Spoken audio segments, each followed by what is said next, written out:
these people sitting in here on silent for?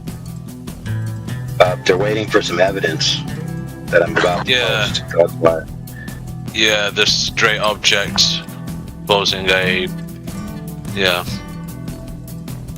Okay, then I'm uploading a ball, trying to cast a shadow on another ball. Then I'm going to upload a ball casting a shadow on a flat object, and a flat object casting a shadow on a ball that's circled. Okay, and you're going to see that no permutation is a ball casting a shadow on another ball that allegedly looks like what is seen on the moon. So this claim that a ball is casting a shadow and it can only be a ball is just false. It's just false, 100% false. Oh yeah, I'd agree with that. I've seen other experiments, people like home experiments, where you can do the same thing with a paper plate. Something like eclipses, how the moon eclipses and stuff, and they say it's a ball. Yeah, it's crazy.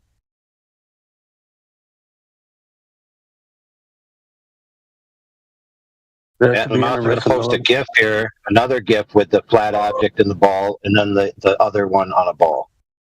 Okay, and you'll see that the only ones that can cast the thing are flat. The only way a ball can cast a consistently curved shadow, the thing it's casting on must be flat. And as soon as you put a ball on a ball, you get a sinusoidal shadow. It's that simple. And we do not see a sinusoidal shadow on the moon, so case closed. Correct. And even if you give them that, then it comes the Selenian eclipse where the shadow is coming from the top to the bottom. Something completely opposite. They can't model that.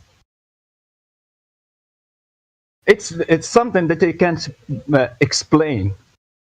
Shadow coming from the top to the bottom. Wow.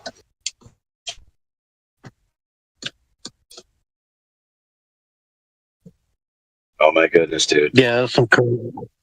Yeah.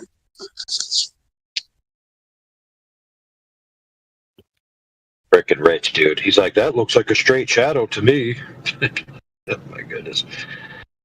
Yeah. I've seen David Weiss do some experiments like this a long time ago, and this was like, I can't believe this is even still out there. People still talking about it. I thought it proved that a long time ago. Yeah, well, people like to still try the old tricks on flat earthers, don't they? So, dude, look at that. Look at what I just posted in the chat there. I screenshotted Rich Evans saying that looks like a straight shadow. Can anybody look in there on the straight object casting a shadow on that ball and tell me that that's a straight shadow? So easy to see, Rich. Rich, I think you need to have your eyes tested if you can't see the shadow on that ball.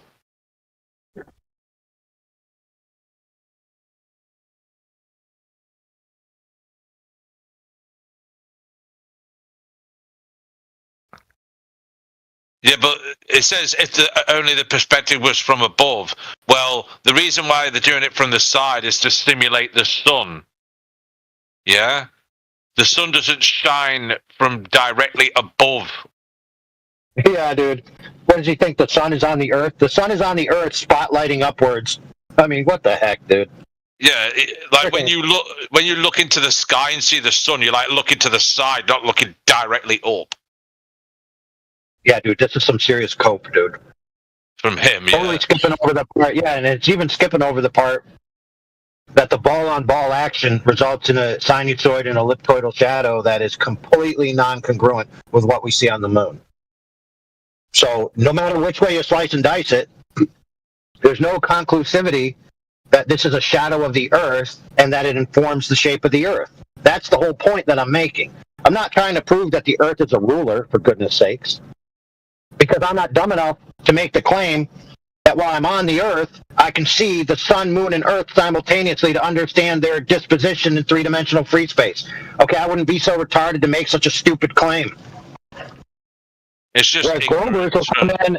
Yeah, Grovers will come in, and they'll try to tell you the three-dimensional locations of objects relative to each other that are, a trillion miles away. I mean, good grief, dude. These guys are smoking straight-up crack. Yeah, it's only to debunk that claim that the Glovers make for the exclusivity of that shadow shape. So because they say a curved shadow, it's coming only from a sphere. No, we are Yeah, showing you that so it's not funny. exclusive. We did answer your question. Don't you have yourself? Can't you like, hear us in the voice chat, Rich? I mean, I know you server muted, but you should be able to hear us.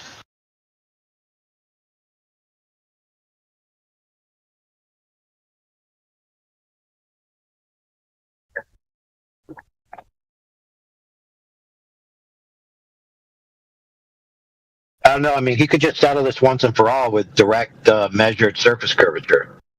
That would be great. Because if the Earth is curved, it's curved, and if the Earth is flat, it's flat, regardless of people's interpretation about the cosmos and the celestial bodies, right? We all agree with that? Mm-hmm. Hey, speaking of that, friends, which one of you has failed to be up to date and didn't watch Jay Tolan's video about machine vision algorithms for projected Earth curvature? Anybody watch it? Yeah, I did. I've actually got it saved on my own personal Discord server. It was pretty good, wasn't it? Yes, it was. Now, keep in mind, the methodology he's using is a vision algorithm done by computation that is from the 70s. So it's been around for years, for decades. And how does it work? It uses the concept of parallaxial stereography, right? Which is the alterations between parallaxial differentiations of visual information in the far field distance, right? And it uses that to calculate triangles, and then it uses that to calculate distances. Now, lo and behold, the Globers would have you believe that they can use this methodology to tell you how far stars are away and where they are relative to the Earth. But then when you apply it to the actual Earth, you actually debunk this claim that when you're at high altitude, you're looking down at a ball of the claimed radius that they claim, let alone a ball at all. So which one are they going to throw under the bus? Are they going to throw their stupid claims about parallax when it comes to the stars, or are they going to throw away their claims about high altitude footage looking down on the Earth? Because according to this vision algorithm, you're looking at tens of thousands of miles when you're looking down at the Earth towards the horizon from high altitude. You're not looking at a very short amount of like 4,000, right? That's curving away from you. And that's validated by that methodology of parallaxial stereography, right? In other words, the way vision and angles and perspective work validates that you're looking out over essentially a really, really large flat plane, or an approximate flat plane that is by orders of magnitude off from the globe claim that it's not possible that any of their claims are true. Oh, hey.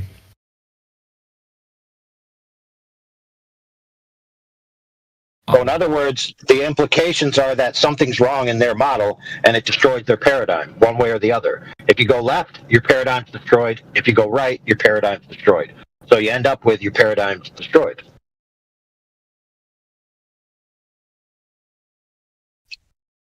Oh, hey guys. So regarding the shadow stuff, yeah, a sphere on sphere, shadow of a sphere onto another sphere, makes something sinusoidal. It just distorts the shape, sure. But however, the light source can still affect, the results that you see. But the point is, Aristotle and during the ancient Greece, how they figured out the globe is, that the globe is a globe, is when during the eclipse we had a continuously casting a circle onto the moon, which means from the different perspective Where? of the light. Wow, how do you know that? How do you know it was continuously a circle? Because when you have an eclipse, the Earth's shadow, right, is cast onto the moon. Dude, we already just debunked that it's the Earth's shadow, so what are you trying to pull here? Yeah, it is the Earth's shadow. Really? Cool. So how do you prove that? Go ahead. because how do you debunk that? Well, you'd need an object in front between the Earth and the Moon to therefore hide the Moon, right? Oh my goodness, dude. Well, where's your proof of that, bro? Not just conjecture. Are you joking right now?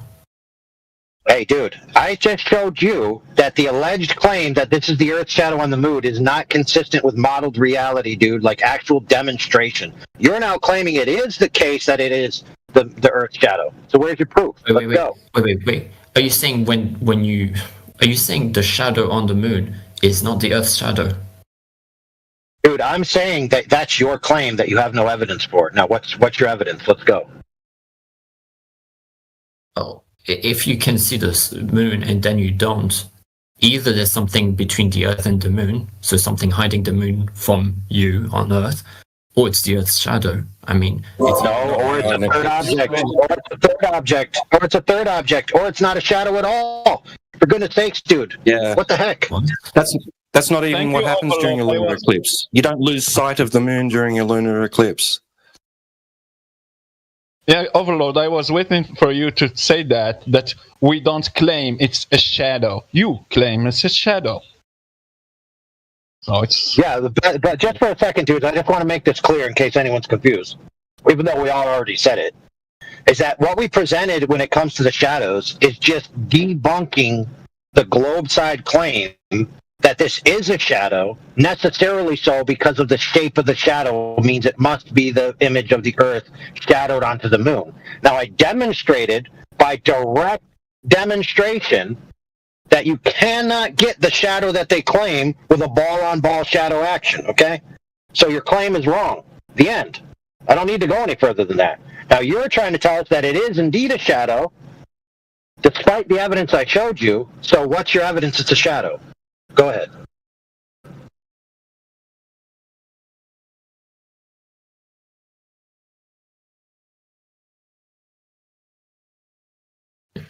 Okay, so I just got to recap. So we're saying during a lunar eclipse, you're saying you have proof that it's not the Earth's shadow, and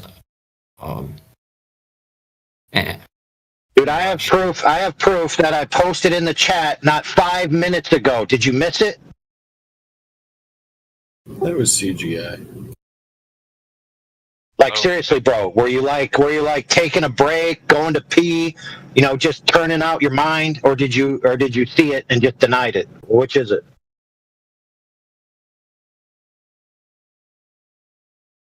Okay. Do you remember what he saw? Do you remember what he showed you? I'm looking at it, but I don't see what this is supposed to say. The sinusoid? Dude, it's very simple. The alleged shadow that you see on the moon has a particular curve to it that's consistent throughout the cycles of the moon ad infinitum recorded by humans for all of recorded history. And now when I take a ball and a ball, I cannot get that shadow. So there's something wrong here. Okay, it's that simple. What kind of balls are those? Yeah, they're called balls, dude. I mean, a ball is a ball, dude. What's so hard to understand the concept of a ball? It's really lumpy. It doesn't matter, dude. It's even worse because guess what? The Earth is a lumpy potato. So your point is it's not a perfect circle. That's just your point. No, here's my point, dude. A ball, right, is a curved surface, so its profile and shadow must be curved. To cast a curved line of a shadow onto another curve, which is a complex curve, results in two angles of curvature. Yeah. Okay? Not one. So therefore you have a sinusoidal shape. For what is so hard to understand about this, dude? That's true. Just look at the images, dude. Just look at the images. The only way you can get the consistent curved shadow is for it to be flat, dude. What's so hard to understand about that? You literally can watch it with your own eyes right there. I posted it for you. No, I'm not calm, dude. I'm not calm. Let me tell you why. Because I presented this evidence within the past 10 minutes, and it's like you completely disregarded it, dude, and then you just kept talking about your imaginations and fantasies. Have I really been doing that? Really? Yeah. Yeah, okay, let's ask a third party. Hey, third party out there that's not me and not him. Did I present the evidence? And did he just keep talking about the shadows as if he completely... Hey, I'm speaking, dude. Shut up. Jesus Christ. Hey, dude. Dude, in case you didn't know, bro, I'm curating this convo right now, and I'm asking a third party that isn't you to chime in so that it's not me and it's not you. It's somebody else who's not us just commenting on what they've witnessed. Now, can I do that, or do I need your permission first? I mean, it'd be more interesting if I can ask you a question. No, look, dude, I'm doing something. You can wait till I'm done. How about that? So I want a third party to chime in, who's not me and not you, and just give their opinion on the evidence I presented, and if this guy seemed to have disregarded it or understood it in any way, shape, or form. So third party, go ahead. Okay, well, they do that. Absolutely. You've shown and demonstrated that the shadow of a sphere cast onto another sphere is not consistent with what we are observing during a lunar eclipse. And it was not addressed by this person, Conrad. Wait, I mean, because I just got to make sure. So wait, so your complaint is that on the moon, what we see is too flat, the shadow? What should... Wow, dude. No, bro. Are you saying it looks too flat, like the curvature on the moon? That's we see. Is it? No, dude. No, bro. Bro, it doesn't look like a sinusoid and an elliptoid, just like the demonstration shows. Okay, you cannot get the shadow that they claim is on the moon modeled with two spheres, dude. What don't you get about this? Because there's something inherently flawed with making an experiment in your own room, because the size difference between both objects, that's one major thing already. The how do I say, the proportions, they have to be adequate, because if the moon is too big, then you will see too much of a curve. The shadow will be too curved if the moon is too big. But the reality is the moon is a lot smaller. So if, for example, you don't get the proportions right, the shadow will be different. You'll see too much curve, or you'll see too little. Yeah, bro, that's great. That's great. I love your claim. Your claim is so cool. No, bro. The difference between me and you is I presented demonstrable evidence of what I said, and you're just talking right now. So by all means, friend, I'm going to agree with you that maybe you're correct. Now, for the love of God and all that is holy, let's see a demonstration of your claim. Go ahead. Okay, fuck me. Exactly. That's the sentiment you should be having. Now you actually have to back up your claim. You're gonna have to act a bit more mature. I was grabbing oranges that I can actually do this right now. Cool. Okay. I need a second camera for this. No, actually, no, I don't even need to use this. I can just put a drone.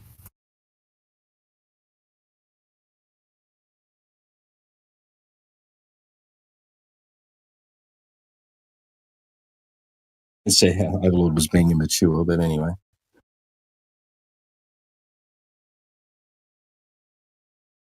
Yeah, dude, listen, maybe I have a cognitive development disability. Why are you picking on me? Oh, now I'm picking on you. You really think that? That's right, dude. I'm permanently stuck in an 11-year-old's mindset, okay? So why you got to pick on my disability? Wait, so that's what I've been doing thus far. It was picking on you, really. Hey, you said I was being immature, right? Isn't that picking on me? When you get too angry, that is not very mature. You should be more calm and understand that I'm trying to understand your points, right? Yeah, so you're an ableist. You're more calm than me, and you're looking down on me because I can't maintain calmness. So you're picking on me. Now, let's forget about that. Let's forget about that, and how about you just go on mute and concentrate on your evidence? How about that?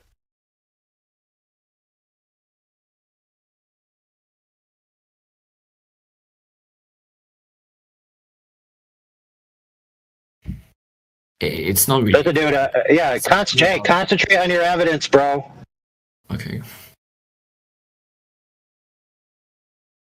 No damn. What evidence is he trying to get exactly? Oh, it's He's trying to get some ball shadows going on here. No, it's just to explain that the result. Okay,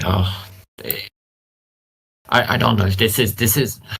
You have to show a on- demonstration, otherwise people in here won't believe you, dude. Yeah, dude. What we're looking for, dude, is a curved shadow Yeah. being cast on a complex curve that creates the same shadow that you allege is happening between the moon and the Earth with a similar scale. That's what we're asking for. That's what you need to do to even begin to back up your claim. And that's just a model. Think about it this way. That's just a model. Wait, Then you'd have to prove that model's actually real. Exactly. I was going to go there and I didn't. Yeah. You go to Michael's and you try to do like one of those.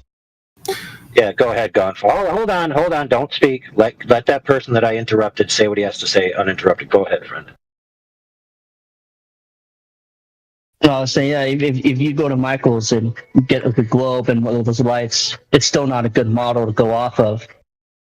Like, you have to get something accurate, all the measurement, everything, right? And and try to even calculate, the per capita of between the two measurements of the models. It's a very real life in-depth model experiment. Yeah, it has to be really. You can't just be like, oh, here's a globe and a light. Here it goes.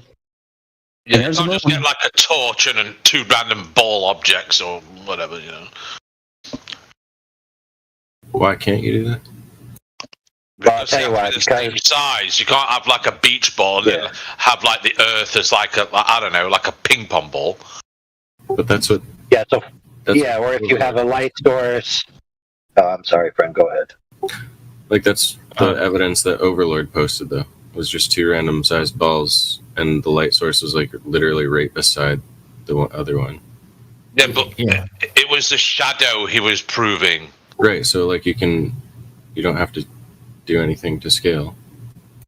Exactly, that's what I was saying. But look, also the problem is the shadows, they look identical, to be honest, with the disk and the moon. Like there's just going to be slight differences, and that's not good enough. Anyway, you So what talked the about heck, something dude? else earlier. Wait. They don't look similar. They do not look similar at all, dude. What is wrong with your eyes, bro? Holy crap! Hey, dude, go back and look at those things I posted. One of them is a consistently curved shadow, and the other one is an S curve and an ellipsoid in the same video, dude. So they're not similar at all. What is wrong with you? Relax. They're similar given the fact that in reality, the light source and the proportions that. Holy crap, dude. You are literally out to lunch, dude. No, we're not. Dude. Here's what you're going to do, bro. Go back to what I posted. I Screenshot what you're talking about. Go back, screenshot what you're talking about, and trace it with a pen from some digital art program and prove that they're similar. Go ahead. We also have to take into account like space affecting light, the atmosphere affecting light. There's a lot to go into this. And there's in light curves, there's a curve. Wait, what are you talking about? The atmosphere and space between the sun and the earth and the moon? Are you kidding? There's no atmosphere in Yes. space. It makes light bend in a certain way. Hey, bro, you got to take into account the refraction in the atmosphere between the sun, the earth, and the moon. Wow. You say, I never heard that one before. No, I haven't either. One guy said that light bends. Okay, then explain a laser then. That's light, and they don't bend. Wait a second. If they want to get us started on the behavior of light, we can just point out how one section of their model explains how light from the sun reaches the Earth parallel in order to explain seasons, while another describes the light from the sun converging towards the sun, the moon or the Earth in a way that can produce the effects that we see during a lunar eclipse. That don't get us started. There is a bunch of inconsistencies that we can point out which don't fit the modeling, or it contradicts one modeling over another, etc., etc. Yeah, because how do we know like these scientists they use lasers and to measure how far something is, but how do we know that the space isn't interfering with the how far that laser is going? Yeah, How do we know? it does. On a long there's a Doppler effect. Light turns red the longer distance it covers. Then how come when we look at stars they're not red then? But they are. They're not though. The light there, when you see stars, you're seeing white light in the sky. You're not seeing red lights. Well, do you know? I mean, I don't know what to tell you. Confused. You said yourself that light turns red at a long distance, and those stars, apparently to you, are billions of light years away. So isn't that a long enough distance? Okay, wait, I'll try to answer that. No, you're confused. You confused what Edwin Like, Hubble. what type of light? Like a laser versus a sun or star. And what Edwin Hubble observed, the rate shifting of the galaxies, the galaxies, he attributed that red color to it's called that redshift. Galaxy getting farther from the observer. And that's only in just some galaxies and far stars that you can see. Yeah. With tele- you don't see that in with naked eyes. The normal stars in the sky. Those are white. Necros, bro. I gotta hit you up with a question here. Do you ever notice how Glovers make all these extravagant claims about what light's doing trillions of miles away, but then when we say we measured the Earth with a laser and it's flat, all of a sudden they have a spaz? Yeah. Yeah, that is pretty weird. You heard him say that. You say that about talking about the shadow casted on the moon. He brought up refraction. Yeah, but that's hilarious, dude. Because in order for that to happen, you need an atmosphere from the sun to the moon. And supposedly, the sun and the moon exist outside of the atmosphere, except for the moon, which is supposedly within the Earth's atmosphere, which they just claimed like within the past decade. Literally laughable, dude, how much cope there is in the globe model that when they find something wrong, they just make up a story, retcon the whole idea, and then people just gobble the pros. Okay, so anyway, Don't forget they bring up refraction, which is also something they're claiming light is doing. okay. Anyway, so yeah. Okay, so for the casting shadows on the moon stuff, honestly, because of too many variables to properly, because if you want your in-house tests to be identical to what we observe on the moon, you'd need to have things modeled perfectly the same with the same light source, same focal point. I mean, so much stuff. I mean, distance for the light. But anyway, is that a concession? You raised another point for why gravity or whatever the Earth being a globe is weird, and it's regarding Earth formation. You said gravity wouldn't result in a globe for when the Earth is formed, because I mean, what was that about?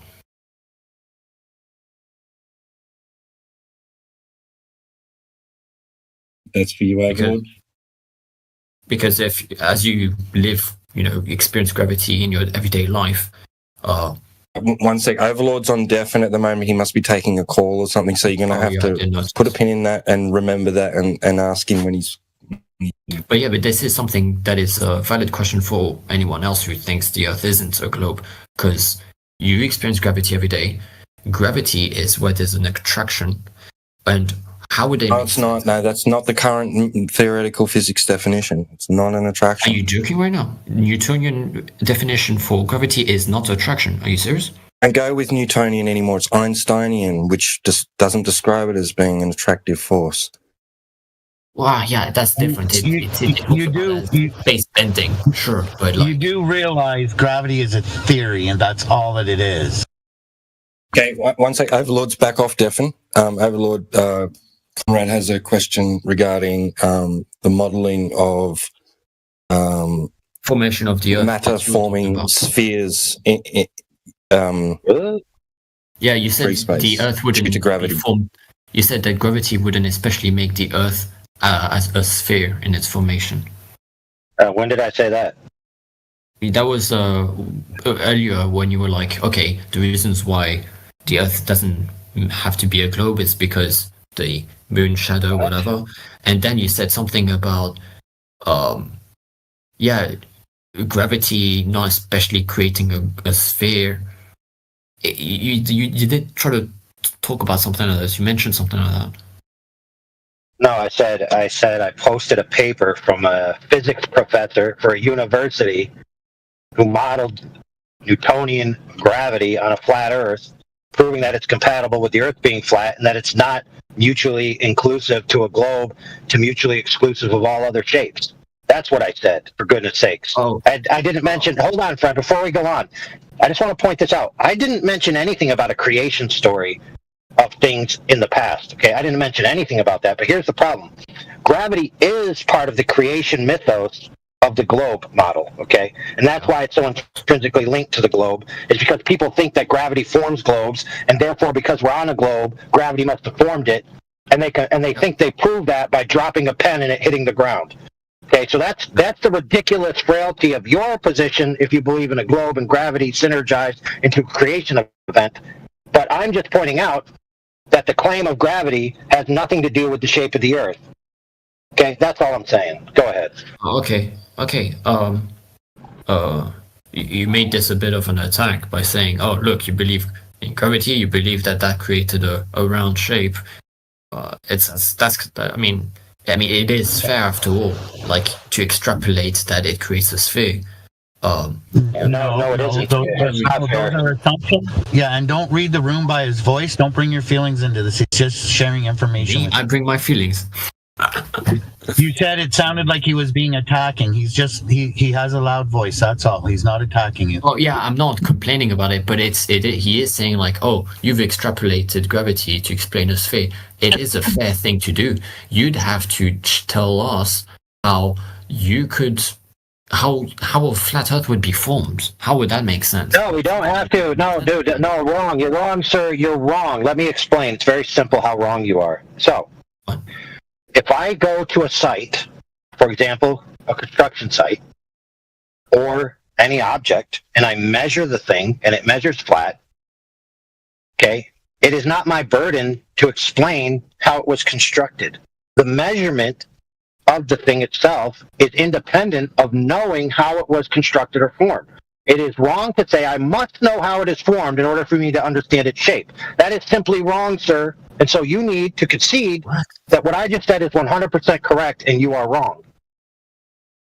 Neither of us said anything wrong, to be honest. You were just withholding. You just did, dude. You just said that I need to have... Here's what you said, dude. You said I need to have an explanation for how it was formed, and I do not. Sure. Period. Yeah, and I'm saying you should because why should I? No, stop talking for a second. I just want you to explain why should I. Go ahead. Hey, go ahead, dude. Why should I? Because you complain about how we extrapolate gravity to explain the Earth being a sphere. You say that's like a fallacy when it's wrong. Well then, I mean... Okay, friend, let me break it down for you again. Hold on, friend. Just hold on a second, dude. Okay, I'm going to give you a practical example. I'm holding in my hand an object. Okay, it is a container that holds a drink. Now, on that information alone, could you tell me what shape the container is? Yes or no? What shape the container is? Yes, I'm asking you. This is what I'm giving you. This information and this information alone. Sure. I'm holding in my hand a container that holds a drink. What shape is the container? Can you tell me from that information? Like on average, it's oval, like in depth. Like it has a depth, and therefore sort of. Really? Really? So you never heard of Fiji water, which comes in a square bottle? Yeah, but it's the same thing. There's depth, and generally, it's like. Yeah, but it's not oval, dude. It's not oval. It's square. The profile of a Fiji bottle is square, dude. So you notice how you're just making assumptions. Yeah, cool story, dude. So you're wrong.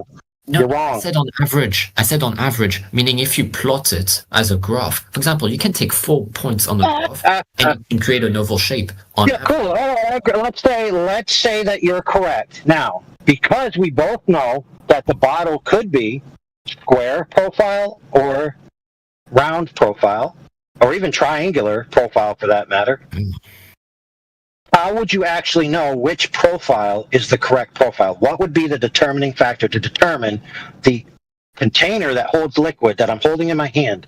How would you know what shape it is? Okay, by studying the volumetric, the volumetric dispersion, or I don't know the words in English, but répartition, like how the water is dispersed. Yeah, that's how. Right. So directly measuring the form. Is that what you're trying to say?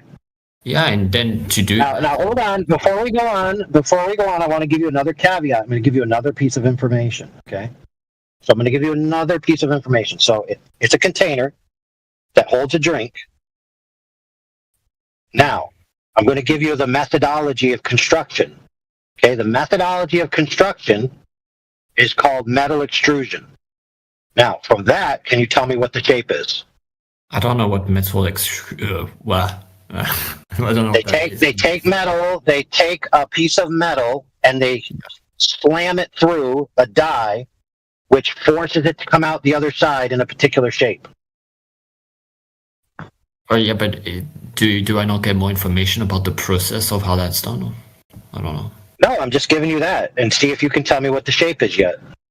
Oh yeah, based on that, no, but I can look at the volumetric, how the water is dispersed, and then I know. Correct. So so all of these asides about the creation story of this can are irrelevant to the shape of the can, except for the fact that the can itself is presented and you can actually measure the can directly. So you keep conceding that the arbiter of the shape of the can is ultimately the shape of the can itself, not some story about its creation.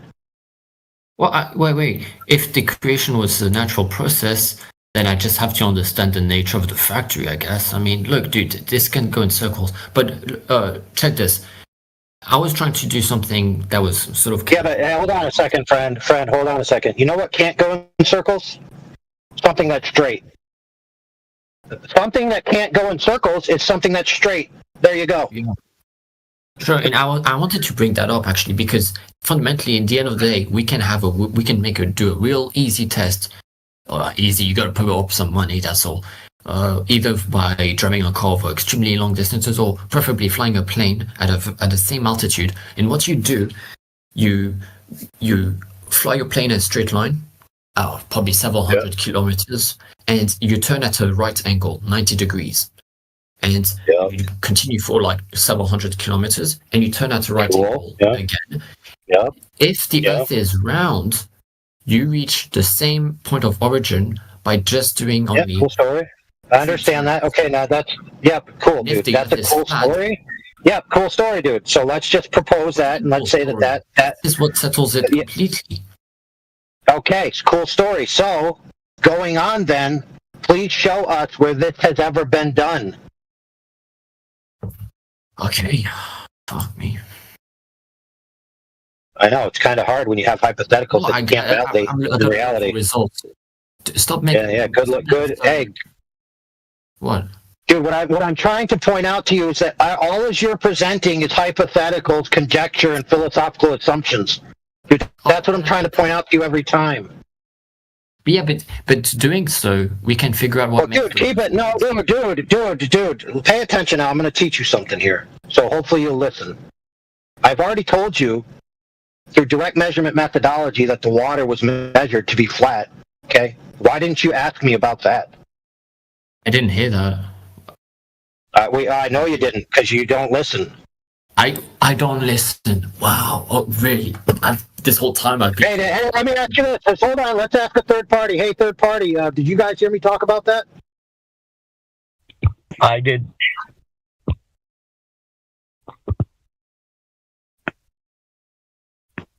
I also heard you explain gravity in a different way than he understood it. I even commented in the chat, I'm hearing two different conversations. What?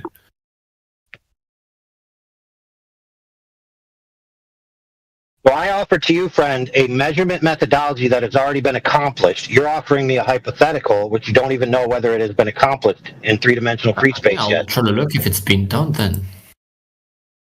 Good luck. Keep looking. I will submit to you that the only thing you're going to find is somebody with a ball in their hands and a black magic marker drawing it on a ball and not actually doing it in reality.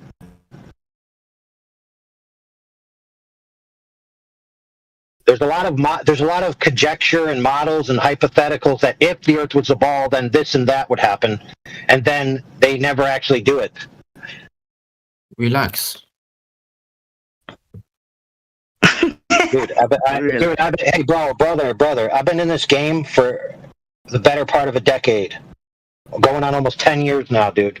You're not the first person who's made this claim, and you certainly won't be the last that's incapable of presenting the evidence. Oh Yeah, my it takes effort for you. So, I mean, people. It takes zero effort for me. It takes zero effort for me. You make your claim. I tell you to give me the evidence, and then I wait for 5 years, 7 years, 8 years, 9 years, and I still don't have it. Because I haven't been preparing for 9 years to try to change your mind, dude. I just came in. My point is, friend, that 9 years ago, people had the exact same argument, and there's not one shred of evidence for it having been accomplished in reality yet. That's what I'm trying to get you to understand. You have to stop being so angry. Yeah, bro, why are you screaming like that? What? I Who like says it. I I'm like screaming, it. dude? Hey, dude, Energy, dude. guys. Hey, friends, listen. What you need to do, guys, is get some testosterone drops, turn your head sideways, and drop them in your eardrums so you can man up. Bro, it's nothing to do with you screaming. Just be civil. And a little less soy too, please. Yeah, define civil, dude. Define civil. Bro, I'm not here to. I'm just here to Well, listen. civil's to not a this. globe. Bro. Yeah, hangover. He's been nothing but civil. He's been Yeah, nothing hangover. Why don't you go? Excuse me, I'm sorry. Go ahead, buddy. I was just going to say, you haven't been disrespectful. You haven't called anyone names. You haven't done any of that sort of stuff. You've just spoken loudly, a little loudly, but like, yeah, fair these point. guys You're don't wrong hear with that. Nothing. You really need to fuck out of here. I have to correct you, T-Dub. I did call someone a dummy in the past 30 minutes. Oh shit! Sorry. Oh no! Oh my god! He called someone a dummy, guys. We've got to ban him because of these globe earthers. You know, who's got to be banned. Called someone a dummy. That's it. We're over, dude. Why would you ban? Sometimes it's not intentionally. Sometimes it's some people who can't talk just only like that way. They talk loudly sometimes because I don't know. There's plenty of globe earthers when I've been in this room who've shouted loudly because of like their belief, as it's called, or whatever, is getting demolished. You know, they don't like it, so then they start getting aggressive, and then they'll either get server muted or just run away and leave. Or get server muted and run away. Yeah, but let's not forget, friends, that every person in here has the ability to control the volume which they hear from my voice, right? So I project my voice at a specific volume usually because I'm used to my mic and I'm used to the feedback that I'm getting from my ears. And, you know, there's like this autonomous feedback where you automatically raise your voice to the level that's comfortable for your own biofeedback. And that I get consistent complaints that my mic isn't coming through unless I talk in a projected voice. So by all means, go to my icon on my face, turn me down until it's comfortable for your ears, and then quit complaining. No, I mean, yeah, you have the control over his volume. Because it's fun. I mean, it's passionate. People are very passionate, and you know they could be loud. You know, they could get loud. It's not loud. It's not like that they're angry. You know. I mean, he's not loud to me. I've not had to turn him down at all. But if you feel, Conrad, if you feel he's shouting or something, then it's not that he's shouting. It's the energy, the tone, the way of. It's because he's passionate about what he believes in. That's not passion. That's just slight limit anger. I'll tell you one thing that he has done. He has cleared the floor in here and allowed you the time the time for you to be able to support your claims. That's pretty fair. That's fair. Yeah, so that's what I'm trying to do. But bro, it's my first time I have to deal with, like, no offense, people like you. So I can't. I don't have a book on this. Right? If he was angry, if someone was angry with you, they would be over talking you while you speak to try and do stuff. Yeah, and from as long as I've been in here, which isn't that long, you know, even in this entire server, it's like when it comes to globe earthers versus flat earthers, it's normally the globe earthers who are shouting and over talking more than the flat earthers. Well, look, man, it doesn't matter. Like, in the end, people on Discord are just degenerates. So, well, you know, no people don't spend the time on Discord. That's up to you, but we're still waiting for that evidence, but you can't provide any because there isn't any. No, I can. That's what I'm trying to do. All right, here, dude. You want me to help you out, Conrad? I can put you on mute, and that way you won't be tempted to engage in conversation, and that way you can focus on getting your evidence. Would you like me to do that for you? Same time, why would you mute me? You mute me because you don't seem to be focusing, and you're distracting everyone with talking about people's tone and predispositional emotional states rather than the evidence. Because he was asking me. No, dude. You guys started with the... No, let's be clear, dude. The guys in here started making claims about people's emotional dispositions. Okay? That's what went down, bro. Wait, he's not... Wait, no. Yeah, Conrad, you were guilty of that, dude. Don't try to deny it. No, I was telling you to calm down when you're being... Oh, you're telling me to calm down? Okay, dude. Why don't you just go get your evidence, bro? Sometime this year. That's How about what I'm doing right now. Okay. So just focus on that, dude. That's what I'm doing.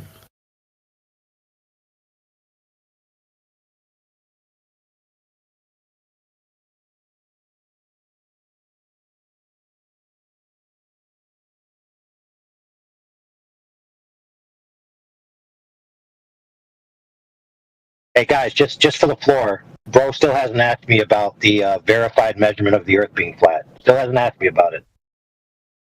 Sure, talk about it then. Dude, I can't distract you from finding your evidence, bro. That's what we want you to do. We want to give you the opportunity. No, I have stuff. I just have to look for sources.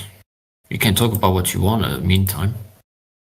Yeah, here we go. So via laser transit methodology, measured sample size of 25 miles of water, debunking the globe Earth by 2 orders of magnitude, because water, according to Pascal's principle and hydrostatic equilibrium, is flat and level on the surface. Water is the gold standard for level throughout human antiquity.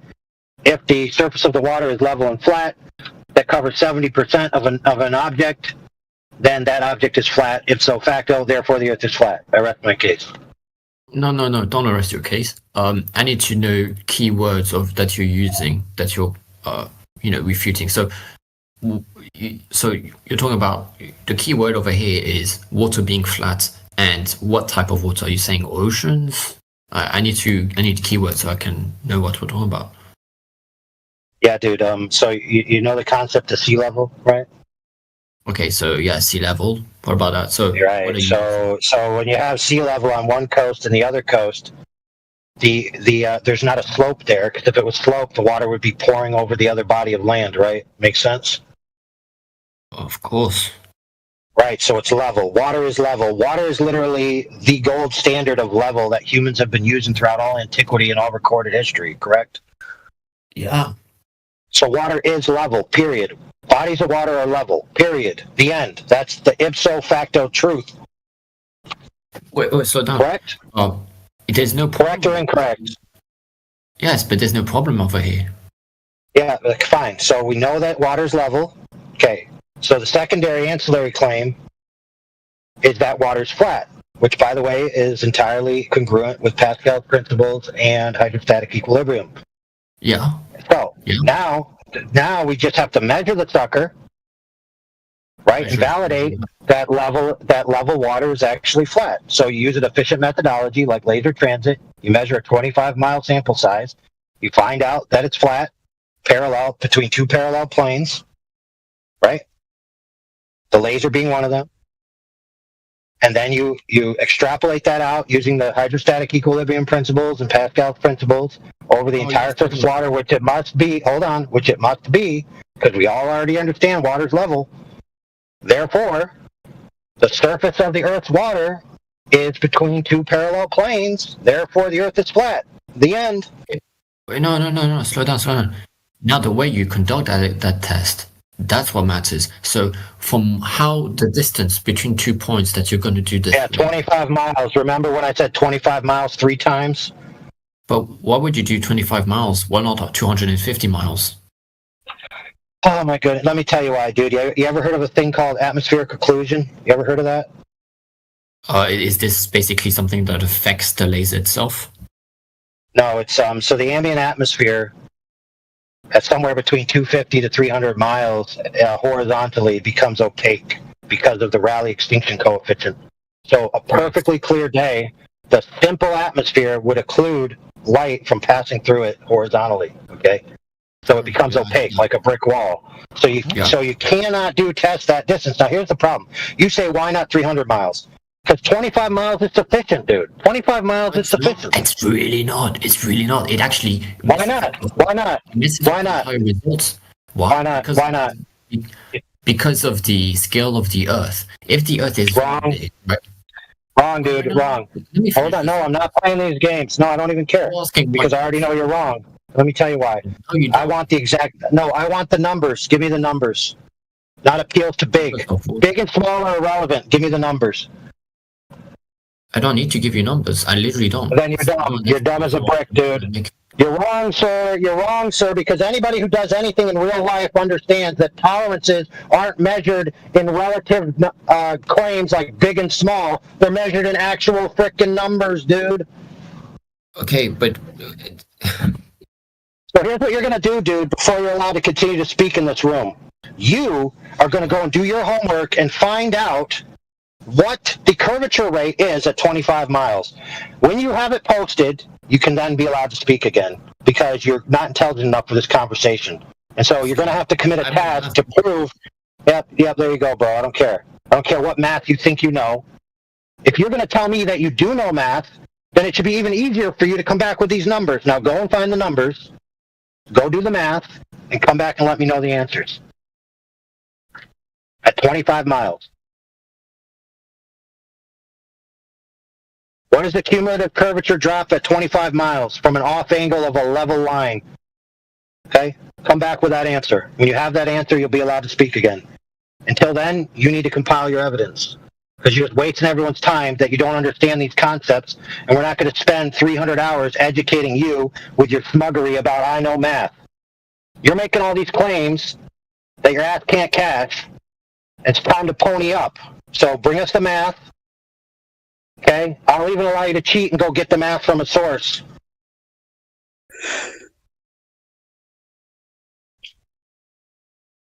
All right, so now while he's on mute, practicing some Odyssean self-control from being distracted from getting his evidence, let's talk about something else.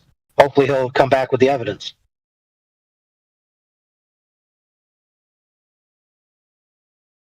So now he's demanding to be unmuted rather than bring the evidence he was asked for when he was told, when you get that evidence, you will be unmuted. So you already know the terms for being unmuted, dude. So stop asking and just go meet the terms. I want the numbers. That is your token of sincerity to continue in this conversation, is to get the numbers for your dumb claim that 25 miles is an insufficient sample size. So bring us the numbers to back up that claim, or you don't get to speak again. It's that simple.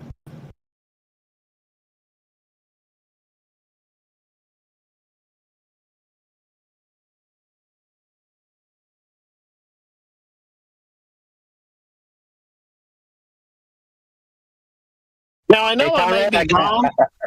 Yeah, go ahead, Barrington. Yeah, boss, I know I may be wrong, but I'm sure I've heard his voice before.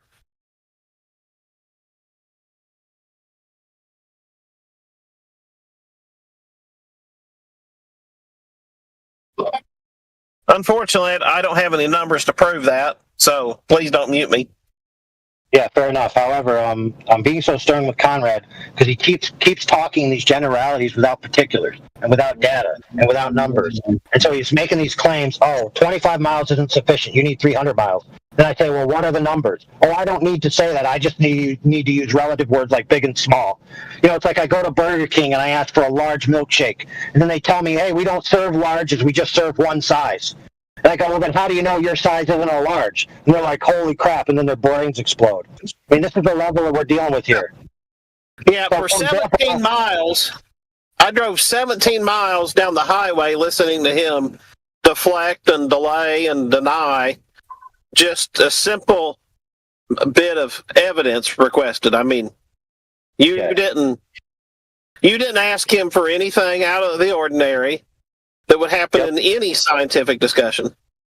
Yeah, so for example, my friend, it's very simple to demonstrate. If you go to Wendy's and you order a large milkshake, and you go to McDonald's and you order a large milkshake, and you go to Burger King and you order a large milkshake, it's entirely possible that even though they're all called large, that they have a different amount of ounces content in the cup. Isn't that true? The answer is, of course, that's true. So words like large and small are irrelevant.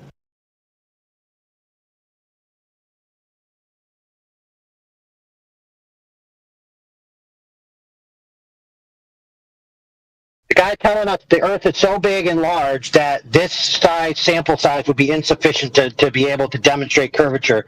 And then I asked him, well, what are the numbers? And he's like, well, that don't matter. I'm like, well, then how do you know whether it is or isn't sufficient? I think really what he's trying to say is that the conversation doesn't really matter to him. He's just flapping his jaws.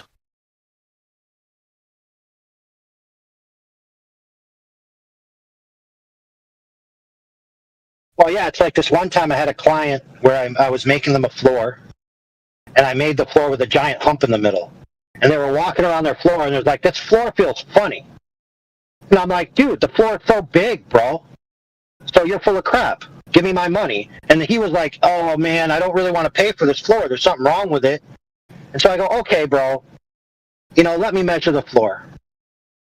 Right? And so I take my measuring device, and I put it on the floor, and I find out that it actually is humped in the middle. And then I tell him, dude, if it is humped in the middle, I'm sorry. That'll be an extra $5,000.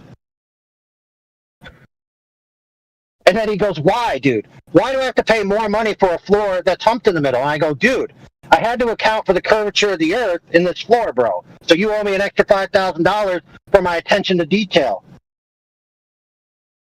Now, would that fly? Sounds like good logic to me. I know.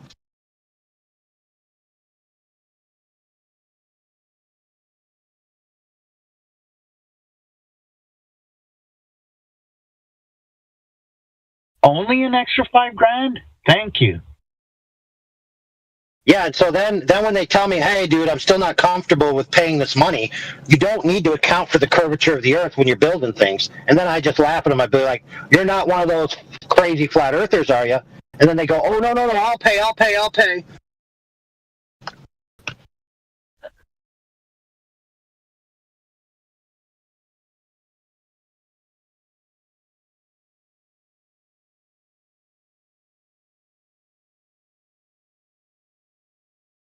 Yeah, but the thing is that unless the customer knows the particulars of whether I should or shouldn't be accounting for any Earth curve, how could he tell me whether I was right or wrong? I just tell him I have to, and then he just believes me, and then he pays me the money. See how dumb that is?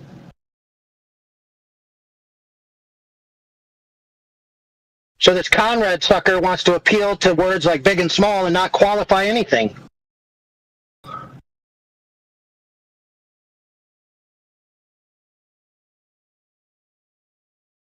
How dare you question him? So instead of actually getting what he needs to be getting, he's engaging in the text chat. People are literally giving him the answers, and he still can't figure it out.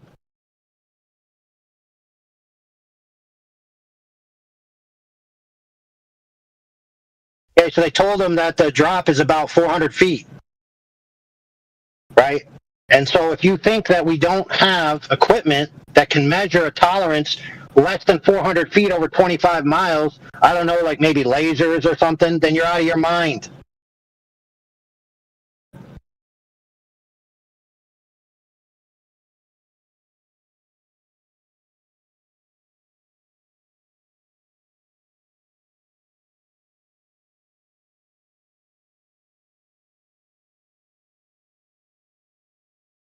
Military could shoot a laser like with a 4-meter accuracy at like 100 miles or something like that.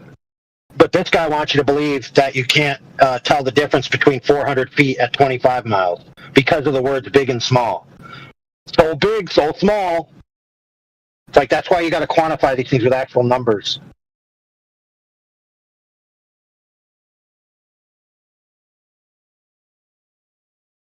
Conrad, you got your evidence yet or what, dude?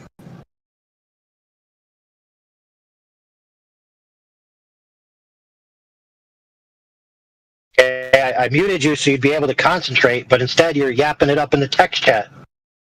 Why don't you just go to the internet, find the frickin' answer?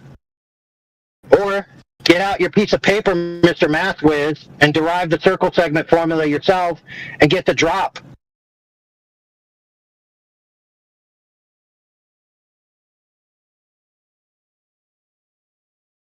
You know, I'm about sick of people that say they know how to do math and they can't even tell me what the difference is from a level line that's not a tangent, you know, parallel to a radial from the center of a circle, and give me the difference of the height from the line where it intersects the circle at 25 miles, the scale.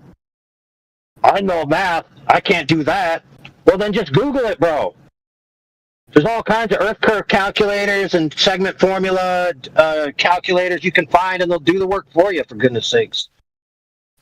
Just come back with the frickin' answer. That's all we want, dude. You can Google that frickin' nonsense.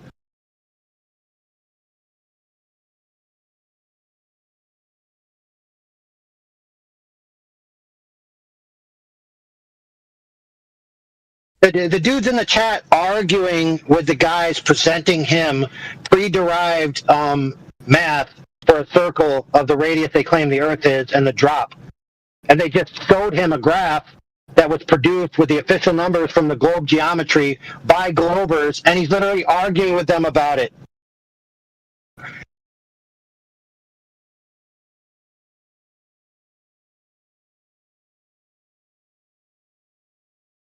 Holy crap, dude. Crazy, isn't it? I don't know, dude. The next thing he's going to be on Walter Bislin's site telling Walter Bislin he's an asshole for doing the math so that the flat earthers know what the actual claims are. Like, how dare you, Bislin, put in numbers? We got to use words like big and small so we never have to back up any of our claims.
Hey, why is it that these are the best that the globe side has?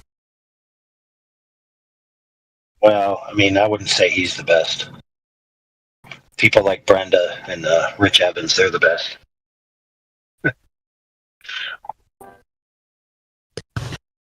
That made me laugh. They are definitely in a league of their own.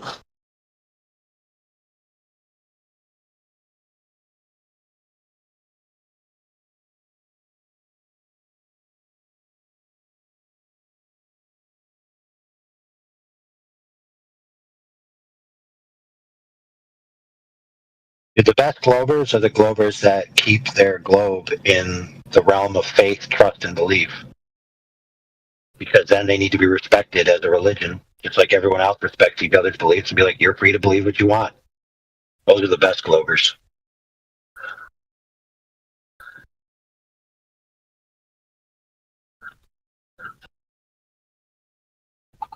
Every day is a struggle to survive. I keep it locked, racing down the highway, looking back. I'm up.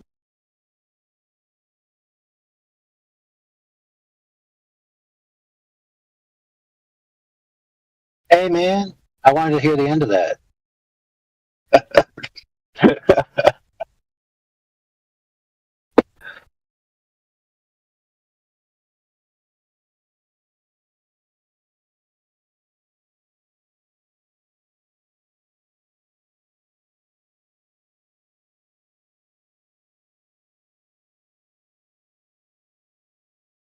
Conrad, you listening? Did you make any progress on getting that evidence yet, or backing up your claim about the side scale with quantified numbers? Happy to unmute you so you can present it. Just let me know.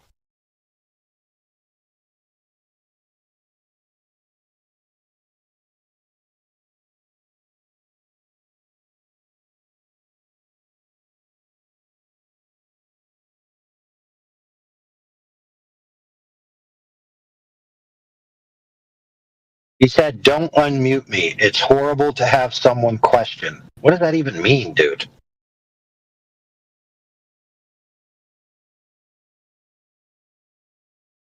I'm a threat. He's a threat. He can't even give us the numbers for what the curvature rate is or the drop from a horizontal line at 25 miles, and he thinks he's a threat. Conrad, you're about as much of a threat to the flat Earth as a soup sandwich is to a knight in shining armor.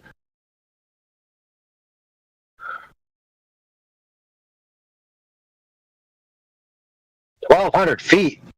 Holy crap! 1,200 feet over 25 miles. Where? Okay. You want to back that up? Okay. Where did you get that from? Did you derive it yourself, or do you have a source?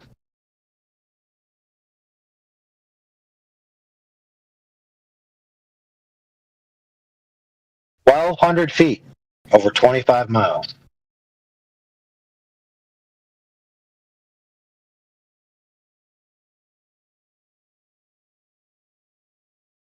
I gotta admit, Conrad, I've never heard such a large number at 25 miles, so I'm pretty sure where you got that from is wrong, but I mean, you could correct me if I'm wrong. So you at least have an answer now.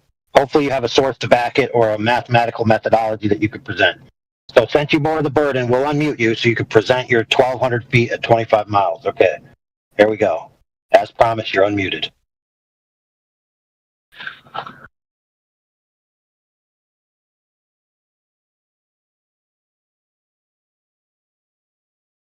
All right, Conrad, you're unmuted. Your claim is 1,200 feet at 25 miles. How did you come about that number? Drop is some equation I found online. Like, I didn't like. Yeah, just some equation. I mean, that's a tiny Earth. I mean, that claim is actually going against Earth so biggie, as you claimed before. Yeah, I'm not expecting it to be correct, but like, anyway, it's not going to be interesting anyway what I find, but what is interesting is finding sources of people who did real tests to try to test curvature. At the end of the day, is whatever sources of people who've done real world experiments. That's what is interesting. Yeah, well, what's interesting is that you got a number of 1,200, dude, which is not congruent with the actual globe model. That's what's interesting. Yeah. Anyway, do you know the Bedford level experiment? It's a 19th century experiment over 6 miles to test the curvature, which had failed, but then someone else called Russell Wallace in 1870, he did it again, accounting for atmospheric refraction. Unless no, that's not what he did. That's not what he did at all, dude. What? He just increased the altitude of the sticks, dude. That's all he did.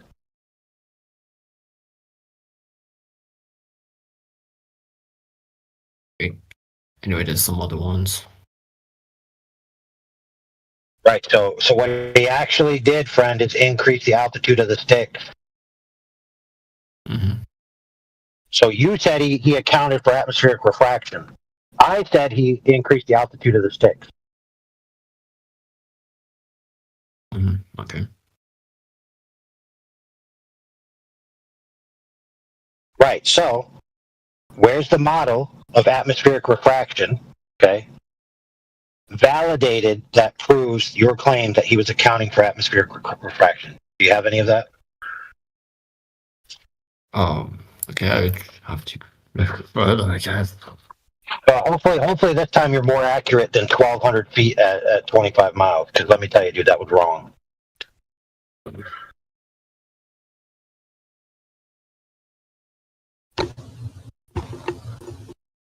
$25 feet of drop in 2,500 miles?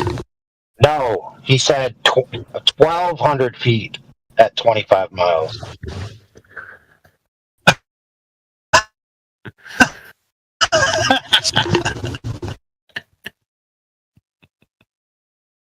I'm not, it's not even. I don't even trust it either. So. Right, dude. You told me. I thought. Well, correct me if I'm wrong, but I thought you said you know math. Yeah, but I don't know the equation for testing curvature. What I took was random. What? There's no such thing as an equation for testing curvature. It's just the equation for curvature of a circle at a particular range with a line that's perpendicular to a radial or a tangent. Okay, I mean, you can use it for the drop. For the drop, I mean, between two distances.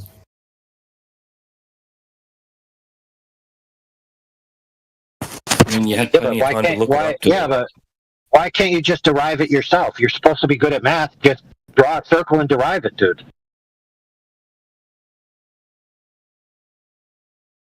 Use Pythagorean theorem. Use tangents. Use SOHCAHTOA. Use rise over run.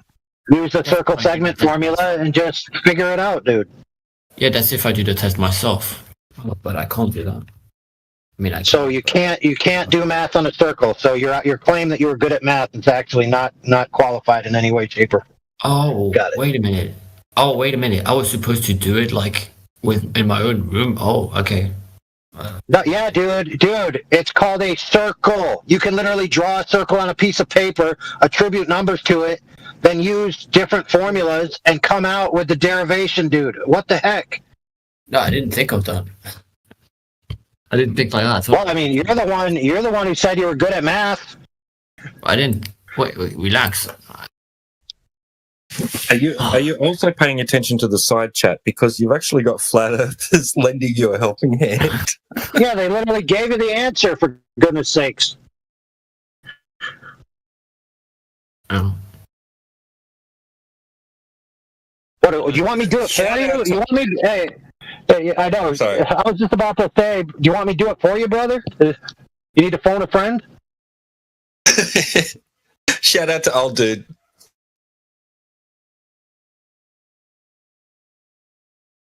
You're basically being fed the answers, dude. Yeah, cool. I thought I had to rely on sources. That's why. Oh. Well, yes, that's fair, but I mean, they gave you sources. No, I didn't think I'd have to actually, like, because I didn't think I have to use a trigonometric circle to make the test of what the drop should ideally be, because in the real world, the Earth is not perfectly round. So for that reason, I didn't think that I would try to be using an actual sphere. Dude, do you know how round the Earth is relative to a circle, relative to the observer's point? Do you know how it is? The formulas are accurate, dude, out to like 1,000 miles, dude. Mm-hmm. Which is, by the way, further than you can actually see. Yeah. So you can't see 1,000 miles because the atmospheric occlusion is going to block you at about 300 miles. So the formulas are extremely accurate. Okay. In fact, they're accurate to, if I'm not mistaken, like the third decimal place out to 1,000 miles. Okay, that's cool. So once again, your claim about how accurate they are is not backed up by the actual quantifications. Yeah, I was assuming. My bad. Whatever. Yeah, it seems to be what you do a lot around here. Okay. So for the love of God, dude, could you please get the actual drop at 25 miles? So I'm trying to. I'm only trying to look for real-world examples of people trying to test curvature. That's the only thing that's. Well, dude, listen, 1 second. If you don't understand what the actual derivation is of the drop at range, then how would you be able to scrutinize whether what they did was correct or not? You just gonna have to trust them, bro. You don't know the actual numbers, so they can just talk out their ass. Okay. Do you not understand the problem with that, dude?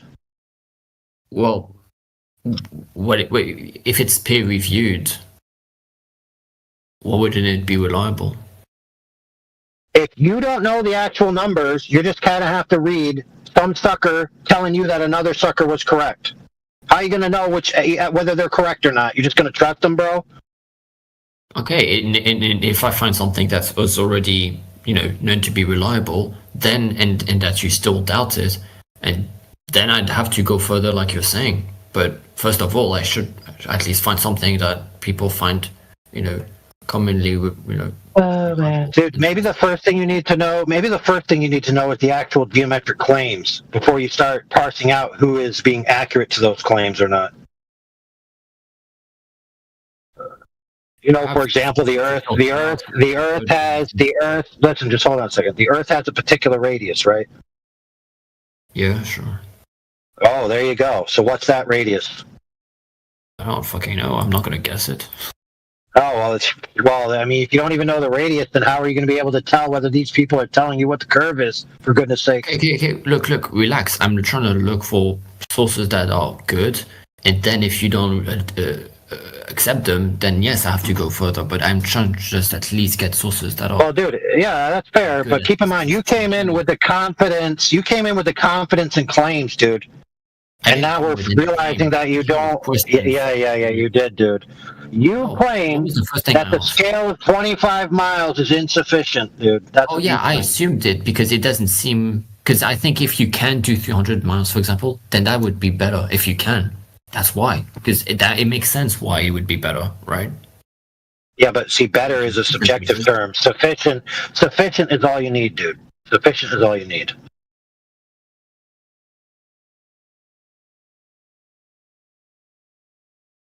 So let me ask a question here. So when you go to the doctor and they take a vial of blood to test your blood for some ailment, why don't they, instead of taking a vial, why don't you get them to take like 100 vials or 1,000 vials, so that way they can make sure that they have it right? Well, that is probably how they started out in the early days. Who knows?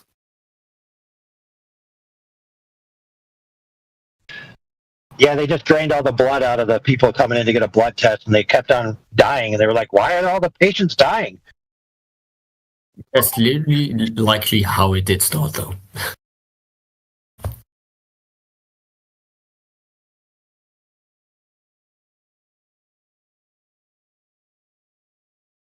right, dude, so we asked you to go find the evidence. You came back with 1,200. That's clearly wrong.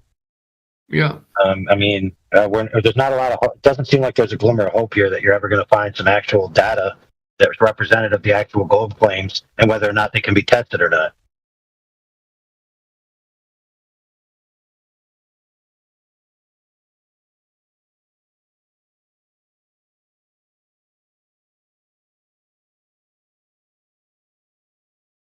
So listen, friend, the whole concept of the Robotham 2 Bedford level test was to raise the sticks and get them out of what they claimed was a highly refractive band of atmosphere that was skewing the results. So that means the higher in altitude you go, the more accurate your results will be. The problem is when you go up really high in altitude, you can see things that are orders of magnitude greater than what the alleged curve would occlude, So therefore, by going up higher, you actually disprove the globe even harder.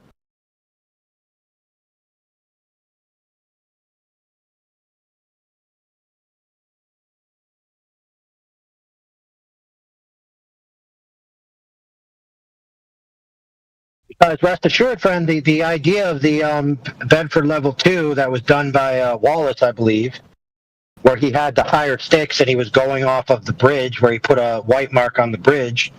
Okay, he was lining up visual information to make geometric claims. Now, when you go even higher and you line up visual information, you find that you can see mountain ranges that are well beyond the alleged curvature of the Earth and the drop rate. Well beyond. So if there's even less refraction the higher you go, then that debunks globe geometry. Even harder.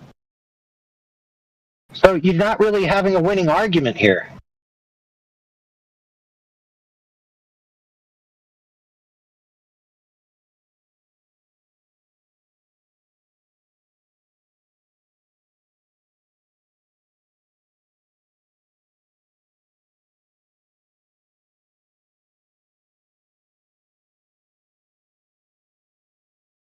And then we find out that Mr. Jay Tolan, who, by the way, goes up to in airplanes and uses infrared photography to film the Earth and see things that are way further than they should be seen and that are supposed to be behind miles of curvature, he actually applied a machine learning vision algorithm to it using parallaxial stereography.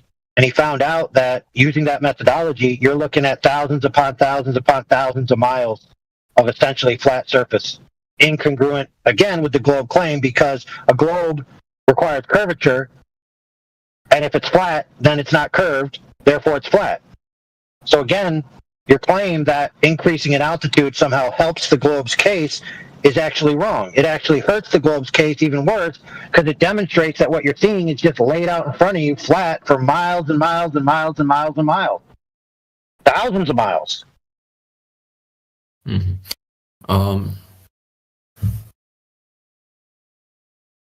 Okay, look, I'll actually try to look for some sources or whatever that try to, well, be more helpful, because obviously I didn't expect have to prove your claims. You didn't expect to have to prove your claims? I don't want to really claim anything, but yeah, you probably shouldn't, because it doesn't seem like you're capable of backing any claims, so you probably should stop making them. I'm not making any claim. I actually, all I wanted to do over here was to ask, like, how do you explain everything else? How does, because it says that it works well when we assuming the Earth is flat and assuming gravity, things work well together, and like. Not everything works well together. Well, oil and water don't work well together. But for example, gravity, it makes sense that it would create a sphere, for example, and not a sandwich or whatever. So, did you say spherical circle? Is Indio. What? I don't know if it's my hearing, but did you just say spherical circle? Right, so it would form something like that, right? There's no such thing as a spherical circle. It's either a sphere or a circle. Yeah, a spherical object. My bad. I said spherical, but yes, spherical. All right, that's fine. It makes sense that gravity pulling things evenly, it would make a spherical object, right? So if gravity pulled things evenly, nothing would ever happen.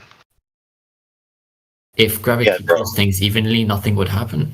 No. Yeah, bro, guess what? Before we go on, a university attempted to model this in software, and they couldn't get spheres formed. They had to add additional factors called stickiness factors, and they still couldn't get a sphere to form. So there's no demonstration of gravity forming giant spheres, dude. It's a story. Like to point out. Story. Hold on, before we go on, it's just a story you believe in a religious system that has a creation story that requires gravity. That's all it is, dude. Not demonstrative. Slow down. It's not a belief. It's a visualization of. Yeah, but dude, I told you it can't be modeled. It cannot be modeled, not even in software. I need a name so that I can look into it. Perhaps. It's a belief, dude. What you have, dude, we don't even need, look, I will give you that, no problem, but we don't even need that. Here's why. You have a story about what occurred in the past that you can't validate in the present. That's what it is, dude. That means you believe it, and you can only believe it, period. Perfect. I don't Might I just please let me add that claim now is that it's understood that why we're seeing the motion of objects is because of the disproportional distribution of mass. So not even distribution of mass. But yeah, sorry. What do you mean? Expand on what you're saying, perhaps. Claim that mass, just its mere existence, right? It's this property of being able to distort a fabric of the universe known as space-time, right? It's conceptual, right? It's not even like a physical thing that can be, that's malleable, right? So this is just all theoretical. This is like we were talking about before, practical physics versus theoretical physics. It's due to the uneven distribution of matter in the universe, which is causing that to happen. Yeah. Therefore, giving objects a path to take in space-time, curved paths. Okay. Okay, I think I vaguely see what you're saying. But anyway, do we not agree, for example, that gravity between two objects will pull them together? Are things going to be pulled together? Yes or no? I mean, you've gone full circle, bro. That's the question I asked you about 2.5 hours ago. What? Well, there is a conundrum within that narrative as well that I've noticed. This is just my personal observation, right? That it's claimed that this distortion of space-time occurs because of massive objects. Now, that doesn't necessarily mean that it's huge, right? Because massive in relativity can be tiny, can be big. It's relative to our size and the thing compared to us, right? Whatever. So if that's what it takes to do that, but massive, and then they also claim in the same breath that massive bodies are forming because of this instance occurring, right? But so where was the massive body in the first instance to cause the formation of the first massive body? It's infinite loop. It's a circular reasoning thing. Like where did it start? Where does it stop? So your problem is things cannot come into formation without having a massive object. You're saying that's the problem.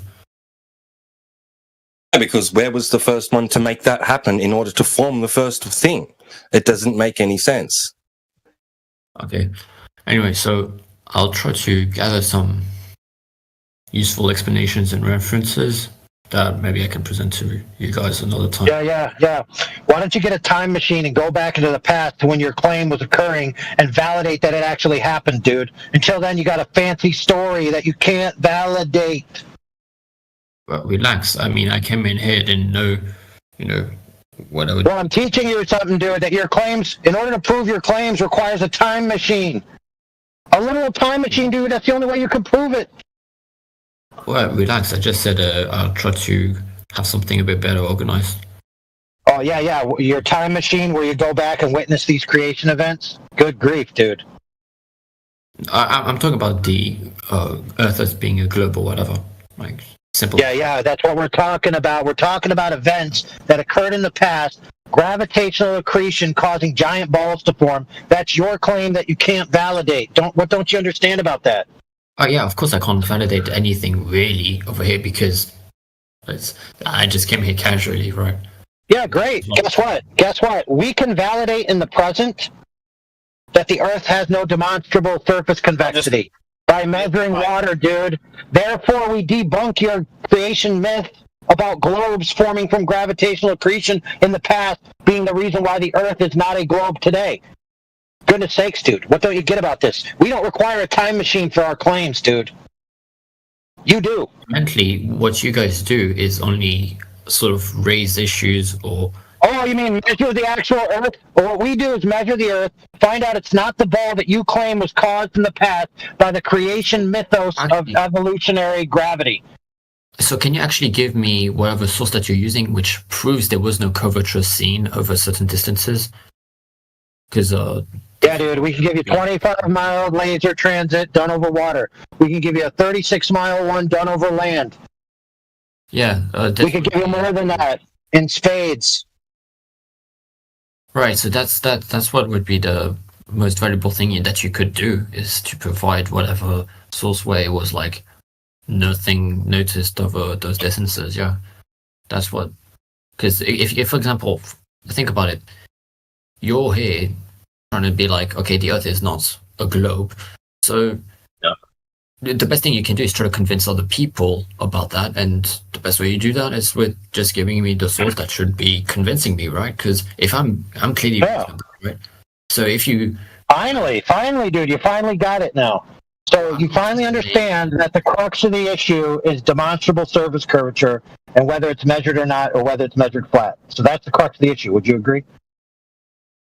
Yeah, sure. And then it depends on if they've done their test properly or not. But I can't find out if your test that you're referring to is being done correctly or not. So yeah, dude, our friends here will post for you a documentary discussing the Field Engineer Corps doing 17 laser tests, culminating in the 25-mile test. The history of how they made the laser, how they went out there, what they did, and an associated PDF with all the information. Oh, there you go. Yeah, that'd be interesting. And that's just one example. Okay, just one. Yeah. Okay, that sounds interesting. Like, I'll look at them. Yeah, the documentary, I think, is like an hour and 20 minutes, and it's very entertaining. The guy that narrating it is really entertaining. The footage in there, how they made the laser, how they made the aiming sled, all that stuff. It's awesome. And it's the PDF is 120 pages, but most of the pages are infographics, so it's not like a 120-page book. You know, it's like more of a slideshow presentation with a lot of information and data and locations and photos from the sites and trajectories where they fired the lasers. Mm-hmm. So, what name do I look up to find the same thing that you were looking at? Well, then we'll post it for you, dude. Just be patient, dude. Okay, it takes time. Yeah, I did not know what was going on.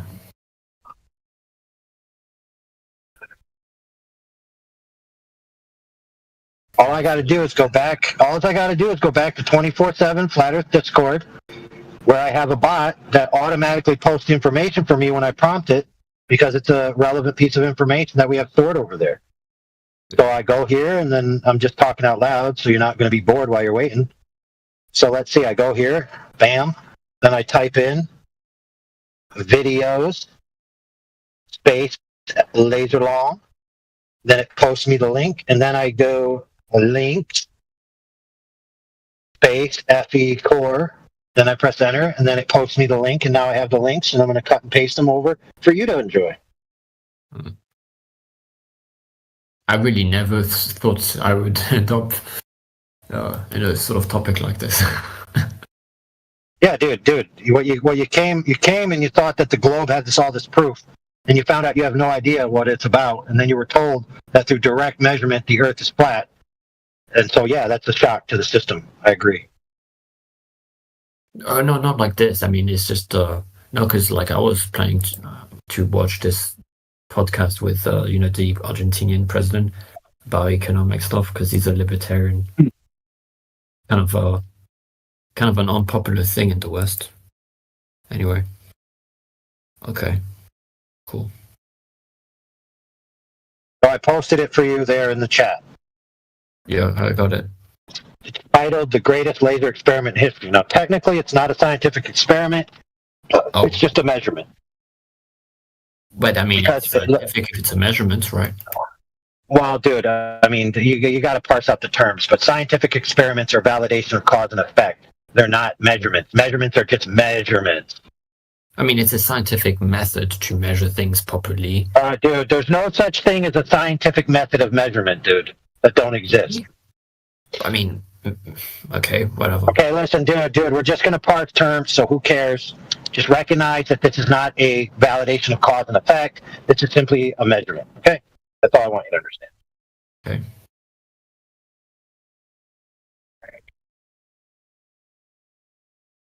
Now, this measurement methodology is called laser transit. It's very effective. It's used all the time. It's used in targeting systems for the military. It's used in construction. Okay, it's a very accurate methodology. Mm-hmm.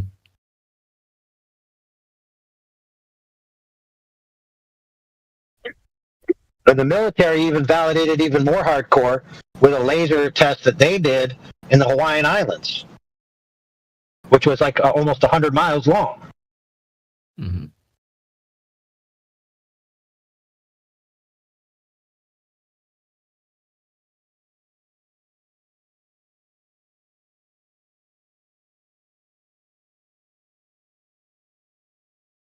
They also have the math in here of the WGS-84 projection, right? Which is what they were basing their locational reference, because the WGS-84 is a supposed model of a globe Earth with the curvature rates, right?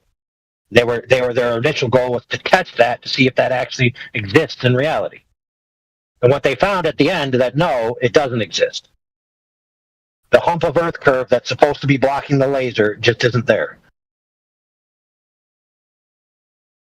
Okay, so I'll look into this stuff, and just to make sure I understand where you guys stand, you guys basically think the Earth is not a sphere and therefore it's a disk, or what? No. We think that the Earth doesn't have demonstrable surface convexity, therefore it's flat. It's a disk flying around in space and is moving upwards. Oh my goodness, dude. He's being facetious, dude. I'm just joking. That. I was being serious.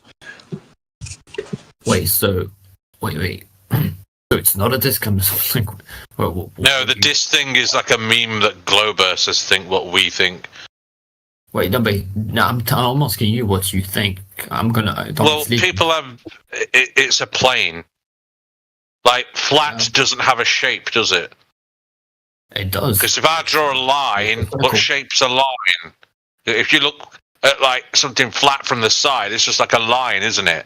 Yeah, it is. That's not a shape. From the top, it's a circle. So, what do you? How do you? Well, anyway, I'm asking you guys. Well, if you look at the Earth on even if you look at a globe Earth on a 2D picture, it looks like a fucking circle.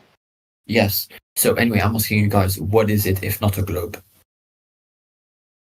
Yeah, we don't claim to know the shape of the Earth, right? It's the globe side that's making an exact shape claim, right? They tell us the exact size of it and all of that sort of thing. Like when we're talking about a flat Earth, right, we're talking about the surface not curving, right? So they tell us that 72% of the surface of Earth is water, right? When we go to large bodies of water, if the Earth was a globe, it would have to curve at a certain rate, right? You would have to have a horizon at a certain distance, depending on the height of the observer.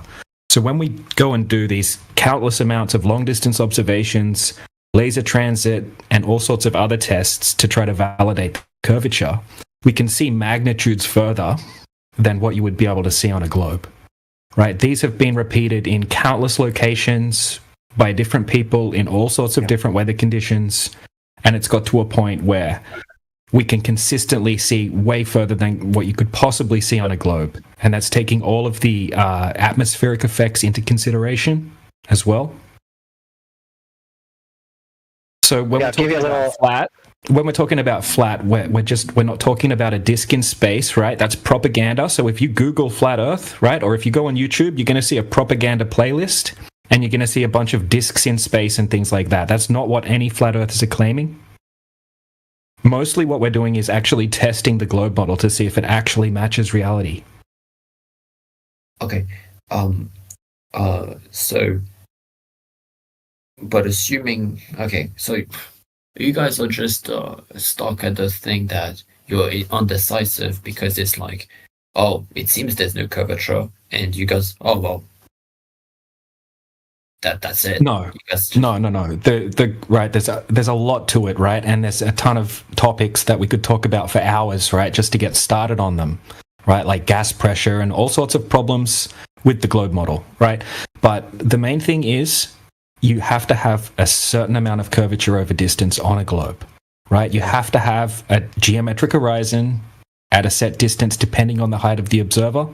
And when we go out, we cannot find it, right? We can't find any curvature. And if you look for the evidence from the globe side, you're not going to get what we're showing you. You're not going to get these comprehensive practical demonstrations that account for the variables, right? Video footage, start to finish of these tests, all sorts of information we can share with you.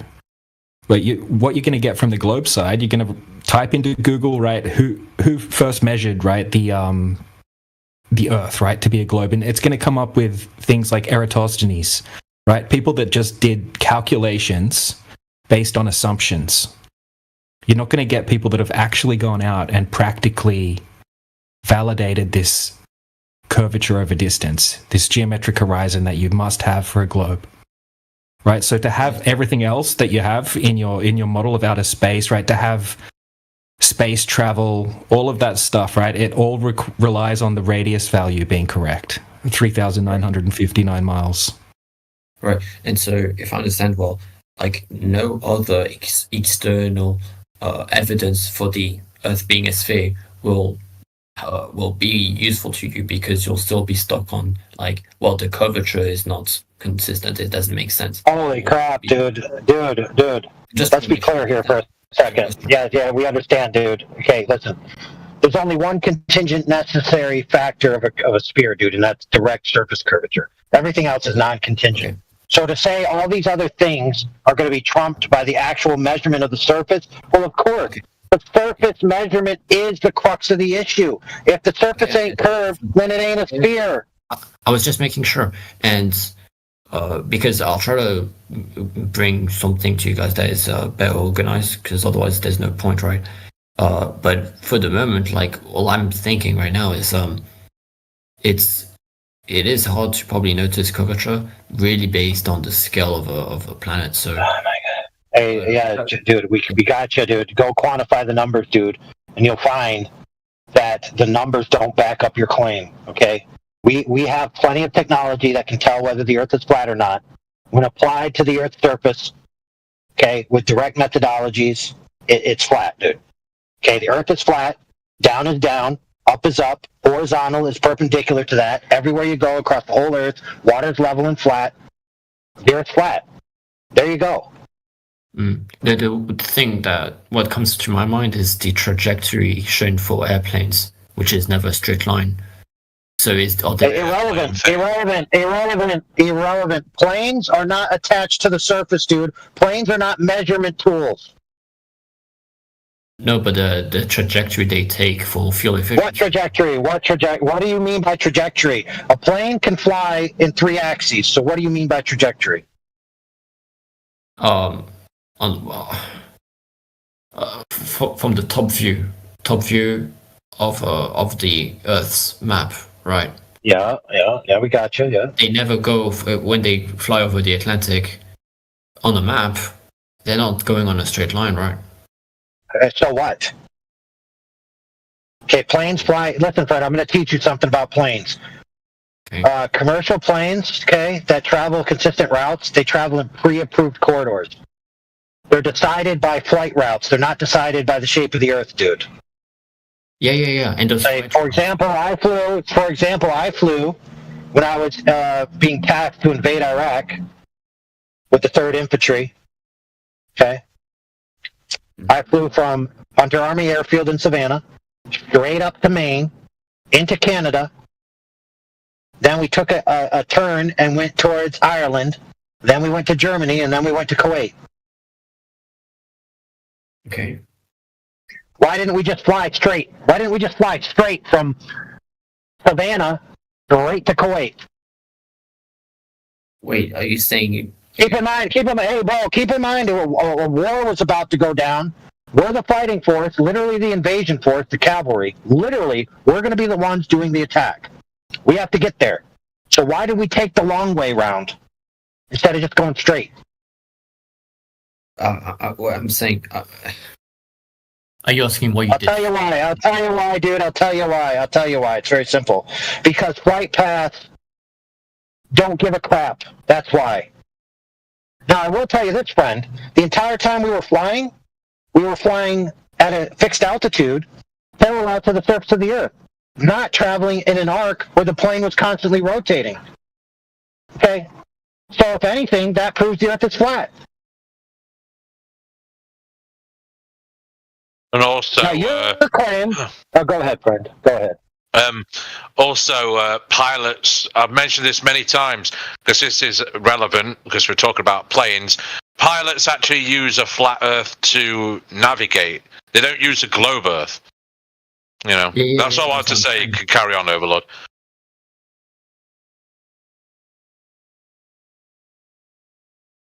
Yeah, so in short, planes don't prove the Earth is a globe, okay? It's that simple. Pretty much, that's the TLDR of it. Planes can do whatever they want in the sky, dude. They can go different speeds. They can take different courses. They can fly straight up as well if it's a jump jet. Yeah, exactly. VTOL. And you know. and planes fly, you know, at a pitch relative to horizontal. And we already told you that horizontal is parallel with the plane of the horizon. And we all know that the horizon is the apparent junction between the Earth and sky. And so horizontal is a direct reference to the Earth's surface.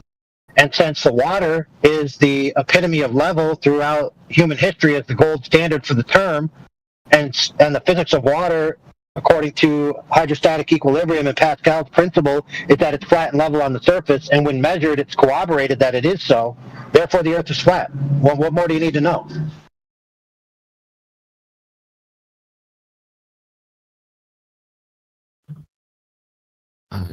Too much, too fast, dude.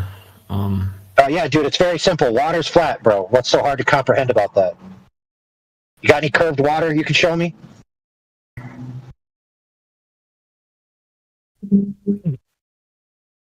Impossible to have curved water, my friend. Well, you know what? We got to be fair. You can put water in an ice tray that makes ice cubes that are spherical. So there's some curved water.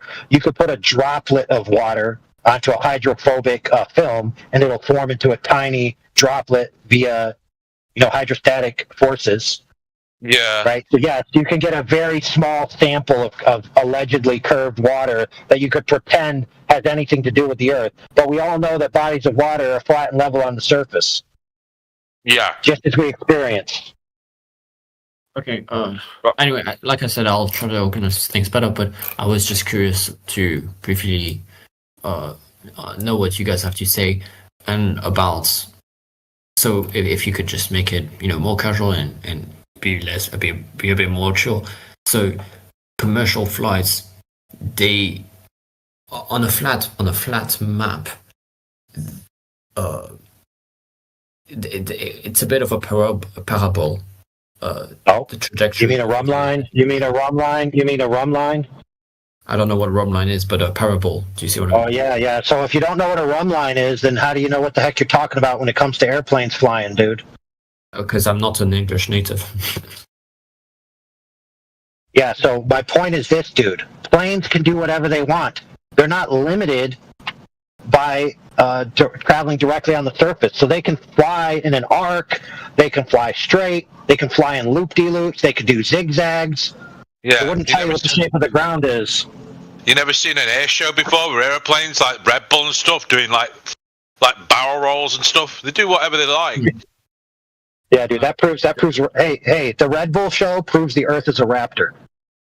Slow down. I need to better understand the point you're making. You're saying planes can do what they want, but when I'm talking about a trajectory, I'm talking about on a big scale. Who cares, dude? Doesn't matter. No, it would be interesting to find out why. I don't have image perms or link perms. I can share a link. Yeah, dude, there's a supposed, we did this just the other week where some guy said, oh, this distance is too great if the Earth is flat based on an azimuthal equidistant projection. Even based on that, I showed him that the course relative to the speed that the planes can go, plus the fact that there's a jet stream which goes from the tip of South Africa all the way to Australia, right, would cause the plane to travel that distance at a greater speed, right? So, I mean, these claims, dude, can't be validated because airplanes, and when it comes to distances, don't matter. Okay, let's go even slower than this. So if you look at the link that I sent and you check like the third, or I think 1, 2, 3, the third image, we see that commercial flights going over the Atlantic, they do a very big curve. So there's two explanations for this already. One easy one is actually the winds. The North Atlantic winds are going a certain direction. So that's one thing already, actually. Yeah, that's actually, it has field efficiency. Wait a minute. This is not a completely flat map, I think. That might be problematic. Dude, do planes have to fly 1-to-1 to the surface? Yes or no? The answer is no. They don't. Wait. Well, it is interesting to look at commercial flights, the trajectory they take, because they'll take the most efficient trajectory. So it is interesting to look because they're not going to waste fuel, right? They're commercial flights. People's tickets are very cheap, so it's interesting to look at what companies decide to do. Because but we're talking about the surface. Yes. You know, the surface of the Earth. Yes. Yeah. Yes. If you're in a plane, you're not going to see anything. No. But what the curvature of the Earth might imply for those companies deciding those trajectories is what ends up being more efficient. Like think about it. If the Earth is very, very curved, the trajectory, if you look on a flat map, it will not be a straight line. So if there was no curvature, they would be going in a definitely straight line. Dude, who cares? Dude, planes don't fly in straight lines, dude. What don't you understand about that? But they would want to. They would want to, though. No, you're wrong. You are wrong, sir. Why would okay, let me tell you, dude. I told you already that we flew on a privately chartered plane. The military chartered it. A Lufthansa big boy took our whole unit to Kuwait. Did we fly straight from Savannah to Kuwait? No. So according to you, we should have flown straight, but we didn't. Why not? Because of a curvature, maybe? You're wrong. Well, then, I don't know why.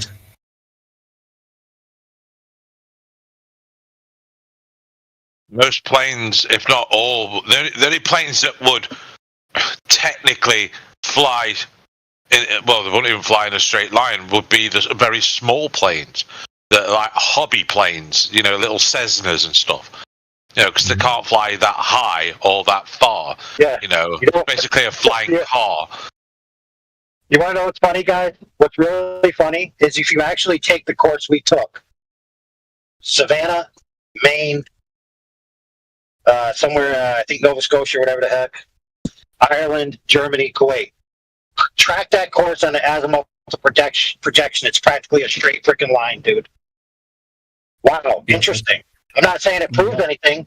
I'm just saying he tried to say, we should travel in a straight line, therefore it proves something about the Earth. Well, my course I took was basically a straight line, dude, on an azimuthal projection. So what does that mean? Does that mean the Earth is an azimuthal projection? Of course not. That would be retarded. No. I'm just saying it would be interesting, but whatever. Yeah, it'd be interesting if any of your claims were true. That would be interesting, dude. You said straight line, therefore the model of the path is correct. So that means I satisfied your claim that the Earth is an azimuthal projection. So are you going to concede that I'm correct, or are you going to concede that you're wrong? Which one? I don't know. I need to visualize the trajectory, but in the example that I gave... Yeah, get a map. Get a map, okay, and draw it out, dude. draw out from west. That's all you got to do. Because I mean, like you can. Savannah, Georgia, Hunter Army Airfield, Maine, United States, Ireland, Germany, Kuwait. Yeah, but I don't know if you did actual stops at those airports or what. We stopped at every single airport, dude. We stopped at every airport, dude. Right, so this is not, it's not, because of those stops, it's not a very useful case study because it's only from A to B, which is interesting. Oh, so now A to B is just A to B. I'm telling you, if you plot out those points, dude, it's pretty much a straight line, dude. So now you're changing your standard all of a sudden. All of a sudden, when your standard proves that the Earth is not a globe, all of a sudden we got to change it. That's not very fair, dude. You don't understand. You have to. I gave a link of something to visualize, and whatever, dude. You said if you fly in a straight line, that proves something about the Earth. I gave you an example of flying in a straight line, yeah, but and then you don't like it. No. There's no way of actually knowing the trajectory you took from A to B. That's the problem. Oh, really? See? There you go, dude. There's the problem, dude. Look, now you're starting to get it. Did you even look at the link of those commercial airplanes taking their trajectories? Yeah, everyone's seen that stuff. Dude, I've seen it a million times between the difference between a great circle route versus a direct line versus a run line, okay? I've seen those a million times, dude. You're literally posting stuff a lot of these people have seen many times. So you're not bringing anything new to the table for these guys. I get that. Yeah. So you said the path of a plane. Yeah, just hold on. You said the path of a plane proves something about the Earth. I gave you an example of trajectory that is from point to point, and you could track it out as a straight line on a map. So therefore, that proves something. So what does it prove, dude? What does it prove? Wait. I tracked a straight line on a map. What does it prove? It's not helpful because I do it. I definitely listen, friend. I definitely was at Savannah. Our unit definitely deployed from Savannah. You know how we know that? Because our base is literally where in frickin' Savannah, dude. We went from there to Maine. Then we went from there to Ireland, and then we went from there to Germany, and then we went from there to Kuwait. And then we invaded Iraq, dude. Okay, that happened. I was there. Okay, it's not actually the location from where you go to where, from where you... Oh, so now the locations don't matter anymore. Wow, dude, your story's falling apart faster than a soup sandwich, brother. Oh, man. You're better off just conceding, bro. No, there's a misbehave. No, but you keep changing the goalposts. You're just going to make this argument go on and on and on and on and on. And you're not going to win. There's nothing to win. I know that. Well, what exactly, dude. Then? Okay. You can't prove your point with these flight routes because the counterpoint proves a different map projection. So what the heck are you talking about, dude? Okay, And listen, friend, if you plot my course on a straight line, that is congruent with a map projection that already exists. Does that mean that map projection is the Earth? Yes or no? I want the answer. Yes or no? Yes or no? If you plot my course as a straight line that I took, it is congruent with a map projection that currently exists. Does that mean that that map projection is necessarily the correct interpretation of what the Earth is? Yes or no? If you went in a straight line, all it means is you took an inefficient route. That's what it means. Oh, so how about you answer my freaking question with a yes or a no, dude?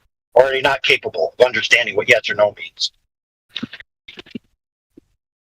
We don't know the answer, dude. We're waiting for you to come on board with reality.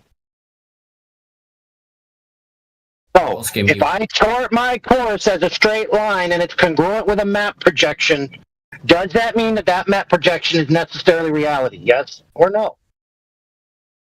I'm Yes not or no? able to really visualize what you're. Yeah, dude. The answer is no, because that would be a reification fallacy. And if you look up reification fallacy, the first entry in majority of dictionaries will say the map is not the territory. The map is not the territory. One more time, the map is not the territory. To claim it is would be committing a reification fallacy. Yeah, So we all already understand that this logic problem of just because you can chart a course on a map projection doesn't mean that that map projection is necessarily reality. We all already understand this. You seem to not be able to comprehend this. I think I understand it. It's only a thing of. Do you really, though? Do with terms. It's only He's had to explain this to you multiple times, and this is why he's probably getting a little frustrated, because you're not listening. I am. It's only an issue with understanding the terms, but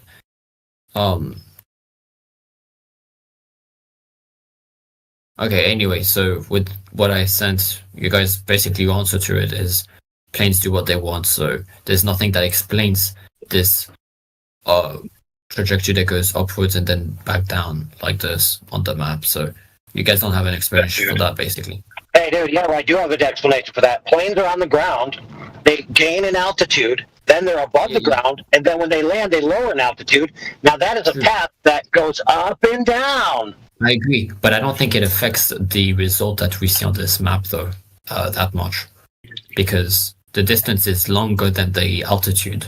So the effect that the altitude change has over that long distance. Yeah, you know what a plane, hey, cool story. You know what a plane must do if it maintains altitude? Do you know what it must do if it's traveling an arced path? Do you know what it must do that's contingently necessary and cannot be otherwise? Do you know what that is?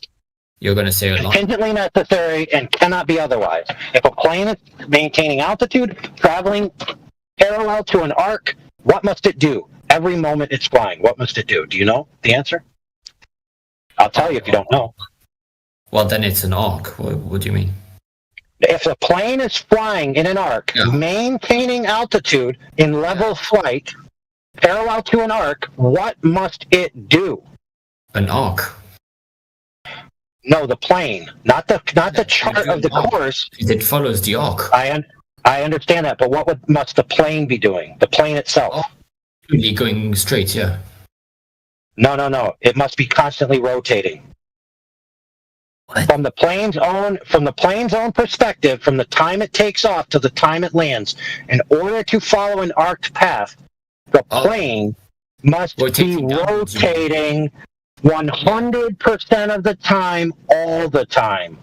Oh, yeah, rotating downwards, you mean, so pitching downwards. Yeah, the nose of the plane must be constantly rotating downwards, and the tail of the plane must be constantly coming over the nose as the attitude of the plane is constantly rotating from its own reference frame. You agree? Yeah, sure, yeah, definitely. Yeah, cool story. You got any evidence of that occurring in reality? Okay, fine, I'll look for that then. Yeah, good luck. We already know. Hey, by the way, friend, we all already know where that's going to lead. In fact, one of our friends will probably post it for you here shortly. Okay. Just give me more work then, I guess.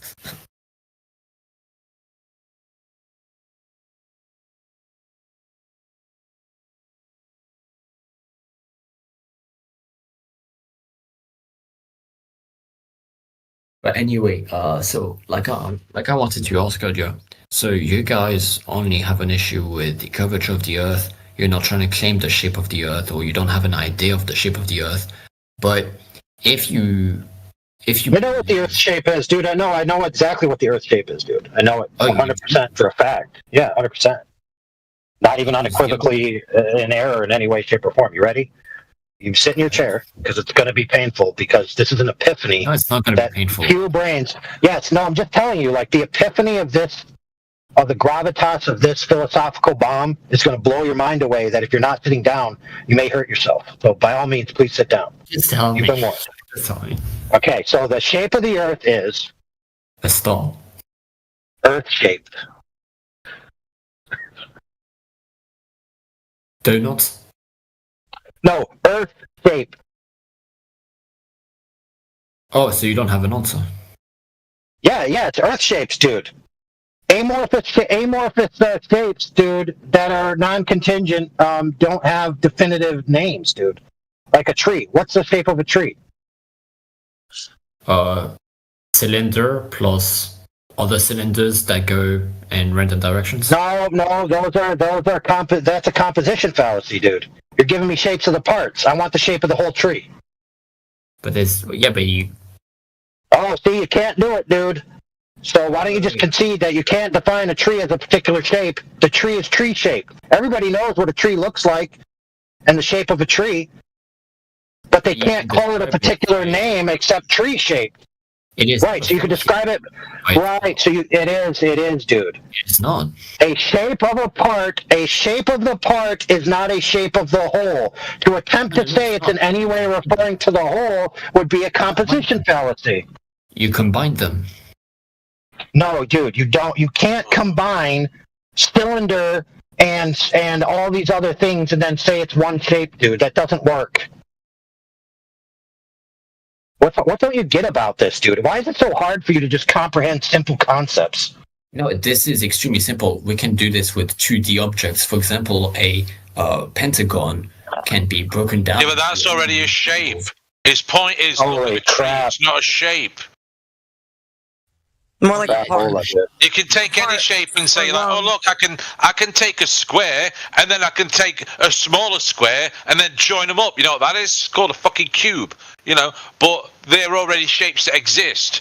What is a tree shape? You don't know. As Overlord said, none of us know. We just call it a tree or tree shape. We can estimate it. What's wrong with making well, what would you call a tree if it then? What shape would you describe it as?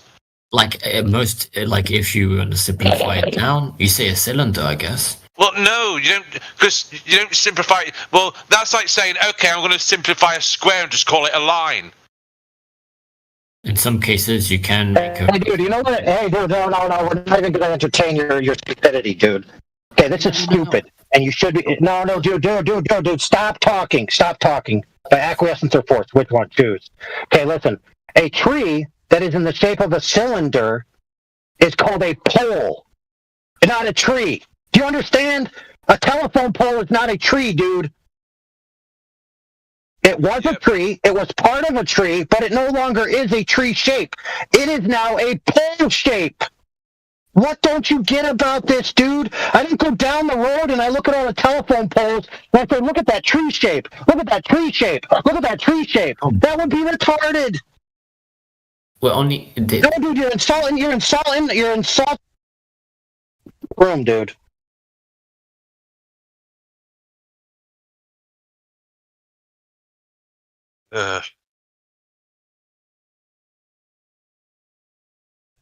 A child is not dumb enough to not understand the difference between a pole and a tree, dude. You ask a kid to draw a tree, and they draw a pole, you're gonna be like, why didn't you draw a tree? Look, it started off with you asking me the shape of a tree. Yeah, why don't you let us know what it is, dude? You can't. That's the moral of the story. What's so hard to get, dude? Yes, of course, I can't give you a description that is... Oh, there we go. Now you're starting to get it, finally. I never claimed that. No, you were breaking it down into parts and things like this when you shouldn't be breaking it down into parts. We're looking at the object as a whole. It's a tree. It's tree shaped. Okay, that's a circular thing to use the name within the definition for describing it. No, it's not circular. It's what it is. It's tree shaped. No, that is circular. You don't make a definition by containing the word in it. I mean, dude, at this point in time, I think you're a troll. No, you cannot be. You have to be kidding. No, this is... Well, you've been going around, like, we've been trying to explain things to you for the past, 2.5 hours? I feel sorry for Overlord. His throat must be so dry and almost sore. Having to explain things to you. Then. Well, to be fair, I've had my throat replaced with a cyborg mechanism, so I'm good. All right. Yeah, it's just like we're just trying to get you to understand, but then it's like, yes, Overlord sounds a bit pissy with you because he's had to repeat himself numerous times with different analogies. It was like that since the beginning. So, Yeah, hey, what shape is the car? What shape is the car? It's like in the beginning, I was the one who asked you the question, what is gravity? That was the original question about 2.5 to 3 hours ago. You know, I asked you the original question. You never answered it. All right, so before we go on, dude, because basically you're not giving him a question, you're just making a statement of what he did. Let's open the panel up to somebody else. So what I'm going to do is I'm going to go do some shopping for orange-shaped objects and broccoli-shaped objects and then banana-shaped objects, right? Broccolis look like a tree. Oh yeah, exactly. They even call them broccoli trees sometimes. I've never But heard of interestingly that. enough, so let's try to open up the panel for a new person to engage rather than this guy who's just going around in circles. Because I guess he's hoping that if he goes around in circles enough, he can rotate those circles and then get a sphere. And that's not going to happen. So I'm going to unmute a couple people. Hopefully we'll get a new convo going. I only wanted to. So we don't have to keep going around in circles, all right? I only wanted to know the implication of how you. Conrad, you have had the floor for so long. You've had, I was asking you questions. That's all that I was. I was inquiring. Yeah, the implications, sir, are that the Earth is flat. That's the implication. That's the claim. Correct. If you want to make claims about the overall structure of the shape of the Earth, which, by the way, could have an infinite permutation, okay, the Earth shape could be infinite permutations of overall shape, dude. That doesn't change the fact that the surface is flat, dude. So I'm going to mute a couple people, and hopefully we'll have a new convo begin. All right, here we go. Let's see if Mr. Sin Cleanser might have something to add that's new, unique, and not what we've been talking about ad infinitum. Oh, don't do that. Don't do that. We'll get into trouble real quick if you unmute me.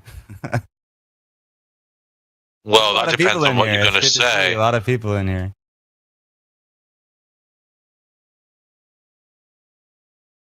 So, Sin Cleanser, do you have anything to bring forth for the globe claim? Sin's a flat earther, guys. Oh, Sin Cleanser's a flat earther? I probably knew that. Yeah, we've all come across him. He's been around for years. I'll be the Glober today if you need me. I'll be. The flat earth is ruined now. That's sorry about that. Didn't mean to proclaim you something. Flat earth is done for now. Watch out. So then what you're saying is you don't have any positive claims for the globe. Very good. Moving on. Question? In a nutshell. How about Conrad? I know you tried to run. I know you tried to get your point across. I know I missed part of that conversation, but do you have anything new? Because it sounds like what you were trying to proclaim or whatever you were saying has been run into the ground. Do you have anything new to say or any evidence at all for the globe? Well, no, like I said, I'll try to bring evidence for tomorrow or something. But otherwise, I only have inquiries.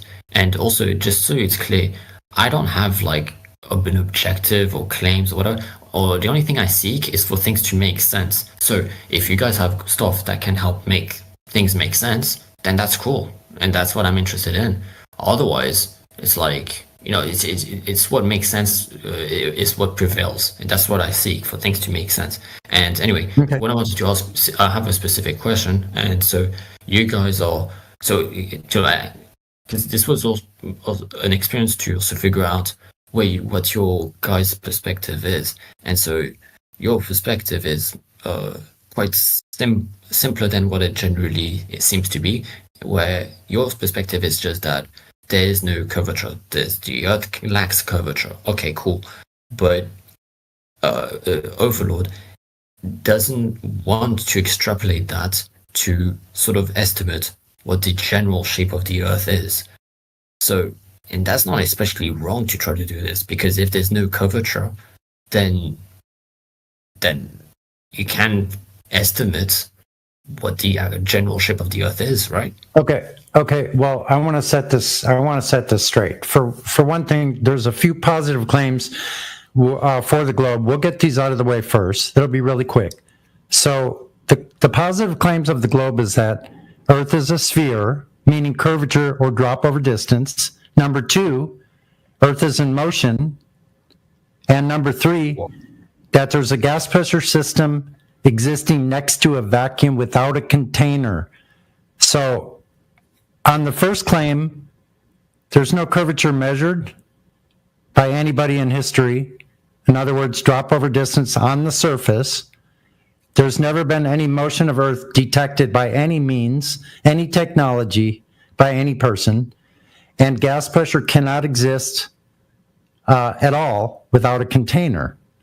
So based on those 3 things, that's what we're going by. Like, there's no curvature, Earth's not in motion, and gas pressure can't exist. So other than that, we don't make a shape claim. As a matter of fact, like was said before, Earth is Earth-shaped. Nobody knows what that shape is because you would have to go to all the extremities or go outside of the system completely and look back at Earth. So nobody's been able to escape reality and then look back and say, this is what reality is. So we don't claim a shape because we don't know all the extremities and all the conditions of the extremities. Do you understand that part? Yeah, of course. Okay. What was this gas chamber thing about? This sounds kind of strange. Okay, it's not strange at all. You've heard of the second law of thermodynamics? Entropy can only increase in an isolated system. Right. So basically, the second law states that high pressure will always go to low pressure, hot will always go to cold, and so forth and so on. So now we know gas pressure. The actual definition of gas pressure is the molecules bouncing rapidly against the walls of a container. That's why we measure pressure in pounds per square inch or kilograms per meter squared or whatever you want to say. So it's always a surface area. And the reason pressure is measured by surface area, because you have to have a surface area to have constant volume. If you don't have a constant volume, then you don't have constant pressure. So if Earth was an open system, all the gases would fuck off into space, into the vacuum, or into the lower pressure area. Okay, John's. Oh, okay. And you wouldn't be breathing. You wouldn't be breathing. You're breathing because there's pressurized gas. Yeah. I get that. Okay, and okay, so now I understand it, and I'll try to tackle that then tomorrow or something. And when you said motion, did you mean you think the Earth doesn't move in space, or you have sort of sources that it doesn't move? Well, with the gas pressure thing, we just bludgeoned your space. So there is no such thing as space. Space is only length, width, and height. Yeah, that exists. Length, width, and height, that exists. But what you're thinking about outer space, no one's been to outer space. The Earth is contained and it's stationary. It's not in motion. It's not moving at all. So you don't think the Earth is rotating even? The Earth is not in motion. No, the sky above us is in motion. Clearly, when you look up at the sky and you take a time-lapse photography of the stars are clearly moving around in a circular pattern above us. You don't sense any of this motion. And once again, nobody has ever detected it by any means. As a matter of fact, one of the priests of the heliocentric religion, Albert Einstein, said that there's no means to be able to tell, to measure if Earth is in motion or not. Exactly. So, but you're using that as proof that we're not in motion, though.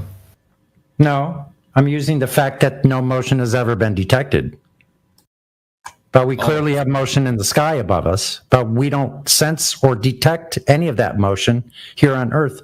Earth is supposed to be moving a rotation of 1,000 miles per hour at the equator, and then about 66,000 miles around in orbit around the sun, and then the sun is orbiting around in the galaxy 500,000 miles an hour, and then the galaxy is supposed to be moving at more than 1,000,000 miles an hour around the great attractor.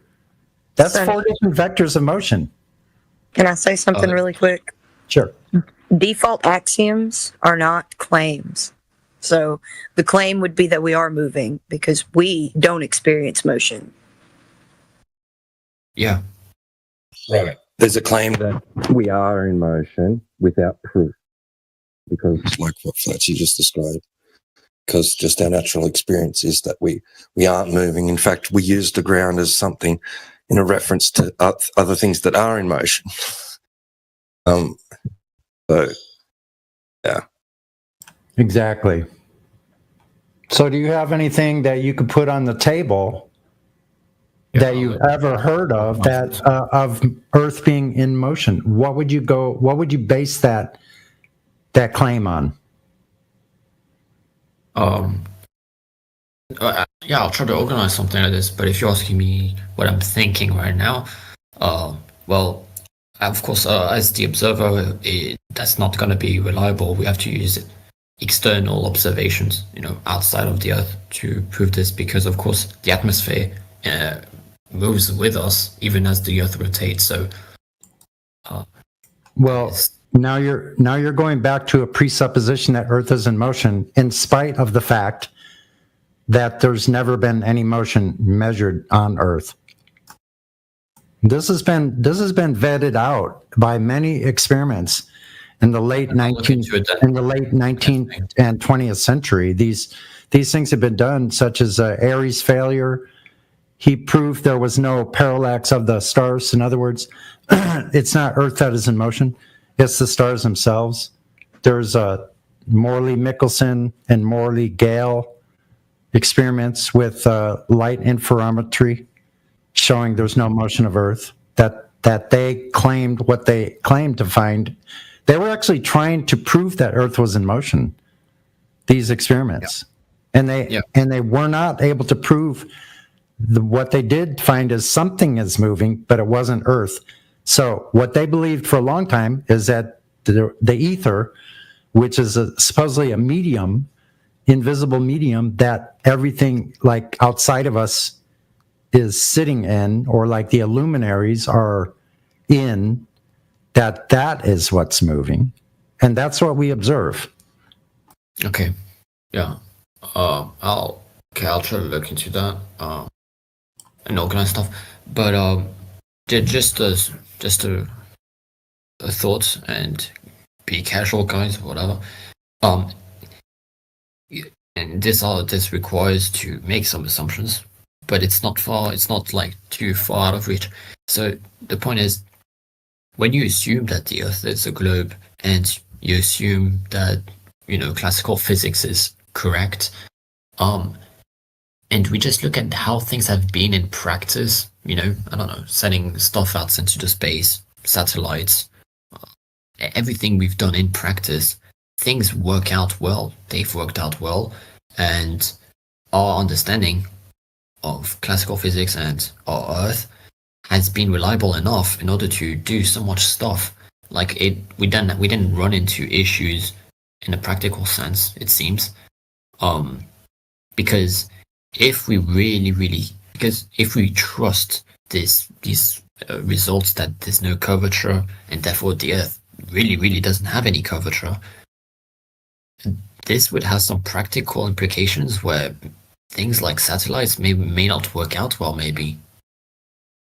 And things do work out. Yeah. So since you're speaking of practicality, let's go to practicality. So you're skipping ahead about 20 steps with your satellites, but let's re-ask ourselves this question. So if they're sending satellites and supposed spacecraft and supposedly going to the moon, they had to have the radius or the dimensions of Earth. They had to know that before they did any of that stuff. So I would like you to try to find, or if you know of, how did they measure the curvature of Earth? They would have to have that for all their orbital mechanics, for everything they're doing. And then I have a caveat after that. So do you know of any time in history that anybody has ever verifiably measured the curvature of Earth in order to use it as a reference or a standard of measurement, that they did everything else afterwards with it? Have you ever heard of that? No, because I never heard of when it was necessary. Okay, well, I'm telling you, based on your own statements about satellites, Yeah. if they're sending these things out into so-called outer space, Yeah. none of their trajectories, how much fuel they're using, the speed that they're having to get out into so-called orbit, none of these things would work at all if they didn't have the radius as a measurement that they could use as a reference. Oh yeah, of course. Okay. Right. So what I'm about. Yeah. So basically you would want me to demonstrate how they predict the orbit for those satellites. No, that's too far ahead. No, what I'm telling you is, now here's the thing about this question. If I were asking you this question and they had actually used a measurement, like I said, as a standard, a reference to use for everything else, all their orbital mechanics, if they had actually measured the Earth and knew this information, drop over distance on the surface, which that's what they would have to do, Yeah. that information would be everywhere. It would be in every school book about the Earth. It would be ubiquitous. You could look it up in a dictionary. How did they measure, or an encyclopedia, how did they measure the Earth? And there would be a Nobel Prize attached to it, no doubt. They've never done it. So here's the other part. Here's the caveat that I mentioned earlier, and I'll finish with this. The caveat is the way that they practically use these things up in the air, like satellites, satelloons. They use a lot of balloons. And we're not denying that they have things up in the air above us. But do you know how they actually locate those things and what method they use to locate their satellites? Not sure anymore. Okay. They use elevation angles. Do you know what an elevation angle is? Go ahead, Tommy. Yeah, an elevation angle is something that they use a horizontal reference frame. The horizon is an analogy, or it's a reference. We use the horizon as a reference to zero to get our elevations from. When they measure elevations, they measure zero as the horizon, and they measure up to their whatever device they're looking at. That's how you get an elevation angle. This cannot be done on a curved surface. Do you understand that? Okay, so if understood, it's like the way we're looking. We take the angle. So we take like a person standing. They look up to the satellite, and we take another vector where it's just a straight line from where they're standing, and we take the angle between where they're looking and the vector that is going forwards from them, right? That's the angle we're looking at. Right. Okay. So that's how they locate these things. That's how they tell where their location is, by elevation angles. Mm-hmm. And do you know how latitudes and longitude lines on Earth were how they came up with that? Oh. Elevation angles from Polaris. From the horizon to Polaris, and then all the different distances away, Polaris will drop as you get further away from it. It'll drop in angle. They measured these angles with the horizon as the 0 point. Once again, you cannot have elevation angles from a curved surface. Do you know the rule about triangles? Triangles, what is a triangle? I I'm not going to manage to give you a very good definition, I think so. Okay, well, it's 3 straight lines based on 3 points, and there's a rule about triangles.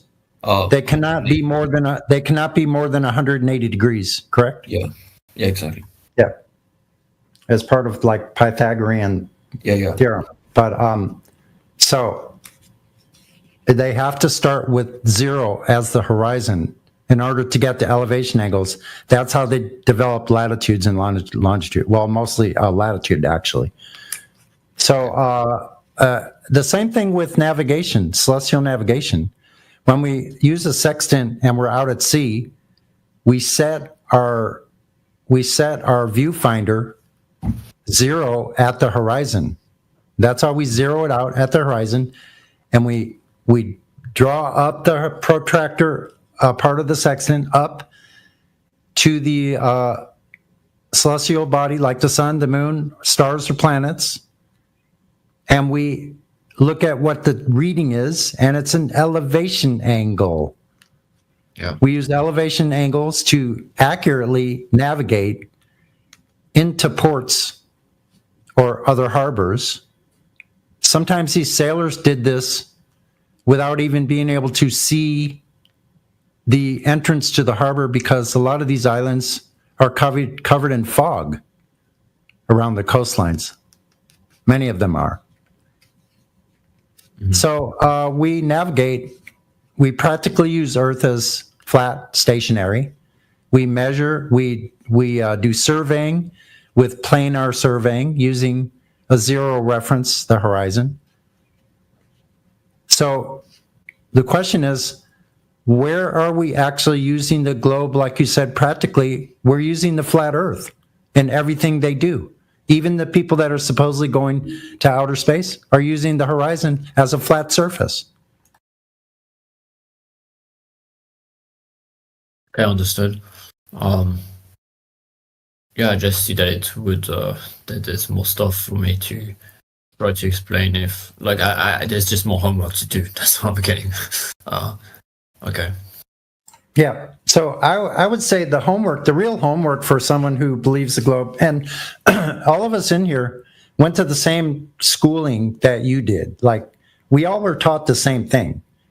It's not like flat earthers were dropped off of a turnip truck and all of a sudden we're flat earthers. We grew up believing the globe too.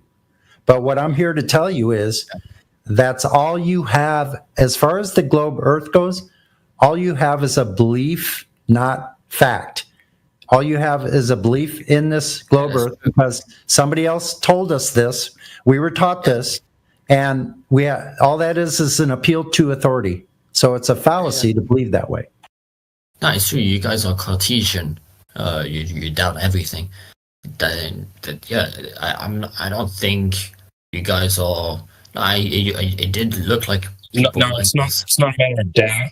It's a reason for doubt. So if something is presented, if claims made, or something's presented to you and depicted as being an accurate representation of reality, then then we're going to take in the stance where we're going to want evidence for that. What's the evidence? Let's analyze what's being presented and claimed as being evidence. Right? Does it have any fault? Is there lack of merit, et cetera, et cetera? Does it logically stand? Right? Yeah. Does it match observation, etc.? Yeah. Right? That's what we're going to do. It's not just this. I'm just going to be this doubtful person, and it's not like that. Oh no! When I say doubtful, like in a Cartesian way, it's like a scientific thing, like skeptical, having a critical thinking mind. Oh, okay. Sorry. Yeah, I misunderstood then. Yeah, because Descartes, he was a philosopher and a mathematician. He did the methodical doubt thing. It's the name of his principle, and it's a sort of method. It's like doubting things like fundamentally and everything. Yeah, it's just a way to proceed. Right. So here's the thing about that. So we're not just skeptical for no reason. We actually go more along the lines of empiricism, which means that things are observable, measurable, testable, and falsifiable and repeatable. So if these things are not repeatable, they're not verifiable, you can't test them, observe them, or measure it. Yeah, of course, we're not going to believe that. But we can go out and actually measure the Earth itself on the surface, out in nature, in reality. And we've discovered through our own observations, we see way too far for it to be a globe. So in other words, we found water doesn't curve. Large bodies of water are not curving. We would be able to measure this. It would be like this simple. In 3 miles, you should have 6 feet of drop. 5 miles should be 16 feet of drop. 10 miles should be 66 feet of drop. And 20 miles is like something like 400 feet of drop. Yeah. So this is measurable with long distance observation, with longer focal points of zoom cameras and other devices, binoculars. We can see shorelines far off into the distance where they should be below a hump of water. Well, we never found this hump of water. We actually have an observation called the Black Swan, where we have oil rigs off Santa Barbara coast in California. First oil rig is 6.4 miles, and the other one is 9.4 miles. We see the horizon beyond the last oil rig at further than 10 miles, but we just say, let's say the horizon is 10 miles, and the observer is 1 foot above the water. So at 1 foot above the water, the formula is 1.225 times the square root of the observer's height in feet. That will give you the distance to the geometric horizon of a sphere of 3,959 miles. So we know how much, where this curve edge is supposed to be. And at 1 foot above the water, the curve edge, the edge of this Earth where it drops down beyond your vision, below your vision, should be at 1.22 miles. Well, we have a horizon at 10 miles or more. And that would make the Earth's radius, just by that observation alone at 10 miles, would make the Earth's radius more than 250,000 miles.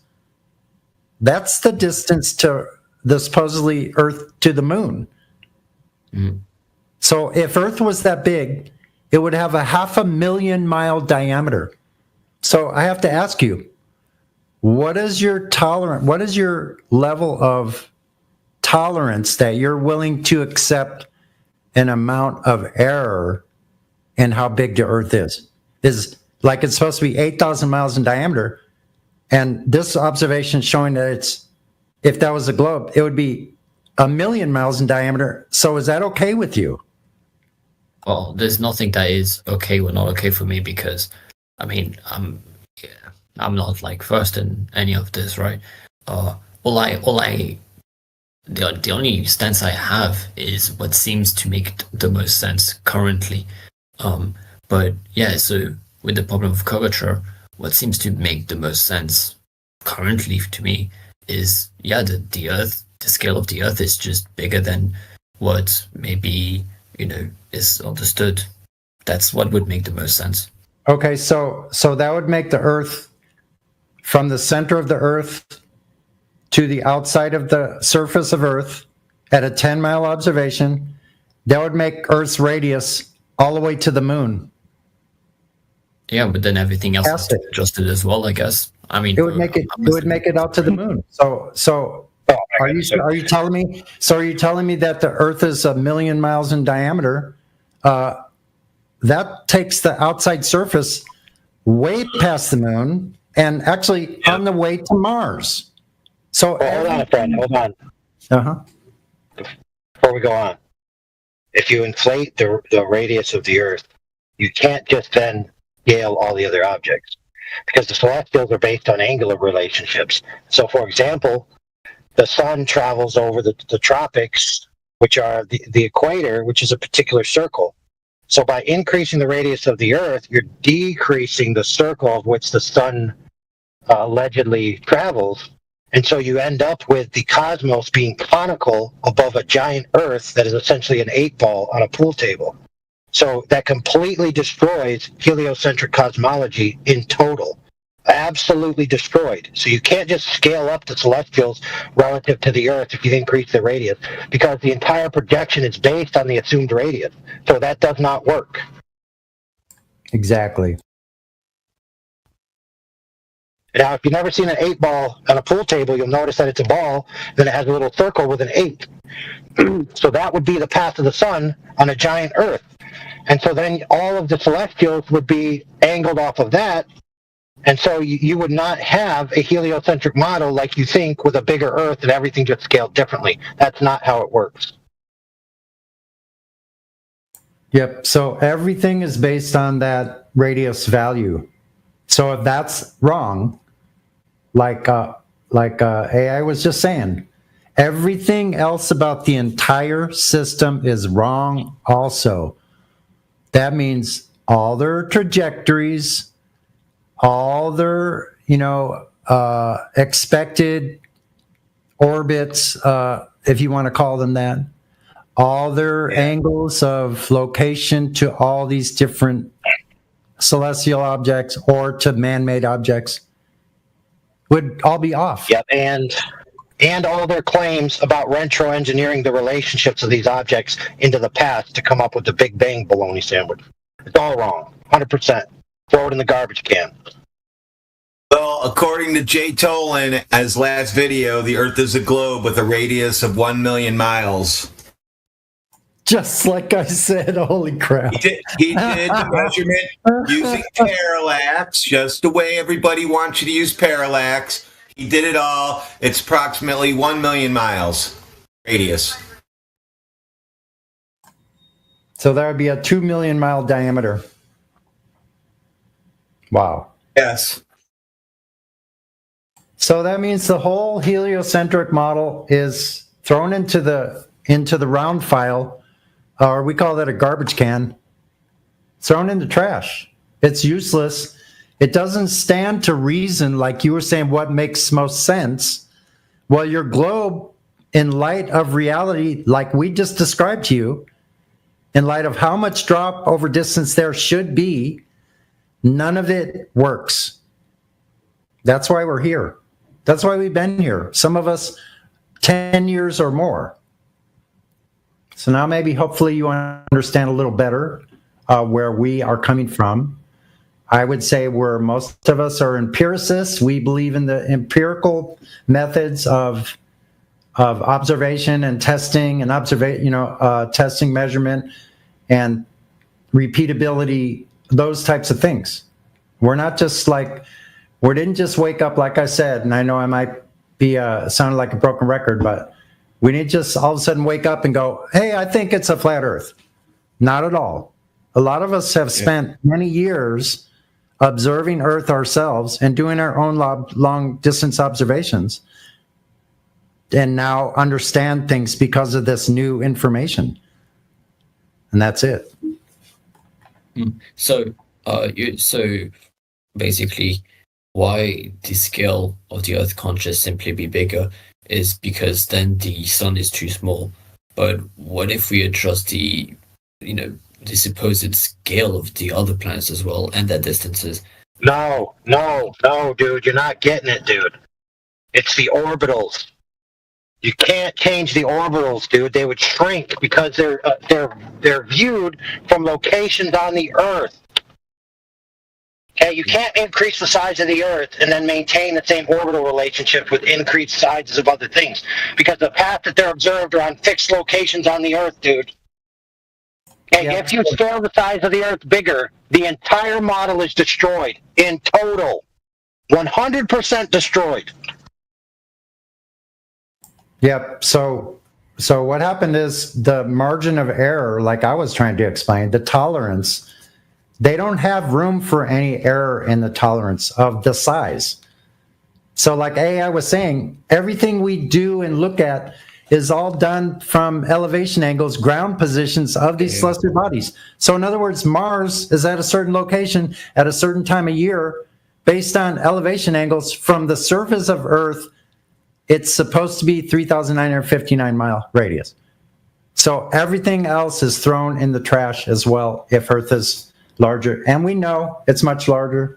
We see islands off in the distance. In Hawaii, they see islands over 100 miles away.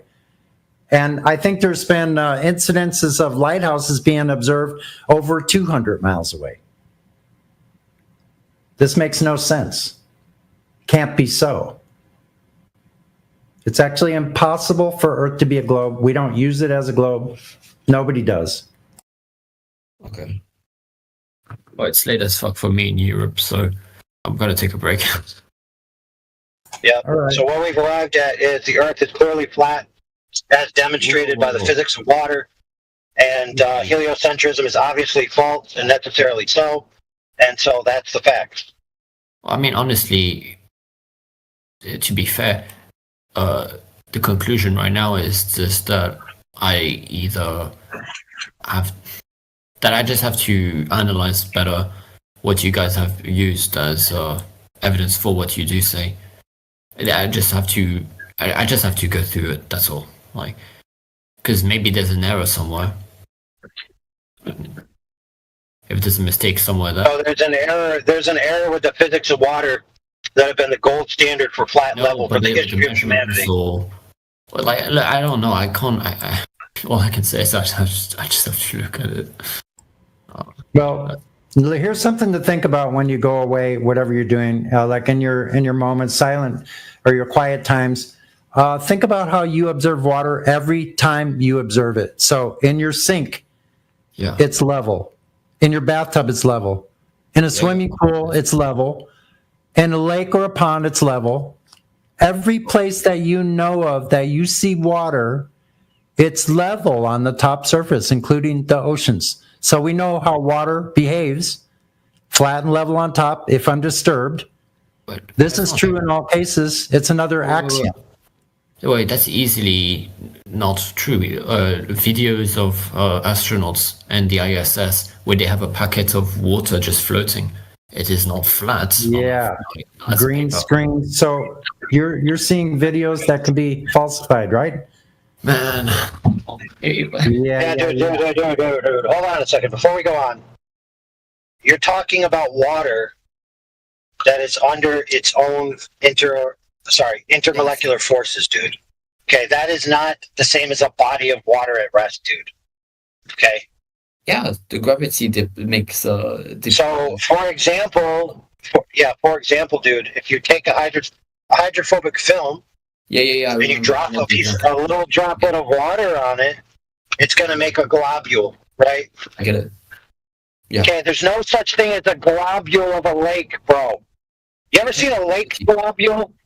Because of gravity.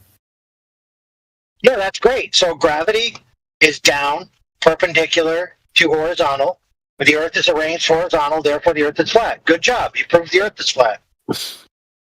Yeah, at a local level. No. No, dude. Everywhere you go, down is down. Everywhere you go, horizontal is horizontal. There's nowhere you go that's not the case. Okay. Level. We use sea level as a level. Sea level is a standard. It's level. That water is level, and it's the same angular level as sea level at every elevation and at every location. So if you do a level water and you're building something, you dig a ditch and you put water in it and you use that as a reference. That's how they used to build. Yes. They used to build canals that way.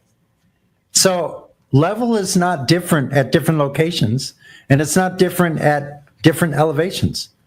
So we use level all the time in everything we do in building. And so every level is the same, so Earth is not curved. Okay, I'll do my homework, and hopefully I'll be back soon then. Okay, see you. All right. Perfect, brother. Make sure you watch that video and read that document about the laser test. Yep. Pretty much bludgeoned the globe completely. That guy got the trifecta. That was good, man. I thought I could tell from when I first came on, it sounded like he needed a little special treatment. so we finished it off for him. Sonny, bro. So let me congratulate you on how sharp and concise, precise, and developmental your conversation was. Very well done. I appreciate you in this mindset. I like to hear it. Good for you, brother. Hey, thank you very much, man. That means a lot coming from you. I've always looked up to you and your conversational skills and the knowledge of this topic. And I've learned quite a bit from you and other people like you all throughout this whole journey. So it's a process, and I'm grateful. Thank you. I appreciate that. Also, congratulations to the panel for not having an interruptive chaos. That was actually not, even though that got hectic a few times, it was actually very listenable. Yeah, and I want to thank Flatsy and T-Dub, both of you. I appreciate when you guys stepped in.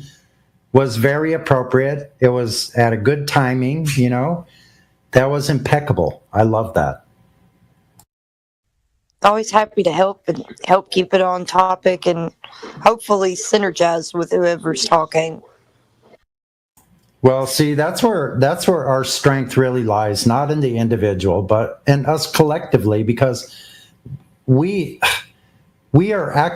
unbeatable with this mindset.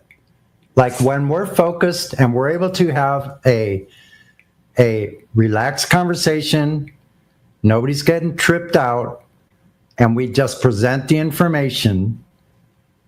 So with all of us working together as a team, we do so much better. So yeah, I like that.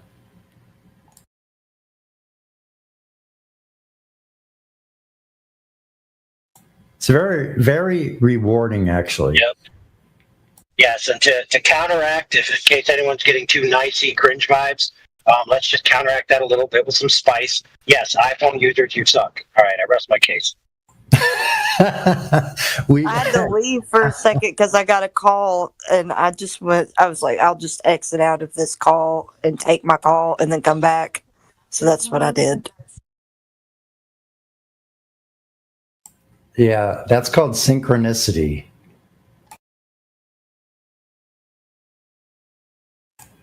So I like that. We're not all crazy on the same day. So thank God for that.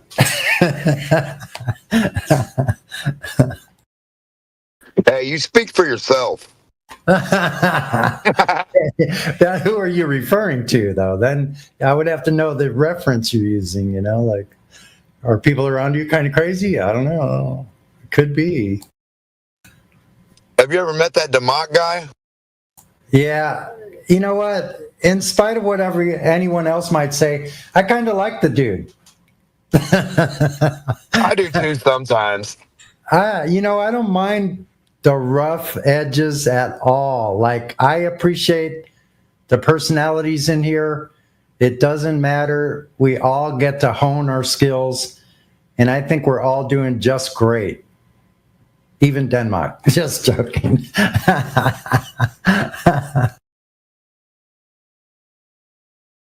I like it when Crit was saying to the one guy a couple of weeks ago, he's like, well, see, you've painted yourself into a corner to where you only get to speak to Denmark now.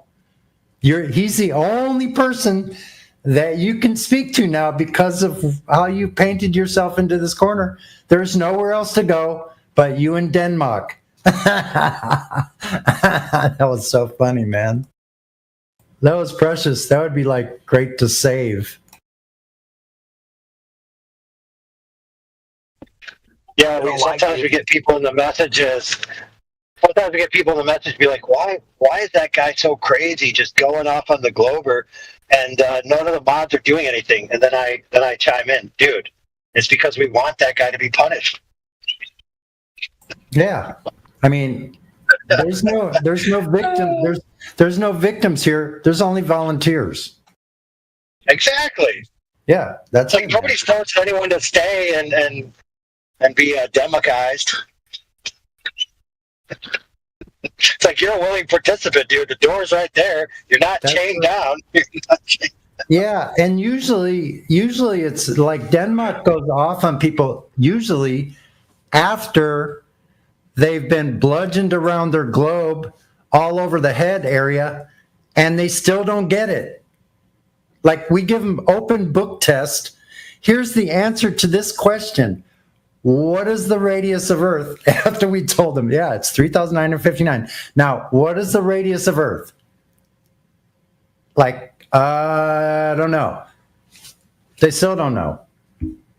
Like, how much drop over distance in 5 miles? It's 16 feet. Okay, how much drop over distance in 5 miles? I don't know. So then it's time for Denmark. Take over. Well, usually they'll be being rude to you guys too, or just being dickheads downright anyway. You know what I mean? So Yeah. they'll come in and say something to them. Well, yeah, because they double down, like they get caught in being intellectually dishonest. And a lot of us get tired of that after a while and we kind of back off. But they want to keep going and they keep enlisting themselves in a fallacious conversation. So, yeah, they need some more bludgeoning. And, you know, some people need a bigger stick to get hit on the head with. Yeah, because sometimes a clothespin ain't enough. Yeah. That's why we don't see a lot of the Gem Pandaites in here there very much anymore, because, well, most of them all have been banned multiple times and given chances and then banned again, right, AI? Yeah, they usually don't last too long with their behavior. No. I think it's weird if I just say hello. I'll come in and be like, hey, you guys, something. They'll be like, oh, shit, party's over, Democ's here.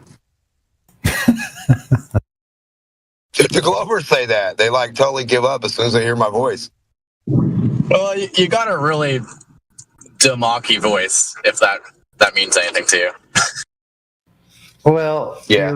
Your reputation precedes you. Exactly. Democ is a verb, not a name. Right. Yes, they don't like to be Democ.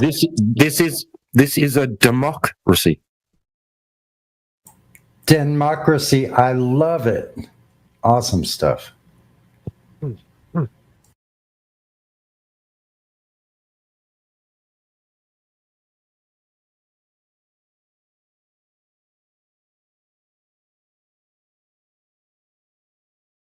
It'll be weird to the ones that are actually truthful or sincere. You know, when we talk, no matter what they say, you can say the craziest things you want to me, and I won't say anything about it if you're a cool, sincere person about what you're saying. Yeah, exactly. Yes, that's it. That's pretty much it with me. And if they act convoluted or say one thing and then 2 seconds later say something different, like, hold on, you just said, no, I just don't let that shit ride. I'm very elucid, as I would say, or lucid when people say weird ass shit in doublespeak, and I hear it. I don't like it. Yeah, exactly. Yeah, we become really sensitive about that, you know, and we can spot it out.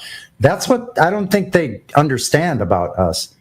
That through this process of these conversations, through all these years, and a lot of times every day being on here, we've heard it all. So when we hear something that just doesn't sit right, now, like you were just saying, some of them are honestly curious, and there's a lot of ignorance out there, and I'm not saying that to cut anybody down. A lot of these people, they just don't know. They haven't been exposed to the information, so that's fine. I mean, when they're curious because of that, that's one thing. But when they've been around here for 5-6 years, and they keep coming back with the same ridiculous arguments, then yeah, they need to be kind of like dealt with appropriately. So we know how to do that. But yeah, they miss the intuitive part that we have here, that intuitively we can pick up on that honesty pretty quickly. And I used to get really hyper about it. Like, people know me from years back, man. I would get quite upset and show my frustration and vent it out on them. And I think, I've learned throughout the years, like I can be calm and just present the information, and that's good enough. Like, they want to keep on being dishonest and lying to themselves about this information. That's up to them. Like, go ahead and do that. But we're going to call you at every step of the way if you're wrong.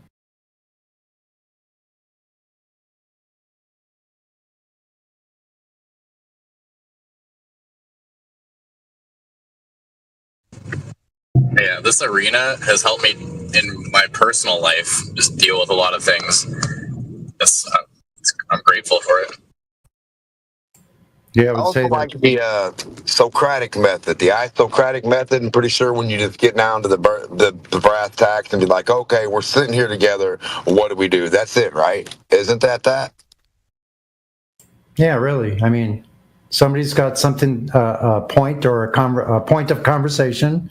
They want to bring it up. So I think what you were saying about your personal life, because you can kind of like listen to somebody and see like what they're trying to say and what their motives are. I mean, you can kind of like read between the lines, and if I don't know what their motives are, or if I'm not sure of what they're trying to say or what point they're trying to make, I can give it a moment, let them speak up before I make a decision. Then I can ask appropriate questions. But also like that intuitive part. I don't know if that's what you're referring to, but the intuitive part, like you kind of learn like the way people present themselves, like if they're being dishonest or not. Well, yeah. And the special. Speaking of that, hold on, friends. Hold on. Before we go on, please vote for me for Liar, Fraud, and Nefarious Shill of the Year. I'm hoping to beat out Witsit and Jaren for the prize money, because I could use it for more super chats. Oh, crap. I don't know. Jaren's pretty up there, man. You got some tough competition this year. That was a cheap. Will Duffy said it's okay to lie and deceive people. So did you see the new video about Eric Dubay? Oh man, yeah, he has a tough running AI this year, but I'll vote for you. Yeah, that was a cheap plug. I think you're going to lose that AI.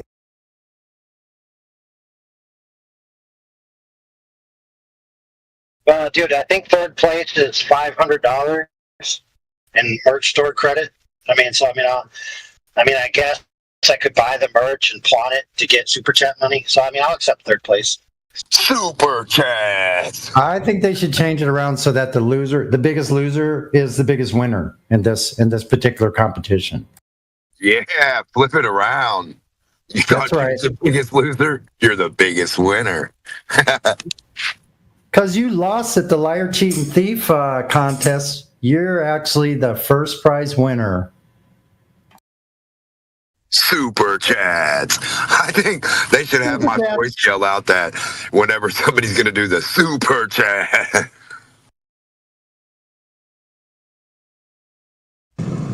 You got to join some of the ball busters. Start saying it. It'll catch on eventually. I'll pay money. I'm gonna slander you with a super chat. I'll cut you out. I'll spin my loot. You'll feel bad. Are you trying to usurp Booger? D-Monk? Super chat. Super chat. Killing the job for a minor. Gosh dang, D-Monk. What happened? What are you guys talking Super chat from a Glober. That's what we want. Yeah, have the Glober give super chat. Yeah, they do, so they can slander them. That's great. Dude, I've won entire debates in super chats. Like literally, go watch the debate where it's Nathan Thompson and some other guy versus some other dudes, and the debate topic is on MD. The debate topic is, does the Bible teach that you're supposed to be vegan or something like that? And I just super chatted some verses and then just took my victory and left. And then Nathan Testa tried to answer it, but he messed up. And then I said, wow, this was the best $50 I ever spent, winning a debate in the Super Chats. I'm going to go buy a steak and eat it now.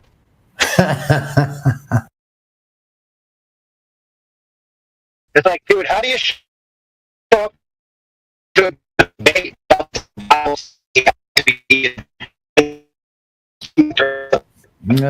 It was rare, but you roboted out.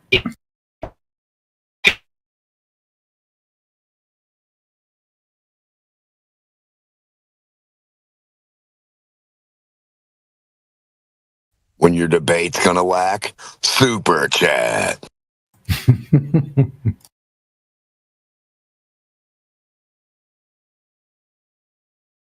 I'm just waiting for them to go over the Brian and McBooger Eater debate. That was gold.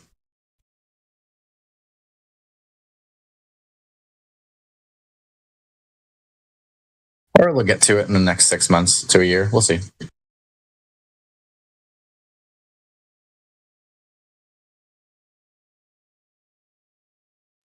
So it's just absolutely great that, all that money spent on all that travel and all those whatever logistics they had to do to go down there and do this final non-experiment, that doesn't change a damn thing. Didn't change anything.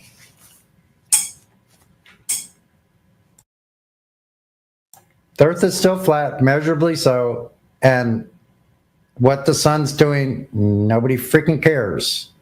Who cares?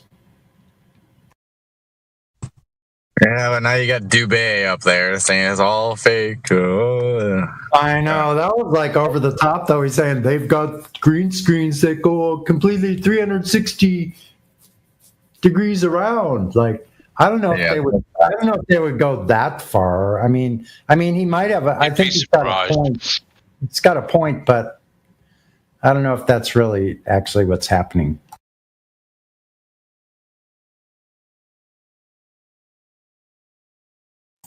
But if it was happening, it wouldn't surprise me. The Globers would do something like that. That part. Well, they'd try anything, wouldn't they? Yeah, pretty much. Yeah, it's like we're fine here because we can see through all the BS, right? We know it doesn't do anything. But man, it's not hard.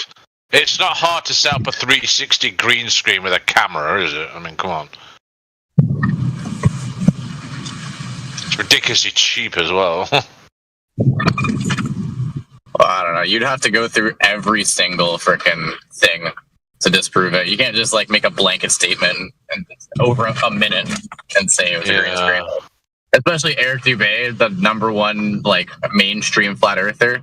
And then you go to the comments and you see all the other flat earthers like agreeing with them and saying, "Oh, they faked it, oh, blah blah blah." It's like, it pisses me off, man. It's, like I said, it was the final confusion or the final whatever the word you want to call it. Social experiment. There we go. So I take it you're not a fan of Eric Dubé then? I don't mind him. I don't know, I need more cowbell. Like a 7-minute video to say it's fake. Like, come on, bro. Yeah. Yeah, I like Eric Dubé, but I think that video isn't very good. And I think the arguments are really weak that it was faked.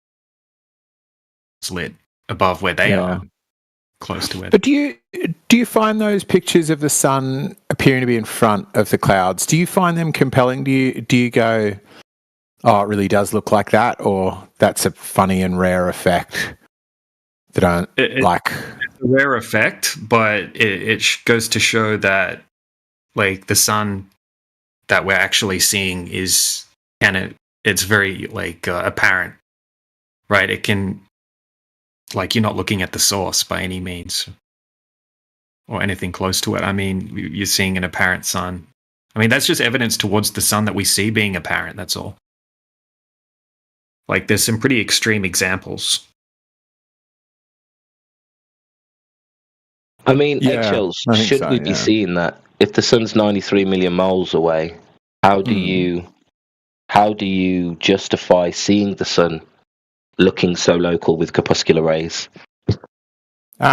Because that's how parallel things look, right? If you put your head between train tracks, you'll have these lines that are parallel, looking like they are running into one another, right? If you get your eyeballs right down equidistant between the train tracks, you have two lines that are definitionally must be parallel to one another in order for the train to work, but they'll look like they are two lines heading in opposite directions, crashing in the middle.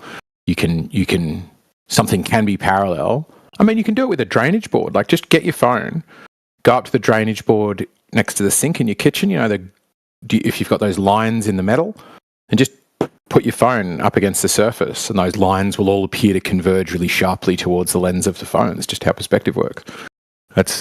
I don't need any bending of light or any refraction or anything. It's just that parallel things look like they're converging depending on the angle to the... Yeah, I agree, but that's in the distance at the limitation of your view. When we're seeing the sun rays come from a source that seems to be embedded in the clouds, I don't see how you could use that argument in that instance. Well, if I agree with the first bit, I mean, that's smuggling in the assumption I agree with it embedded in the clouds. I don't think I think there's only the very rarest of photos that seem to suggest that, but I've looked at the sun many, many times throughout my however many tens of thousands of days on Earth, and I've never, ever, ever had, oh, geez, that looks like it's in front of the clouds. Like, every time I've looked up at it, maybe because I've got the baked-in assumption that it's millions and millions of miles away, but I see it go behind things all the time. I've never, ever seen anything go behind it. So it's the furthest thing that I can discern. I don't think that it ever looks like it's in front of a cloud. It's never struck me that way personally. I think there are photos online, but I can't vouch for them being that compelling in reality. Yeah, I'll post a few. But yeah, I agree that we do need to take perspective into consideration. I think it is part of it, right? Obviously, perspective doesn't all of a sudden not happen when it comes to sun rays, but some of the examples are so extreme where you see the light rays, scattering off the clouds and branching out, like diverging in ways that don't fit with how perspective would work. Right? They're going like way off to the right or way off to the left. Like, it's not explained by perspective, but perspective is still at play. What I'm describing with perspective is, take two train tracks, but now there's no Earth. They're not on the Earth. So train tracks in a kind of Mario Kart, they're just disappearing through an empty void. But sparkle some coloured lights through it if you want, just so you can see which way's up. Those tracks, if I can move my perspective, I can make those train tracks appear everything from perfectly parallel pointing left to perfectly parallel pointing right, and virtually everything in between. If I can go either side of them, so I can look straight down, keeping them across the lens, or straight up, keeping them across the lens, and that will give me two completely opposite perspectives. And then I can go from there at any rotation, including between the train tracks, which will now have them pointing perfectly inwards. What I'm saying is, I think I can get every angle possible out of two parallel straight lines. I don't think that, so that second one you posted, it is good, but I think that's a function of how that's taken the photo. I've seen the sun set. And India's very smoggy, and I lived there for 5 years. The sun goes red, so you can really stare at it as it sets. You find that everybody who sits along the beach in Goa stares directly at the sun because it's like this gentle red, doesn't hurt your eyes at all. And I just never had the impression that it looked at all like it was in front of the clouds. I agree that photo makes it look like it is, but that photo also doesn't. That looks like a camera trying to capture it. That's not how the sun and the clouds present to me, because my eyes can adjust better than that. I think that's a funny camera effect. Have you seen some? Have you seen that personally? I never would have really noticed. I mean, I've definitely seen it within the clouds, but it's hard to gauge whether it would be. It doesn't quite look like in these images what I've seen from memory. And my feeling There's is an infrared that cloud's obviously in front of it, right? So that bottom one, that cloud going in front of it, maybe I can draw it for you, but see the bottom one, see how the cloud's going past at this gentle horizontal angle. Now imagine the cloud is there in front of the sun, but it's a thin, gentle, hazy cloud that passes in front of the sun. What would it look like? And I think what it would look like, yeah, perfect. The last one you posted is great. Wouldn't see it. You wouldn't see it. It would just be a light bit, but it's lit up by the brightest thing known to humanity. I think it would just, that's exactly what it looked like. It does look kind of like it's in front of it because we can't see that line in front, but the line in front, the only way we could see it is if it were darker. And that's what we get in the bottom of the frame. But if it's a gentle, light, misty cloud, it will be as much blotting out the sun as hitting particles within that and brightening. And there would be a range in which that happens where it would be pretty much even. There's an infrared it's brightening one, up as much as it's darkening it, and it would look the Someone same. actually did one with a filter on it. You can actually see the clouds behind it. Behind it? How you can't see it behind it? Like you can only go. It's got a filter on it, and it cuts it down, and they run it in negative, and you can see it, and it's like, oh wow, it looks awesome. I'm trying to find it. What? You can show the clouds behind the sun. No, you can see the depth of it, the light shining on the clouds that are directly just to the left and to the right of it to see depth perception. So you can see that there are clouds behind it. Clouds behind? You really think there are clouds behind the sun? Honestly? Well, that's what this bloody video shows when they flick it over to negative. I'm sure you can alter an image to make it appear that way. I think I could probably do the same thing. But I'm saying, do you really think in reality that's what it is? That it's clouds behind the sun? Like, how could a cloud... The sun's hot, right? Would you agree with that? It's not the sun that you're seeing. It's It's just apparent. Right, but then something can't be behind it. It's just appearing. Saying the clouds.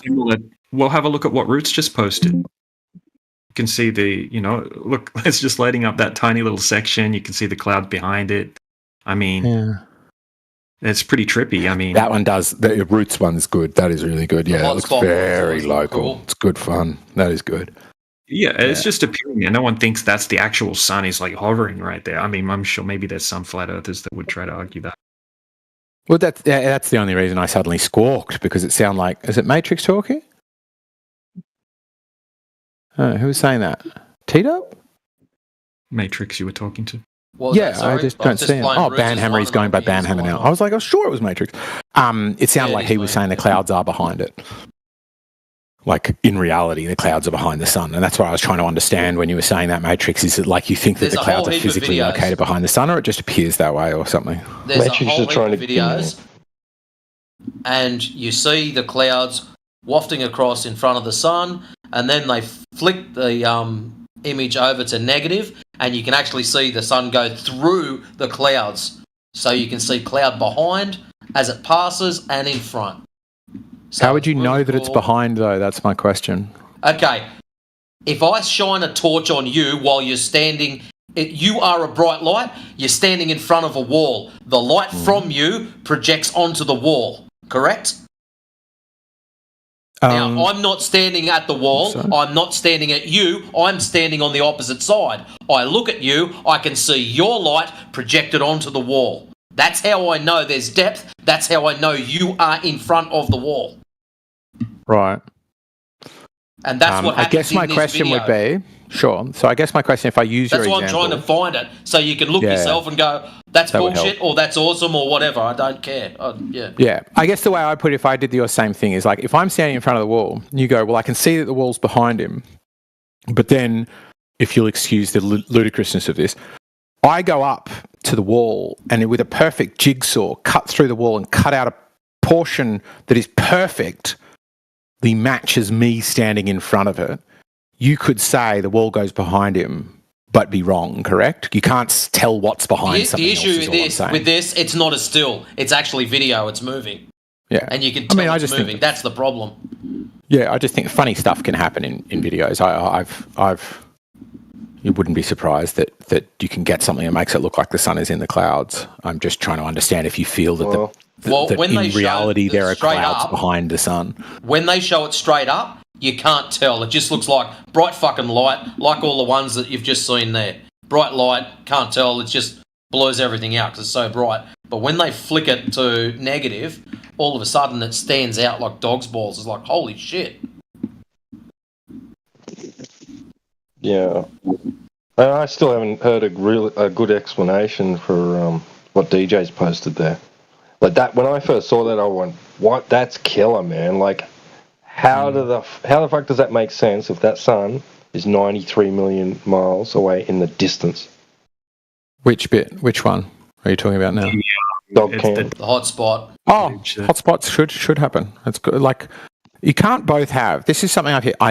Admittedly, I'm going to admit before I say this. Nobody here just said this, but I regularly hear flat earthers say, "Where is the specular highlight?" Right, and they show you a picture of Earth, typically at a fucking desert, and go, "There should be a shiny spot on this ball." Right, because balls have shiny spots, and then they show you pool balls and stuff. You can't both have, which I appreciate nobody here has said. You can't both have, "Why don't we have specular highlight?" and then show an image of it bouncing off what could be clouds but is probably ocean, and say, therefore, also, when there is specular highlight, we're still going to say that's sus. But there should Why be is it shiny there? bits. What do you mean? Because every time the shiny spot in the sun is directly between you and the sun, right? You can walk along a beach line for 24 kilometers, and every kilometer the sun will be pointing magically always just at you. That's how the sun. why The is it sun in will that also be particular spot? because that's the direct line between the bit of ocean that you can see where it's going to bounce at that level, and it's directly in line horizontally, that's perfectly in line with the sun. You get the shine where it is, and you don't get it where it's not, particularly when it's covered, when bits around it are covered with cloud. Buying it, man. There's no But reason that's exactly why it what it couldn't would be look closer to the camera, further Because there's away from clouds in not the even shot. there at all. Because there's clouds in the shot. Look, there's clouds. I think you're just seeing a bit of ocean there. That's what it looks like to me. I may well be wrong. That's the hot As I spot said at the on beginning, the clouds. it could be on the clouds, but the clouds also, It I is. expect, if you get a long flat bank of cloud, you will get a lot of white peaks of that cloud all stacking up in the perfect orientation to bounce it back at you. It's just not that interesting that there would be a shiny spot on a thing that's fluffy and white and covered with a lot of water. That doesn't surprise me, is all I'm saying. That's what the sun, even if it's 93 million miles away, it should sometimes bounce off things, and it will only ever bounce off them in a direct line between it and my eye at the angle that it happens to do so at. If That's not a direct line, man. Which is it, too far left or right in that frame? Why isn't it off to the fucking right?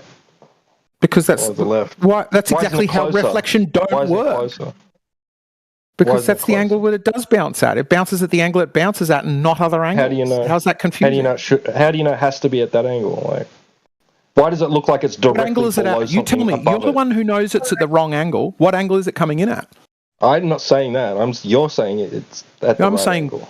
a thing that's shiny should sometimes bounce light into your eyes. That's where the shine's at, wherever it's shiny. You're being like, why is the shiny bit there? With the spot I don't know, directly because it's where the underneath shiny it. bit's at. Eggs, It just doesn't surprise me as the shiny, you know? Eggs, listen, why is the shiny bit directly underneath the fucking light?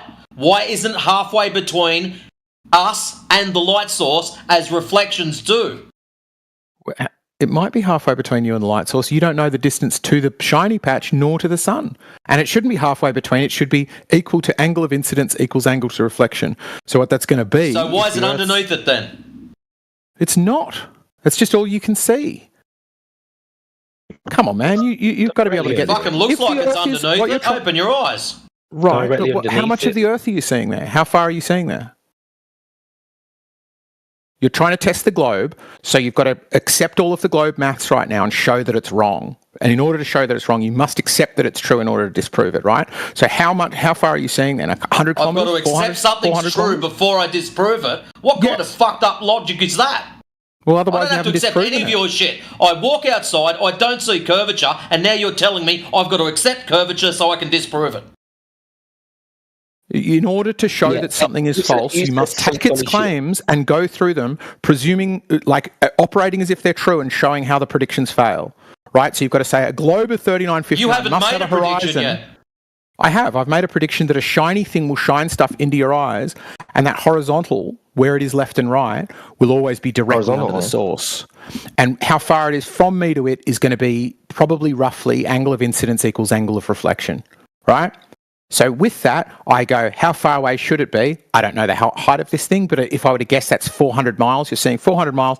And then, because we're taking the globe claims and testing, we're going, it should be curving away from me at an even rate.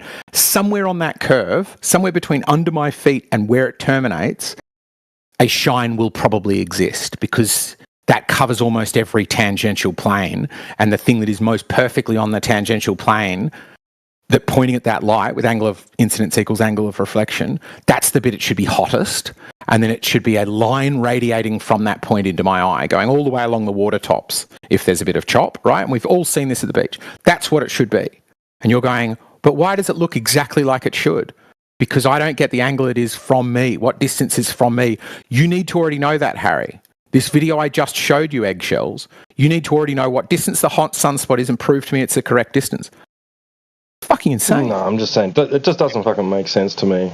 Like, Nor if that's should the it. sun If you don't want to make 93 sense of miles it. away. I just But what were you going to say, DJ? all I was going to say was, like, if you're comparing this to when you see the sun in the sky, right, and you have like the reflection coming from the water to your feet, right? This isn't the same as that, right? Because you can see the clouds. The cloud deck keeps going behind this round spot of light that's on the clouds, right? This isn't the same Fair, thing. yeah. Like, it always comes Yes. from the farthest distance that you can see the horizon line to your feet when you're talking about that reflection off the water. But this is just a spot in a particular section on a cloud deck. It's just I interesting. agree. Starts later. It is weirder than when it's all just a straight line on the water. I agree with that. Yeah, and a cloud isn't a shiny, curved surface either. You know, like Yeah, I agree. that's with that too. that's not how specular reflections work. They work on specific surfaces, and clouds don't meet that description. I gotta would admit, certainly right? agree they work best. The smoother the surface, the better it is obvious, right? The more dusty and fluffy the surface gets. I like clouds, the better it would be. And that's why I think my gut reaction to looking at that is I feel that's the water, but I'm maintaining a possibility that, like, enough fog, like, see how the cloud is all fluffy everywhere else? There's ridges and valleys and stuff in that cloud. What I'm just holding space for is I don't know the settings for this camera. The sun seems massively overexposed. Blah blah blah blah blah blah blah. It's and let's also count on the other side of this. So yeah, I do admit it's a funny little patch. It looks there. like it's right above that spot, doesn't it? Yeah, it looks exactly like it's right above that spot. I 100% see why this is the video that's chosen to make that claim. All I'm saying is, which I think you would agree with as well, is if you regularly sent cameras up in balloons, and if there was ever a patch of ground that just had no cloud happening to go over it at the perfect angle, left to right, up and down for the specular highlight to hit me in the eye, and it just happened there was cloud around that, then this is exactly what that would look like. Would you agree with that? It just would have to happen to be in the right spot, but it could have been in the right spot for any number of balloon cameras. So this must happen eventually, right? Cloud must just happen to be, because it's somewhere and it's not in other places and it is in some places, that sometimes must be empty of cloud right where the specular highlight should be. It would be improbable if it was always dodging specular highlight, knowing where balloons are going up and making sure it's always covered in a way that doesn't sometimes show it. Yeah, I personally, I don't think that particular section of cloud is even really lit up. It's just that to that particular viewers and maybe to the viewers around it.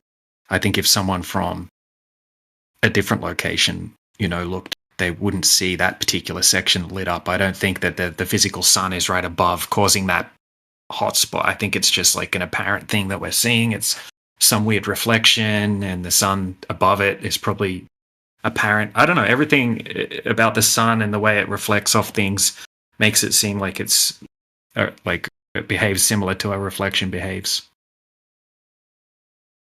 That's just my opinion. Yeah, I think so.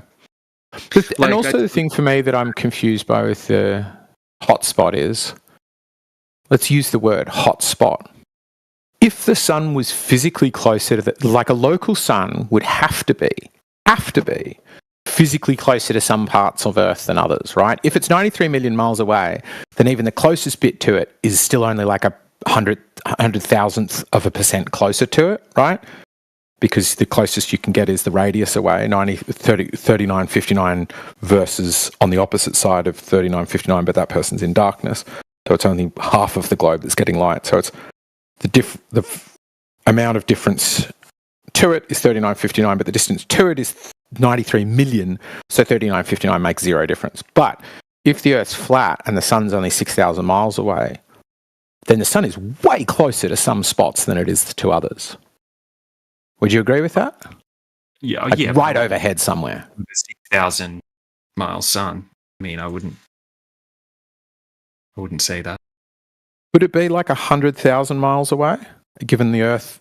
Like we know roughly the limits of the explored Earth. If it's just I have no idea what it is. I mean, even just insinuating it's like a ball of hot ball. I'm not exactly sure exactly what it is, right? Because all I experience is an apparent sun. I just don't know. Like, I'm not. Matthew Learn's calculator worked out at about 3,400 miles. Yeah.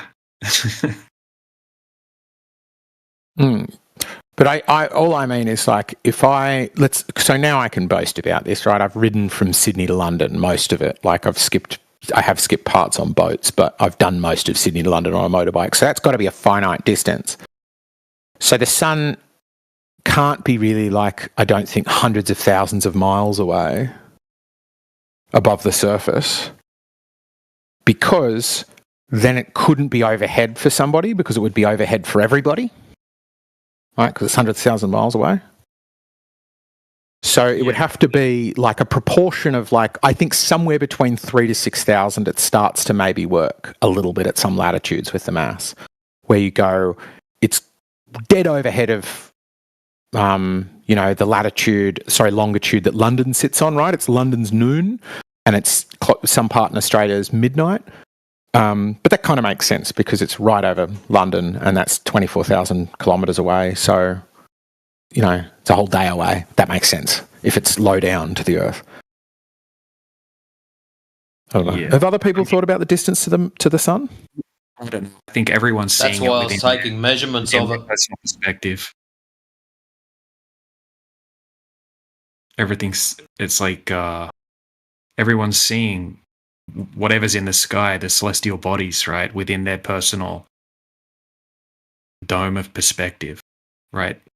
Kind of like, here, picture it this way. Just say you're standing out, you're out in the ocean on a boat, right? You can't see anything but water, right? And then a plane flies over you, right? So you see it coming from the horizon, right? It flies right over the top of you and disappears down, right? So picture the apparent path that plane takes, right? That plane was 30,000 feet the whole way across, right? But to you, it appeared like it came up and over you, right? And so now do the same thing and draw out like the path of the plane, but now do 360 planes doing the same thing from each degree.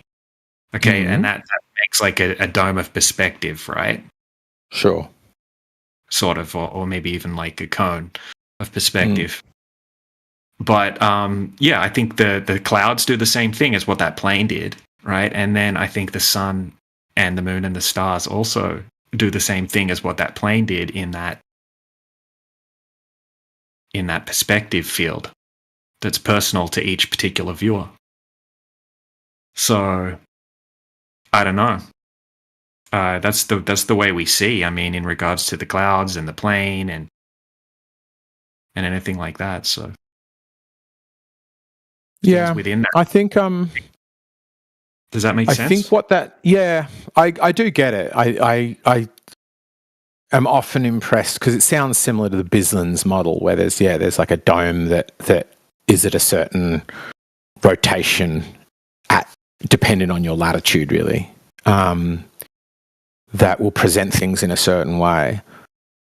I guess my feeling is that dome must have 3959 baked into it. Necessarily so. Because it would have to say something as simple as like, if you lived in Uganda or Ecuador or somewhere on the equator, you could come to a pretty high confidence that the sun moves at 1,000 kilometers an hour at equinox, and you know that it takes 24 hours. And you go, well, it's 24,000 miles around. You know, just very simple maths. Sorry, dude, I didn't mean to interrupt you. No, it's fine. I was doing run-ons. Go for it. I was just going to say, it's in the Rayleigh criterion, eggs. It is literally in the Rayleigh criterion at the speed at which things appear to merge together at the convergence point. That's where you'll get your 3959. Is baked into the Rayleigh criterion. What is Rayleigh? Yes. I don't actually know that one. The Rayleigh criterion is the rate in which things will appear to merge together in the distance, how quickly two objects would merge into one. And right. Yep. There is literally your 3959 radius math within that. So that's where you'll find the backwards engineering. You can derive it from that. Yeah, I think is because it's the 1.22, right? Yep, that's it. Yeah. So it's there. It's there. It's exactly how it would be if it was backwards engineered from perspective, the globe, which is our claim. Well, it's my claim.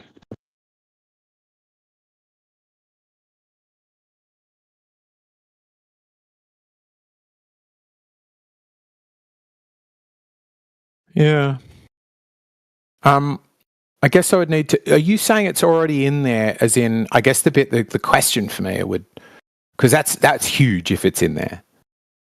What I would say is, I think the Rayleigh criterion, when I've seen it, the only the sum total of my knowledge about it is when you said it's two things merge. I'm like, yes, it's about resolvability or something. I remember this thing about like it shows a clear dot and then it goes, okay, if you walk away, you know, this dot is 10 centimeters or something. So it's, you know, you walk away till it's a degree and then you walk away till it's a arc minute and an arc second. And as you keep walking away, what was two clear dots turns into one dot. And the Rayleigh criterion is describing at which point something won't be resolvable. And if that has 3959 baked into it, that's huge.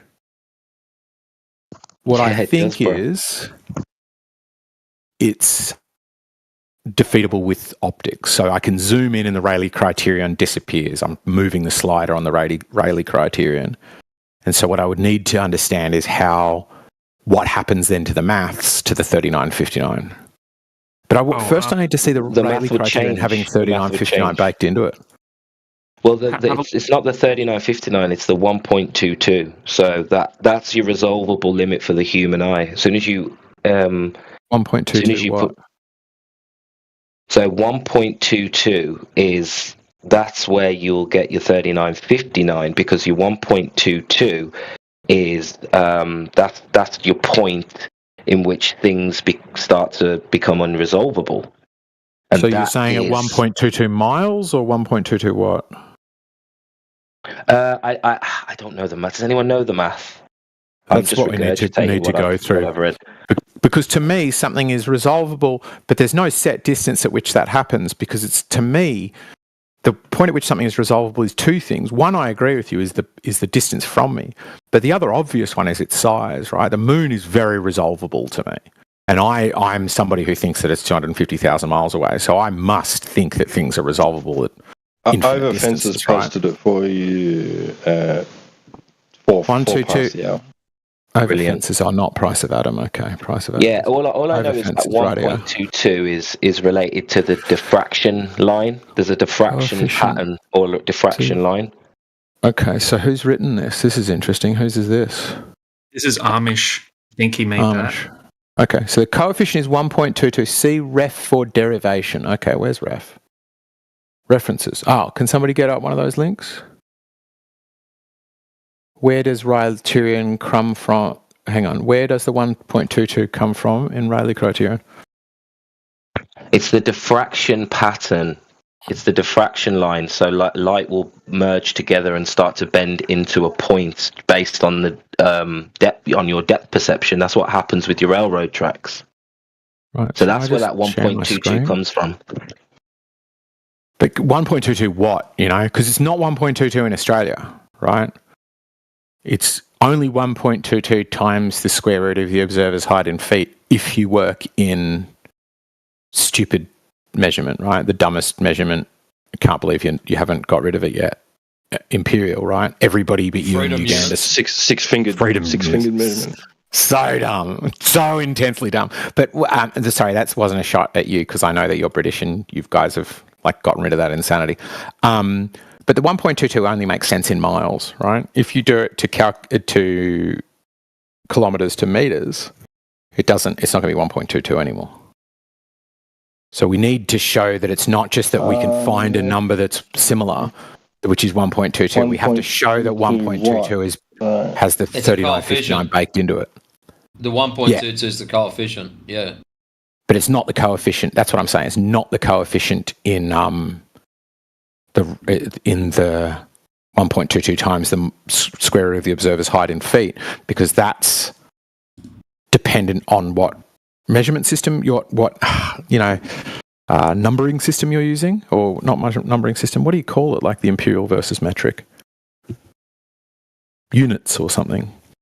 But something similar is probably what they were using at the time that they did all this shit and came up with the radius value. Intensity pattern cast by a circular hole with a radius A is the so-called Airy pattern, where blah, blah, blah, blah, blah. Okay, the first minimum of this pattern is obviously at J1 Ka of sine of theta equals 0. What the fuck is this even saying? Since the first 0 of the Bessel function J1x is at x equals 3.83, obviously, you get Ka sine of theta, which is 3.83, of course, yeah, because it's the same, because that was x. I'm pretending, I don't understand this at all.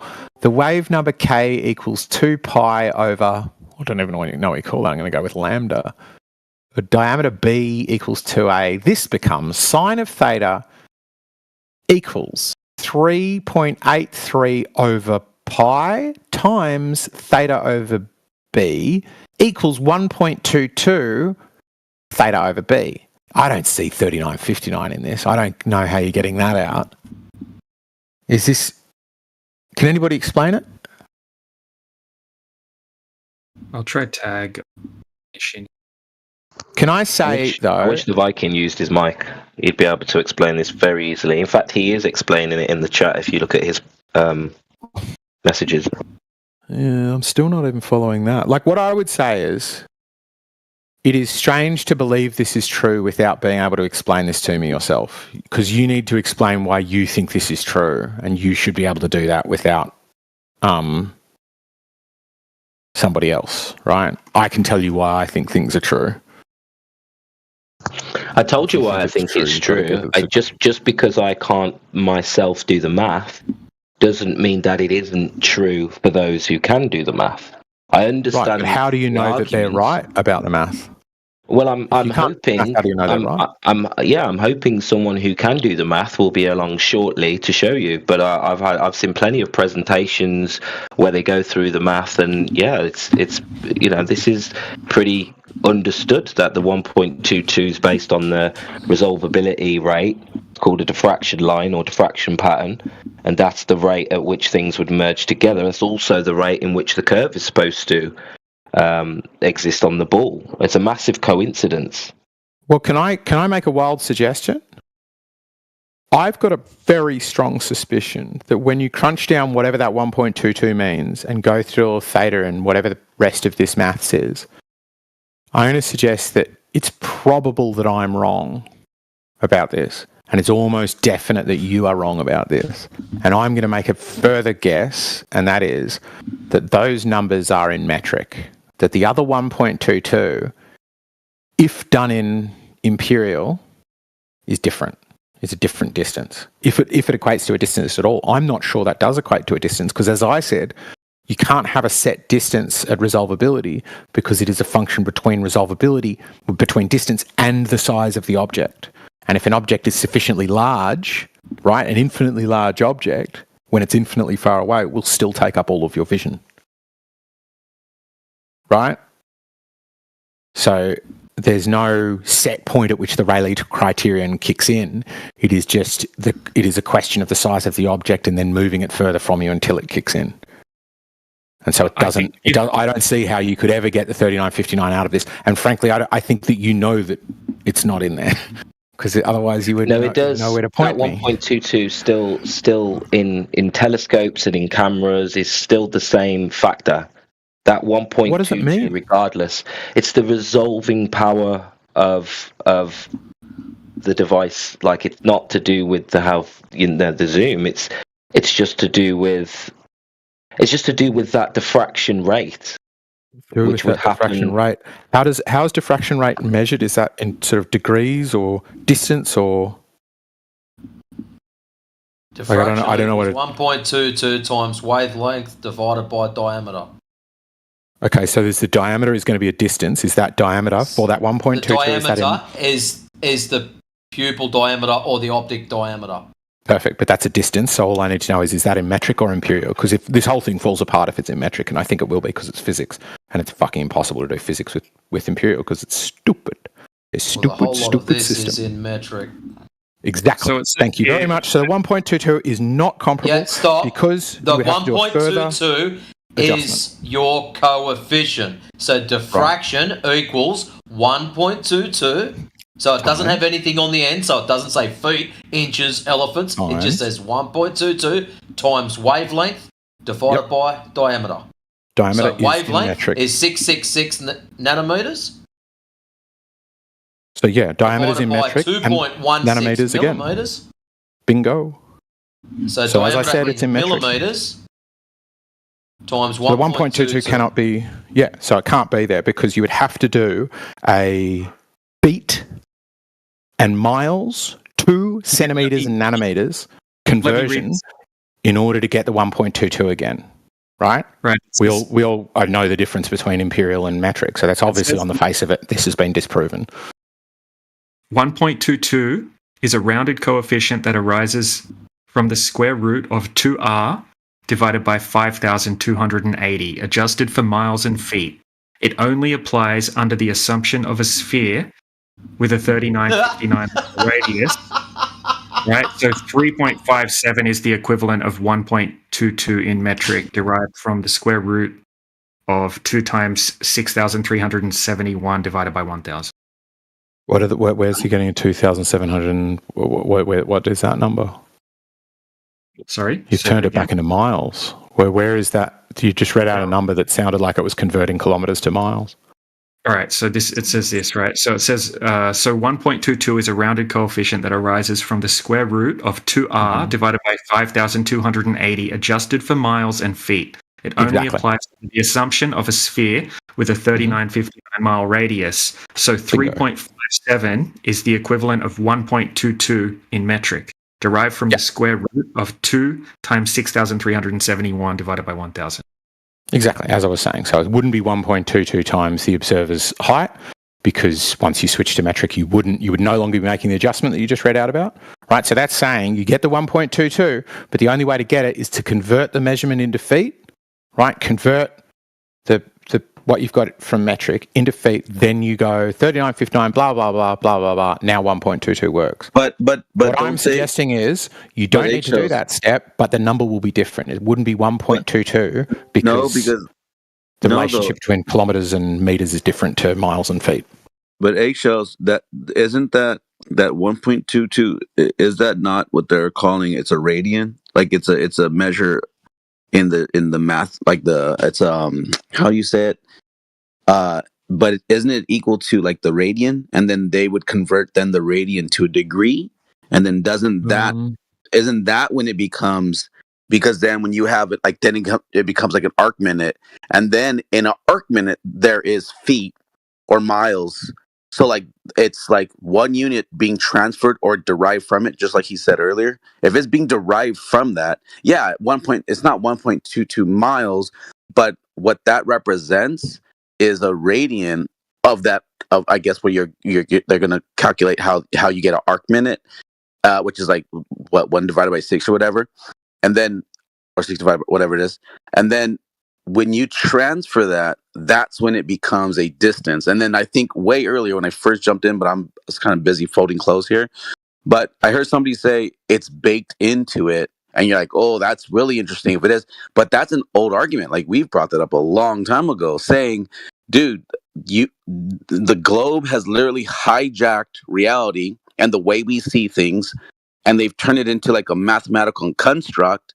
And then they just put a curve to where you can no longer see no more. Mathematically, that's just the way it works. That's why when you introduce a camera that can see way farther, because they're better than our eyeballs of where all this math is derived from, the way we see things, and then you bring a camera out and you change, this, that, and the other, all of a sudden you see farther.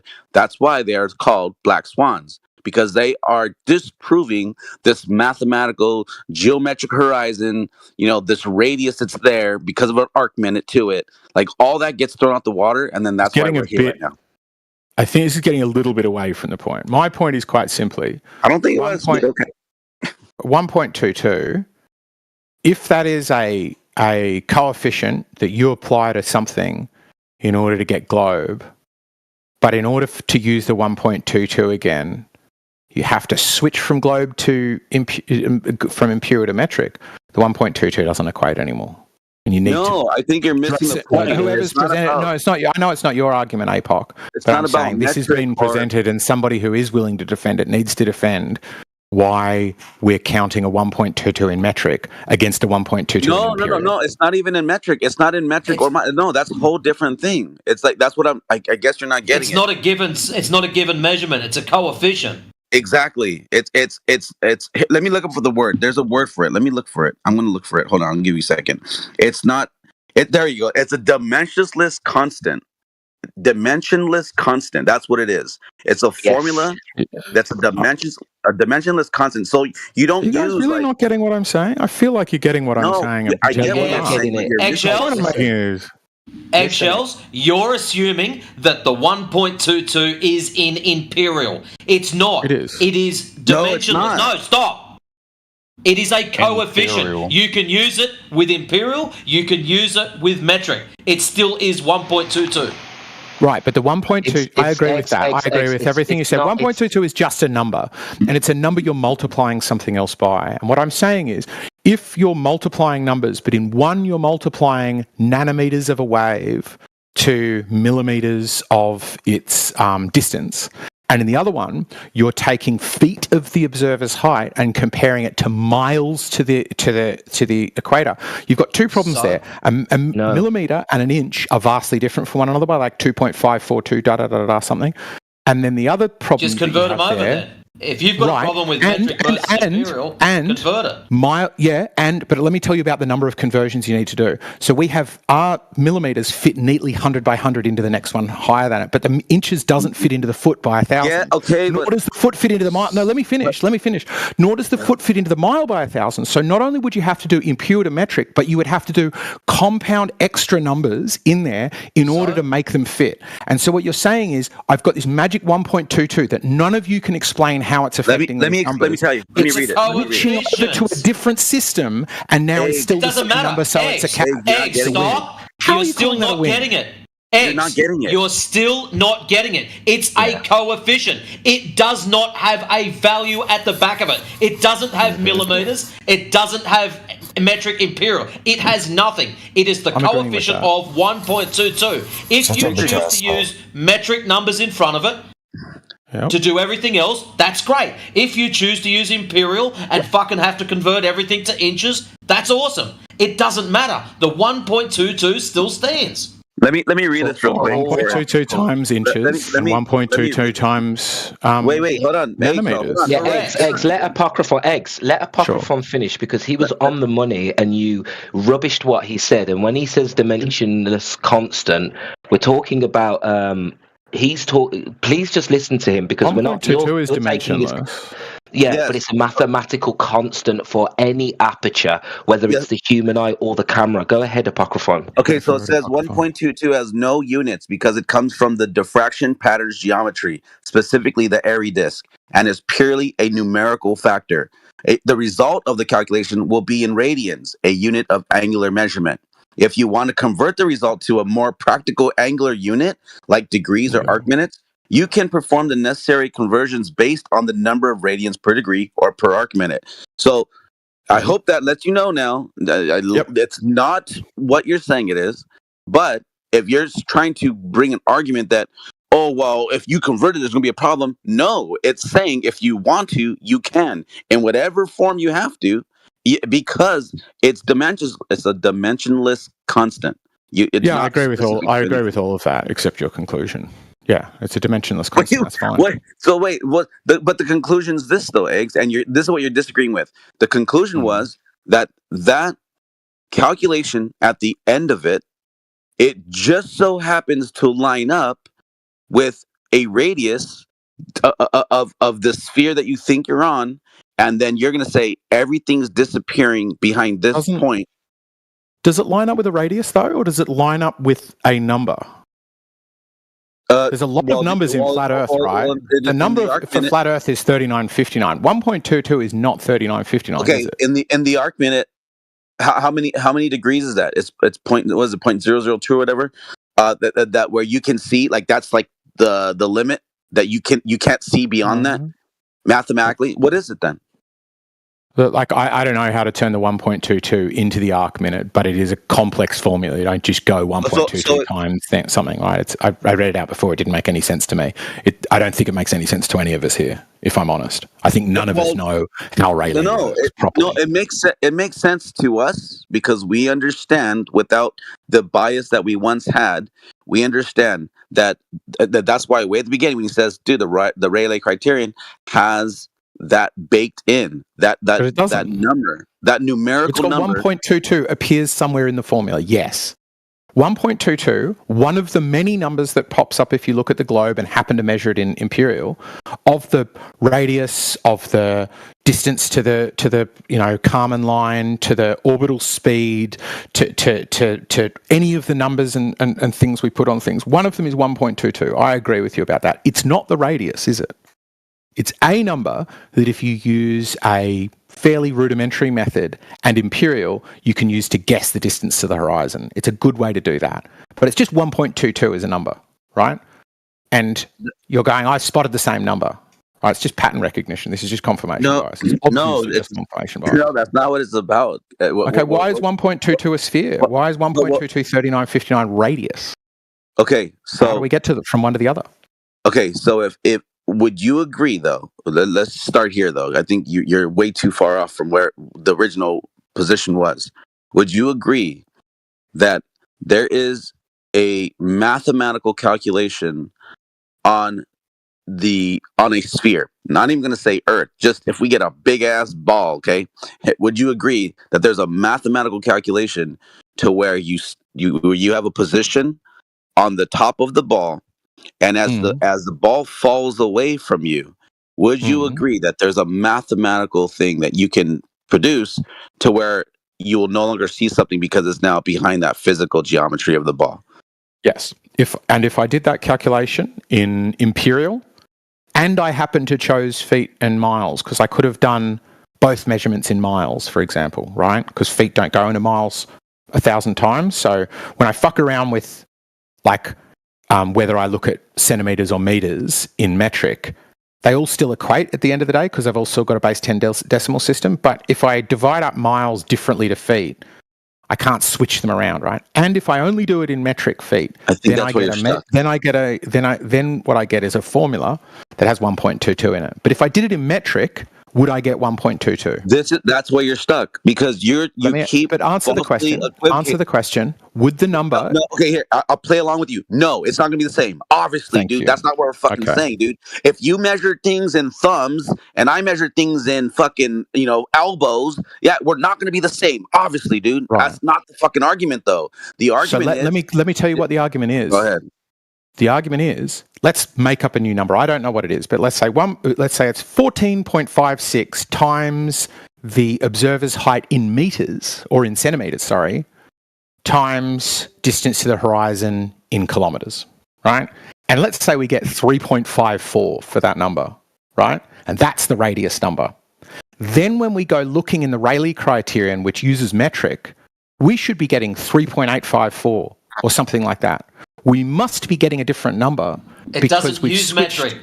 That's exactly where you the Rayleigh criterion. The Rayleigh criterion does. That's my point. This is where you're coming unstuck. It doesn't use either. You can use whatever you want. No, the Rayleigh criterion is in metric. That's what we're trying to get through your head. Well, you check can it. use Is the either. Rayleigh criterion? If you want to use freedom units and fuck around converting things, that's great. Go and do it. But if you don't like converting stuff, jump over to metric and have it laid out in front of you. It's that simple. And the coefficient would change in the Rayleigh. Let me read this for you. You just get the same problem in the opposite direction. Eggs. Let me read this for you. The Rayleigh is the Rayleigh criterion in metric or not? Let me read this for you, Eggs. The Rayleigh criterion itself is unit independent and does not dictate whether you use metric or imperial units. However, the units you choose to use in the Rayleigh criterion formula depend on the context of the calculation and how you define the quantities involved, such as the wavelength or the aperture diameter. So, again, can you please stop saying, because that's, I think, where you're hung up. We had it read out before. Sure, you can do it before, but my argument is this. Maybe ask it this. Would the coefficient still be 1.22 if we used metric in both?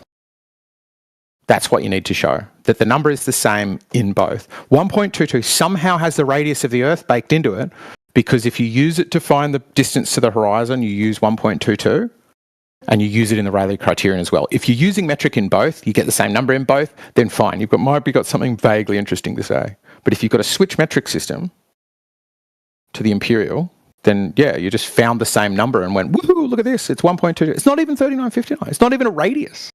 It's not even a measurement of anything by your own admission. Okay, here it's just it a is. number So of let me read it to 1.22. you. You've just spotted the same number in two places and gone, oh, this is meaningful.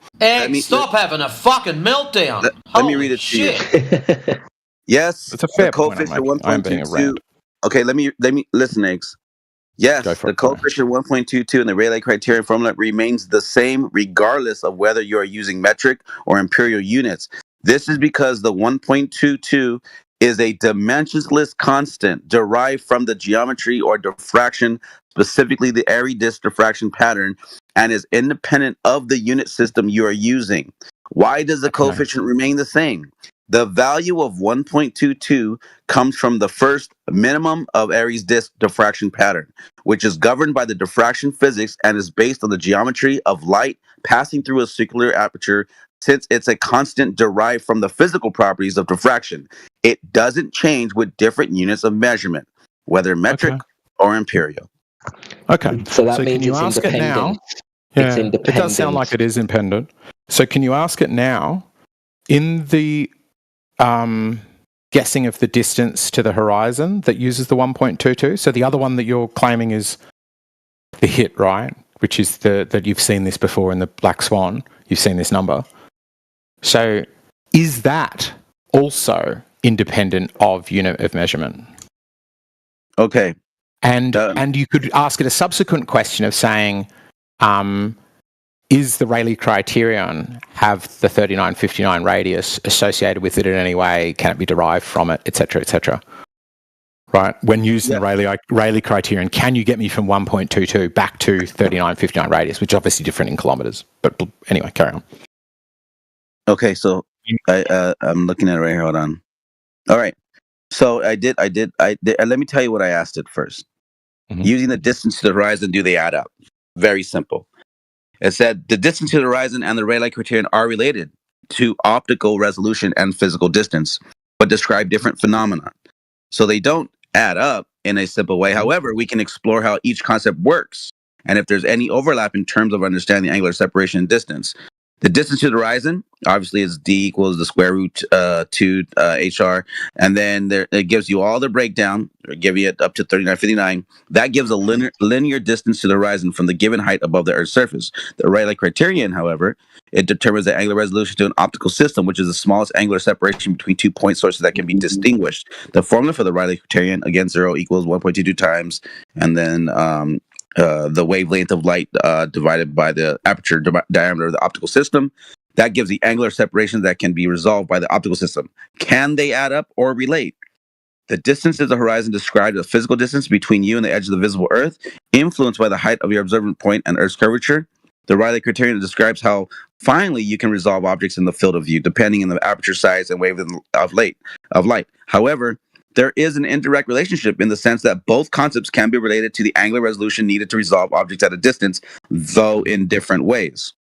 So, in the long story short, yes, they are. So that's not the question I wanted answered, though. Oh. So yeah, sure, they're related, but the question I asked is the distance to the horizon formula, the 1.22 times the square root of the observer's height in feet, right? Mm-hmm. Is that still 1.22? Is it independent of unit of measurement? Okay. So you've shown that the Rayleigh criterion doesn't care about unit of measurement. Does the 1.22 in the distance to the horizon, does that depend on a unit of measurement?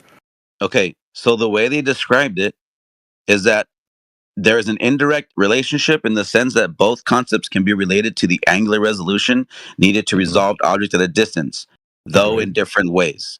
So please don't reread it. Please don't reread it. I heard it. I agreed with everything it said. It sounded to me like it was saying what it should say if what I think is true based upon the question you asked.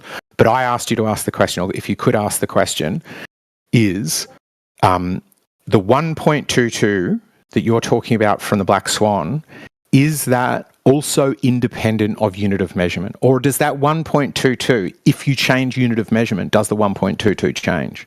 So you've already established the Rayleigh criterion does not have a unit of measurement, right? It is unit of measurement independent. I thought it was based on wavelengths, which are measured in nanometers, because that's what we'd heard from somebody else earlier in the call. But it apparently doesn't matter. You could use is that also true for the 1.22 times the observer's height in feet? It's literally repeating itself. It's saying, yes, the 1.22 in the Rayleigh criterion is independent of the measurement units. Stop.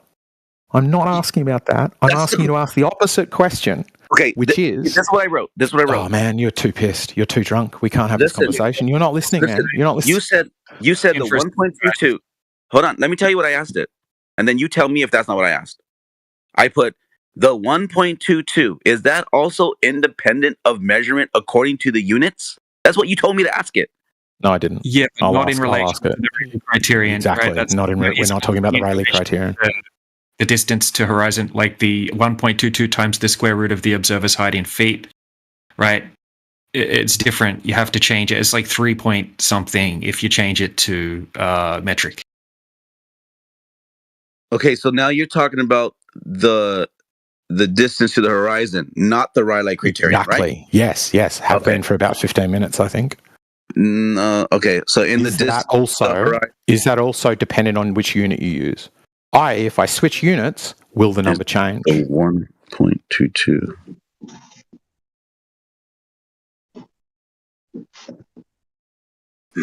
of the measuring units. Yeah. So will the number effectively? I'm saying, will the number still be 1.22? Because the Rayleigh criterion's got the number 1.22. Whether I use meters, feet, doesn't matter, right? I didn't know that. I learned that from you. That's good. What I'm saying is, so that would be 1.22 regardless of unit. What I'm saying is the distance to the horizon also 1.22 regardless of unit? Or if I switch to metric, I bet you my fucking house that will change that number, because feet don't go into miles like meters go into kilometers. The 1.22 factor is not part of the standard formula for distance to the horizon. However, there is a concept involving angular resolution that does include. I think we're now throwing it off because now it's still stuck on the old problem. Now it's like, wait, I think it's trying to still justify what it was trying to explain to me before, because I stopped it. I'm like, wait. And then I re-asked it. The distance to the horizon depends on your height above the Earth's surface and the radius of the Earth. Okay. It's just And going to it's be not- different. not all the I'll tell you 1.2 right now, it is going to be different. It's now combining them because it's like saying you don't involve the 1.2 constant. It's now combining them. So hold on, I gotta You can just say forget all of that. Just answer this question or something like that. If I use 1.22, let's remember all of it. 1.22 times the square root of the observer's height in feet is the distance to the horizon in miles, correct? And that all I'm saying is when you switch that away from, you can do it, right? You just have a new number. But it's incorrect, though.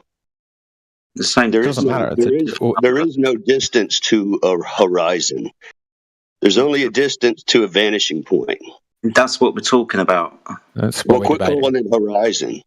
That's what we're talking about. But you based on the angular resolution of the human eye, how far away the horizon should appear to be. Vanishing point. In relation to the horizon, like a boat, how much should it shrink based on the angular resolution limit of the human eye before it disappears? And is that just because of Earth curvature? Why all the discussion about 1.22? It's just vanishing point, right? What does it matter if it's 1.2? Well, it's not a vanishing point to me, obviously. It's a finite distance to me, whereas the vanishing point is infinitely far away, and I regularly think I see things behind the horizon. Depends on the to me, it's not a vanishing point. That depends on the angular size of the thing in question.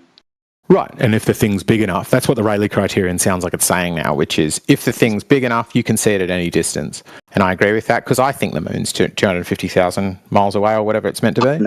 I think we're probably right about that. And I think I can see that beyond the horizon. So it's obviously not the vanishing point, right? The horizon's in the near foreground if I start the horizon is, well, yeah, you're talking about aperture versus object size. Hold on, let Jedi finish. We're talking about the angular resolution before the surface disappears when you look horizontally across it, what the horizon is. What the object you're looking at surface. It disappears. And the 1.22. Yeah, and we were saying the 1.22 has the radius baked into it, so that's how they trick you by suggesting the Rayleigh criterion is doing it instead because it's got the number 1.22 in it. But my case is the Rayleigh criterion of the 1.22 is agnostic to units. It will be 1.22 regardless of what units you use, whereas the 1.22 will change if you switch to metric on the distance to the horizon. So the 1.22 are meaningless against one another. If one of them, the number changes, right? The number is only correct if you use a weird, busted, old unit of measurement that everybody agrees, everybody except the United States and Uganda agrees is a dumb way to measure things. That's the way you choose to measure it, and the number 1.22 pops up again. Therefore, it's using the radius of Earth. It's just a very long bow to draw. What's it got to do with the nature of Earth? Well, the claim is the Rayleigh criterion explains why things disappear as if they're going over a sphere. Because it's got 1.22 in it. Disappear as if they're too far away to see. But we see things that have their bottom obscured that are easy to see, like giant mountains. I've seen mountains rise up out of the sea. Well, that's fine, but still, that's vanishing. So if you take a plane that's aerial, of course, it's going to disappear at the horizon just the same without any refraction because it's aerial. Everything disappears at the vanishing point of the horizon. It's apparent only. Well, that's your claim, right? That's what we need evidence for. No, that's the way everybody sees it every day. Well, it's not the way I see it. As I said, I think I see things like the moon that I think are 250,000 kilometres away. I think I see satellites that whiz through the sky and go behind the horizon, and I think they're thousands of kilometres away. So I think the horizon is in the near foreground, depending on what I'm looking at. Well, that's how you do Polaris. When it demarks at the 0 point, isn't it? When it demarks at the 0 point, come on, that doesn't mean anything. It didn't mean a jot. Come on, stick to the point. When it drops to the horizon and you can no longer see it because you've backed away from it. Just like anything you back away from will disappear at the horizon because of the vanishing point of your eyes. Right. Of your eyes. What distance is that? Does that have 3959 baked into it? When you no longer see Polaris, you're at the equator. Right there. That is the equator. Right. As it just happens to be at exactly the distance. So so now if a ship goes over the horizon, it's going to disappear a lot faster than Polaris, isn't it? Yeah, so when you make claims about something's height, something's size, sure, those things make differences. Yeah, you can see them a little longer, maybe if they're larger. Yeah, it's vanishing point. Yeah, but the point is it's No. You don't get it both ways. The vanishing point is the point at which an infinitely large object, like anything short of an infinitely large object, becomes zero. Like the vanishing point is which everything gets to zero.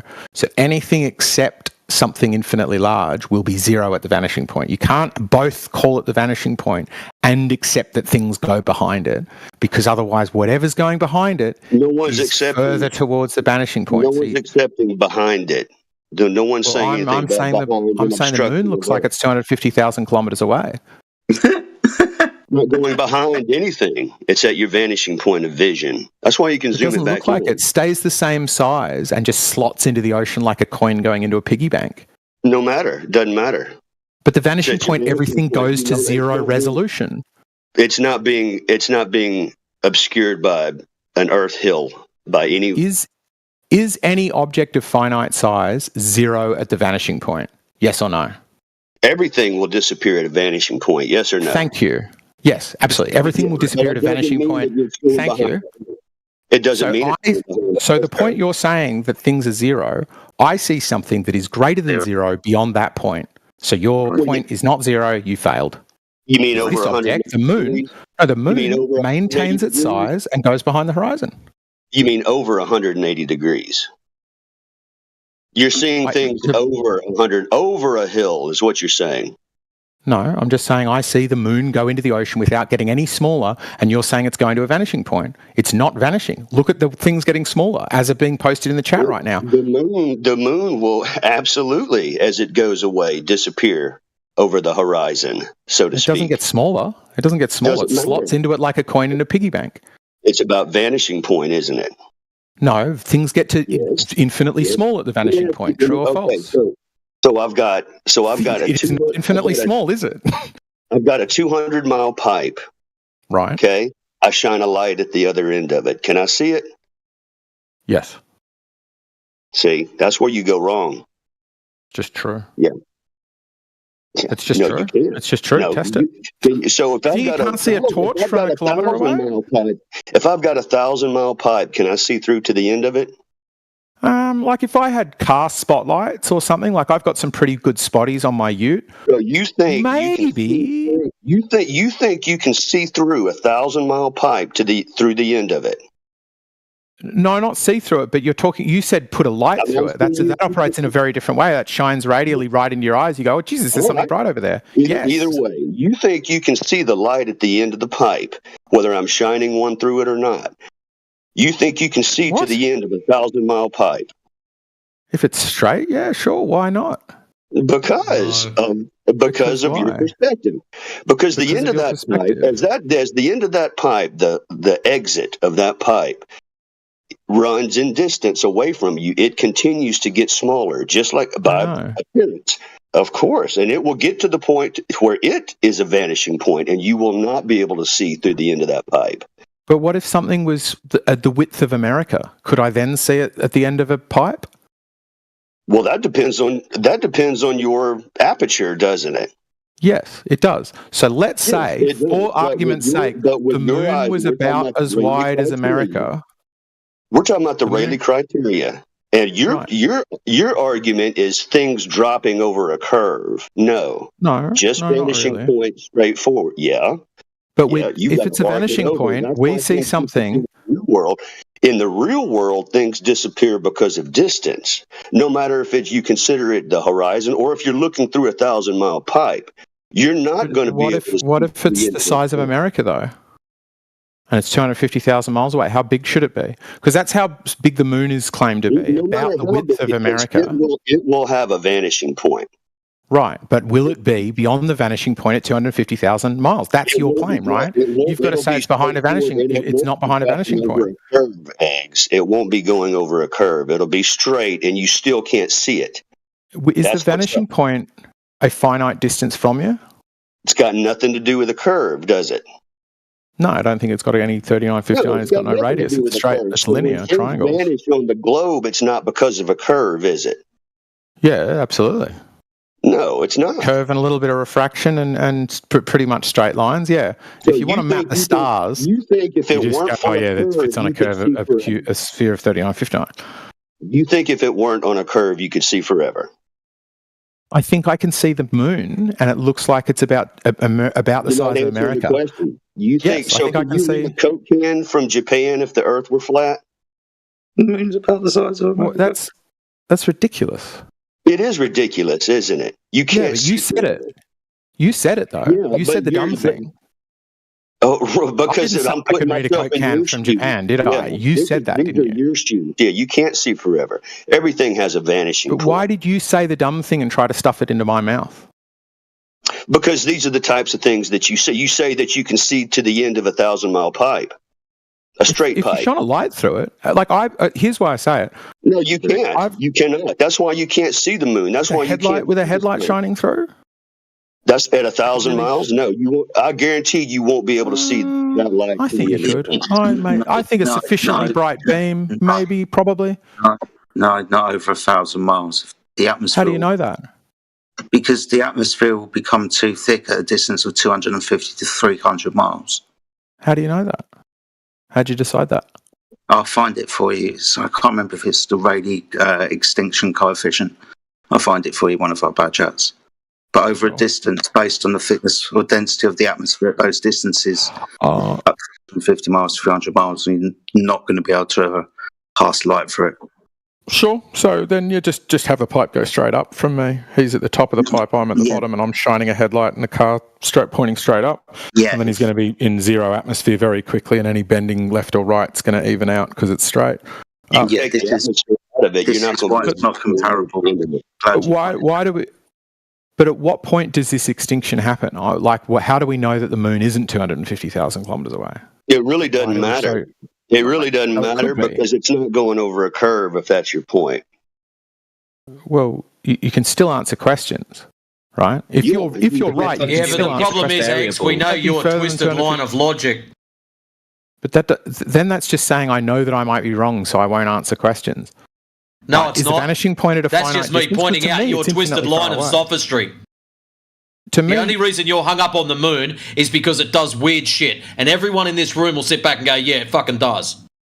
doesn't. That's right. To me, it doesn't do weird Yes, it shit at all. does. It just does exactly what a planet would do. A planet. Okay, how do you know exactly what a planet will do? Now that we're onto something good. Sure. So it's going to almost always have roughly the same axis as you, rotate in the same direction, and go the same orbital And momentum. how do you verify this, Eggs? Because they all do. They all do. If you don't know yet that a planet in your solar system has a moon, you haven't We've yet heard the spotted it. stories. How do you verify this for real, not for I'm explaining story? it. I'm explaining Yeah, it. you're telling me the story that I learned at school. What you do is, How do you verify it? I'm answering that. No, you're Let not. me You out. told me the story You're not again. letting me speak. Well, the story is how do we verify it? Here's how I'm confident it's true. That's what I can tell you. I can't tell you how to change your mind. That's going to be up to you. No, you're telling me how to believe in it. So, how up to do you. you verify that this is true and accurate? How do you know? Yeah, I don't. Instead of just verify. reciting the I school just- story, how do you verify this? I've forgotten what I'm trying to verify.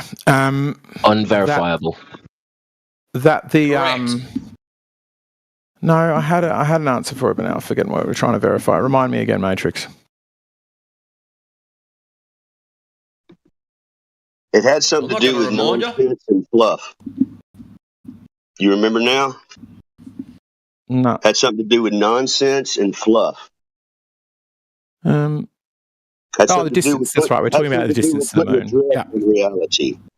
So yeah, there's just many ways. I mean, you can just guess at all of this stuff, right? You go, how would I go about doing it? You know, we can bounce radio signals off Earth. So if I assume that things are the same, can I bounce a radio signal off it? And you can, and you go, how long does that take? And if I assume that light travels at pretty, radio waves travel at assumptions. Yeah, of course. You've got to make assumptions to brush your teeth in the morning. No way I you don't. get on Discord without assuming I'm the same person I was yesterday. You've got to make a billion assumptions to do anything in life. I get How on do you know Discord, which- I how do- see how your do you know name, which and I card it- assume you're someone else. Are you fucking stoned? No, you assume I'm the same person. You assume your car is the same car as it was where you parked it. You assume that the other cars are going to follow the road rules. You assume that the train's So going this to is tell you exiting where it says sophistry it will. reversal programming. We all make assumptions. It's just ridiculous to pretend you don't. You make assumptions and you pretend that level I admit it though. That's the difference. I'm saying we all make assumptions. It's strange to suggest you don't. You have to assume what I'm saying in order to say See how he sidesteps from the actual fucking story? Let's get away from his moon shit that he can't answer, and we're just going to jump onto assumptions. X, please stop doing that. If you want to play your sophistry bullshit, fuck off. The door's over there. Okay, how big would America be if it was 250,000 kilometres away? Angular size, how big would it be? According to Rayleigh and angular size. The point is this. Get the brass tacks. Let's get the brass tacks. Let's get to the 1.22. Eggs, you We're not running from it, are we? You pretend that level is curved. See, it's just a diversion. Let's get to the 1.22. You pretend, and you have to have it this way, that the Rayleigh criteria is useless unless Earth curve is obstructing. There's no reason make sense of that. I don't even understand what you're asking me. I'm not asking anything. I'm making a statement. Yeah.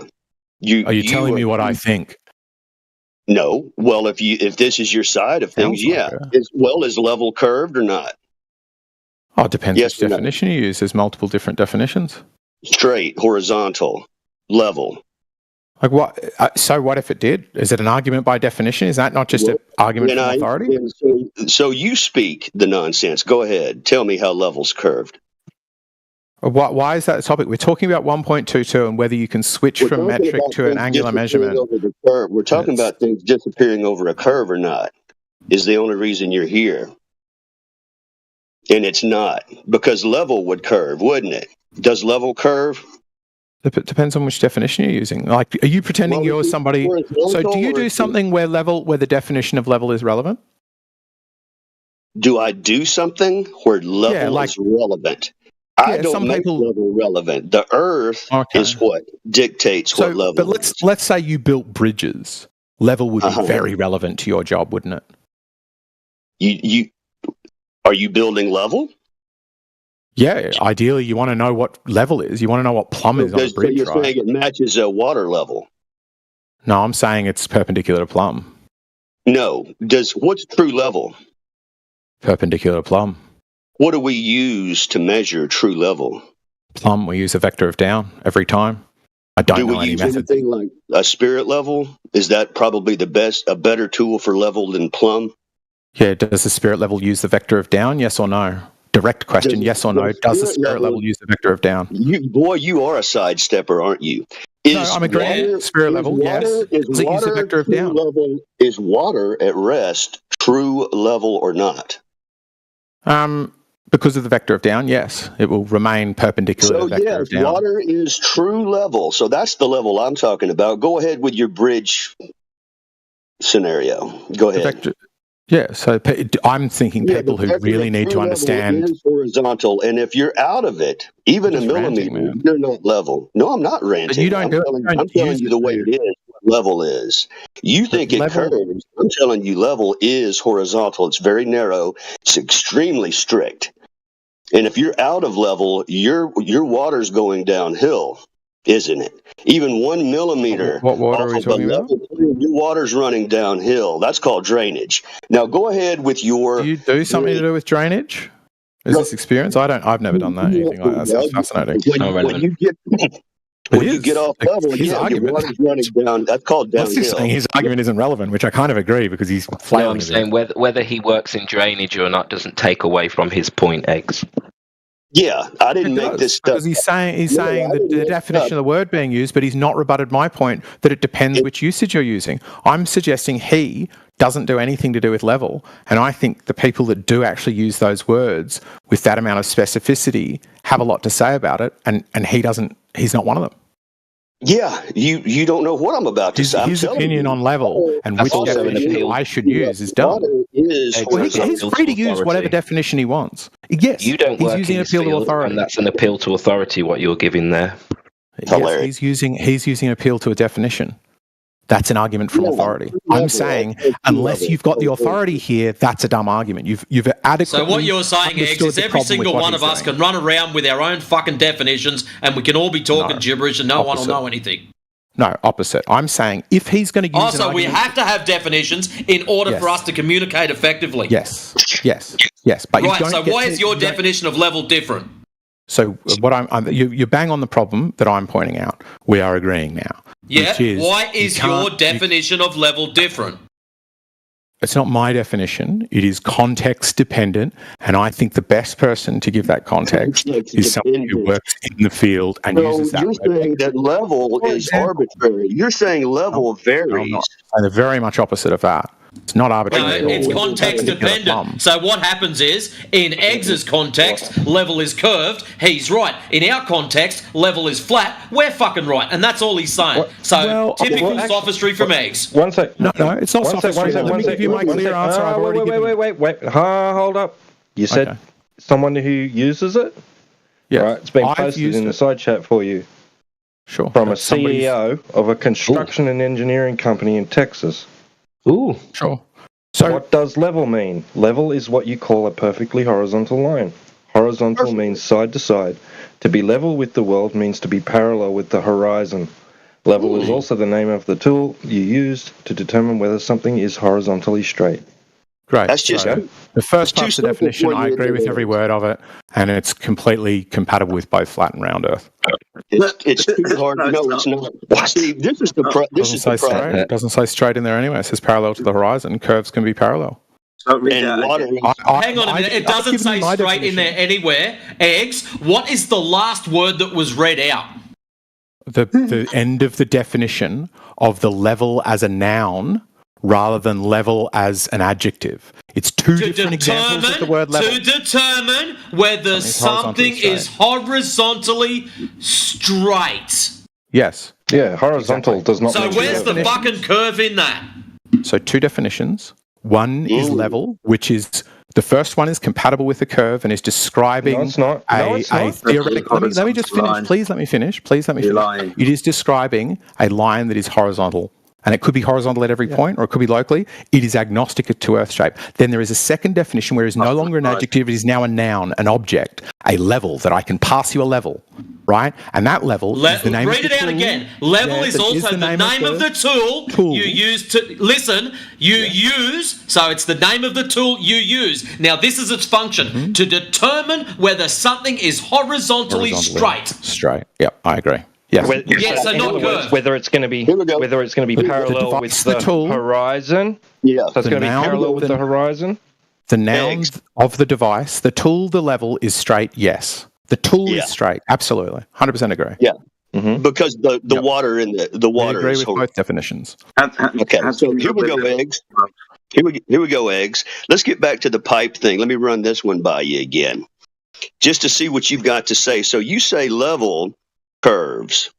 So let's get back to the straight pipe. Some people's definitions of it do. Yeah. I know it curves, it's corkscrews, it goes all over the place. No, that's level for you. Crazy level can't make up its mind. But let me ask you this: I define it as perpendicular to plumb. That's my definition. If you want my definition, can I just suggest this? Rather than you tell me I've got to agree with some definition you found from somebody who's a glober, always a glober, can we just agree on definitions between us? I define level as perpendicular to plumb. That's fantastic. You do that. But it's going to form an arc. We're going to use from now on. As you run perpendicular to plumb on your globe, it's going to run an arc over distance, isn't it? Yeah. So is it going to go corkscrew? So is that horizontal? Is it corkscrew? Yes, it's horizontal. All the way across. Is your arc horizontal?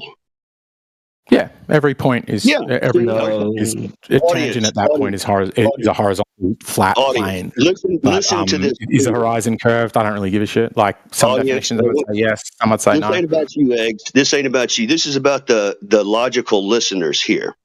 This is an argument by definition. I want everybody to listen to Eggs here. See, this is what he does. He takes reality and then you add to it. You make it. You're saying that level is horizontal and level's an arc. Now you are in absolutely. You're just arguing by definition. You're just saying the definition of the word as I narrowly define it beats yours, so you're wrong. No, as it's practically used. Yours is stupid and is never applied. Mine is applied every day. Okay, so fine. Let's do it this way. I can still beat you. Eggs, we have 1,000 miles of straight steel level pipe. 1,000 miles straight steel level pipe. What's it doing? Bending. There you go. Now, audience, I want you to hear this. See, this is what you have to comport to. This is what you have to comport to on the glob. Absolutely. You have to aware of that. Nobody's new to this idea. Is this just an argument for ability after an argument by definition? Straight steel interlocking pipe is bent, is what you're telling me. No, you just added the word straight to bent, but you deliberately kept it out of your first question. Why have you Well, if you're wrapping it around a globe, eggshells, it's got to be bent. Exactly, but he put the word straight in there. He said so it's straight Yes, and but bent. the problem I've is never the said pipe's straight. laid straight. This is the bit you're missing. You're hearing That it's wasn't in wrapped his around a original. globe, but in actuality, it's laid straight. But he didn't use the word straight in it, right? So Yeah, his I did. first one. Straight steel Fine. No, pipe. it's not straight. It's not straight. Straight No. interlocking steel level pipe. There's your ingredients. Right. Straight So what do I steel think it'll pipe. do? Steel is straight pipe. You believe in straight pipe? Like only in a theoretical sense. I would be astounded No, if you you don't could get believe a that pipe so straight pipe. You don't believe that straight pipe can be milled. Not at that. I mean, no, you're not at a that reader. precision. Are you fucking kidding me? Your hands are as soft joking? as feathers, aren't they? Soft as feathers. You're a big time reader. Tell me the precision. No, well, sure. I mean, I'll happily hear from you about this pipe that you've made that's infinitesimally straight. Tell me about it. How did you get it so straight? What did you test it against? You don't believe that straight pipe can be milled. So if you've ever had anything to do with a pipe that's straight, pipe, it comes out curved. I don't You're think saying my anybody straight has pipe made are 1,000-mile pipe that would like what you're talking about is something that would like be infinitely inflexible. You want to live in your world. That's fine. I'm talking Tell me about about the pipe 1,000 you've miles, made. 10 foot. Listen, eggs, 10 foot interconnecting straight pipe sections into 1,000 miles of straight pipe sections. Every pipe milled straight, every pipe hard as a rock, right? Nice and straight. Okay. Now, you're telling me that over a distance, this straight pipe, milled straight and made of steel, like an I-beam that holds up your bridges, okay? Some strong stuff. You're telling me that it's limp and it bends like an elbow. I don't. Did I say that? I'm sorry. I didn't understand your first question. It's a pretty wild counterfactual example, wild. right? It's not something that it wrestles your mind, intuitively anybody could get right because it's something that could never happen in reality. You would agree with No, that? it happens every day in reality. You don't think there's miles of straight pipe? 1,000-mile long straight pipe. No, I'm confident. It happens every day. You don't think in the history of humanity. You don't think there's 1,000 miles of pipe? Straight? Fuck no. Where? Where would you get 1,000 miles? You get a straight fucking pipe. Oh my That place doesn't exist. Where's the pipe going to? Nobody lives there. Nothing's happening. That's the dumbest thing. Come on, man. This is that shit. dumb? Okay, you can get 1,000 miles of straight pipe all over the earth. Just to end Egg's book here. So Eggs, tell us one more time. 1,000 miles of hard steel level straight pipe will curve, correct? Just say yes for everybody. Just say yes. Straight, something that's straight cannot be both straight and curved. Are you asking me? Which one will it do? Which one will Whichever 1,000 one, miles? it's your example. You pick one, mate. I don't know in your head about this imaginary pipe that could never exist. So does exist. You've already said it curves. Is it both straight and bending? Sure, mate. It could be made out of unicorns. I don't know. It's in your head. Oh, I've never seen it in reality. I don't understand how this relates to 1.22. Sounds like you're nervous. Nervous about the pipe that you made up in your head and whether it can be both straight and bending. Sure, nervous about shaking on my boots, mate. Of straight pipe bending? Because it You has got me. to. It has the to. on the pipe that you plane, made up in your head because apparently the is straight both pipe bending is and level. straight. When I run Is the run my definition of the spirit word level? when I run my spirit level over the top of the pipe, it matches the water level all the way down. So That's the you're fun telling me story. Were you riding it a is a horse? fun story. It is a fun story. You tell Were us you about riding the a horse? moon. How did you get there? How did you traverse the pipe? I'm on a horse right now. How did you know that? That's But good. regardless of that, straight pipe curves for you, doesn't it? Why don't you hop on the back of this It young probably would lady? feel like it was curving because I would, after a while, you'd be like, "Come on, horse! Like I'm not walking along," and so you'd be going at a gallop, like sliding this imaginary level down this imaginary pipe. And I think the horse is going to be going up and down, so it would end up feeling like the pipe is curved in a wave that always matches the gait of the horse. I think it would feel like a curved pipe if in this imaginary world where we're measuring a pipe with a level that's infinitely straight. Yeah, you're in Fanta land. To test if straight is curved on Here's the horseback. question. Here's the question. What does the audience think about what Eggs has to say here? Does anyone have a comment on bent straight pipe? Bent straight pipe, horseback You're measurement. talking about a square circle, basically. It doesn't make any sense. I did. I do remember saying that. Yeah, I remember saying that. That is what happened. What about it was me that came up with the idea of the bendy straight pipe? Not me that was talking about Rayleigh criterion and whether it matters whether you switch from imperial to metric and whether the 1.22 would still be there if you did it in metric. Straight level pipe. You didn't know that though, did you, Eggshells? Before we told you. Oh, and then he was No, I didn't know the bit about the first bit. No, I got educated on that in the Rayleigh criterion because I'd looked into the Rayleigh criterion numbers, which was how it's derived, and it uses nanometers and meters. And what I stupidly think is I went, oh, therefore nanometers and meters must be baked into it, not thinking, oh, that maths has already been done. You don't need the nanometers anymore. You're using the nanometers to try and find the Rayleigh criterion. So you can then go back to being agnostic about units. But the point still stands that the 1.22 times the observer's height in feet is dependent upon which unit you're using. So if you switch to metric, it will no longer be 1.22. Yes, Is 100%. I'll bet you my house. So what is it? You can come and move in If it's tomorrow. not 1.22, what's the number?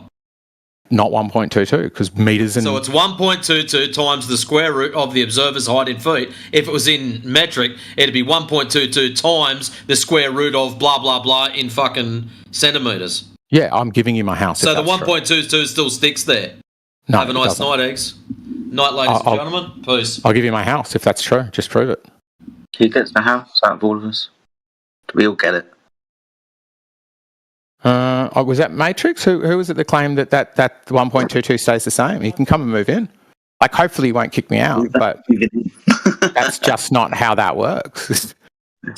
How does it work? Could it? Like, what that would suggest is meters to kilometers equals the same as feet and miles. Just obviously can't because feet are a much different unit. And there's this, like, how many feet are there in a mile? Like 2,400 and some weird fucking thing?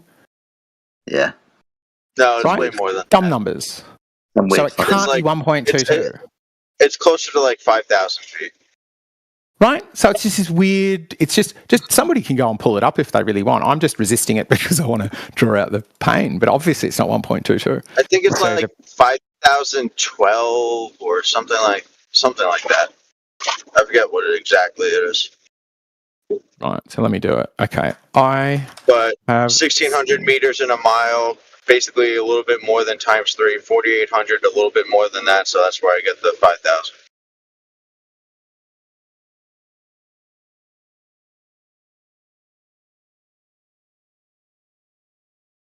Right, I'm asking a question of perplexity now. I've seen the formula of 1.22 times the observer's height in feet squared or something to determine the distance to the horizon. I want to know how that 1.22 is derived and what that number would be if I switched to metric. Bang. Distance to horizon, converting the 1.22 is a formula, calculated distance to the horizon. It's still doing it.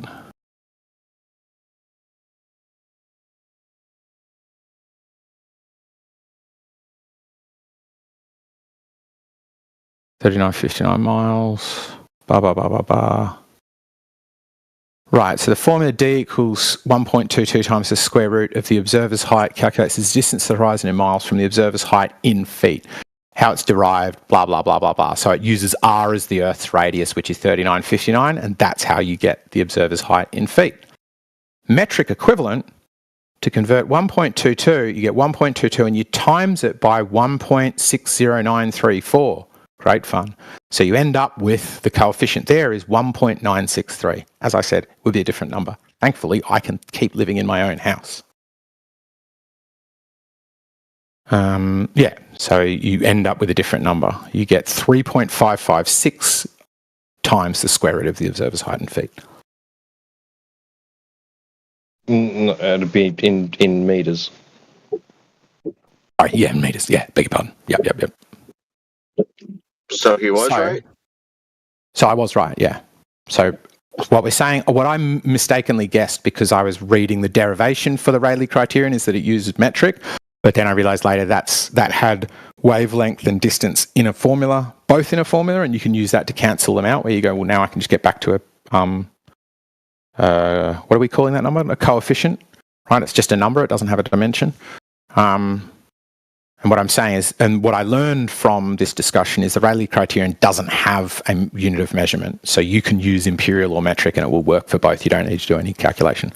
And what I was challenging is the distance, the place we see that same number pop up is 1.22 times the square root of the observer's height in feet. And the essential question I was asking was, what about if it's in meters?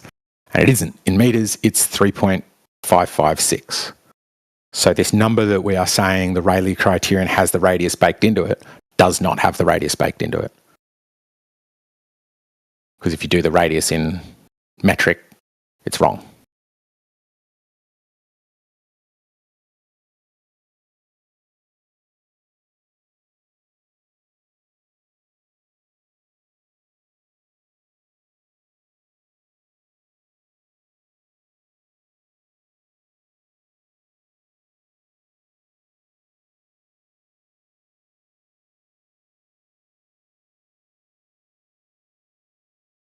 Like if pattern recognition... Silence speaks volumes, Eggs. The silence speaks volumes. No, the implication would be that they decided to apply that value using the units of distance measurement that they were applying at the time. Yeah. Yeah, so it's only because and so it's only because flat Earth comes from America and they do it in feet that we would recognise the number 1.22. Right? If they weren't, but the implication is that the birthplace of flat Earth, they would work in metric. Yeah, Jedi posted something earlier that I think you glossed over. Oh yeah, let me scroll an argument. Let me see what I'm finding. Verse level, square and true. No, so does perspective absolutely exist on a globe? Of course, perspective exists on a globe. Who's saying that's not angular the size case? change with distance, right? Of course, everybody's saying that's true. Okay, all right. We're just agreeing if that's the only factor. Shut up, fucking what's your face, surveyor, fucking wannabe. On a globe with a radius of 3,959 miles, with your eye at the waterline, a 6-foot high boat will disappear from view at 3 miles due to Earth's curvature. Conversely, on a flat plane with your eye at the waterline, a 6-foot high boat will disappear from view at 3 miles due to the boat reaching the angular resolution limit of the human eye at 0.02 degrees. So which one is causing the boat to disappear from view at 3 miles? We have 3 choices, right? 1, the combination of perspective and Earth curvature. 2, Earth curvature. 3, perspective. Using simple logic, if we can rule out number 1, whilst knowing with absolute certainty that perspective exists, we can rule out number 2. If Earth curvature and perspective were both at play, the 6-foot tall boat would be unresolvable at 1.8 miles. Earth curve would remove the bottom 2.16 feet of the boat, thereby rendering the remaining 3.84 feet of the boat unresolvable because it has breached the angular resolution limit of the human eye, which is at 0.02 degrees, and 3.84 feet of the boat is 0.023 degrees. Oh, yeah. I could easily believe that. Yeah, it's point. What is it? 0.122 degrees. Is that all? Does perspective include refraction, or is that? I mean, I didn't hear refraction in any of that. At the moment, we're just going to get to the admittance that perspective absolutely exists. Who suggests it doesn't? Who are you talking to right now? People use Earth curve calculators. Earth curve calculators don't ignore it. People who tell us how much of something they should see at distance and it just being Earth curvature, and never putting into the equation the reduction of angular size with distance of objects. Is that happening now, though? It's just pointing it out. We point it out when it happens. Don't point out that it happens. When it isn't. When we're talking about how things should, how far away things should be before they start disappearing, or the angular size of objects, including and not excluding the moon. Right, but we can tell at what size. Like if you go a cruise ship, we can use the 1.22, like 0.122 or whatever it is, 1.22 degrees. Is it? No. 1 degree is, well, surely I can see that. Anyway, so what is it? 0.122 of a degree. Anyway, that I can tell the distance to, right? I can make a prediction at which a cruise ship will be unresolvable. Not a problem, right? The whole cruise ship, more or less, will cross into that unresolvability limit as dictated by the Rayleigh criterion at the same time. And that exists, sure, nobody's denying that. That is both perspective, right? It's shrinking in angular size, but also like just the unresolvability of the limit of the human eye, which we could zoom in on, right? The Rayleigh criterion is nullified by a zoom lens. It's not nullified by, but you increase resolvability because you narrow down the aperture, so it's done. Whereas the distance at which it happens won't change, right? So the ship will now get angularly bigger if you open up the aperture, but it should still be hidden by a hump of water. So both effects can be at play. And I don't think it makes sense to be like, oh, because they think one exists, they must think the other doesn't. Like, you don't think both curves and perspective can coexist in the world, right? You've seen basketballs and you still think they get smaller as they get further away? What the fuck, dude? So obviously it's both. Like, what? Who would say that perspective doesn't exist? Like, only flat earthers say that about globes. No, sorry, didn't you hear me in T-Dub Earth curve calculators? When making observations and predictions of how much you should see of something at distance, that doesn't take into what we're talking about. It's not in there, is it? Yeah, it's not in there. Many of them ignore refraction, but none of them are. How could they ignore perspective? If they're telling you the hidden height of something, they've got perspective baked into that. 100% they do. Really? Show me one that doesn't. Just get an show me one that doesn't. Just get an Earth curve calculator and it'll tell you how much of the absolute. And it won't have perspective. It's just going to talk through me and just continue talking. This is why I don't generally engage with you. You're fine.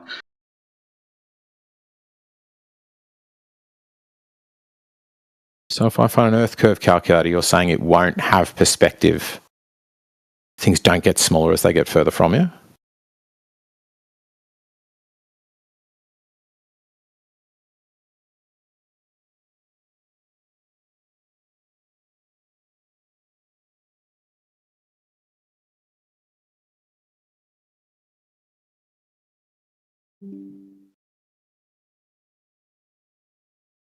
How's that not got perspective baked into it? I've just pulled it up. It's got object obscured part. That's the perspective, right?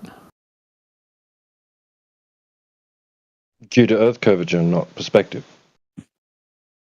Why would it be one and not the other? That's what I don't understand. The claim is that it doesn't take into account perspective.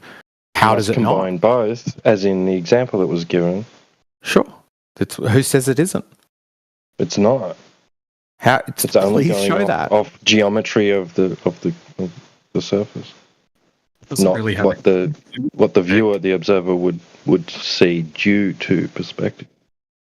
And How angular could it size. not? How could it be telling you And rally not telling you that? You could have a Please- side view of the same thing, Maybe right? can somebody It's got- steer and show us? If Go you ahead, have a sorry. side view, right? Just say you have a 10-mile lake, right? Someone's looking at it as a side view, right? Perspective's not relevant to the Earth curve calculus. But how did you come to decide that? To me, if it's telling me the object obscured part, like if it can give me the number of meters of an object is obscured, it 100%. How is it not taking into account perspective?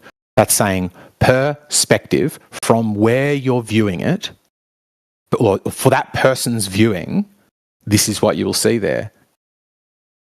If it tells me how much of something I can see, it must have perspective in it. It's just absurd to me that I've got people in the room going, it doesn't take into account perspective. What would take into account perspective look like? If perspective didn't count, like, why would the elevation of the observer matter? It's not taking into Say that account again? angular size change and the Rayleigh criterion. It's just it's presenting it to you as if your eyeballs were 50 miles wide. And what you're seeing where did is you get like that right from? in front of you, like a basketball. It doesn't have the Rayleigh criterion. It doesn't need the Rayleigh criterion. It's just telling you how much of a mountain's going to be hidden. It doesn't tell you what you're going to see. It just says in a straight line from that, according to the math, that's how much of the mountain's going to be hidden. Right? Rayleigh criterion only comes into it once you've chosen how much you're going to zoom in on for it. an observer, because of, But you can zoom in. Yeah. It's got the observer part into it. Yeah, your eyesight level. Right, yeah, so and you can it's zoom in. It's taking that into account. It's not taking into account how much of the bottom of that thing might appear obstructed from view because of diffraction limits, or the Rayleigh criterion, or angular size. I would agree. It doesn't have diffraction limit. It's absolutely got angular size change. Well, it doesn't need angular size change because it's giving you meters of hidden. So that's not an angle. You would work that out backwards by going. It's 50. I've given it 50.5 kilometers to the horizon. So you can make a triangle out of that number if you want to. And what's the cause of it appearing lower and obscured at the bottom? Is that because the surface is curving, making the object appear to go downwards and being obstructed by curvature? No, what we're pointing out is this happens due to the angular resolution limit of the human eye, which isn't accounted for in the Earth curve calculator, which is a prediction of how far we should see. Doesn't have the Rayleigh criterion in it, so it's got nothing to do with perspective, how far we should see, and the angular reduction of things at distance. Just gives it all to Earth curvature. I guess so. I guess I would need to see the way you're proposing to do it. It should be done in order that I could compare the two. Because I don't know what they use. I assume that they're using something like the 1.22, which, as you say, there's no diffraction in it. It doesn't need the Rayleigh because it's just saying the raw numbers, where Rayleigh is about resolvability. So it's sort of effectively the human eye, but maths doesn't care about the human eye. But yeah, if you've got a better way of doing it, I'd happily hear it. But I don't see how this is a case that's got the radius, that it's not taking perspective into account. It seems to me like it absolutely is. Hey, Jedi, it's funny that you just said that because this whole time I've been kind of talking to like ChatGPT, giving him like giving it a flat scenario. Because every time I kept asking about the Rayleigh criterion, it kept saying, but the Earth curve. So then I'm like, okay, let's give me, I said, let's do a thought experiment. And when I said about, okay, so in the flat scenario, is the Rayleigh criterion going to give you a point to where you can no longer see? And we call that the vanishing point. And it said, you're correct. That's due to, and it gave a whole long, to explain it all. And then so at the end, I go, so then using that's isn't that equivalent to like the distance to the horizon? And then wouldn't that? And then let me just give you the answer. It says, you're absolutely right to suggest that in the flat world model, the distance to the horizon equates to the Rayleigh criterion because both represent the limit of visibility. the point at which objects become indistinguishable due to resolution limits. And right when I read that, like you were literally saying what you said. I was like, dude, it's like you're reading the page for me. Yeah, that's a good question. I agree with all of that. What that said. Yeah, 100%. Hang on. Are you saying, Apocryphine, that if you had like a limitless size object that you'd be able to see forever if the Earth was flat? No, it's not what we're saying at all. That sounds like what it's saying. No, it's saying that even if because I guess I'd have to go to the beginning, but I'm not going to. I was saying that we have a distance to the horizon, and then it comes to an end because of the Earth's curvature in this paradigm, and then you have the curve. I'm talking about if the Earth was flat. Hold on.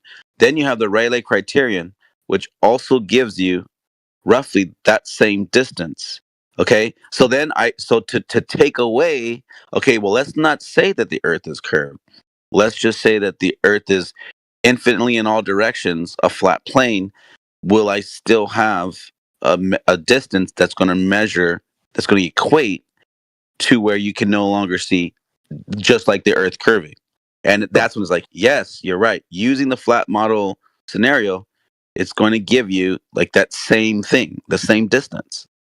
And that's the whole point that we've been talking about for the past hour with Eggs. We were telling him that the math in the way it's derived, in the Rayleigh criterion, it equates to what we use for the distance to the horizon. And that's why I'm just repeating what the answer was. And just to further But I agree with all of that. Well, that's what it should say. If I'm right, that's what the answer should be. Can you ask ChatGPT, like, if you had like a object the size of like 1 million miles across, and that flat thing that you're like telling it to like think, like how far away would you be able to see it? No, okay, so here's just exit that. Hold on. No, because you're being stupid now. We're not going to see fucking 1 million miles away, and it's not going to tell us that it is. I'm not saying like that we'd see 1 million miles away. Just say like if you had an object that was like 1 million miles by 1 million miles, like in that flat world, how far would you be able to see it? Like at what distance would it disappear? Okay, so earlier, this is some stuff that I didn't read because it was part of the conversation. It was saying how that distance, it's going to be varied by because of the like what's in the air, what we're looking through. I'd have to search up at the top because it was talking about that along the lines of what you're saying. But I'll ask it just to entertain you. We would say the sun and the moon have to be in front of the vanishing point, right? Are you saying? Hold on, just real quick, Eggs. Are you saying what if the plane is 1 million miles by 1 million miles? I'm just saying, like any. No. I was saying that. I was saying any object like 1 million miles by 1 million miles, because I don't want you to pick like 1 million mile, like an object that's 1 million miles wide, but like is also only like 1 inch like tall. So that's why I was saying like 1 million miles by 1 million miles. So this way, like it's like a square object. You don't know the depth of it. Just that, 1 million miles by 1 million miles. What distance would that vanish at on the flat Earth? And what would ChatGPT say? It would just do basic. It would just hang on. Eggs. Just let him.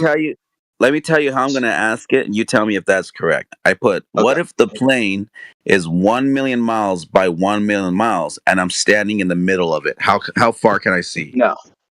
The Earth is as big as you want it to be. It's flat.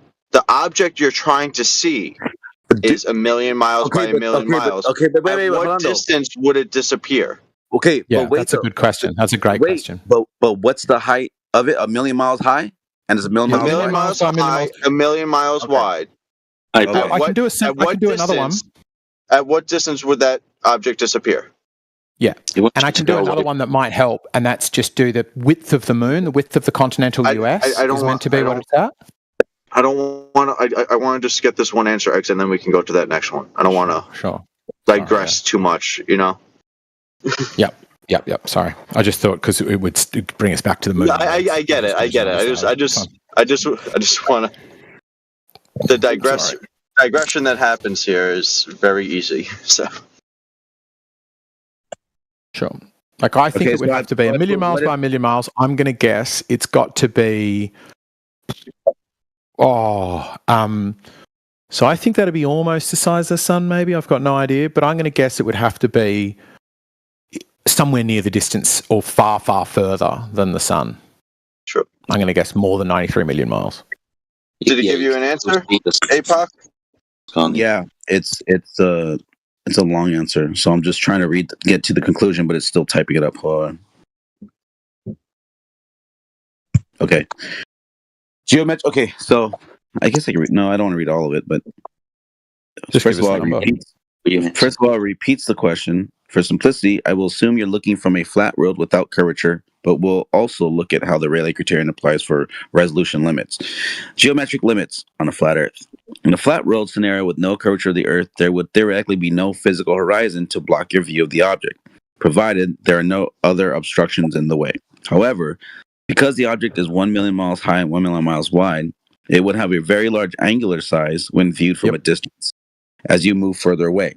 The angular size of the object decreases. At some distance, the object will become too small to resolve, and that's where the Rayleigh criterion would come into play. The Rayleigh criterion determines the smallest angular separation between 2 points that can be resolved. Okay, see, this is why I was trying to skim through that. Okay, let's consider an example where you're using the human eye. The average diameter of the human eye's pupil is about 5 millimeters. Now let's calculate that angular resolution limit for the eye using the formula. This means that with the naked eye, we can distinguish objects that are separated by at least 0.000122 radians. That's where the 122 comes in, by the way. Anyways, calculating the distance to visibility limit to find out how far you can see the 1 million mile tall and 1 million mile tall and wide object before it falls below your ability to resolve it, we can use the angular size of the object. So it has all this math, and then at the end of it, solving. So the object would need to be about 8.2 billion miles away before it becomes too small to resolve with a human eye. Hold it, yeah.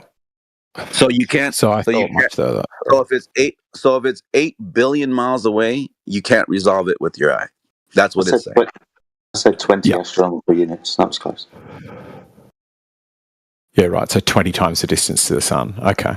Yeah. So it's as I guessed. So as I'm saying, I think that what that means is if the moon is the size of continental US, you can use a basic trig perspective calculator to determine how big the sun should be in angular size. The moon, should be in angular size, and it will be that size and stay that size all night. If it's going anywhere close, near, wandering past a vanishing point, then it will move slower and slower and get smaller and smaller.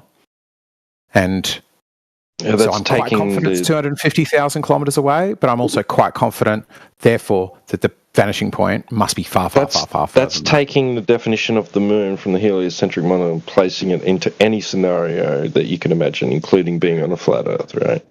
It's the best answer. It looks to me like a sphere. It behaves like a sphere wandering through a thing. I've heard of people, and I've heard pretty compelling stories. And from your vantage point on the Earth, and any altitude you can gain, the Earth looks flat. So you accept what you see the moon as being, but not the Earth. Well, I think the Earth looks about as flat as probably the moon would look almost as flat from there. If you were standing on the moon, right? Right, we can get the idea that a sufficiently large sphere would be double standards is unbelievable. It's not double standards. The moon looks like a sphere. True or false? False. And the Earth looks flat. True or false? The moon doesn't look like a sphere. Do we just have a contender to take that? Please climb on that hill. It doesn't look like a sphere, does it? The moon doesn't look like a sphere. It looks like a circle, doesn't it? No, I don't know. What? Describe a circle. Circle of what? Describe any rotation that you see in the moon. Oh, you see libration, sure. Yeah, you see a fair bit of rotation, like 2-3 degrees. Have you seen the dark side? Personally, no. But I mean, I haven't seen the backside of every basketball, and I still think if I see the front side of it, it looks like a sphere. It could be a sphere missing a back, but that would be a weird sphere when I've seen many spheres, and very rarely are they missing exactly their back. How do you know it's not like a very shallow cup shape, like a lens? It could be. It could be something that looks like a lot like a sphere. Right. It could mysteriously be something deliberately designed to look like something that's a sphere. It doesn't look Designed like it's just to trick us into thinking, God, that's a sphere.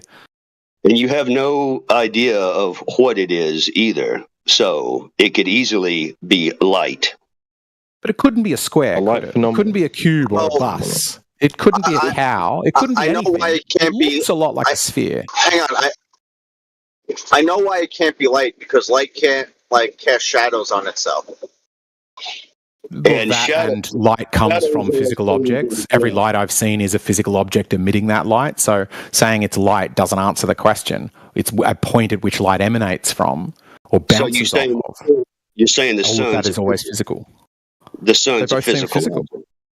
Absolutely, they look like physical objects. It's hot. How can something non-physical be hot? Describe the hotness of something that isn't there. It's got to be a physical object. You've got a misunderstanding there. The heat that you experience would be the interaction that the light from the sun has with the air that you live within. What? Yeah, what? I stand in the air. All of it's by the air, but I only get burnt where I'm in the sun. And if I'm out of the air and in a car, I still get burnt by the sun. That's ridiculous. Are you saying the sun's not hot? Are people here really? Come on. I don't know what it is. I'm not claiming to know what it is. Some flat earthers stand up now and say the sun is clearly hot, guys. You are losing your minds. Please, another flat earther here, listen to flat earthers saying maybe the sun is not hot. No one's saying that. Listen to this. You have. Two people have said it. Stop strawmanning. That's nobody said that. Okay, now thank you. Okay, we now also nobody can't said it. confirm. What was said was that we can't confirm what the sun is, and a bit like a magnifying glass, you can get focal points of heat. That That exists. come from a place. Right. So your but claim focused- that it's only refocused. physical objects can Sure. create heat isn't true. Well, no, that's not true. What are you refocusing? You're refocusing light, sure. So that hot spot could appear in the wrong spot. No argument there. In fact, some of my arguments rest upon that being the case. So fine. It could be slightly in the wrong spot, or if you, in the case of a magnifying glass, wildly in the wrong spot. But it's still emanating from a physical source. Is it not true or false? Have you ever ask seen the heat? sun if it's Can hot? somebody- Did can you somebody say, hey, directly sun, answer? how do you feel? Do you feel hot? Describe how you What's your detect temperature, anything's hotness. Tell me about something else you know is hot. And tell me how you know because of it's an hot. interaction. So there'll be an interaction. With your oven when it's hot? No, I can feel heat comes from that direction. It radiates. I can feel when my There's oven's an hot 'cause I leave it on all interaction the time. taking place, right? There's Yeah, it radiates. interaction taking At the speed of light, it radiates. Yeah. You can detect it with a gun from across the room, right? There are thermal cameras. We know what heat is. How can you tell if something's hot? Because you don't just put your hand on hot things, do you? No one's You can talking tell they're about hot. No one's talking about hot. What? And We're you're talking about the sun about- and whether it's a you're physical talking about object. physical- If it's hot, you're it's saying physical. And people, So it's a as a ball? result, it's in 2025. Can What somebody physical- stand up and say the sun's clearly hot? Someone stand up and tell me what the sun's made of. Not gonna. It's made of hot. What Whatever it material? is, probably physically made matter. Made of hot. What material? Yeah, really excited particles. Really excited particles. A roiling, bubbling mass of all sorts of very heavy compounds. Probably a roiling mass because it is at even the most dense of things must definitionally, if you just understand even the briefest bit about the physics, must be a roiling mass of bubbles. So Is that right? It must be What physical. medium? Is that right? I What don't know. medium is the sun in? Well, I mean, what does it look like? I mean, I'm asking Lots of you, what nothing. medium? What fucking medium is the sun in? Yeah, what it looks like, a lot of nothing. Look, inky A lot of blackness, nothing. most of So it. you're saying a bunch of horse shit. Now back to Is that Earth not what it looks curve. like? Back to Earth curve. I'm asking direct questions and I'm answering yours. Can you answer some of mine? Does it look like a physical object? Would you agree that all other hot objects are physical? It behaves a lot like a hot, round, spherical physical object. Like what? A light bulb? Sure, exactly like a light bulb. Would you agree the sun Okay, behaves so like the physical, roughly is it spherical object that is a light material? bulb? Yes Is or it no? material like a light bulb? Does it behave like it is material? I'm asking about its behavior, not its surface. Okay, I'm saying to you, you have no fucking idea, do you? It's probably, well, I do. I think it's probably physical because everything that's been hot is physical. A bunch of fucking guesses, son. How Okay, can now something not physical be hot? put your boots back on the ground And let's How get can back to this something- earth curve. Who gives a shit what you think about the sun? You're running. Whether you think We it's can a hear light you running bulb, from whether whether you something think it's a non-physical can be hot. tube of something, whether you think it's excited gases, whether you think it's a solar flame, whatever you think it is. Who gives a shit? Eggs, what you Radiating think. infrared heat. Because there's nothing that you can say that's going to tilt any heads here about the sun. Well, Now let's it's get clear back, that you're running. let's get back to the Earth curve. Let's get Let's back to run your. from this. Sure. Okay. We can run from whether the sun's Yeah, hot. let's We can run. we can put it Yeah, this down as the day that no flat earther wanted to defend the idea that the sun clearly is hot. What is your deal with the sun being Yes, hot? I died. Yeah, Well, who it's a gives a physical crap object if you think that the has sun a is hot? distance. Yeah. Because if What's it's a the physical meaning? object, then it has a location, correct? Is it a physical object? Are you sure it's the sun's listen, a physical listen, object? listen Are to the you wording. sure? Do physical objects need? No, I'm not Do sure. physical objects need mediums? You have no Exist idea. in- what Roto, you're are you asking him about the sun? Because that would mean that you care what he thinks about the sun is, what I the could- sun is. So are you? I could give a crap less about the sun, other than his goofball answers, okay, on these little quips. I'm saying let's get back to the boots on the ground, where the Yeah, rubber let's run meets the from the road, sun. and talk about Earth curve or not. Sure, we're talking about whether the Rayleigh criterion has the radius of the Earth built into it, such that the vanishing point dictated by the Rayleigh criterion is in fact the 3959 that have been hiding from us. And so far Can you we've let proven me that answer that no, question? it isn't. Can you let me answer that question for you? Sure. Okay, good. It's nothing to do with it. And by the way, the 1.22 does rely on the metric system because wavelength is in metrics. It's nanometers. Okay, so you're multiplying 1.22 by the wavelength, which is in nanometers. It's a and by the way, non-dimensional value. you divide It's that. a non-dimensional you divide that, value. You It's a divide that. non-dimensional You divide value. that. You divide that by the diameter, also in meters. It's a non-dimensional value. It doesn't matter. What if you change it to feet? You It's think not that'll help metric. you? It's not imperial. It's neither. Tell me when wavelength is in feet. Oh my god. That's the wavelength, not the value that you use to determine the wavelength. You Where use do that you value think the and 1.22 comes with from? the, If it with wasn't the wavelength if it's got nothing and to the do with the diameter wavelength. of the aperture. It relies on it being in meters. The 1.22 is not a dimensional value. It It's is not in derived meters. from that. It is not in feet. It is not in kelvins. It is not anything like that. It's just a number. It relies on the rest of it being in metric. Do you understand? No, the rest of it formula wouldn't relies on work. it. It The wouldn't rest be of it relies. 1.22 if it No, was in bro. feet. The rest of it relies on it. You can. It you would can, not be You can 1.22 get. if it was in You feet. can use whatever metric after that value that you like. No. Yes. No. Yes, you idiot. Yeah, I'm the physicist, not you. You're an idiot. All the citations go directly against what you just said, Phil. Yeah. I'm a physicist. That's why, when I hear a physicist make so many mistakes, every time I talk to you, you make a whole bunch of mistakes that go against your own citations right from the mainstream. Right? That's what keeps me in this, because you make so many stupid mistakes. If I wanted to determine the Rayleigh criteria, I would have to multiply 1.22 by the wavelength in meters, and divide it by the diameter, by the aperture diameter in meters as well. Do you understand?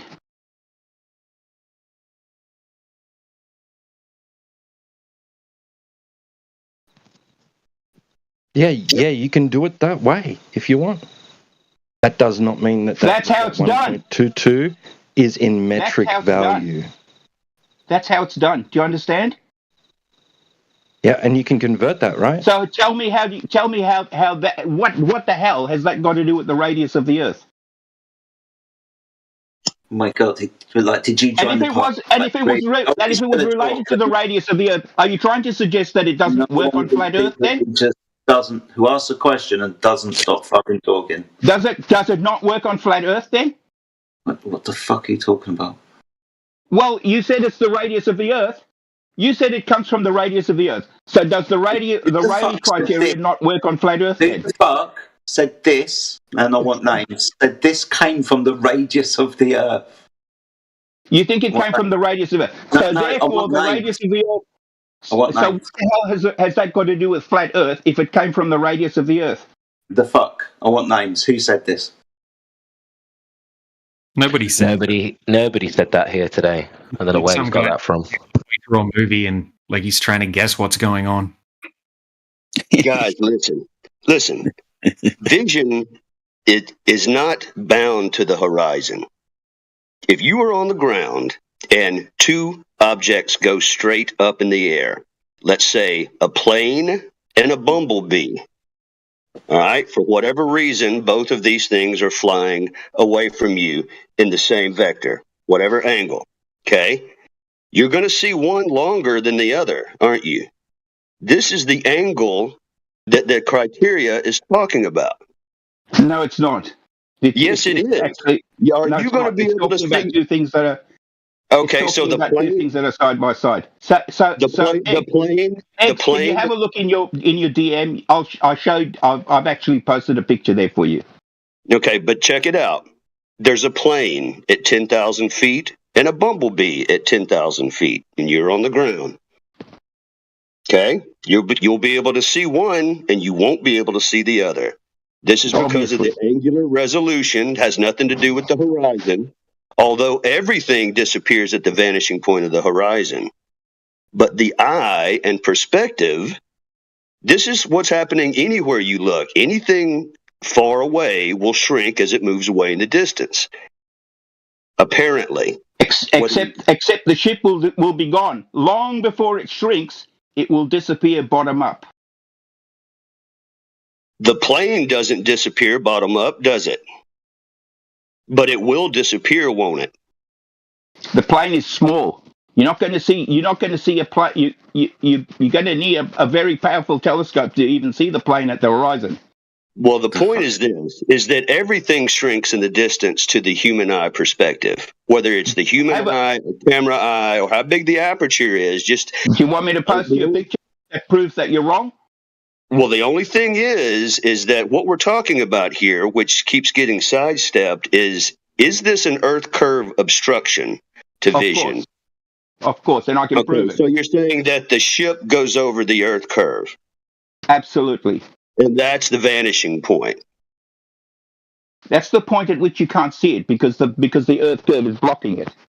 Okay. See, audience, this is old school argument here. Completely incorrect. And this is back to what Eggs was talking about earlier. But we get sidestepped on other things like whether the sun has heat or not. Yeah. No, you can't prove any. No, you can't prove it. No, you can't. Okay. And there's no one here will be convinced of anything you have to say because you're about 10 years behind. Eggs, if you've got the ability to put it in the put that picture of the ship in the chat because I can't. Okay, so I just put it in one. So for you, bud, whoever's talking there, 1,000 miles straight steel level pipe. Does it curve for you? Oh, let's not start talking about fucking pipe. No, the pipe scares you, doesn't it? Because it's off fucking point. No, it's completely on point because you're not understanding what level and horizontal means. Seriously, Roto, dude, do us a favour. Let's not start talking about pipe again. Let's talk about what we're talking about so we can get Phil up to speed because he's obviously lost. DJ. Okay, Phil, so I just posted something in the side chat, right? So you claimed that you would see a boat start to disappear bottom up well before its angular size would start to reduce below 0.02 degrees, so you couldn't resolve it anymore, right? So I just showed you in the side chat at 49 after the hour, a giant boat, right? Clearly when the cameraman is zoomed out, you cannot see the boat, right? When he's zoomed in, you see the entire boat. As it zooms out, the angular size reduces to the point where you can't see it. You yourself admit that you could never see a boat start to disappear over the horizon with the naked eye.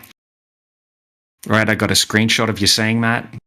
I've told you what's happened over there. that's not gone over the horizon. It's just got smaller. That's all, so that your eye can't see it. But if you get a telescope, you will be able to see it. Right, but you just contradicted yourself. But no telescope will see this. You see this picture that Eggs. You see this. You see that the picture that Eggs just posted there that I put that I gave to him. That boat over there.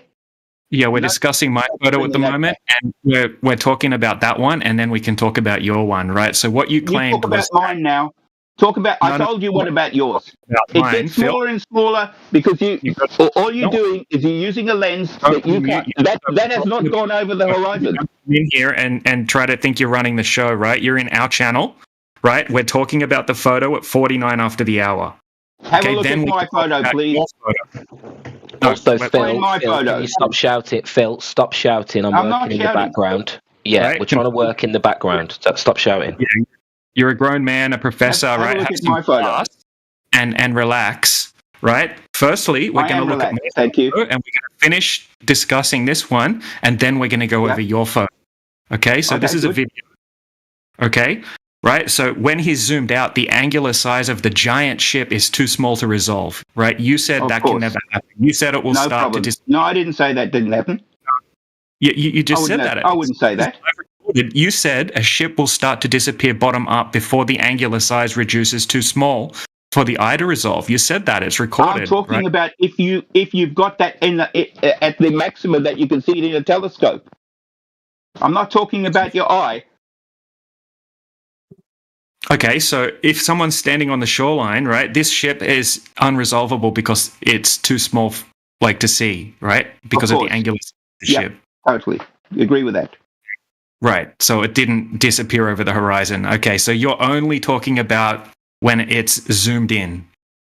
Yeah, correct.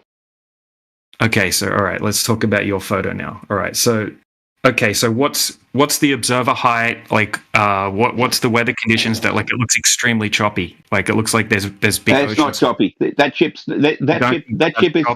250 feet high. That the waves are not 200 feet. Okay. Okay. So what's the observer height? About 6 feet. How do you know that? What evidence? That's what I got from the data for this. Okay. Where's the data? I don't have the data here. Okay. Where can I find the data? Have a look for it. See if you can spot this image because it actually comes from a video. Oh, okay. So you don't have anything to go along with. There's actually another one. So, Eggs, do you want to post the last one too, please? I gave him 3. Okay, so here we have extremely hazy conditions, right? So it's extremely blurry. We have clearly it's extremely choppy, right? We don't know the size of the ocean. You seriously are pulling it. Grasp me. Hey, don't interrupt. If you can't see that's the horizon. Yeah. Okay. So. Okay, ocean swells can cause a horizon, right? So when you zoomed out, right? Ocean swell. How big would the ocean swell be for that ship Why to be? Are you not able the only thing you can see is the stack. Do you do this when you're teaching your students as well? You just talk over them as soon as they're trying to say something? No. Why are you doing that with me? Anyway, you're not listening to what I'm saying. That's why. I'm asking you obvious. Okay, so ocean swells can easily block the bottom of a large boat. Okay, so I was asking you if you had any data on the ocean swells, right? You know why I'm stopping you? Because you're talking rubbish. There's no ocean swell that's more than 250 feet next to a boat, and that boat survives. Do you understand? Okay, you don't Shut understand. up, you dumb black nigger. Oh my God. Yeah, okay. I'll just mute that. That's seriously clutching at straws if you don't think that's the horizon. You don't seem to understand that an ocean, an object in the foreground can block something large in the background. You think that the ocean swell has to be 250 feet high to block something no that... ocean swells here. This is perfectly nice and flat water. It doesn't look like nice and flat water. You know which one is nice and flat water? The one that I presented. That's nice flat water. It's the same. It's the same. It's not the same. It's absolutely. See, this is you're being intellectually dishonest right now. No, it's not. You can search for the video yourself. You're the one who's being intellectually dishonest. You can see the wavelet. Wavelets don't happen on swells like this, okay? You're not honest. You're not even presenting a video. You're presenting a high zoom that's extremely fuzzy with obvious waves, right? Everyone here I presented what I could, okay? Well, it's not. You didn't present anything. You asked Eggshells to pull it up, right? And he's pulled up a still because shot. I couldn't. I don't have the facility to. I don't have. I can't post anything on here. Oh, okay. So you don't have anything to even back your claim up. Eggshells post the blurry picture of the high zoomed in image. You can't even see the whole boat in. Listen, the huge wave in front of it. You can accept my image or not. That's up to you. As far as I'm concerned, I've proved to you that you're wrong. What did you what's so wrong about? You've proved that you're intellectually dishonest and that you don't have any variables to back up. Go ahead. Cry. That's the boat going over the horizon. That's bottom up first. There is without any question. And if you look, it's gone a bit further along. And by the way, it hasn't shrunk much at all before it's gone over the horizon. So you haven't validated different types of mirage effects that are defined to cause this exact thing, right? Or you haven't validated that there's not large ocean swells, right? So you would have to have those you would have to be able to validate those things if you want to make a claim like that, because those things can easily explain what we're seeing here. Yeah, right. Looks like a huge wave to me. Yeah, it looks like a huge wave to anyone that looks at it that's honest. If I show you the video that this goes with and I prove to you that it's not swells, will you agree the Earth is not flat? I'd like to see. No. Just tell me yes or no, because otherwise you're wasting my time. No, and I can explain why if you'd like. Please. Okay, so you would have to tell me what the actual swell was for that day, right? Show me the weather report that says what the ocean swell was. Then you would have to validate the observer height. Then you would have to validate the conditions in the air, right? The temperature gradients in the air, because this could also be textbook definition sinking, right? That's exactly what sinking defines happens when you have that particular mirage present, right? So you would have to validate that those things aren't the cause of being here, or a combination of those things, because they perfectly explain what we're seeing here, right? Time-lapse footage shows that, right? Sometimes it looks like a big boat is hidden, half of the boat's hidden behind the horizon. A few hours later, when the weather conditions change, you can see the entire boat again, because you don't have that sinking effect. And if I give you all the stuff you want, will you say the Earth is not flat? Yes. Great. That's enough. Okay. Right. So I'd love to see those things, and I will admit. You'll get them. Don't worry. I don't think so. What, you're going to tell me the the vertical temperature gradient between point A and point B? Are you? That was measured in this. I'll show you that it won't make a difference. That's what I'll be able to show you. Yeah. Okay. Go ahead. How long? I'll show you that it won't make a difference. Yeah, I'll show you that. I'll show you the limitations of the temperature gradient and what that does. So I'll show you a graph of how the temperature gradient reacts to the changing to the amount that we can see or can't see. Okay. Okay, that I can easily do. So I don't have to give you the exact amount for that day. I can show you the limitations. Okay, so what I can show you is a time lapse of a giant boat, right? That's anchored out at sea, and in the morning, you can't see the entire bottom of the boat, right? It looks like it's obstructed behind the horizon, right? And then a few hours later, you can see the entire boat again, right? This is like a giant ship as well. Doesn't get any bigger than that. Right, Love so to you see can that. see. Good. Happy to see anything you've got. Everything, like if I make a claim, I can back it up. Unlike you. So how long do I have to wait for this information so I can go back to the globe that you said that you were going to provide? I don't know, but this is just one of many things, by the way. All right, so let's go over something that I have here. All right, do you know what sinking is? Yes, I do, and it doesn't happen like that over water. Oh, okay, so let's go over the definition of sinking, right? So we've got the American Meteorological Society, right? Sinking. Okay, so it's a mirage in which the image. It's when the hit. It's when I don't need to read it. I already know what it is. Okay. Okay, so this is an important part in it, right? So I already know what it is. You don't have to teach me this. Okay, so you said it can't happen over water, right? Okay. All right. Okay. In the definition here, right, in this citation from the American Meteorological Society, right, it says because the displacement increases with distance, a horizontal surface such as that of a body of water appears to bend downward, and one's perception of that being on top of an inverted bowl. Right. Okay. So it talks about a body of water in the very definition there. The only time that you get sinking is when the temperature gradient is hotter below and lower as it goes up. Okay. Correct. So that would be earlier in the morning or during the night, right? So, for example, mostly in the morning. It's the other way around. It's colder at the surface. No, in the morning. No. Okay. So this is what would happen, right? Let's say for example, you have 30-degree day. Okay, and you have 20-degree water in a particular location, right? This is a hypothetical. Okay, overnight, the temperature of the air goes down to, say, 15 degrees, right? In the morning, It's still very cool, right? The temperature of the air is cool, but the water is still 20 degrees, right? So you'll have a gradual difference, right? You'll have a gradual shift between the warmer, like the water's warmer than the air. Okay, so it's going to create a layer of warmer air, and it's going to gradually cool down as you go up, right? So that's why in the morning you're likely to get this sinking effect, right? Well, let me finish. Almost done, right? Okay.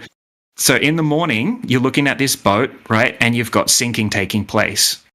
Okay, as the day heats up, the air temperature is now back to 30 degrees again, right? So now the layer of air just above the water is now cooler.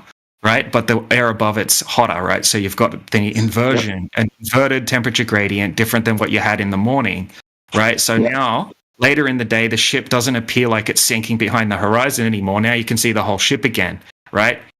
And I've got a demonstration of a time lapse of that happening with a giant ship. Right now, can I speak? Yes. Are you suggesting that the gradient limitation, in other words, the temperature variation will cause that ship that you're looking over there to sink, if you like, 250 feet? Is that what you're suggesting? It's not sinking. Are you suggesting that the effect of sinking between would be 250 feet? I don't know where you're getting the 250 feet from. The size of the boat. What do you think? Okay, the entire boat's not hidden though. Have a look where the only thing you can see is the stack. Oh, you're talking about your image, right? But you've got to factor in the giant ocean swells, right? There's no giant ocean swells. Those people there would be in serious trouble if that was giant ocean swells, and they're not. Big ocean swell. No. Okay, so the person is. Have you ever been out boating? Right, I've got a tiny boat, right? Many times, probably more than you. Okay, so all right, well, okay, very good, man. Okay, so I've got a little boat. I would take it out in the ocean all the time. You get giant ocean swells. It's not dangerous if you're out on a clear day with giant ocean swells. You just go over the top of them. Right, so I don't know. Are you saying that not when people on the shoreline you've never been in 250 feet swells? Okay, don't bullshit me. Don't need that, right? You know the picture that some flat earthers used as a terrible argument, where it's a guy walking away on a football field, right? And you see him start to disappear bottom up. Why do you think that the football field is just slightly curved, and because the camera is close to the ground, right? The small curve in the foreground is blocking most of the guy. As he walks away, you can only see his head. As he gets further. There's something small in the foreground, right, can block something large in the background, right? So if you said the observer height's only 6 foot, right? We haven't confirmed that, but that's what you said, right? You've got an 8-foot ocean swell or something like that. Right, you're assuming he's holding the camera with his hands, which I'm sure he's got a tripod, which isn't at his eye height because tripods aren't usually that tall. So it's probably at something like 4 foot, right? Okay, anyway, something small in the foreground can easily block something large in the background, right? And then if you add in these particular weather conditions, which we were just going over, right, it could easily account for this, right? But what I'm trying to show you is actual time-lapse footage where it looks in the morning like the ship is half hidden behind the horizon, and then later in the day you can see the whole ship again, just because you've had a shift in weather conditions. You're saying I'm happy to look at you. I'm happy to look at what you have. Okay, here we go. I'll post some screenshots out of it. DM me, okay? Because I've got to go. Well, we've already been over this in DMs. This was for the audience. No, for me, DM me so that I can have a look at what you've got. Then I'll do the same for you, okay? Okay, so you don't want to go over it now. I've got to go. All right. But yeah, put it in there. All right, I'm going to put it in the side chat anyway. Would that DJ, I love how it's not refraction in one case and it's curvature in his case. But when we have the Chicago skyline, it's visible. That's totally a refracted image, right? Am I right, guys? It's within that scope, yes. Yeah, so it's pick and choose refraction when it's most convenient for the globe.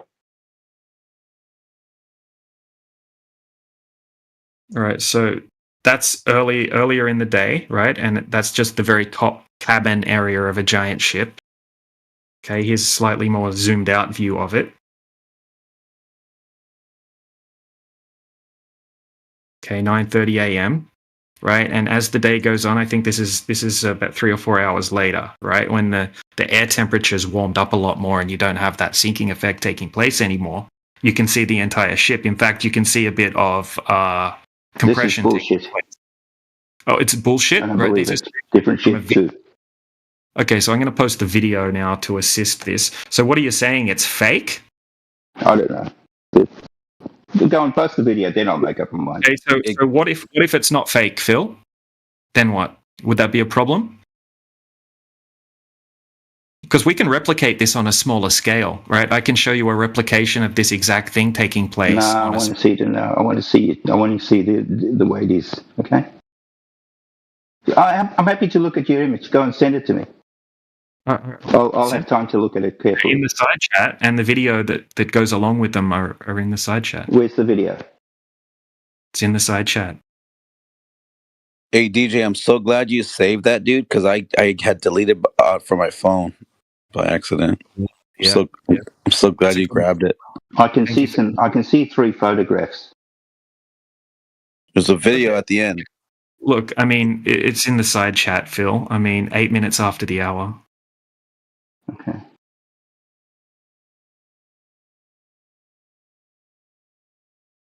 This is the part where it just destroys his world right now, and he can't accept it to be true. He just can't. Don't be stupid. The Earth's not flat, you dipstick. Hey, Phil, just watch the video and get wrecked. Well, I'm not using this to prove a flat Earth or claiming that not, because you know it's not. Flat Earth, right? This is just to you know that it's not flat. Don't be stupid. This is me just saying maybe when you're claiming a geometric horizon because a boat appears to be obstructed bottom up, it's not the best argument if you haven't accounted for the conditions that could explain why that would happen. Dude, what was his name? So here we go. Okay, so we have, what is sinking, right? A refraction effect in which an object normally visible on the geographical horizon apparently sinks beneath it, right? Mm-hmm. And it's caused by how we went over before, when you have a layer of warmer air closer to the surface and a layer of cooler air above it. Now, you've previously said that it can't happen over water, but in the definition, it literally talks about over bodies of water. Well, and obviously, I would say that's misspoken. I would say that you probably could happen over water. If the temperature over the water was higher than the temperature above it, then it would happen. Yeah. Okay. Thank you. But it wouldn't be 250 feet. No, it's not 250 feet. Okay, so another side effect of sinking is the horizon will appear much, much closer than what it would normally appear in the absence of the mirage. I'm not. This isn't like flat Earth arguments, by the way. This is just I looked into it. Into Bullshit. the main. You just claimed that this proves you're flat Earth. No, I just claimed that this isn't evidence for a flat. Like this isn't me trying to prove a flat Earth, and this is me just questioning. So what is it that you have to prove a flat Earth then? Long distance observations that are impossible on a globe, right? There's none of these atmospheric conditions. Like what? Oh, there's countless amounts of them. Would you like to go over some? I thought you had to go. Let me give you. Like Chicago skyline. What about that one? This Chicago skyline's claimed to be a refracted mirage.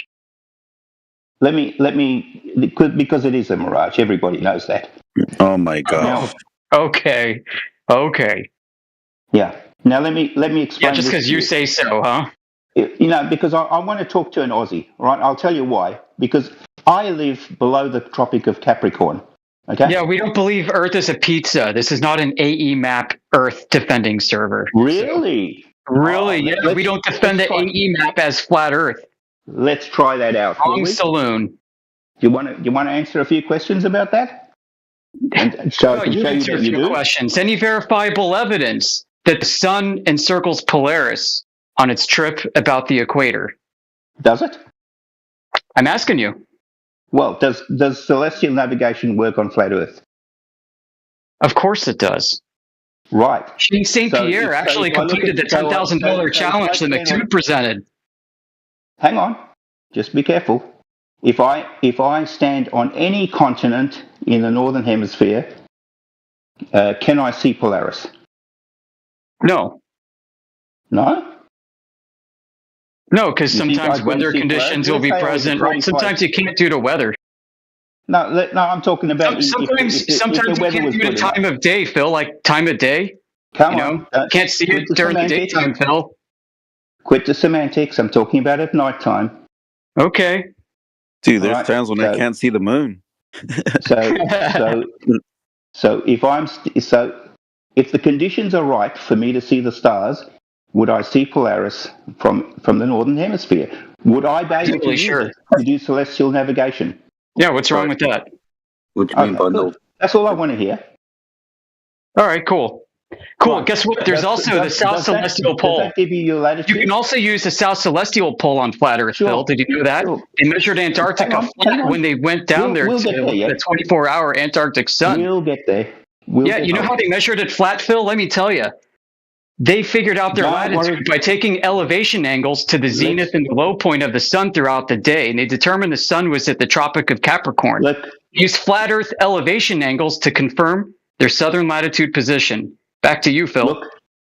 Yeah, sure. Good. Okay, good. Well, let's just finish confirming what you think about the flat Earth. Okay. So you agree that I would be able to get my latitude by looking at at Polaris when it's visible to you? Yeah. When it's visible, of course. Good. So you agree that places on Earth, if I go anywhere and find and I get my GPS, my longitude and latitude coordinates, they'll be right. Yeah, I have no problem using the celestial sphere coordinate system for flat Earth. No, I'm talking about on the Earth. No. Those are from the sky, Phil. Latitude and longitude are from the sky. The proof is in celestial navigation that you're trying to school me on in the first place. You know how I know they're only derived from the sky? Because if you had no other landmarks visible and present to you, you only have the stars to obtain latitude and longitude. No, that's nonsense. I have a GPS. Oh, really, Phil? Well, guess what? We're going to stay on this point until you provide evidence that latitude. No, Phil, we're staying on this point because it's a point of contention. You're not going to proceed with your bullshit until you can prove your premise. Latitude and longitude is not dependent on the sky. We just wait. So you agree, no. We're staying here. I need you to demonstrate that latitude and longitude is not derived from the sky. So you agree that you're over talking me, Phil. Phil, we're staying on this point. Will you do this?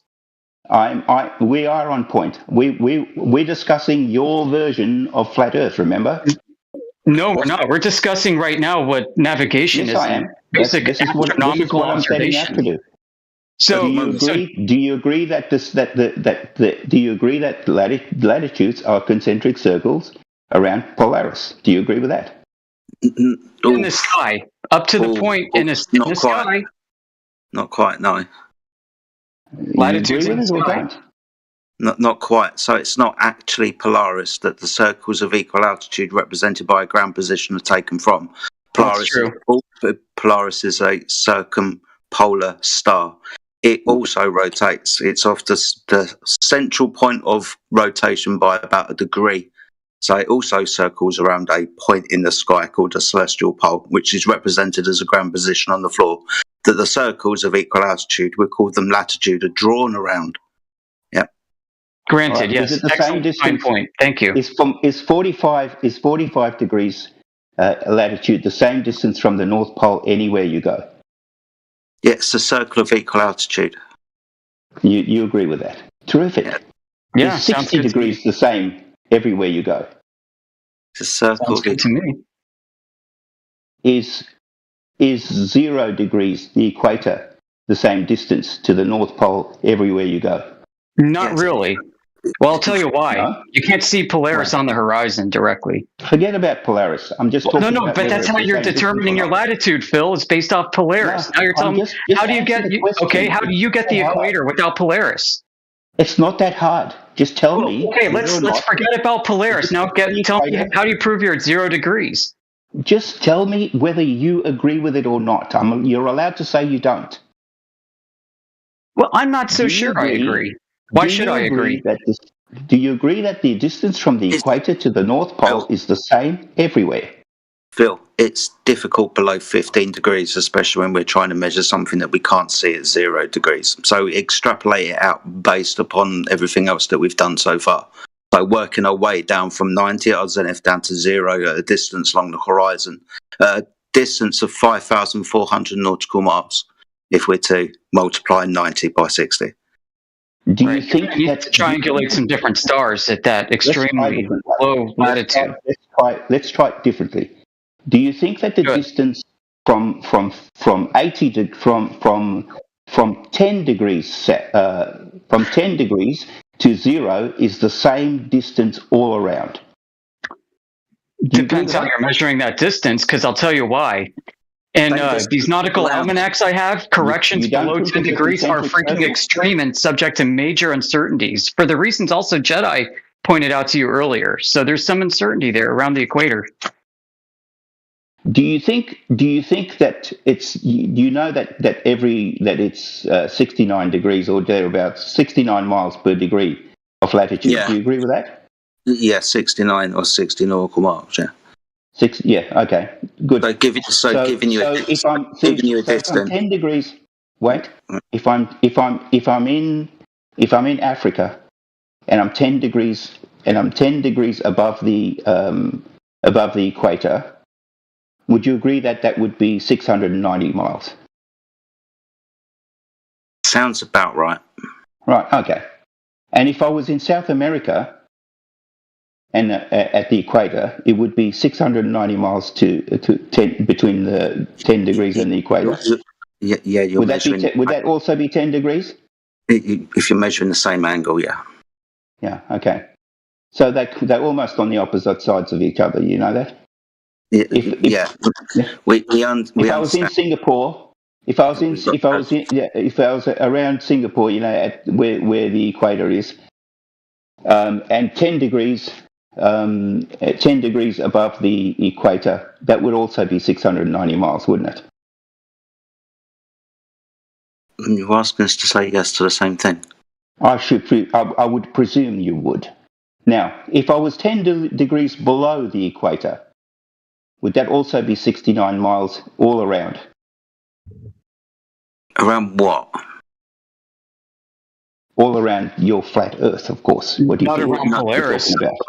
Around what? Now we've gone beyond the equator, beyond 0 degrees, so we're not referencing Polaris. Let's take it. We'll start again. From the equator, south, 10 degrees latitude. Would that be 69 degrees in Africa? Yep, same system. Would it be 10 degrees in South America? Same system. Okay. Would it be 10 degrees in Asia? Same system. Yep, Right. you're switching origin coordinates. We're getting there. We're getting there. Yeah, you know, I was ahead of Phil. I was ahead of you We're like now 10 up to minutes 20. ago. Jeez, Louise, that's painful. We're up to 20 now. We're up to 20 now. Between 10 and 20 in Africa. Would that be 690 miles? From where? From 10 degrees south to 20 degrees south, would that be 690 miles? Yes. Of course it would. And then so on and so on and so on. We could keep going, can't we? Till we get to 90, couldn't we? Where's 90? Yeah, how many flat Earth elevation angles do you need for a ball, dude? Is. That's after 80. We get the next 10 degrees. The next 690 miles is the next 690 miles is 90 after 80. Why don't we pause here and count how many flat Earth elevation angles Professor Phil has needed so far for his globe? It doesn't matter. Just look, don't try to run away from this, okay? I'm not running away. I'm engaging it head on. I went there already with my 2 questions earlier. Okay? You're just taking a more painful process through your own self-defeat. Now, is there something wrong with longitudes? Do you agree with that? Because I mean, you agree with. What do you want me to say about longitudes, Phil? I have no claims to make about longitudes. You don't make claims. You said I have none to make right now. What do you want me to claim? You want me to claim something? What do you want me to claim? Yes. You already did. You said celestial navigation works. Yeah, it does. It does. What do you want me to claim about it, though? So then that's what I want to know, because I'm going to tell you longitudes are connecting points in the sky, not on the ground. Oh, no, they're on the ground. No, they're definitely not, because you can only get longitude by looking at the sky, Phil. I don't triple to longitude on the ground when I'm walking. You can take your GPS in your hand. No, this isn't about GPS. This is about celestial navigation, dipshit. Can you just talking Stelnav? Can you just try to listen? If you're out at sea and you have no visible landmarks, you have to derive longitude from luminaries. There's no other way to do it. Yes, yes, there is. Of course, there is. No, you can't do it. You can't get your longitude without clocks and without a visible sky out at sea. You're stuck. You don't think that you could travel across the United States? I think you can, and you use Stelnav the entire way. You have to use something derived from how you view the stars, like latitude and longitude exist in the sky. When you take your GPS in your hand and you're in New York, we're talking Stelnav. We can do GPS later, Phil. You're gish galloping to another claim. GPS was also derived from the sky too, but and you go across to Washington State, you go across to the West Coast, and you got your GPS in your hand, right? Does the longitude change? Sorry, what were you saying? I got GPS and I'm driving what, along a meridian or against it? You're driving along. You're driving along the east-west. Okay, so I'm going west, so I'm crossing longitudinal points in the sky, so what? Does the longitude change? Yeah, I'm crossing longitudinal points in the sky, yep. You're crossing longitudinal points on the ground. You got your GPS in your hand. No, they're from the sky, Phil. You wouldn't know they're on the ground. You don't need to be flying. You wouldn't know they're on the ground if you didn't get them from the sky first, so they come from the sky, Phil. You could be driving, and it's in your car, right? You don't look on the ground to get your longitude, Phil. All right. So you agree that along the Earth, at this point on the Earth, it's one longitude, and further along, it's another one, right? It's a flat Earth distance. Yeah, you're using flat Earth angle measurements to derive the distances. Now that we've got a pretty good picture, can you tell me how your flat Earth is different to the one we've just described? What the hell are you talking about? What flat Earth did you just describe? I just told you how it was measured. I just told you how it was measured with the angles to stars. So how is your version of flat Earth different to the AE map? The AE map is a globe projection has been flattened out. I'm just asking you. Tell me how it's. I don't claim the AE map, dude. Of course, yes, you do. Because you. No, I don't claim the AE map. We went through the whole thing. No, that's not the AE map. That's a spherical coordinate sky grid, dude.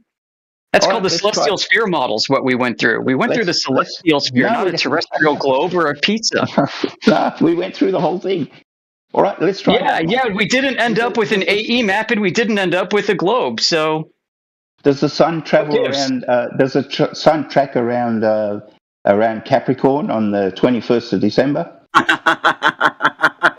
Of course, the final experiment proved this. I was there like 20 minutes ago in our conversation that you rudely cut me off about. The final experimenters went to Antarctica and confirmed that they were at like 79 degrees south latitude by taking flat Earth elevation angles to the sun throughout the day. They measured the high point, the low point. They had their prime meridian. They knew exactly where they were. They measured Earth flat across Antarctica, Phil.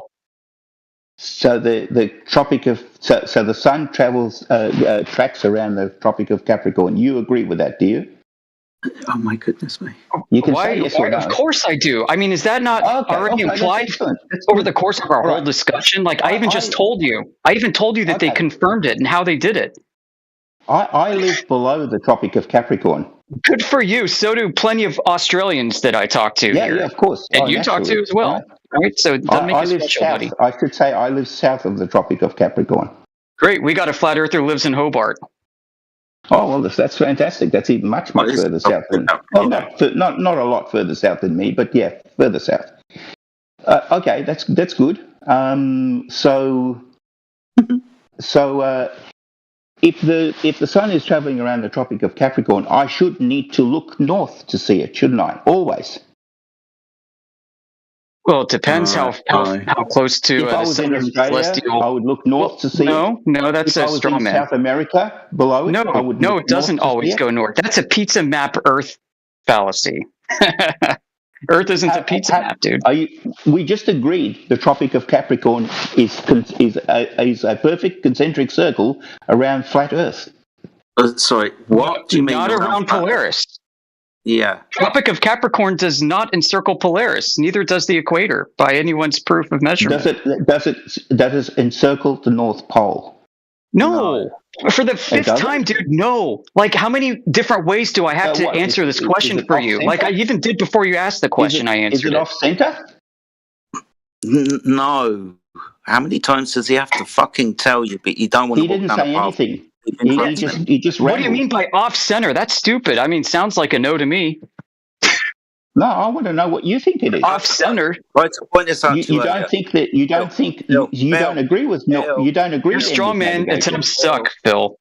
Phil, I get better from high school kids. You don't agree that the Tropic of the Tropic of Capricorn goes around the North Pole? You don't agree with that? No, I don't think the Tropic of Capricorn. Why would I think the Tropic of Capricorn goes around the North Pole? That's stupid. Nobody's ever observed that. Do you think that we'll try. It's 23.4 degrees south of the equator. Do you agree with that? No matter how many different ways you ask me the same question, the answer is still no. The Tropic of Capricorn is not observed and is not cataloged to be a concentric circle around the North Celestial Pole. How do you measure the 23.4 degrees south of the equator? Right. Because you can't see using the North Pole. Anymore, so what's the You're using a different point of origin, aren't you, Phil? Like I said 2 times earlier. If I go to Northern Australia and stand at 23.4 degrees, the sun will be exactly above my head on the 21st of December. Fantastic. Mm-hmm. I've been on the same for the Tropic of Cancer. So what? The same thing will happen if I'm in South America. The same thing will happen if I'm in Asia. Exactly the same thing. Yeah. Because and you know where you are due to your latitude to the South Celestial Pole. You agreed the sun tracks the Tropic of Capricorn, right? Yeah, and you know your position with respect to the South Celestial Pole, not the North. And does the sun go around the North Pole on flat Earth? He's not listening. I know. Hold on. What go ahead, Jedi. What time of year? Around the Tropic of Capricorn, 21st of December. Yeah, so during the summer. Yeah. Northern summer or southern summer? Southern summer. What does the sun do in the southern summer? What is the south? South of the equator. Yeah, what is the south? What is the north? North of the equator. No, what is the north? How do I know position. when I'm at north? A position of what? The position above the equator. That's north. A position above the equator. Yes. Right, that's very ambiguous. What is north, and how do I know when I've got there? Well, a number of ways. You could use your GPS. You could observe the sun or a star, or stars. A star. You could use a sextant to work out where you are. A sextant. What would you measure? What would you reference for north? A multitude of different stars, if you want to. What would these stars be doing? What would reference north? Because these stars are moving. Yeah, of course. Yeah, of course they are. You'd want to reference the name. You'd be referencing the nautical almanac, wouldn't you? To know where the GP of the particular star is. What is north? I told you we're northern. Are you seriously asking me that question because you don't know? No, I do know. You appear not to know. We're talking about what north is. As in, what is north, and how do I know we're trying to establish what your version of flat Earth looks like. Okay. Yeah. So what's north? North is any position north of the equator. In between the equator and the North Pole. Okay. North Pole. What's the North Pole? That will be the GP of Polaris. The GP of the center of the axis of rotation. That Polaris is also a circumpolar star. I'm thinking about yes. That's what. Of course. Yeah. So that's what north is. I'd go back to asking this question. What south? I'll put the pole in there. You seem to get it when you. Okay. Well, south is obviously if we're talking about if you're talking about the Earth, about the globe Earth. No, we're just talking about what south is. Yeah. So south is the antipole to that.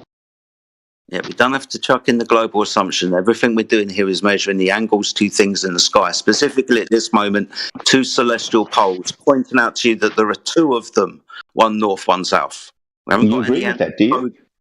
Well, this is what we're measuring. Remember the elevation angles to figure out our latitude, depending on which one we're going to be referencing, north or south of the equator.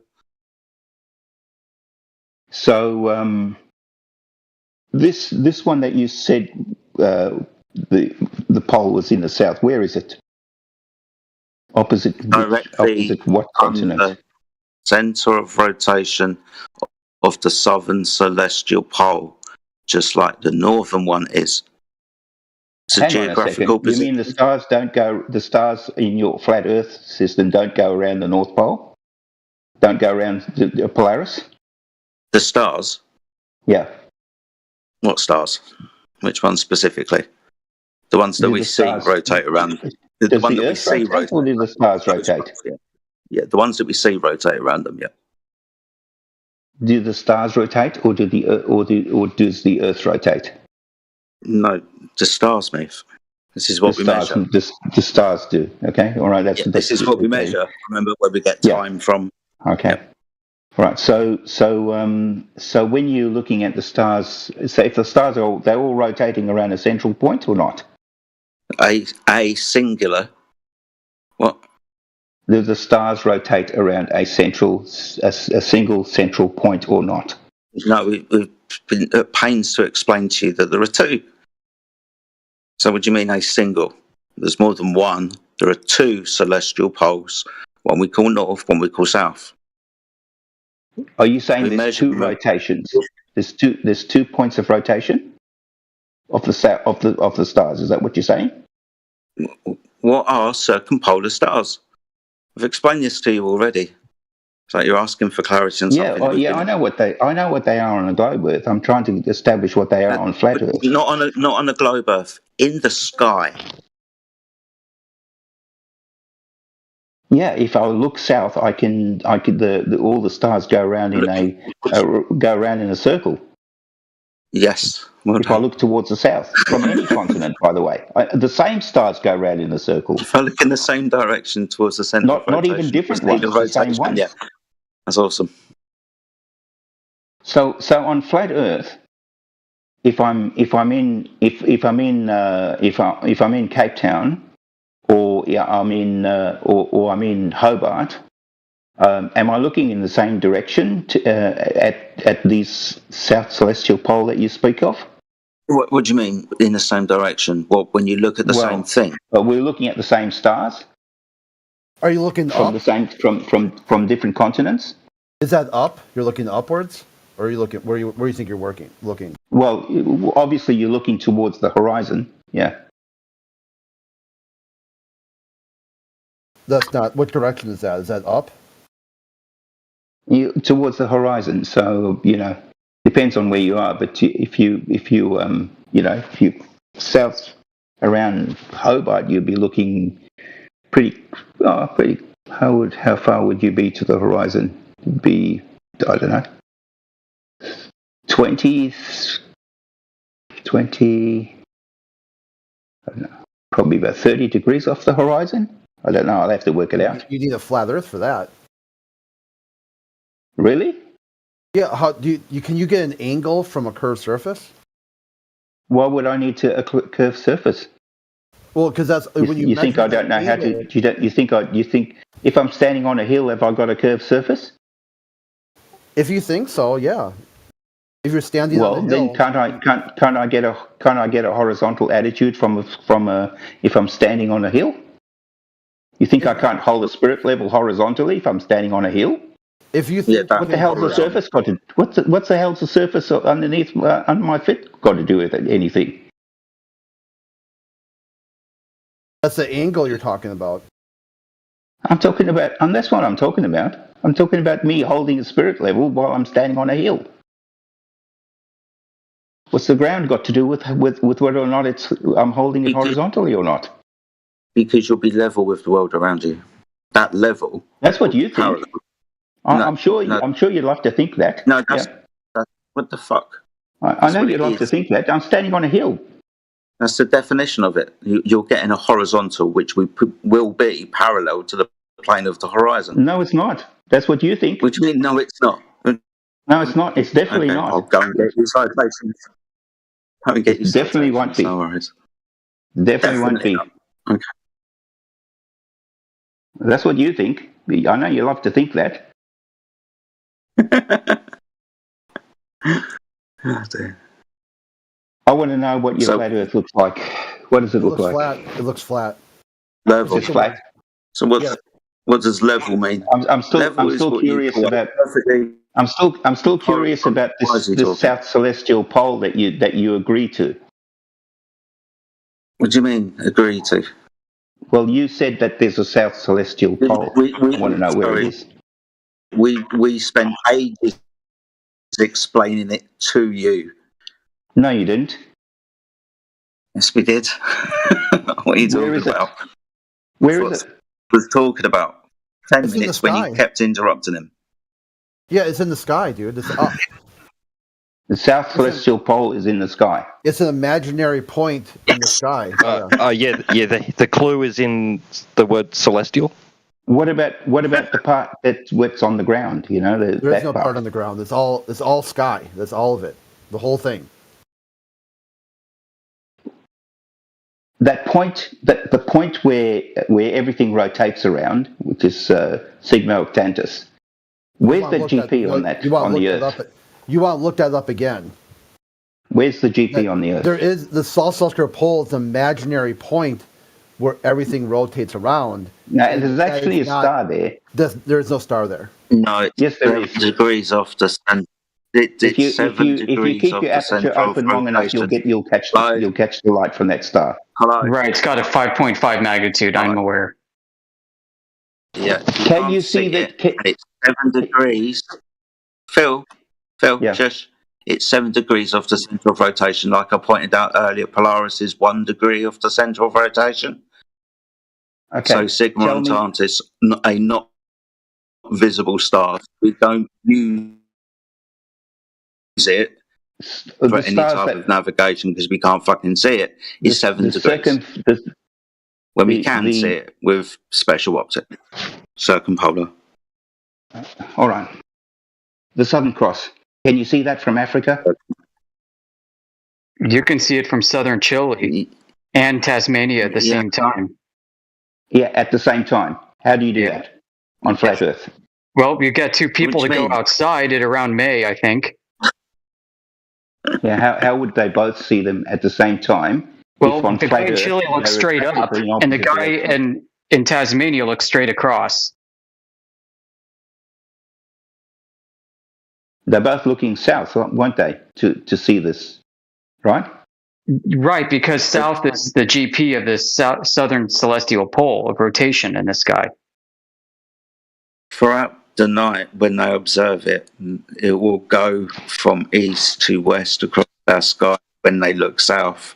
So the circumpolar stars, but the constellation will rotate around an unseen centre of rotation. I'm afraid you're wrong. They see them at exactly the same instant. That's what circumpolar stars are. They see them at the same instant because it's dark in one continent and still dark in the other. That's nice. So, do you require parallel light rays for your globe Earth celestial navigation? How do you construct any kind of sketch that matches what you're talking about? Well, I tell you what, we don't begin with parallel light rays in outer space. That's just globe Earth space magic that's unverified. That you require to reify a curving surface below your feet that nobody can seem to measure. That's so easy to prove. Oh, really? Because you know what you also need for that to be true? You need the surface of that light, the surface normal, must be perpendicular to all those parallel rays. And the star must be basically infinitely far and effectively a flat surface relative to the teeny tiny ball Earth. That's what you require as an assumption that you can't prove. You know, when you're standing at the tip of South America at midnight and you look directly south, you can see the sun. Cool. So what? How's that happen when the sun's supposed to be going around Capricorn, north of you? Well, how do you suppose it's a globe when you use a flat Earth elevation angle to confirm your position to the stars? I'm talking about seeing the sun at the horizon. So you're standing. It's you're in South America. You're in South America, and looking south, you can see the sun. Yeah, the sun's setting, right? Maybe it's getting ready for a new day. So you can see the sun at midnight. Yeah, it's great. We already addressed the final experiment a few minutes ago 2 times. I'm not talking about the fire. I'm saying let's go further south, baby. Let's go all the way. Stand underneath where the South Celestial Pole would be, but it's 24 hours a daytime. I've got some more news for you. We can draw. Get this, Phil. We can draw a line of equal altitude, circle of equal altitude around us, and it's flat from the South Pole. I've got some more news for you. Yeah, what's that? When you're standing and you see the sun at the horizon, and it's midnight, it's dark all around you. It's midnight, but right over there at the horizon, you can see the sun. Oh, so is that like what, nautical or astronomical twilight? You know where the sun actually is at that time? It's over. It's over Australia. Yeah, isn't that cool? Tropic of Capricorn's awesome. It's a big fat circle around the South Celestial Pole of rotation in the sky. Yeah. Yeah, right. I know it is. I mean, I mentioned, the flat Earth experimenters confirm this. A piece of work. Fair income. You don't really understand this, do you? Oh, I do. That is what's called a circle of equal altitude around a huge totally escaped you, hasn't it? No, it has not. I bet it has. You have to assume for your globe to work, you have to assume light rays are all parallel from a flat surface that nobody can actually see or test in the sky. You prove a curving surface below your feet that nobody can also see or measure or test in reality. That's a big problem for me. Get it. I know you don't get it, but I bet the Aussies get it. Really? Let's see who's here. Which one of our Aussie friends is willing? T-Dub. Hey, T-Dub, you around? I bet they get it. I'm here, but Phil, Yeah. You live in Australia, and it goes around. Yeah. So we see it going around the southern point, the sun, right? Not northern. It's not going around the northern point. Is it? Southwest. So I should be looking. I should be looking north to see the sun, but I see it southwest. So it rises. Okay. So it I rises see it setting southeast. Southwest and rising southeast. Yeah. Yeah, and then it goes up to the north. So it's going around a point in the south, not the north. I shouldn't see it at all if I'm facing anywhere south. What? You get that? Oh, it's going. How does that mean it's going north then? I'll tell you what I think you understand. When you're in South America, because it's far enough south, and it's midnight. You get this? Midnight. You can see the sun at the horizon south, directly south. Directly south. And guess where the sun is at that exact time? It's like you don't understand what happens throughout the summer and the try to tell me. Summer and winter. I want the Aussies to tell me this. When you're looking, it's midnight in South America. You look directly south. You see the sun. Where exactly is the sun? Come on, Aussies, tell me. Let's go. Not on the ball. You know the sun is directly over Australia and the Tropic of Capricorn, don't you? That means you have to go all the way around. All the way around over Antarctica to the other side where Australia is. So no refraction. How good is that? 100% proof Earth is a globe. 100% proof. No, it's not. Yes, it You can is. stand inside. There's nobody with half a brain can't work that out. Half a brain. Everything we've measured is an elevation angle to the sun, based on elevation angles to other central. Your little Nathan Oakley rhetoric catechism, I call it. Your little Nathan Oakley catechism is nonsense. Phil, will you just keep whining for a long time? It doesn't compare with what I just told you. Will you just keep whining for a long time? What the measurements? Guy who put the sun in the sky. I don't care about Listen what. to you all. Dr. Phil. Listen to you all. How many of you are pretending that you don't understand it? Dr. Phil, I don't understand. We do understand it. I don't even care about the sun and what the sun is. Of course you don't. Yeah, because I care about one single thing, my claim, which is not flat sun, not flat moon, not flat Mars, not flat planets, but flat Earth. The surface I'm sure, and of course you want to believe that. So if you assume just proved to you that it's happening in the wrong. sky, that's you, that's on you. You have to just validate your assumptions in reality and go and touch the sun. Just proved to you you're wrong. There above You the didn't. sun of Antarctica. You haven't proven that the sun is flat, Phil, because you need a flat sun for parallel light rays to emanate perpendicular to the surface normal. You haven't proven that.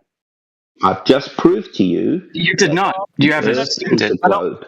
No. When you're standing in South America, and you see the sun at the horizon at midnight. How does that prove the light rays are parallel from the sun? I'm not talking about that. Well, I am, because this is important for your entire globe concept to exist. It's the linchpin. No, this is the linchpin for your globe, Phil. This is what's holding it all together for you.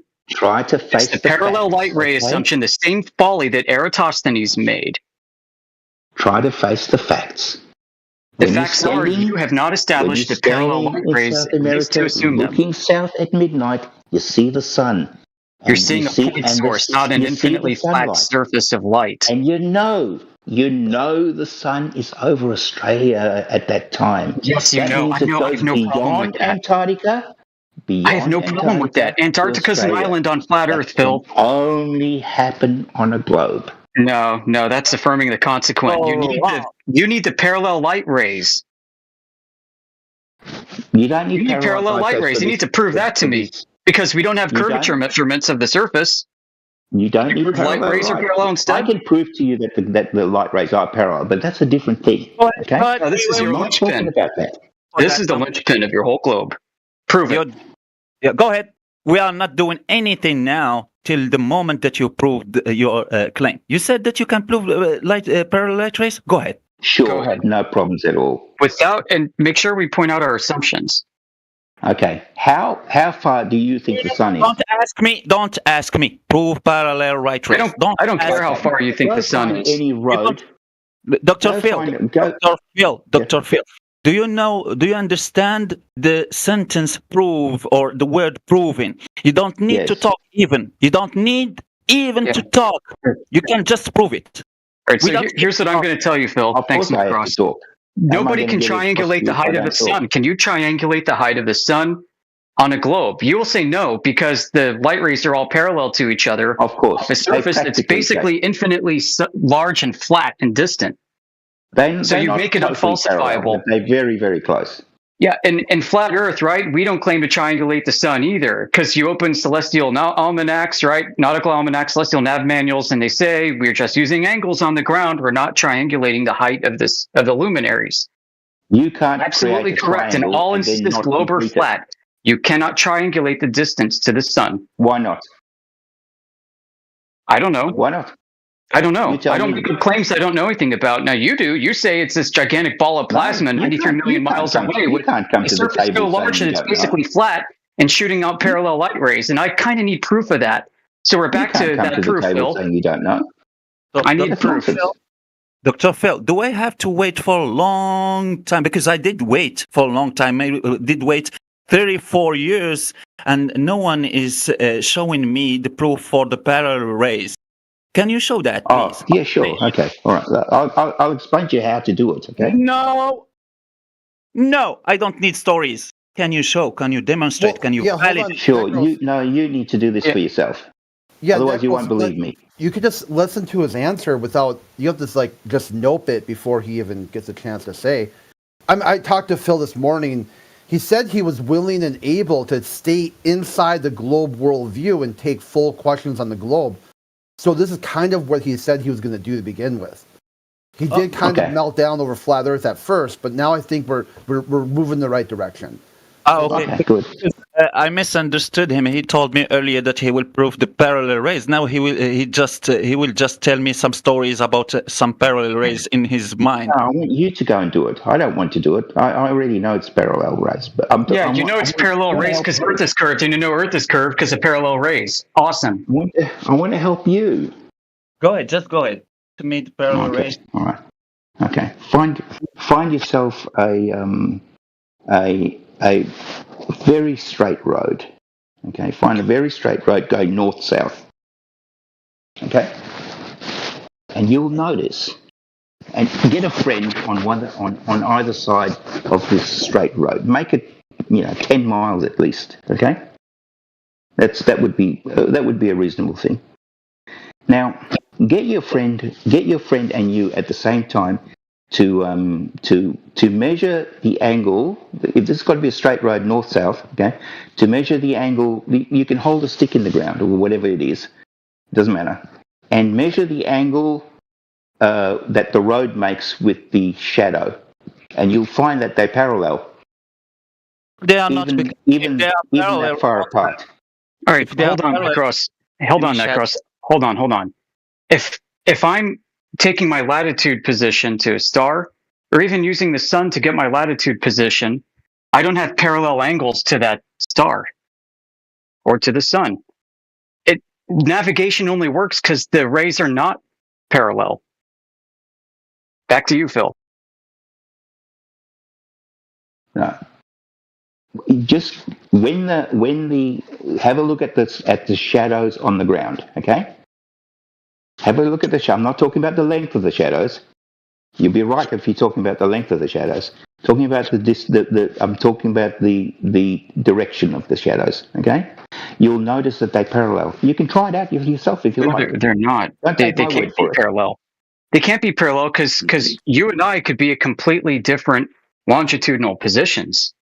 On flat Earth, baby, on flat Earth, right? And our shadow lengths are going to be different. One's going to be straight down below my feet. The other's going to be, maybe 45 degrees off of me. The sun is a very, very long way away. We have a means to prove that the rays of light are not parallel, and that's by elevation angles that are different. You're talking. Wait, are we doing this on the equinox on a road that's like east-west? Perfectly. North-south.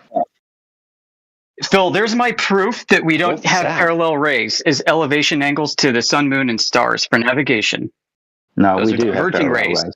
The rays are practically parallel. Not quite. Well, practically parallel, but they're not when we actually have like 0 to 180 degrees field of view for each observer in independent locations where they measure elevation angles that are not parallel to one another to the same star at the same time. This is a big problem. It's another contradiction with the globe. It's a problem for you. No, it's one of the many globe contradictions. I don't have a problem with this. How high is the sun? I already told you we don't calculate or triangulate its position, globe or flat. How can you not do it either? How high is the sun, Phil? Why don't you triangulate it for me on a globe? I don't need to. I know. I don't need to get it tied either on flat Earth. Radar measures the sun. Radar. Okay, radar. Guess what? You're using elevation angles with radar too, aren't you? It's not parallel. No, radar. That's nonsense. That's nonsense. Right. If I have two radar stations that are like 3,000 miles apart, they're not going to have the same angle to the sun, are they, Phil? It's not parallel. It's diverging. I'm talking about pointing the radar at the sun. Yeah, and I'm talking having two radar stations pointed at the sun. They're not going to be parallel to each other, are they, Phil? Those two radar stations have to have different angles to the sun for it to work, don't they, Phil? What are you talking about? I'm telling you that you don't have parallel light rays, whether to or from the sun. We can tell the distance to the sun using radar. You didn't know that? Yeah, I know the claim, and I know it's a load of BS, Phil. I'm sure you do. Yeah, it's such BS. Bless your little heart. Why don't you post your results? You really want to believe that, don't you? Post your results. Bless your heart. Post a result. We measure the distance to the sun with radar these days, okay? Okay. Yeah. So we know the distance to the sun. Back to those parallel rays, Phil. Do you use parallel rays? Cool story. Kepler's laws work, you know. Oh yeah, it's just a coordinate system, Kepler's laws. We all know that. You know, they have to upload Kepler's orbital elements to the satellites to tell them where they are because they don't know. Satellites. And of course they are there too. Yeah. You got elevation angles to those. You got altitude azimuth angles.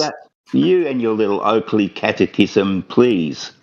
How about those satellites you can see in single file, right? Yeah, how about that? Those are cool. Traveling at more than 10 times faster than any fighter jet. Yeah. Yeah, how do you account for the lack of rotational vector in any of these overhead assets, Phil? You have not been able, and no one's ever been able to produce the rotation vector for accounting for the orientation of the satellite as it makes every pass over the Earth. You got low Earth orbital satellites, right? They do these periods every 90 minutes. They have to do 360-degree rotation to maintain down. I would love for you to post verifiable pitch data of the satellites so that we can examine it. Pitch data for satellites? Of satellites, yeah. Pitch data of satellites. I want to see those somersaults, man. Show me those satellites doing somersaults every time they orbit a globe. Because if those things are orbiting a globe, they're going to be producing pitch data, right? These revolutions around the gimbal. Why should they? I didn't get it. Why should they do a somersault? Oh, they have to orient down if Earth is a globe, right? Down? Otherwise, you have a Skylab problem, Phil. You know all about aerospace. You know the Skylab issue, right? The gyro broke and it almost cooked the astronaut inside. Cool story.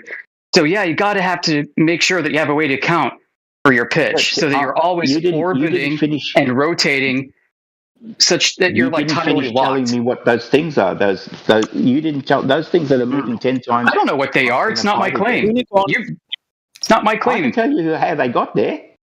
Okay, can you show me the pitch data? What do you mean the pitch data? Have you been listening the past 5 minutes? They maintain they maintain a perfect orbital radius. You know that, don't you? They maintain perfect down. Well, what happens when they don't work? Do they have any way to make sure that the gyro is constantly correcting properly to count for down? What gyro? Oh, you mean there's no like flywheel or anything, whether it's magnetic or otherwise, that are in these satellites to ensure proper orientation? They don't have cameras looking at the horizon. They don't have cameras looking at the stars to make sure that they're oriented down. You just think they launch them up and whee, off they go. Don't need to reorient their down. I know perfectly what they do. I know perfectly what they do. Now, why don't you get us the pitch data? What pitch data? Showing the satellites are doing somersaults with every orbital period, like I've said for the past 5 minutes. You don't know what you're talking about. I do know what I'm talking about. You know, satellites have to maintain down with respect to a globe Earth, right? What are you talking about? They'd have to rotate. Satellites have to rotate. Why should they rotate? Are you a fake space engineer, Phil? We get so many of those in here all the time. We bust them wide open. You're speaking to one. You don't. What are you talking about? Wait, Jedi, I'll explain. Who said the satellites have to rotate? Oh, you do. No, they don't. I've got a satellite. My TV relies on satellite. So ISS and satellites are not always facing the Earth, but they are rotating and spinning around themselves. That's what you are saying? No, they're not. They're facing the Earth all the time. Oh my God! Are they facing Earth all the time or spinning around? Course. Guys, you know how many gyros is claimed to be on the ISS, Phil, in order to maintain down? The ISS doesn't maintain. The ISS faces one direction. That's towards the Earth. Thank you. Okay, well, if it doesn't rotate, then welcome to Flat Earth, Phil. Chips in the back, grab some salsa, pretty girls, got great music, too. What, you think the ISS travels around Flat Earth, do you? I don't know what the ISS is, dude, but I'll tell you what, I know nobody's presented rotation data, pitch data from these overhead assets. You can track the ISS, you know that, don't you? I know that nobody's been able to track the rotation vector, Phil. Oh, yes, they have. No, well, presented. I would love to see it. We've been asking for pitch data for airplanes, boats, satellites, balloons, whatever you got. Anything that'll show that Earth is geometrically a ball for these things to rotate There's plenty of satellite telemetry, you know. Well, great. I looked. We all looked. Can't find any. Maybe you can help. Maybe you can find some public pitch data from a weather satellite or something. You understand send it over for us to evaluate. You understand that the satellite has to maintain a very, very strict orbital range? Oh, yeah. Okay, yeah. Do you understand that? Yeah. Show me the pitch data then, Phil, to make sure that it's not off kilter. Very important, especially for high gain directional antennas, especially for satellite to satellite comms links, because satellites have to change their orientation with respect to each other when they're in these big, long trains. They sometimes use pinpoint laser range finding accuracy, point to point from satellites. All those satellites need to rotate in unison if Earth is a globe, and rotate in a certain way so that the lasers can actually communicate back and forth with those satellites. I don't know what's going on in that head of yours, but you're wrong. No, I'm not. That's how they maintain their distance, right? In your world, how else do you think they maintain a train configuration? How else do you think they maintain a train configuration? They don't do any adjustments at all? Come on, Phil. I think we read enough into what you think satellites are to be able to speak to these like gentlemen.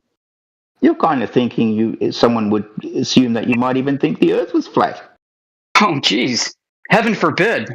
Haven't seen any indication that it's a globe yet, especially from satellites. I agree. Haven't seen any globe data from satellites, dude. Oh, there's plenty of telemetry data from satellites. Oh, yeah, it doesn't have the rotation vector in it. Oops. No, it tells you what the range is from the Earth. I know, that's not what I'm asking for. I'm asking for the rotation, for the pitch over time, how it has to reorient itself with respect to ground. Don't you understand? It doesn't rotate. Don't you understand? If they don't rotate, then some of them don't. Well, all of them don't have a fixed view of the Earth. Rubbish. Like one side facing the Earth constantly. You check it out. 5 minutes past the hour, Professor Phil. Imagine those airplanes are satellites instead. Who's that Aussie who said that nonsense? As teed up. Hey, I'm talking to you, Professor Phil. 5 minutes past the hour. Do you see those airplanes? they all have to rotate to maintain down with respect to the ball, just like your satellites. I'm looking for that rotation data. God. Oh, I know it doesn't exist. Oh shit. What, oh man, crap! Yes, for the rotation vector, guys. Crap. The next time you hold a beach ball in your hand. Okay. Okay. Just imagine pass your palm over the beach, over the ball, and see if the back of your hand ends up being, if at some stage the back of your hand faces the ball. Yeah, I'm rotating my hand. I have to rotate my hand, right? Just like my satellite has to rotate with respect to down. Just like the airplanes have to rotate properly with the globe. Always facing the ball. The satellite's always facing the ball. It's the same direction. Okay, guess what? You're exposed. You never worked in aerospace a day in your life, Phil. Do they just sit in space? Do they just sit in fixed space while the Earth rotates? Yeah. That's the ECI frame. Let's not get ahead of Professor Phil. And that's how we have sun synchronous satellites. Yeah, because we rely on the Earth to rotate. You still have a rotational vector underneath the satellite. Like you still have to account for the Earth rotation. Either way, Phil, there's a rotation, no matter which reference frame you want to use. The rotation. Well, they have to follow the Earth. They can't sit in fixed space while the Earth rotates and orbits. You just went so badly to say the satellites don't have to do any effort to rotate, just perfectly. No, they don't. Down. They don't. Shoot, they man. don't. Wouldn't that be great? What happened to Skylab, Phil? What about it? It's decommissioned. What was the big calamity with Skylab? What do all the kids learn in schools about that failure? A gyro broke. A gyro that they needed in order to adjust the rotation of Skylab so that its heat shield would be aimed at the sun and the astronauts wouldn't get cooked. The gyro broke without a means to actively adapt to changing down on Earth. The astronauts were exposed from the soft underbelly of Skylab to the sun because Skylab failed to continue its rotation with its orbit. That's the story. So how did they know they failed? Well, they had telemetry data, right? Hang on a second. I want to see that rotation vector. That's all I'm asking for. Doesn't exist. In fact, it has to be added in. Like this is a funny thing. Like there's a quaternion that is added in to satellite telemetry data to account for the rotation of the Earth mathematically afterwards. And it's based off of a reference ellipsoid and reference geoid. So if Earth was really a globe, why would you need that reference ellipsoid and geoid in the first instance? I mean, shouldn't this thing just be measuring it as it goes? It doesn't measure crap. The satellite is told where it is with respect to independent locations on the ground. And the coordinate reference system they're using is spherical for convention, but the Earth is flat.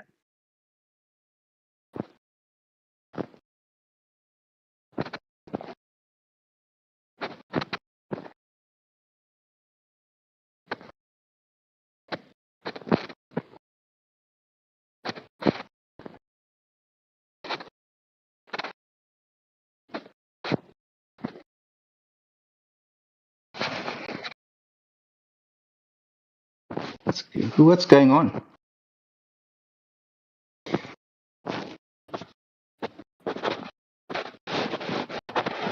Oh, that's my fault. Okay. You're hot micing, Phil. That's okay. I'll fix it. Anyway, it's getting late. I've got to go. It's 1 o'clock in the morning. More than 1 o'clock in the morning.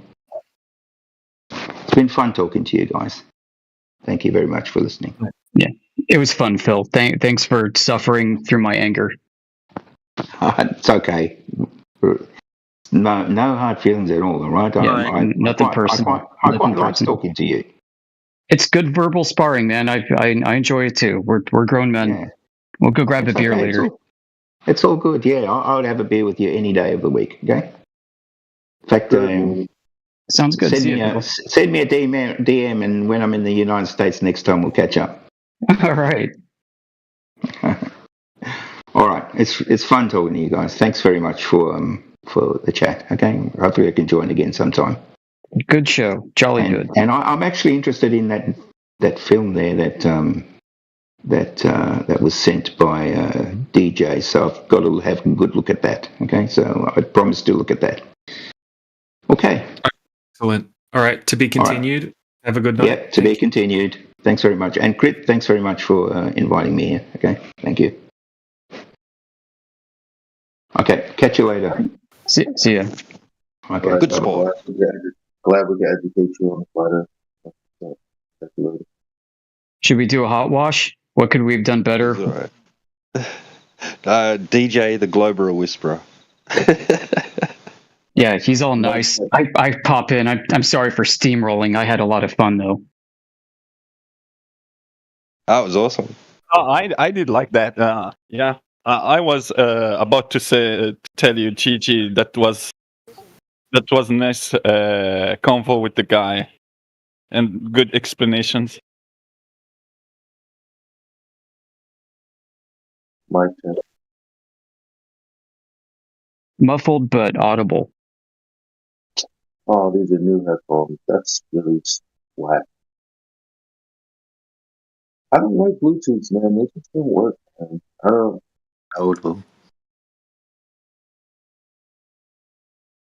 So Jedi are definitely not better than my other headphones, right? Yeah, I'm having to decipher what you're saying. Let me see if I come back. Oh, Omnivore is here. The guy who put an independent variable in his hypothesis, and his experiment, he tests a completely different independent variable and say, "Ooh, look! Hey, Omnivore, could you test your independent variable? Yet or no?" Hi, Necros. If you want me to, I'll explain it to you. But no. I don't think you're in a place where you're going to get it. No need for any explanation. You can just tell me yes or no if you tested your independent variable, which is gravity. No. Gravity is the name for the phenomenon. Oh. We're testing the attractive force. Gravity is the name for distance. That's what you are telling me. No. If I'm testing how magnetism attraction works, then I can have two magnets that I'm bringing closer together and further apart, and I can test the attraction they create, right? I'm testing the attractive phenomenon. No, wrong. It's wrong. You manipulate the magnetism in the magnet. So, do I have to manipulate the amount of magnetic field that the magnet is putting out? Exactly, that analogy with the magnet. You don't take two magnets and manipulate the distance and tell me, look, gravity. I'm not saying. I'm explaining to you that the same test is an analogy. Okay, that's kind of. You may need to look that up. So if you look up analogy, it's saying that this is like something else. Okay, it's not saying this is exactly something else. So to manipulate, find the cause of the effect for magnetism, for electrostatics, for gravity, you do the same test. You manipulate one single independent variable for all things, which is distance. And you can claim whatever you want. You just manipulate distance between two objects, and you can claim magnetism. You can claim electrostatics. You can claim a rubber band. If I take a rubber band now and I stretch that rubber band and I manipulate the distance between each end of the rubber band and I make it near your face and I just release one part of that rubber band and it will hit your face so hard and I can claim, oh, look, I manipulated the independent variable, which is distance. That proves gravity. That's nonsense. Okay, so I like I said, I'm clear that you don't understand what's going on there. The day when you will be able to validate gravity and manipulate the independent variable that you put in your hypothesis, which is gravity. No, the independent variable is not gravity. That's not how variables work.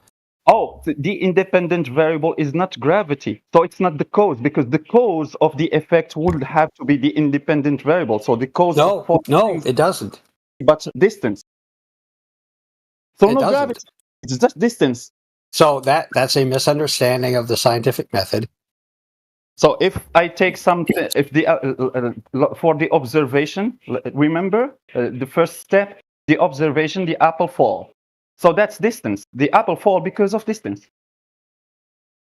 Like I said, you have a misunderstanding of the scientific method. You just have to have the independent variable and the dependent variable have to have a cause and effect relationship, meaning, and what that means is if I change one, it changes the other in some defined way.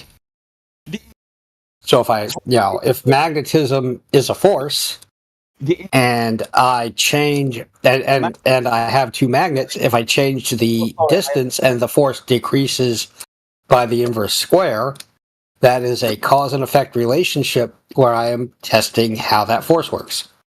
No, you are testing the thing that you will have to test the thing that you put in your hypothesis. So in the independent variable in your hypothesis will have to be the cause of the effect. So when you doesn't hypothesis, you will have to can you show me a site for that? Verify if the effect will change or not.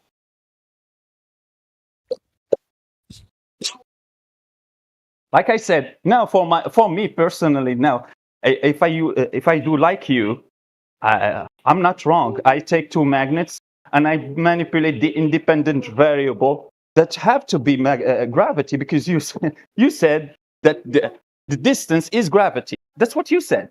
So if I take two magnets and I just manipulate the distance between those two magnets, I have to say like you, because it's the same independent variable.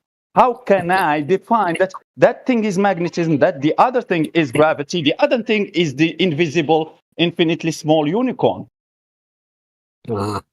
Okay, well, like I said, it's you may not understand what I'm talking about, but we probably don't need to do it here. You can do it somewhere else. I don't think this is going to be very fruitful. So I will use the same exact steps that you use. You remember them, and I will just instead of putting the gravity as the cause, I will say the invisible, infinitely small unicorn, and I will do the same thing with the Cavendish, and I will manipulate the distance, and I can also say that proves the unicorn being the thing that attracts those balls. You won't be able to say anything. You won't be even able to say that it is pseudoscience, because it's the method that you are going with. Is that red one hot micing? What about it? I'm trying to get in here, but Necros keeps talking over me. Okay, go ahead. I didn't hear you at all. That's okay. I just wanted him to realize that he wants to take it somewhere else. We want you to explain everything in here for us live on YouTube, so we have it forever to shove in your face.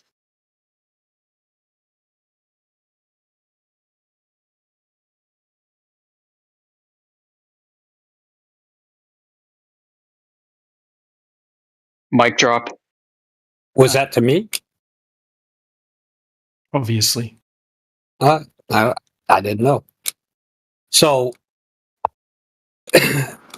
what I'm trying to explain is that for a experiment, you do typically have an independent and a dependent variable and control variables. However, the independent variable just has to have a cause and effect relationship with the dependent variable. That's the only... Stop right there. You said typically. Give me the non-typical times your experiment doesn't need any of that. So there's observational astronomy or cosmology. No, that's looking in the sky. You asked for an example, and I'm giving you an example. That's looking up, dude. Well, I mean, you can say that, but it's not actually, that's not actually how the people doing the science think about it. So it's fine. You don't look up. So if I'm looking at gravitational lensing, for example, I'm not manipulating a variable. I'm seeing where the light comes from when I'm in one location, and seeing how the light is altered from the celestial object is altered from another location. Well, you can't be in two locations at the same time, so. Correct. That's correct. That's correct. I cannot be. It's just imagination then. Well, okay. I don't think so, because what you have to do in order for it to be scientific is you have to make a falsifiable prediction. So the independent variable definition. So, for example, predicting that I would see a 24-hour sun in Antarctica is a falsifiable prediction, right? No, that's not a scientific prediction. It's not a hypothesis. It's special. Are you going to forecast how your presumed cause affects your dependent variable, the phenomena in question? So in natural science, you're asking what caused it to happen. Correct. Can you show me a site for that? Definition from Scriber. The independent variable is the cause point. Its value is independent of other variables in your study. The dependent variable is the effect. Its value is dependent on changes in the independent variable. Your independent variable must be the cause. If you are studying something, for example, you are doing the observation for that apple falling, and you want to see the cause of that falling apple. The cause, you have to put it in your hypothesis. The cause is the independent variable. You can say the number of times that you want. It doesn't matter for me. It's like my kid saying every time. So, in the hypothesis, the independent variable which have to be will have to be the cause. So, if you see an apple falling, your hypothesis will have to be like, for example, like me, the apple fall because of density and buoyancy. For example, for me, you can say the apple fall because of mass attracting mass or the wrapping of space-time. During the experimentation, you will have to manipulate the independent variable, which is the cause. I can't just do me and you and the other guy talking about the space and time, do the same exact thing, manipulate distance, and every one of us say, oh, look, I validated my cause. It's density, and you will scream the same thing. No, you will have to determine which one of us is correct. We will have to manipulate the independent variable, which is the cause of the effect that we talked about in our hypothesis. So you will have to manipulate gravity. I will have to manipulate the density of the objects or the medium. Your friend will have to manipulate the space and time and wrap it more to see if the object will fall more or curve more and do something. And Necros, I'd like to expand on what you're saying. Go ahead. So we often hear claims like, I don't know, manipulating the distance between two objects is a test for gravity as the independent variable. Right? People say that they manipulate the distance between two objects. That's a test for gravity as an independent variable. The problem is that's false. It's like saying that manipulating the amount of time that you give to boil water is a test for heat as the independent variable. So in both of these situations, whether we're talking about distance or the amount of time given, and in many similar situations like it, what we're dealing with isn't a test for the independent variable at all. It's called a modulating factor, and in experimental design, it's also called a moderator variable. So a modulating factor or moderator is a variable that influences the effect of another variable on a dependent variable without directly affecting the independent variable itself. So a modulating factor is something that's altering the strength or direction or even the presence of a relationship between the independent and the dependent variables. If you want to know more about what the moderating variable is, you can Google it, just moderating variable or moderator factor, or you can look up statistical moderation. Or you can just look in the side chat.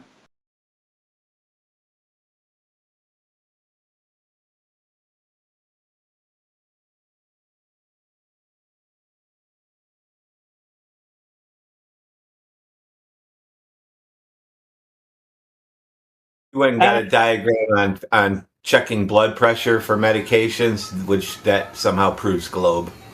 Yeah, and this method. No, it doesn't prove globe. Is what shows how dependent and independent variables work. Yeah, exactly. It doesn't prove globe. It's just make. And it's not a graphic. It's a whole article you can look at. It does just help us determine which one is science and which one is pseudoscience, like the thing that you were trying to talk about since the other day, aka gravity. Now it's still categorized as pseudoscience. It doesn't follow the scientific method. And another thing, you don't understand what is the scientific method. You don't understand the steps of the scientific method. And now you're showcasing that you don't understand even what is the independent variable.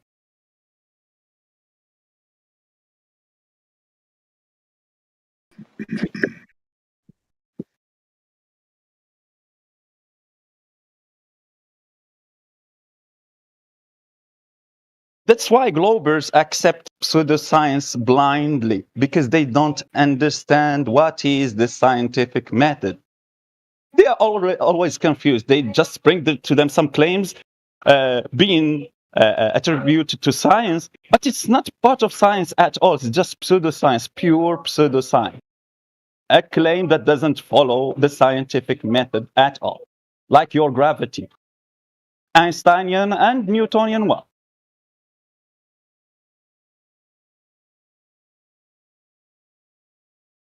Gas pressure without a container.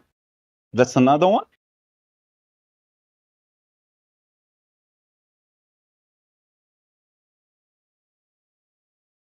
So, do you have a citation for your understanding of the scientific method?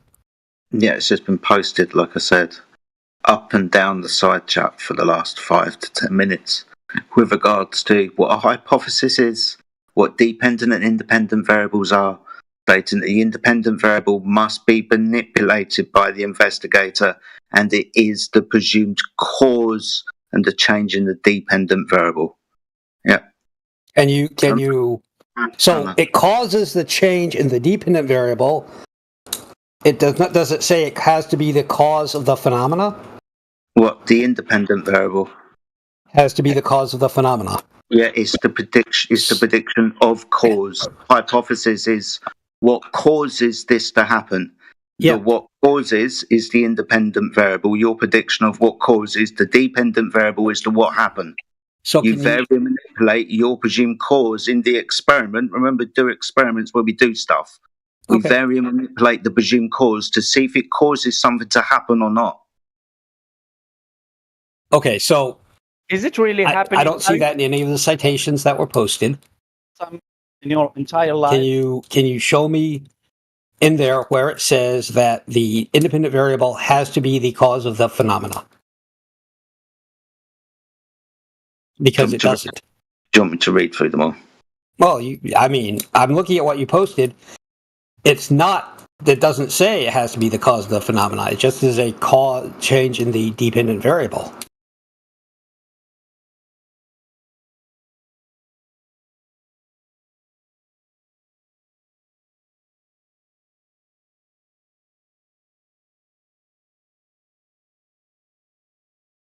Just posting something to chat doesn't make it say what you want it to say. This isn't ChatGPT. These are university citations. I didn't think it was ChatGPT. It just doesn't say what Jedi thinks it says.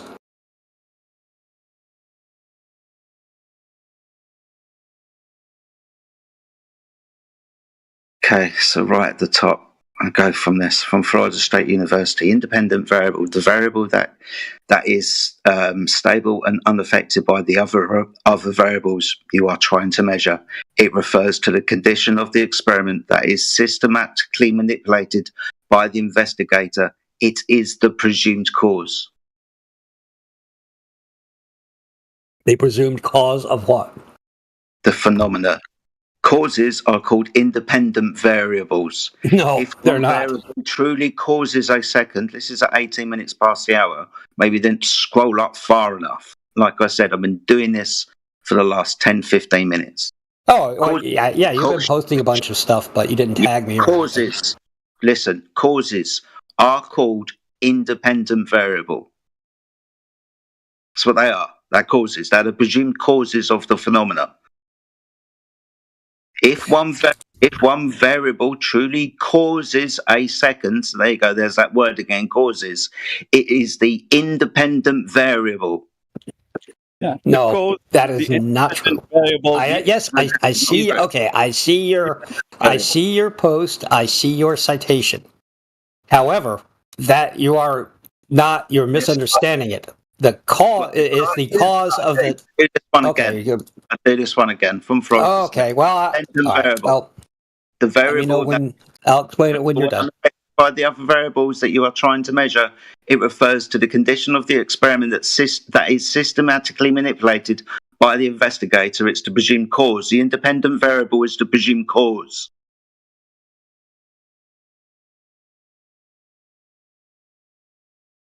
It's like he didn't hear you the first 6 times. Furthermore, there should be no other independent variable besides one independent variable for running your tests in order to determine the presumed cause. The whole point of having an IV and DV is so that you can create a deductive syllogism out of it. Your IVs like your P and your DVs like your Q. If P, then Q. If IV, then DV. And then you go on with the modus tollens or modus ponens to prove it. Yeah, it's so simple. Independent variable is the cause of the dependent variable. Yeah, if P, then Q. Independent variable is the cause of the dependent variable in your hypothesis, and you must test that thing in your experimentation. Those same independent and dependent variables. You manipulate the independent variable to see if the effect on the dependent variable vary or not. If it doesn't vary, it means that your independent variable is just false. Go and make a new hypothesis. So I looked at his quote, Jedi's thing. Not Jedi. It's the one that. Just a minute. Just calm down. Okay, so I'll post the picture in there. So, like I said, he's just misunderstanding the paper, which is understandable because I don't think he's ever actually taken a science class. So. Fuck off. Oh, Jedi, come on now. That was super rude, dude. Trying to achieve. People have been very, very not rude to me. So I you know what, Omnivore? 33 minutes past the hour, your image says everything Jedi tried to explain to you. Where's the reputation? I'm gonna explain it to you. I know. I understand. I see where his misunderstanding is. So, where is it? Okay. Recall that causes are independent variables. So Jedi's like, that must be the cause of the phenomenon. Okay. The presumed cause. One second. If one variable truly causes... Well, you're already wrong. It's a presumed cause. So why should I give you a second when you're wrong? It's a presumed cause. Well, it's a prediction. Okay. If you don't want me to explain what he's wrong about... I do want you to explain. You're just wrong at this juncture, and I'm correcting you. Now you may continue. I'm not. Yeah, you are. It's a presumed cause that you're testing. You haven't determined it's a cause yet. Independent variables are often called explanatory variables or predictors. So in the case predictors. yes. That's convenient. That's it. Well, that's really important. Yeah, predictions are important. So what happens if I predict I'm going to see a 24-hour sun and I see a 24-hour sun? That's no. This is where you're off the rails again. We're talking about causes and effects. I'm explaining. So you are not causing. Listen, you are not causing the sun to do anything. Right. No matter where you go, you're not causing the sun to do anything. Okay, let me know when. I want to respond to that. Okay, do you agree with that point? Well, before you continue, I need you to either agree or. I'm not causing the sun to do anything. I'm not causing the sun to do anything. Right. You are not causing, so you're not the independent variable. So, do you understand what a prediction is? I do, but this isn't a scientific prediction. Is what you're proposing is not a scientific prediction. Okay, that's a big difference. I do understand the difference. Okay, so you're interrupting me. I don't know. Is that you're trying to say I don't understand the difference. I'm telling you that I not only do, and I'm telling you how, and I'm justifying it. Okay, so you're not.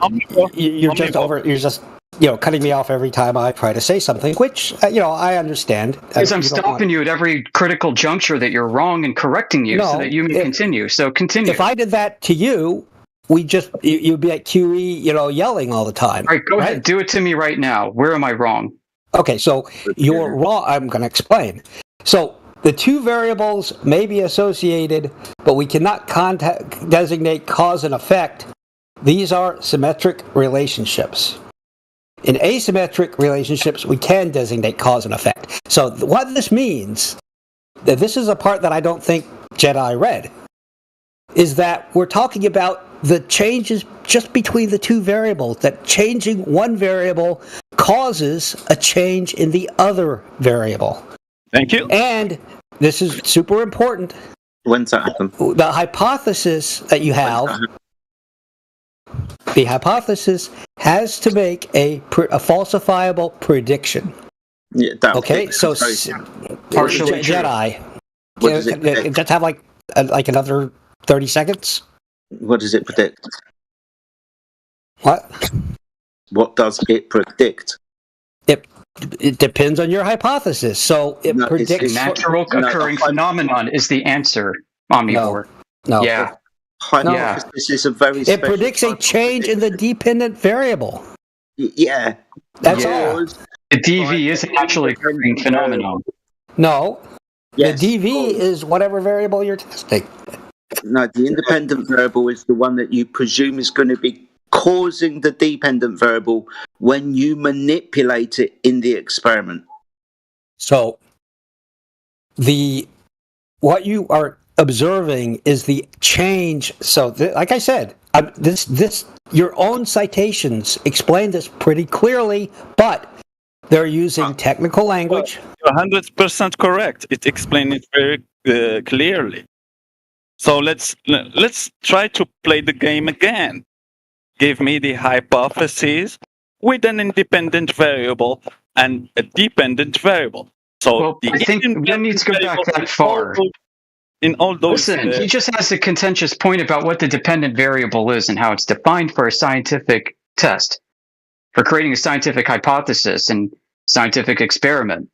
I can agree with what he said, because we need to be razor sharp, Necros, on this point. He said that he disagreed that a dependent variable has to be anything related to a naturally occurring phenomenon necessarily, right?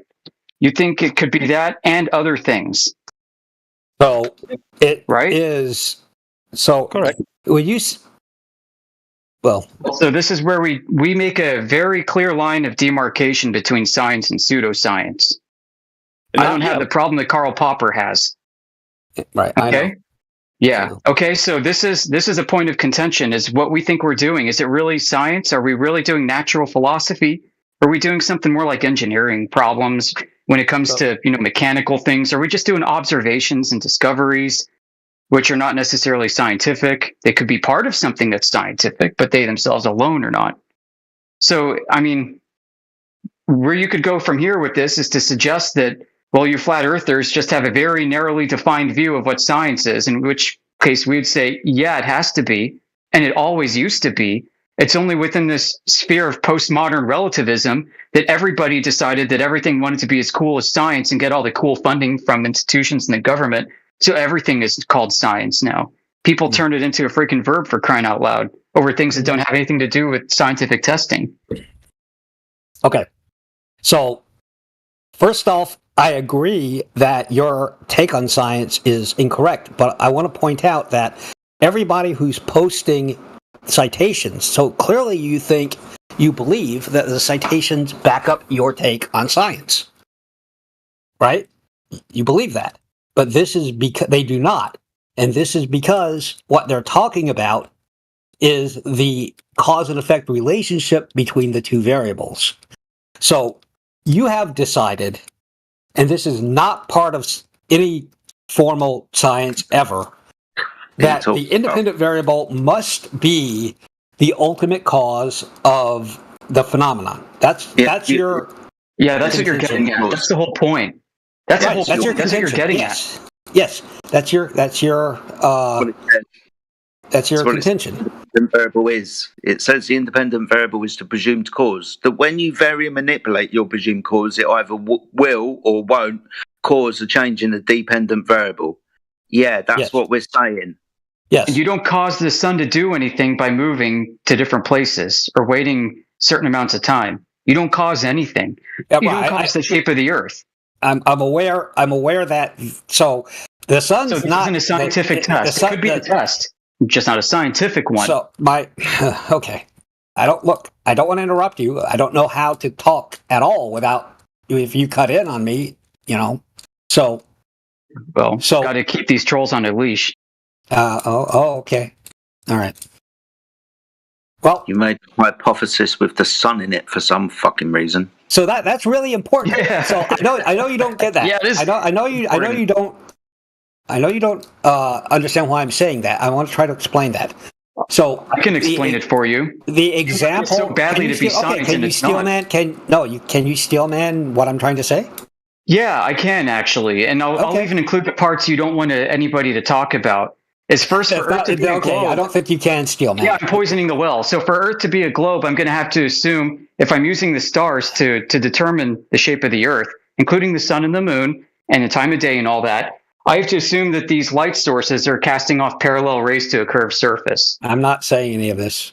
I know you're not. I'm telling the audience. I'm saying the part that you won't say out loud. So you're okay. Well, when I asked you to steel man it, that was like an actual request to see if you understood. Just a minute, Sporadic.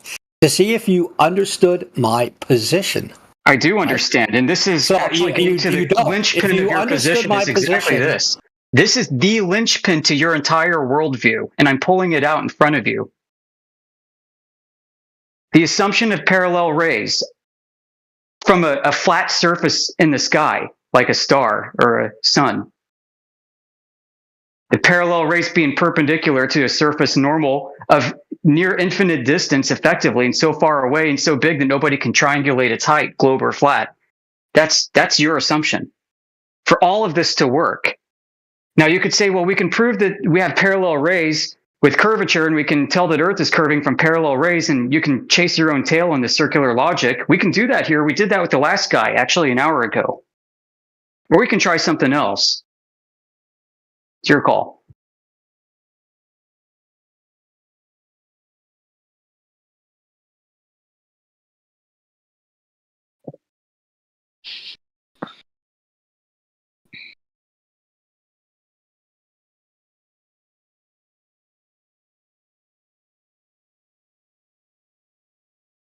So the reason why I brought up seeing the sun is not because of anything he just said.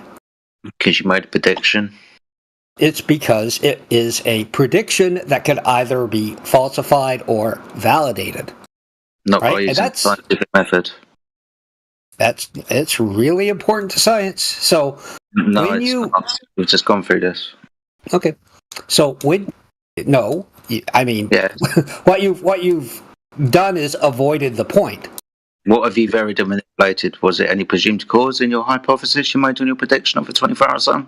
So the hypothesis is that the sun is 93 million miles away, blah, blah, blah, blah, blah. The Earth is tilted. Therefore, within... Statement. Well, we've told you what a hypothesis is. It's a special type of prediction that forecasts how the independent variable will cause a change in the dependent variable. Right. So it's not. So the hypothesis isn't the distance to the sun. So it is. So is it's a number of things. Dependent variable. So Jedi. Okay, well, let me know when. I mean, I know if I try to explain myself, I will get muted again. The distance to the sun, the dependent or independent variable. Again, cause or effect. A cause or effect. Again, omnivore distance. So distance is the independent variable for gravity. Distance is the independent variable for the movement of the sun. Now, if I ask you about refraction, I guess you will say the distance is the independent variable. What the heck are you talking about, brother? So the independent variable in your word doesn't change at all. So you do the same exact test every time, and you claim whatever you want. He's just being weird. He doesn't understand what's going on. So I asked him for hypothesis, and he said the distance to the sun, 93 million miles. Blah blah blah blah blah. He said for magnetism, for tests of magnetism. I can explain it if you let me. Just wait, Omnivore. I don't need your explanation. Jedi earlier, he said the test for magnetism is the distance. The independent variable is the distance. You just vary the distance between two magnets, and you just throw an assumption there. Magnetism or electrostatic. He said you just manipulate the distance. The same independent variable. For gravity, he said you just manipulate the distance, the independent variable. Now you're asking him about the things on the sky. He's just saying again, distance. Are your science just distance?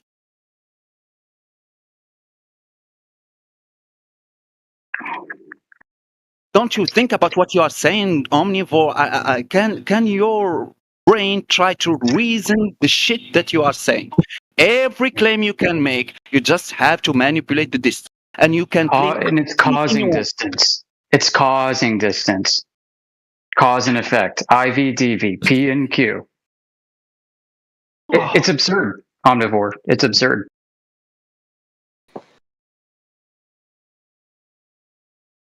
All right. So the hypothesis is writ large the heliocentric model. What? Look, it's like we have to try and fucking hold your hand when we walk through this. The hypothesis, I can't explain to you yet. Okay. The hypothesis is like for the 50th time will be a prediction of how the independent variable will cause a change in the dependent variable. Yes. Not the hypothesis is the heliocentric model. Not true. Okay, so well, I can't explain it to you, but I kind of would need to speak. So I don't know if that's going to work here. It's just every time you open your mouth, you don't give us what we want. Every time I open my mouth, I'm explaining my position to you, which is just wrong. No, it's not. It's completely consistent. Let me. Twice I've asked you for a hypothesis. This time you said the heliocentric model. Let me. Not a prediction. Yeah, you're not. I know you're not letting me talk. Maybe I can type it out. I'll probably get that. That might work better. So the hypothesis. So the phenomenon, the observed phenomenon is everything we observe about when the sun rises and sets and where it is. Okay, so we observe that this thing is going on. Where there's a bunch of stuff. In the sky that we see the sunrise and set, etc. So that we observe that. And then we formulate a hypothesis that the heliocentric model works, in some specific fashion. Then, that's our hypothesis, yeah. Then we have a testable, just a minute, I'm almost there, man, I'm almost there. Sorry. Then we have a testable hypothesis. Oh, okay. In your hypothesis, it will contain two variables, the independent and dependent variable. I'm going to get there. I promise. I'll get there. Shush. If you promise you'll get there, no, that's all you need to do with your hypothesis, is give us, if this independent variable, then that dependent variable. In all your bollocks, can you tell me what were the dependent and independent variables? What were they? Yes. The independent variable is my latitude. The dependent variable is how much, when the sun sets.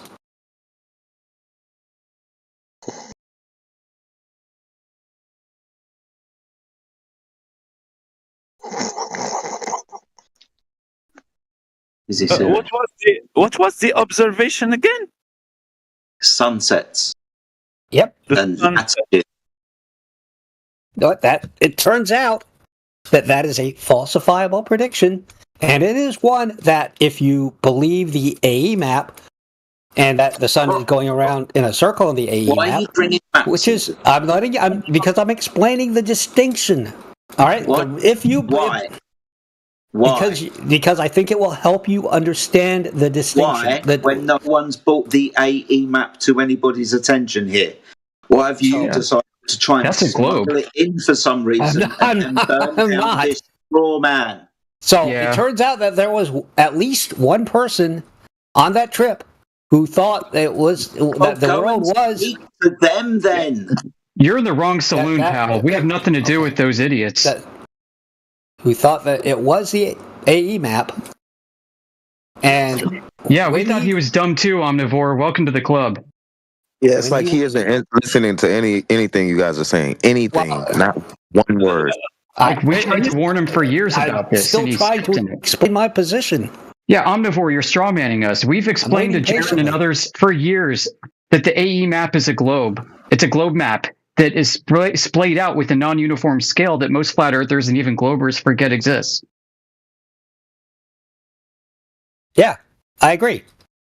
Yeah, so you don't need to tell us about believing in an AE map. Like, nobody in here is going to claim that the sun encircles Polaris at the Tropic of Capricorn. I don't think any of us will go with that. I am not claiming you believe in the AE map. However, I think we all know that one person on that trip definitely did.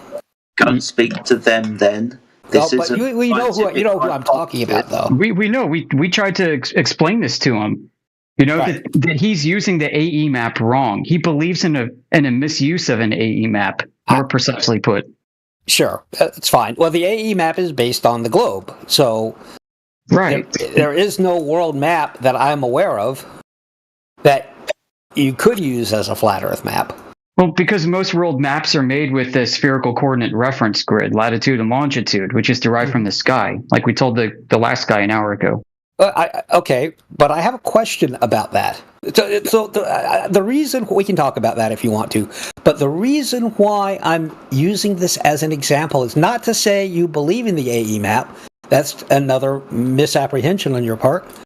What I'm using it to do is call out the distinction between having I have two hypotheses. One that Jaron held, and one that whoever Dave McKeegan held. Okay? They weren't in opposition the entire time. What? Yeah, like the AE map that Jaron held was his own subjectivized misinterpretation. I The agree. AE map is not in opposition to Dave McKeegan's world. I agree. Jaron's All right, so understanding can we of it move was on in from this? opposition. I'm using this as an example. I'm not using it to say you believe in the AE map. We can talk about that in a minute, because I'm very curious to know how you would explain a map. I'm not going to give you any God's eye view of the world, so I know you're not, but I want to talk about ground position of celestial objects on Omnivore. It's your you, the two-dimensional guys. surface. Omnivore. It's you, the globers, the guys who believe in the AE map. It's made by you, meaning that your globe fell. If your map doesn't work, it means that your globe just failed miserably. It's your map. So when you are doing that shit in Antarctica and doing elevation angle measurement and trying to argue about the AE map, you are arguing against your globe. You are saying and telling everyone that your globe failed miserably. You can use Mercator. No, it doesn't work either. So your globe failed. It's your projections. It's not ours.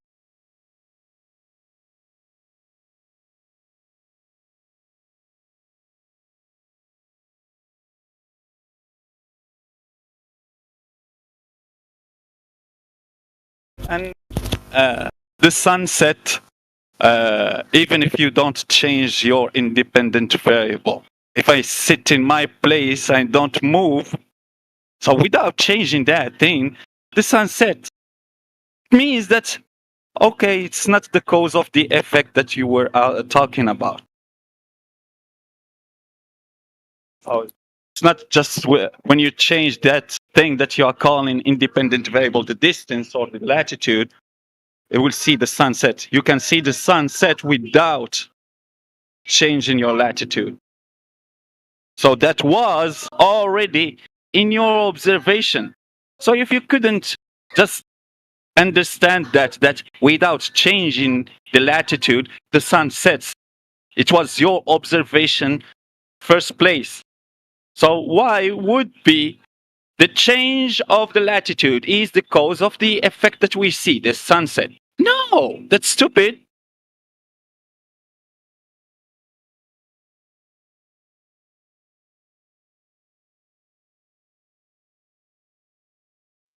Okay, so I think that Sporadic has got it. There were two models for people who went on the trip, for two people who went on the trip, and the two models made different predictions.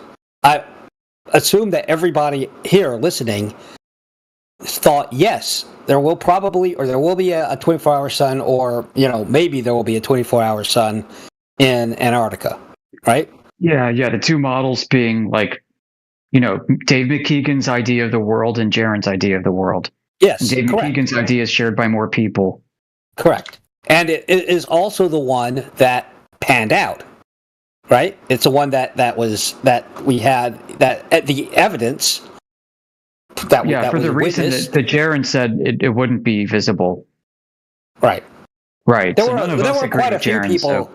There were quite a few people who said there wouldn't be a 24-hour sun in the South, right? There were, TikTok flurfs who never thought about this beyond a meme. The guy with the app, right? That guy? Yeah, him And too. Yeah, I think he used to send people to us to collect their Bitcoin, or tried to, but then he stopped because we had a falling out. Yeah, I'm just saying that there's it turns out there were quite a few big names who said it wouldn't happen. But what it's okay. Collect Bitcoin. What app Who, are you me? talking about? The one made by the Glober that shows that there is a 24-hour sun? Which one are you talking about? Because there is that famous one. I don't remember his name. Sporadic. Do you remember the name of that guy who made that AE projection with the dome above and the grid of vision? The dome created by the grid of by vision of Walter Bislin. Yeah, Walter Bislin, the Glober. Walter Bislin, the Glober. So why you Globers never looked at Walter Bislin model and see that model is depicting a 24-hour sun? That was from your side.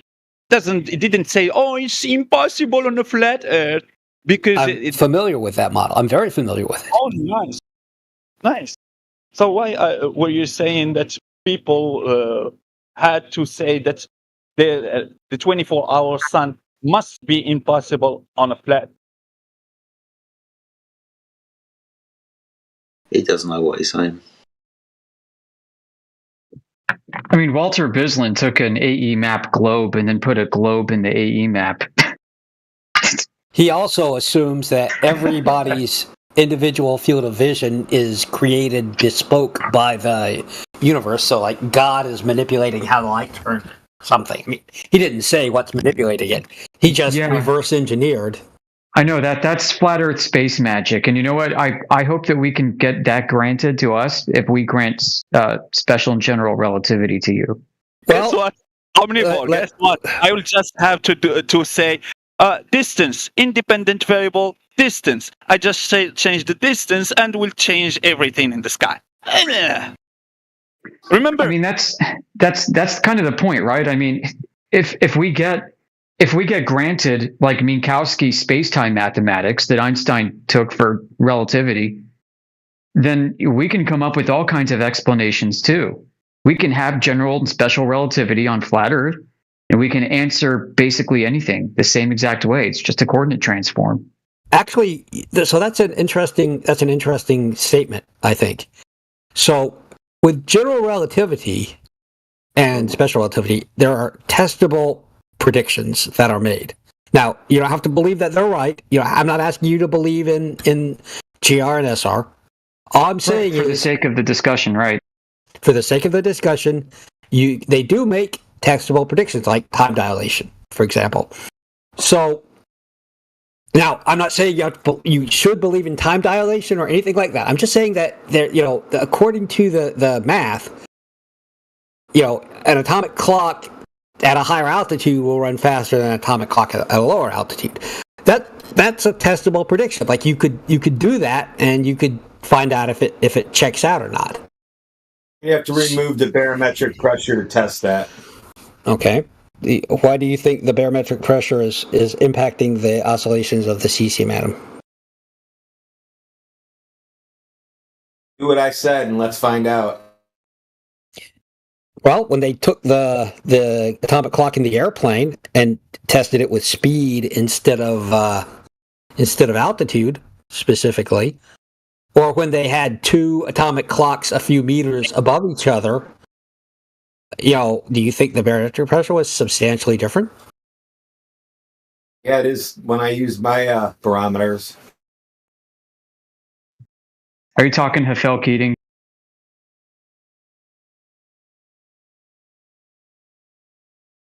Is that to me?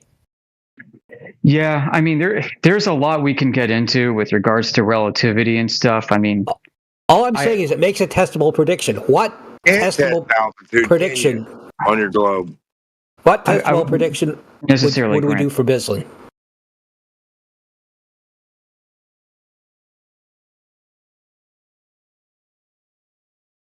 If we could do a testable prediction for Bislin, I think we'd be talking. Sporadic. Sorry, what was that?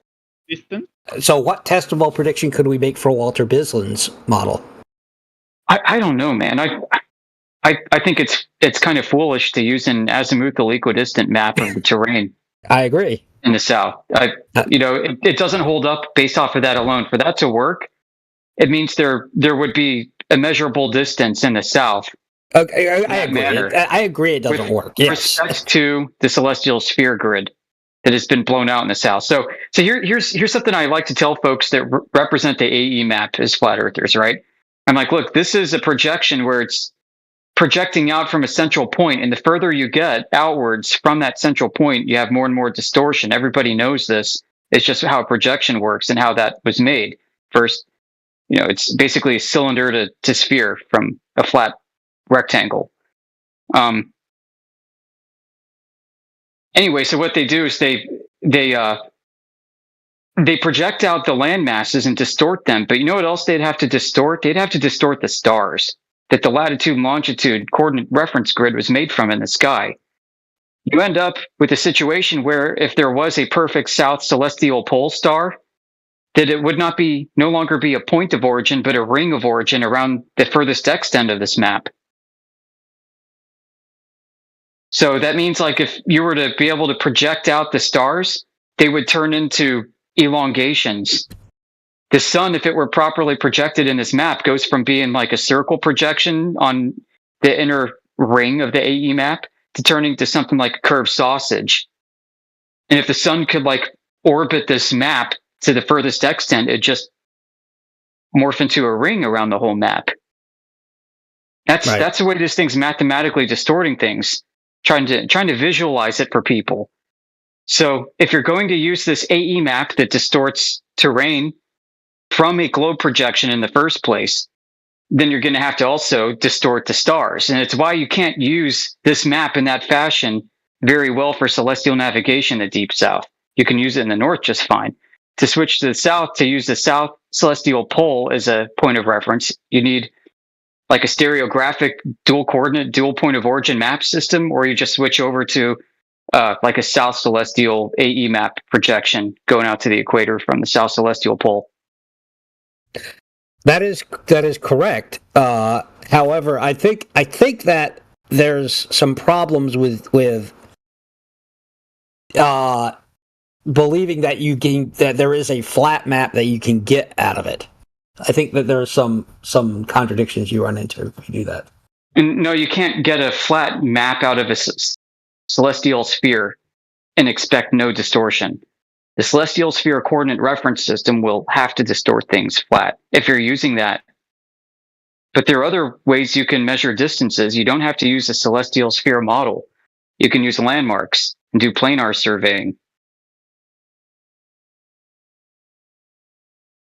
Okay, hold on one second. I got to answer an email.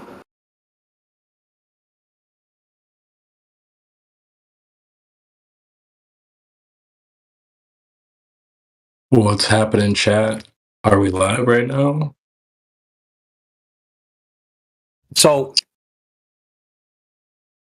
the reason, if we want to talk about this, the reason why I would say you have a problem if you eject the celestial sphere. I agree with you that with the celestial sphere you're not going to get a flat map. But I think the problem is if you say, well, I'm going to use landmarks, is that every star has a ground position, right? Yeah, so we're not using stars anymore. Just hear me out. Okay, yeah. Now, as soon as you invoke stars, it's going to turn into spherical because it's the way that you interpret the stars. I know. I think that you run into a problem if you try to avoid that, because I'm not avoiding it at all, though. So okay. So let's say we're using landmarks. Those landmarks will, at some point, have a known distance to the ground position of a star. And that distance, or maybe even they will be at the ground position of a star. Like, let's say we're using the pyramids. And if that distance is not right, or if the time when you say, I'm standing next to the Eiffel Tower and there's a ground position of a star that is right here on the Eiffel Tower, and I look up, either I'll see that star or not, right, directly overhead. And in order for celestial navigation to work, all of those have to be correct. Those ground positions have to be right. So that means that if the ground positions of the stars disagree with, my monuments, then I've cracked the code. I've demolished the globe. However, I think that's what you'd have to show to take that approach. Okay, I don't see how that introduces a globe. Well, if the ground positions are correct and they line up to, positions of monuments or whatever else you're using to measure, then how do you get anything but a globe? I mean, how do you conclude anything but a globe? Well, the celestial sphere model for navigation doesn't depict curving terrain beneath your feet. It uses a flat horizontal reference plane as your basis. I have to go for a few minutes. I'll be back. Yeah. So what I'm saying is, if you take any flat surface and you're going to plot ground positions for celestial objects on it, however you do that, I don't think you'll be able to have any. I don't think there's any topology, there's any map or any surface that you can do that with where that will work properly, unless it's a globe. That's the only one that works for those ground positions. But we know those ground positions line up to real locations, so we have to get around that.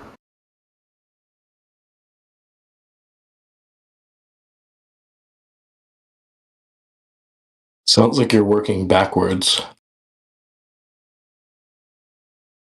I'm just saying that if somebody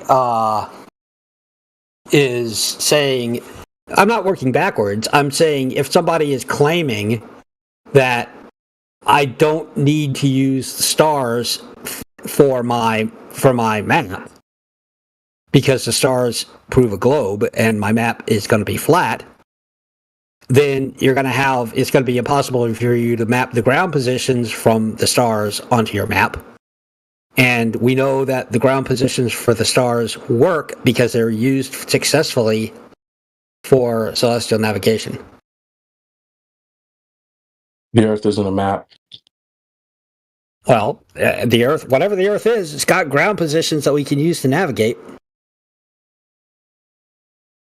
So you want a map? No, I don't. I have plenty of maps. Yeah, there's lots of maps. Yeah. So what's the issue? So If any, you think so. I'm assuming you think none of those maps represent the reality of the Earth. Well, there's no such thing as one map that represents the totality of the Earth. But there could be, right? If you think the Earth is flat, there could be. How? I don't know. I mean, if you think the Earth is flat, then we should have one map that represents the whole thing. That's what. Yeah, couldn't I draw a map of it? Yeah. No, I don't think that's possible, sir. So why not? Well, tell us how it is possible. Can you see the whole Earth in one shot? I believe cartography can work a bit at a time. Can you see the whole Earth? I mean, I think so. I think so. Yes, but you don't. High altitude photography, extremely high altitude photography. So how high do I need to go to see the whole Earth? So I don't know, and that's not my point. My point is it's your claim that you should be able to see the whole Earth and then make a map of that. No. I'm not saying you just said it. Yes, I understand that this is what you're locked on to, but I want to make I just locked onto the words that you said. Why would you say them if you don't want people to hold you accountable to those words? So because I want to make it clear that what I'm talking about is whether or not a flat map can represent the Earth. I don't think you have to see the whole of anything to make a map. But you want a map of the whole Earth. I can't see a map of Alabama. I can't see the whole of Alabama, but I can definitely make a map of it. From certain aerial positions, but I don't think you can see the whole Earth. How high up would you have to be to see all of Alabama? I don't think it'd be that difficult. How high? Actually. Yeah, I know. You asked me how high, so how high? I mean, high. Right. You don't have to be in outer space to see that. How high? You asked me how high, so the point is, it doesn't matter. Challenging that you can't be about as high as you are. I'm explaining to you that you. Wait a second. We can work this up in physics. You'd have to be at least as high as the state is wide, wouldn't you? Just like you'd have to form like a triangle almost, or at least get close to that. Close to it is wide. He just wants to thank you. Thanks. It's not really what it's about, but it's just. No, but yeah, you would need to get about that high. Right. Yeah. But you want a map of the whole Earth, though, right? Don't you? I'm asking if it's possible to make a map of the whole Earth right now. No, I don't think so. And the question then is, why isn't it possible? Do you have to see all of something to make a map of it? For the same reason, there's no map of the whole universe. Which is? I don't even think it exists. That's my point. You don't think the Earth exists? Damn, you have comprehension issues. No, I'm trying to figure out. I'm trying to figure out. Listen to what I said again. What you think? You don't have a map. Okay. We have a map of Alabama. Just relax. But nobody has seen all of Alabama. Take a deep breath. I'm trying to get in all honesty, right? And I know I do mock flat earthers sometimes, but I actually think that the model of the Big Bang is much more ludicrous than you guys talking about flat Earth theory. The Big Bang theory is so fucking incomprehensibly stupid and baffles all fucking known physics that you guys seem like the enlightened ones compared to these scientists, which is weird. No, let me ask this guy. We're living in an upside down world. We're living in an upside down world where the scientists make less sense than you fucking retards. We're living in an upside down world. We really are. I don't know. That's a nice add-on. I don't think you could back that up. But is there a map of the whole universe, Omnivore? There is not a map of the whole. There isn't a map of the whole universe. Yes, we have people going on like the Big Bang theory was a fact, and we've not even mapped even a fucking tiniest % of the universe. Trev, it's so ridiculous. Trev, just relax. Just chill. How do you know my name? It's in your profile, bro. Oh, okay. All right. It literally says Trev Ken. But all right. So, do you could you make a map of the universe, Omnivore? I could not. Okay. There you go. Now you know what it feels like. So, do we have a map of Alabama? Yes. How do we make that? How did we make that map of Alabama? Is that the silent contention right now? It'd be nice if you focus and stop trying to just go against what we say just because we're flat earthers. Did we have to see the whole of Alabama to make the map? I mean, we can see the whole of Alabama, so did we have to do it to make the map? I mean, we can do it. So that's my point, is that you can't do it with the whole Earth or the whole universe. So Alabama is not analogous, but nice try, though. What is the distinction between making a map of Alabama bit by bit? I don't know why you keep going back to Alabama. We have a whole map of Alabama. Yes, we do, and we can make. And actually, let me just say this: even if the Earth was a globe, you can't launch yourself off of it so far away that you can see the whole thing. That's because part of it will be facing away from you. Sure. Yeah, no shit. So it's like either one of us. There's no such thing as seeing the whole Earth in one shot. So yeah, but we can definitely do that with Alabama. So that was cute, though. That was nice. No. So the logic is this. Tennis ball. You could say that about a fucking tennis ball because it's a ball. Oh, I can't see the other side of this tennis ball, therefore this tennis ball doesn't exist. Fuck off, therefore, I can't make a. You're worse than modern physicists. You're fucking worse than modern physicists. You really are. So this guy's demonstrating syndrome right now called anything a flat earther says is wrong syndrome. So let me walk you through the logic. So if I can make a map of my hometown, I can expand that map by 1 mile in all directions. Okay, and then do that with the universe. Do that with the universe. The universe does not ever reach the Earth, right? You don't believe that if I walk far enough along the Earth, I'll reach the universe, right?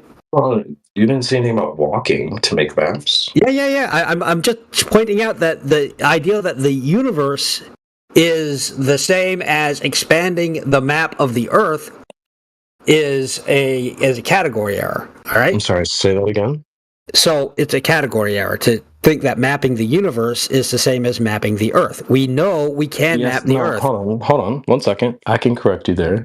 It is not a category error because remember what our position involves. Your worldview consists of an object within a very large place called the universe, which doesn't have a map for many reasons. It's very large. Maybe it's not been fully explored, etc. Now, our worldview is very similar, actually, where flat Earth is not an object like the globe. It's more like the universe, where it's this huge place that may not have been fully explored. So what I'm trying to get at, you have to understand what our position involves. Guys, I'm back here. I'm back. Just announcing I returned. Okay, so it's not a flat planet in the universe. Go ahead. What I'm trying to get at is this. So you can't map the whole Earth. What I'm trying to get at is this. If I start with a map from my hometown and I continuously expand it 1 mile in each direction, what do you think happens? What prevents me at some point from accurately cartographing that area? Well, the lack of landmarks. Do I run into a wall? Does the cartography start to contradict itself? Weather's a big problem. Weather? Yeah, big problem. Can I just wait for weather to clear in various directions? Yeah, you can. Okay, so I'm expanding this map, and what happens when I reach the whole Earth in your view? When I reach every location that has the ground position of a star. What is this, GTA? What world do you live in where you can just freely roam like this? Right before I left earlier, I was describing how celestial navigation concepts in astronomy begins with a horizontal reference plane as a unit circle concept, like from trigonometry, where you have a circle at the radius value of 1, and it becomes a tool set for deriving like sine, cosine figures, doing arc tangents, arc segments on a circle for all kinds of stuff, right? Phi angles, whatever you need. These CellNav concepts, and they present this to you, present a geometric equivalence between flat and globe concepts. And they present also a system of doing the coordinate transformation process between the two. And most globers don't understand that this is what they're actually doing and taking part in. So I understand. I know what you're saying. I've heard this before.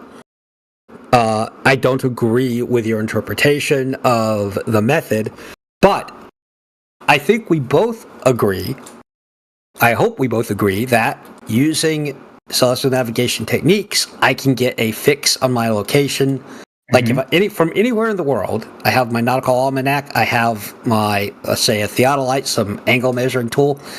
I can get a fix on my ground position where I'm standing, which latitude and longitude, within 100 meters or something. Yeah, I've heard really successful navigators using celestial navigation alone can get within like 8 miles of their target. Well, over any distance, like over vast distances. And it's because it's all leapfrogged with a triangulation, and if you use like more than 3 or 4 or 5 points, you get really, really good consistent results. So also you can get within hundreds of meters if you can do it on land. You can use celestial navigation for land navigation. It doesn't have to be water, and you can use tools like theodolites or other very accurate meters. I get what you mean. I think that's a stretch because there's other technologies at work that you have to use there. No. So I can bring in the guy who's actually done it, Bacon. You may know him. He didn't do it though. He did a computer. No. He actually took the measurements with his theodolite, the angle measurements, and got his location. So that is something. Didn't validate it within that degree of accuracy, though. He did. Yeah, he did because he knew his location, so he was able to validate how far off he was. He didn't know his location ahead of time. If yes, he did. Now he's he did. He did know his location. Know his location then? How do you know it? Because he has a map that shows he's doing it from his backyard. He has a map that shows his location, the latitude and longitude. Right. So yes, that means he knows how accurate. He can tell because he knows his location, how accurate he was with the technique. I guess I'm questioning what with respect to what ultimate standard here, and that's up for interpretation because you have different standards. Right. For globe navigation, right, and for surveying, you've got like 100 different reference datums that you can use, and they're all considered accurate for the sake of geodesy. So, but, when you compare them across the board, they're not the same. They have different like heights and elevation profiles, different, horizontal and vertical datum stretching going on, distortions between them all. So it's, regardless of how accurate it is, I mean, I think the point is if you begin with the spherical coordinate reference system and end with one, you're just proving internal consistency. You're not going any higher level beyond that to discuss some of the finer points that we get into here, like projection concepts. Right. So I have to disagree with that because it's not just a math exercise. You can use it to figure out where you are, and then you can use one of those projections, a map, to figure out where you need to go. We know the technique produces tangible, beneficial results and has for thousands for hundreds of years. Yeah, and you can think of it different ways. What you don't have is globe exclusive proof of anything. You have a system that provides a convenient way to coordinate between flat and globe Earth concepts with a unit circle and the assumption of parallel rays from a distant star that has a flat surface relative to a curving Earth. Mm-hmm. Yes, and that is exclusive. It's exclusive unless you assume that the stars in the sky don't obey the laws of geometry.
All right, I'm back.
Oh, didn't mean to kill the chat. I had to take a phone call.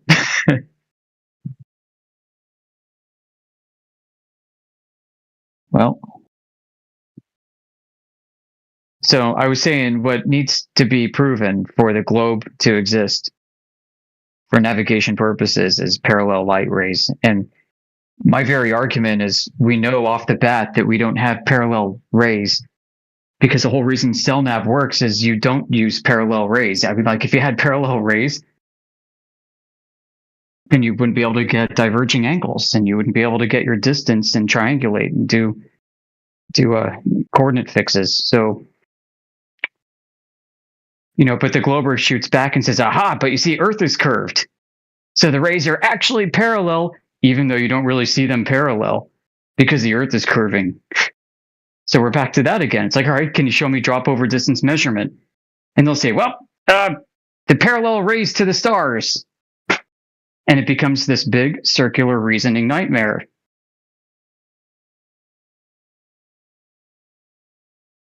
If you're going to keep claiming that parallel light from a flat star is revealing surface curvature, then you got to prove that claim of parallel light rays from a flat star. If you don't want to claim that, then it's going to be bring your own globe to debate day. If you don't want to claim that, but you still want to have your cake and eat it too, we're going to give you a boot because you can't come in here representing a contradictory worldview and have us debate against that. That's just a waste of time. So come prove your parallel light to a flat star, Globies.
cold, cold, cold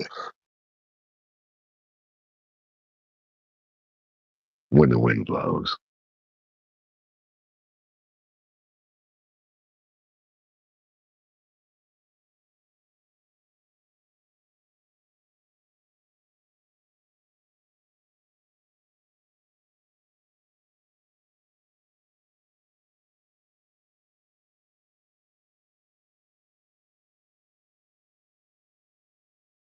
Well, our friend decided to leave, I guess.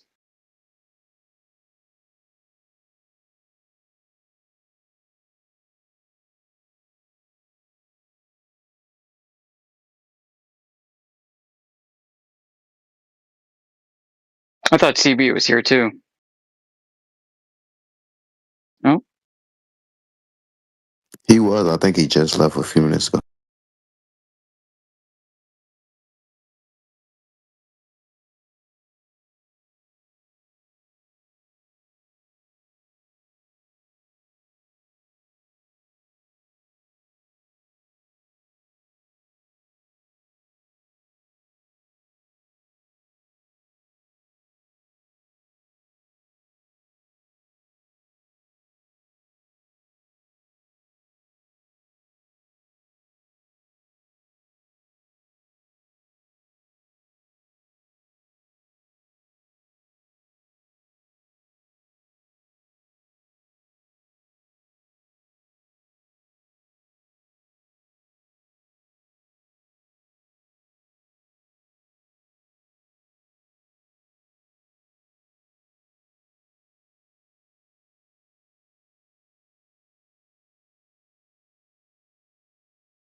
Well, we've had a few globies today, Professor Phil and Omnivore, both well known and known to others within their respective circles. I think both of them crapped their pants because they haven't had an honest, in-depth discussion with a competent Flat Earth panel before coming to visit 24/7 Flat Earth, the best place on the internet to talk about Earth. I even tried to have a little one-on-one with Omnivore at another channel the other night, last night or the other night, and it just didn't, like, I was calm. It was going all right. I mean, it went okay, you know, no yelling or nothing. But, like, they never want to discuss or concede to anything or discuss a certain topic or certain topics. They just want to keep, like, saying, and it's, like, weird to me. I'm like, okay, so if I say this is what I need, this is what I need for you to demonstrate this for me. So why would you want, as a human, to like show me everything but the thing I'm asking for? It's just the weirdest thing, right? So if I'm like, just bring me one apple and we're good to go. How hard would it be just to bring me the apple instead of a watermelon, a banana, a bird? You know, like, it's just weird. I don't know. It's just an example, but still, it's just really crazy like that. You'll say, this thing right here will prove that to me, and then we'll be done. And they'll say, well, can we do anything but that?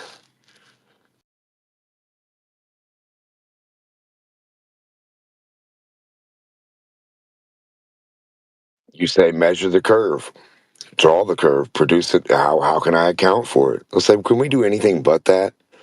Can we look away from Earth? Right, they have to.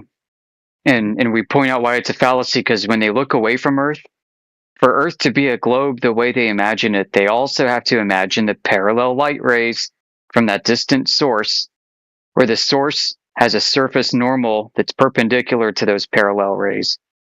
And that surface must be flat.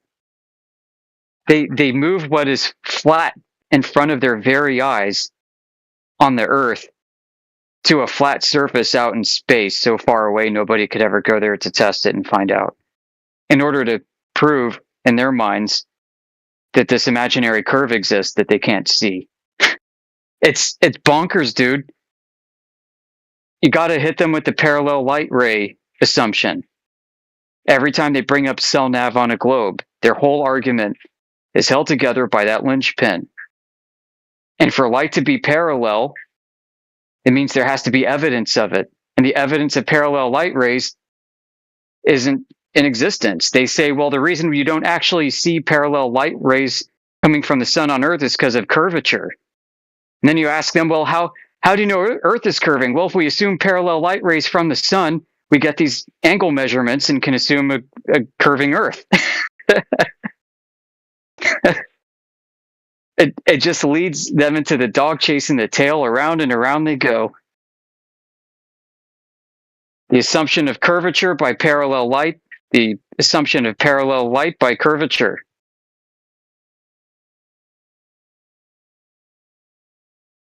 Dude, I'm trying to hit them where it hurts. I want them to actually get in a physical thing and then go, and then, or just tell me how you can take anything at 1 foot high and go horizontally that way and reach any kind of altitude of airplane, any kind of, how do you reach altitude? Omnivore just jumped to talk about the sun and the latitudes and those things, just to run away from the dependent and the independent variable that he were stuck with earlier. So he just used that as an exit door to run away from the topic. Because he failed. In the first topic, he failed to demonstrate or to gravity or to validate gravity using scientific method. So when he was stuck there and he couldn't just define independent variable and dependent variable correctly, he jumped away to another topic: the sun, latitudes, maps. Hey guys, It's not.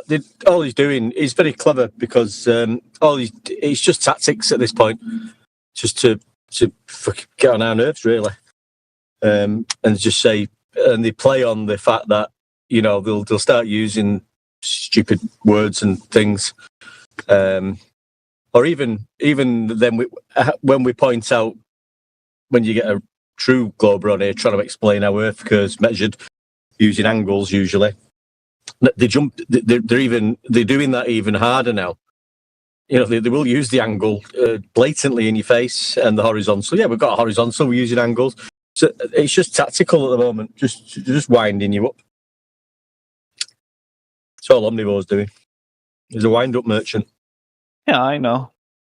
I didn't want the discussion to just go in circle, so I did let him run with it and talk about the latitude. So Amish had better knowledge than me about that topic and the southern hemisphere because I'm still stuck with that shit. So I don't understand the southern hemisphere. I don't understand the GPs in the southern hemisphere, so I don't talk about that shit.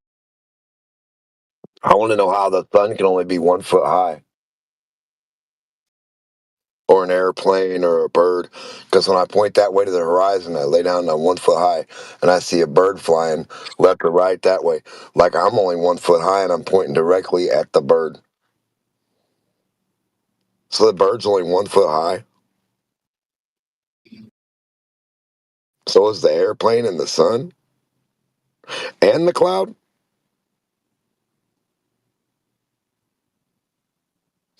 Well, yeah, there's no perspective. Right, that's what I'm saying. How do you get to elevation that way? How do you have an elevation? How can you point to the airplane that way that's only 5 foot high that you're pointing to, or beneath your finger and you're saying that's a 4 foot high airplane? How's it? What altitude's it at? Appears to be 4 foot.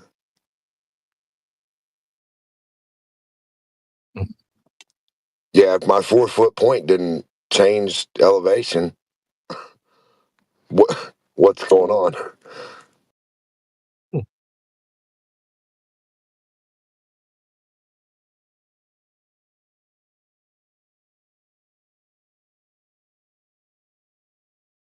Crazy times.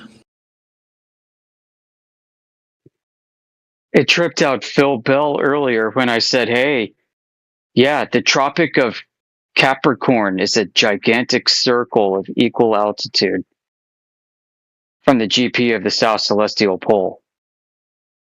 Blew his freaking mind. That's my question. Are we really sure that the circle of the southern circle that is southern than the equator, is it bigger than the inner circle? Capricorn compared to Cancer. It's not measured that way. Okay. I mean, if people imagine the Tropic of Capricorn is a bigger racetrack around the Tropic of Cancer, they might be thinking Earth is an azimuthal equidistant map, which it's not. I mean, what that's showing is a single point of origin coordinate reference system for the whole Earth. But we actually use two. If we're going to use latitude, longitude, we use 2 points. Azimuthal equidistant map takes one of those points, puts it in the middle, and takes the other point and warps it out into a fat ring around the furthest extent of the map. So it's not really useful as a point of origin and for most people's purposes, like navigation. Say that again, mate. For example, in star charts that some people use for that astrology, just tell you what's your future dependent to what they read. So those star charts, the majority, 99%, those I could see and verify, they all have the same exact thing. The Capricorn compared to the Cancer, one is smaller than the other. Like in this example here, the star chart. Yeah, I mean, if you go in the south, like where they were during the final experiment, they saw the sun doing its circuit about where you would expect the Tropic of Capricorn to be in the sky. I mean, that's what it's defined by. The Tropic of Capricorn's the furthest extent away in one direction the sun goes relative, I guess, to its central mean point at the equator in the sky. And the Tropic of Cancer is on the other end.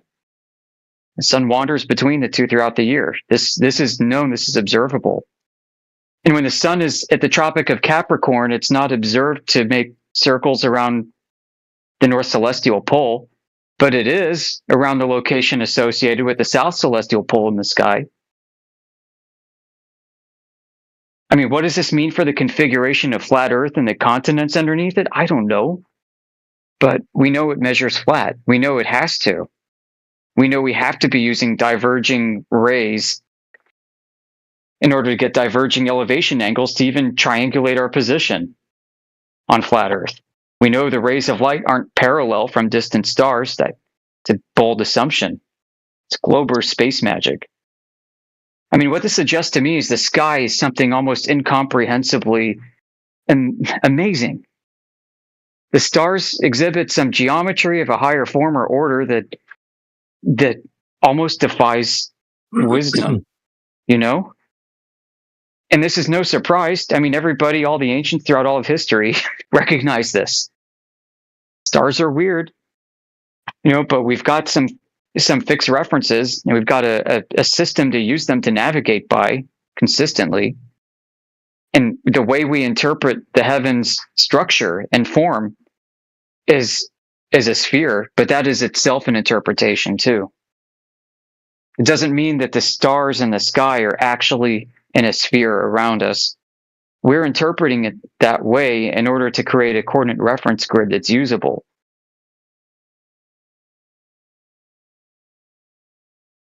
So, I mean, what is it really? What's the true ultimate geometry of the stars? I don't know. I mean, you can conceive of it as a sphere. But is it really? No. Exactly. You can tell if it is maybe it is a plane where the stars are leveled with each other. They are in the same plane, but that sphere, that arc that you have above your head, it's just caused by your own perspective. So that grid of vision, you see the star rising, or the sun rising from east toward the west. So I was just thinking that. Yeah, because in CellNav you have co-altitude. You have points of co-altitude and lines of co-altitude. Your feet to the GP of a star is parallel to the star above your head and the star above the GP in the distance. And the distance and the zeniths of myself to my zenith and the GP to its zenith are also parallel to each other and perpendicular to the lines running parallel to and from those points. You have a square box. So we're actually measuring a flat sky. Yeah, exactly. There's a wonderful paradox, it seems, here. But, I mean, the sky is so incomprehensibly beautiful. We have the fact that we were able to create a system of navigation out of it and use that system consistently does not mean that it's the only way to interpret the sky. You could develop another system and use that consistently, and as long as it works, that'll work too. You can also map that coordinate system to any terrain. It doesn't have to be a globe, it could be flat as well. The spherical coordinate reference system is independent of whatever it's mapping to or what's mapping to it. I mean, that's how freaking coordinates work. Just literally map it. I always thought it's amazing. Like, and I still think it is. When you think about, you know, they can look at all these stars and get the GP of the stars. I mean, what did it take to work out? And they know the GP at any given time in the future. Who worked this out and how? Yeah. I mean, people with clocks. It's not like saying Yeah, sorry, mate. It's all right. You know, I've got that star. You can see a certain star in the sky. Maybe sometimes you think, well, that looks like it's directly over my head. I'm directly underneath it. But how did anybody go on to work out a certain hour, minute, and second that they know where that star is going to be? I mean, how did they work that out? Yeah, like, and were there any disagreements? Certainly, people would disagree because everybody wants to get the award for figuring it out. But it was done. Was it hundreds or thousands of years? Is it hundreds of years ago? Maybe, I don't know how long ago this was established. But how did they go about communicating this? I mean, there must have been. It couldn't have been one person doing this to work out how many stars. The GP of all them stars that are using the almanac, say, is the 80 of them or whatever amount it is at any given point throughout the year of them 80 stars, what the ground position will be. How do you go about working that out? Dude, I'll tell you how they did it. Probably at pubs at the wharf. Hey, you'll never believe this, guys. This sounds crazier than dog poop. Bear with me. It's called the celestial sphere. But it works. But you know what I mean? It's we'll just say, who worked this all out, and they wouldn't have had the tech. Well, you say, well, that's incorrect. I don't know what technology was in the past. We might be behind people of the past in that way. We don't know, do we? But how did they do it? Yeah, I don't know how consensus was arrived at all this. I mean, yeah, there's no way that it's just like, oh, well, it is what it is, and we can all agree that it is. I mean, it took a vote to decide on, gravity being 9.81 meters per second squared. There wasn't unanimous consensus leading up to that. It's why they had to hold a vote. So you can't tell me that there wouldn't be contention over exactly what points in the ground certain stars happen to be overhead. I mean, people will say, no, that's over my backyard, not your backyard. Where's that contention? I don't know where it is. There should be a lot of this, though. I mean, it's probably out there. I don't know. I mean, I'm going to say something, but I don't know if it's because I've not done. I've tried it a couple of times, but when I look at the sky and the moon and the sun, I don't think I've always tried to see is there a star directly above me? Now, there never seems to be a star or the sun or the moon directly above me at any time that I try and check it. So it's slightly off. I've had something close to it, but I could never say, well, that's right on top of my head. They always seem off. I know what you mean. The sky doesn't work as ideally as globies and even many flat earthers claim it does. And I think it's also why, like, for celestial navigation, they want you to use all these different stars and multiple different methods to get your fix. You're just not doing like 2 or 3 elevation angles. But the question is, are we able to validate that the GPs are parallel to each other? Because that would eliminate completely the theory of having a globe, because the GPs on the globe will have to converge toward the center point. But on a flat plane, all GPs will be parallel to each other. Time and date got the wrong sunrise for me when I watched a Selenelian lunar eclipse like 2.5 years ago. The sunrise was off by like 14 minutes or something. I was kind of disappointed. But, I know that models aren't perfect. I didn't get bent out of shape over it like a globie would.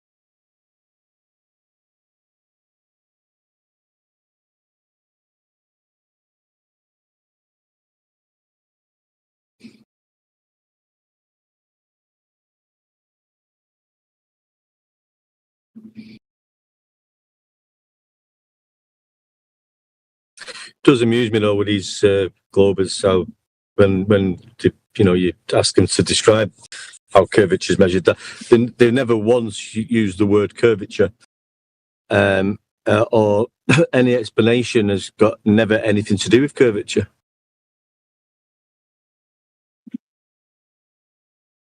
Ever. So the very thing you're asking them to talk about, they don't talk about.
Put that go back to that omnivore, and who's the other one? Omnivore and high, fucking whatever it's called. There's two of them. I think I don't know what it is, but when it might be omnivore, when he's talking or he goes into a laugh or a certain way, I can hear. I think it's somebody else that I've spoke to before under a different name. I don't know if he's using a voice aid sort of thing, but I think it's somebody else in disguise, because I just hear the voice. I think his voice changes ever so slightly sometimes. You hear a true voice, or it alters. Not that matters, but I think it's somebody else that we might know. I wouldn't be surprised. I know Omnivore from a long time. I would say that kind of person wouldn't do that kind of things. He's not even ashamed from himself. He can come back and repeat the same nonsense again and again and again. So I knew him for a long time in Awakening. We talked like every day for more than a year. So he's not that kind of person that he will make another account and he will change his voice. He's not ashamed to repeat the thing more than one time the same day, even if you correct him. Here's what I wonder about. You know that there are like content development houses, Necros, where like 4 or 5 influencers like get a house together and all become roommates. But nobody really knows that they're all roommates together in the same place. And they just like do marketing together. They share their resources together. They lower their fixed costs this way by spreading it out amongst them. And this happens all the time in like the Instagram world, TikTok world, and YouTube. What's to say that there isn't some kind of, anti-flat earth content development house like this, where they all actually live together in the same place, and they check in on each other, they have a laugh, they crack open beers at night and talk about us, and then go back to their trolling. It's funny, there was a guy, he doesn't come on this. I used to speak to him on other platforms, but he's been into it for years. He's had discussions with Nathan in the past and QE and stuff like that. But I think him and a few others, I deal with him on Instagram, really. But he might be right there. I always thought him and a couple of others were up to something, because he was constantly online. I mean, doing this, and it was almost like he had that much. I mean, I know we've all got laptops and folders, but you could just be talking. You could bring us something up, and he would have it would automatically have the responses that was needed to reply to that. Comment or claim by a flat earther, or if it was gravity or whatever it was, it was almost if he was getting the script given to him, by NASA or something like that, or some elite people, like he was saying, right, this is how you're going to deal with these people, and this is all you need. This is the package you need, and this is how you will respond to them. It was almost like that. So I think, yes, Yeah, stuff we've like seen that just go evidence on, I of think. that. And, Do you sometimes wonder about that one deck? Like sometimes one of us might be bringing up some super rare arcane topic germane to our side of the discussion. And then for like the next week, it's a clown car of imbeciles who have the same topic in mind. And they're all independent of each other, even though they all appear random. It's almost like there's some kind of central command sends out a signal. Yeah. They all get the same message and they all come in doing the same thing. Yeah. Yeah, one Yeah, deck. I've noticed it. I had experience with that kind of person that you were talking about in the comments on YouTube. That person that you were talking about, he will answer anyone in any time, even during the night, isn't it? Because my example, he does that every time in all the Arab channels. He's in all the comments. Every time you post something, he will respond to you. So I stopped thinking that it is a normal person that is just arguing in the internet about his own belief. But I started thinking that it might be something automatic, like an AI. That's one, or something like 3% working on 3 shifts, 8 hours each one, so they can respond and give the response to what you will post that at that moment, during the night, during the morning, during the day, like they don't sleep at all. And I had that kind of experience for more than 2 or 3 years, and that name is already known in internet, in YouTube, among the flat earthers, Arab flat earthers. They know that name. Every time they see the name, they know that it's just that person. He will repeat the exact things, and we had videos about him even. Can you say who it is? In Arabic, he's called Jamal. His name is in Arabic, and his account name is written in Arabic. He have more than one, so he have like 4, and we know that it's him. It's the same sentences, the same errors that he put in his sentences sometime.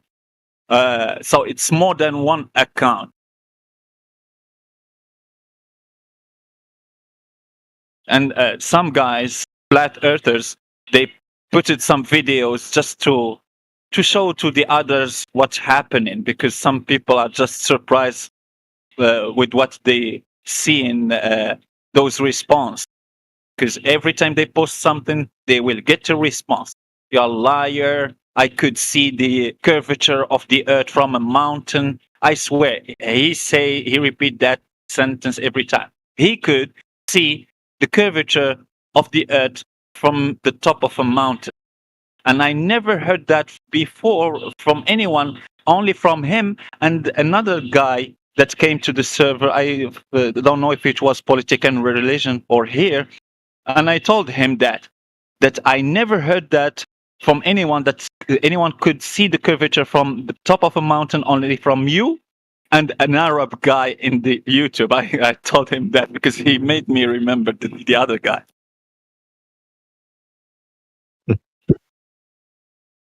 Did he after he witnessed the curvature of the optical vision, did he go and measure it? It's not just the curvature from a mountain. He could see that the buildings in distance on the surface are like tilting back away from him, like they are on a curvature. He's imagining some nonsense that no one on the surface of the earth would say. So, I mean, anybody can say what they want. I mean, you can say whatever you want. You can say you've been up a mountain and you've seen curvature. You can say it all day long. But when it comes down to the roots of it all, when there's measurements on the table already, and there's not many there's not many claims. I only know of Eratosthenes and Al-Biruni with these measurements, which are angle measurements. You know, so yeah, when they start telling me about what they're looking at, it's visual.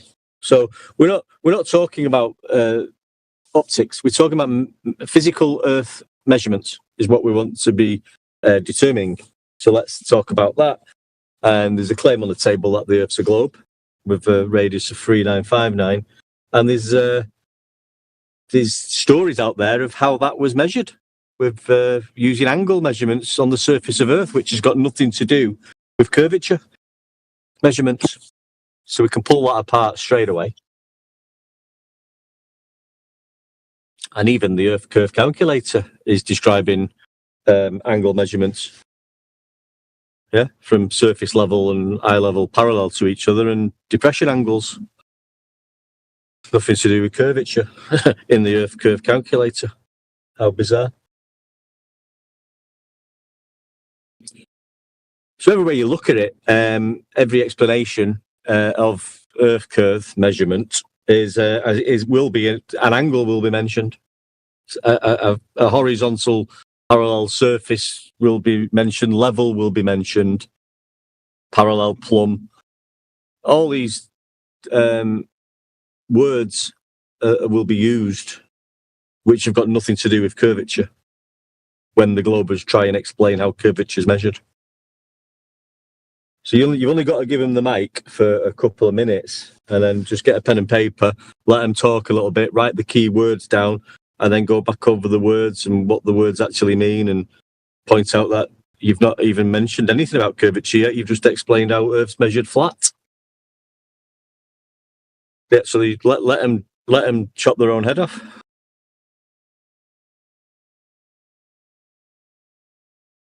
It's quite funny.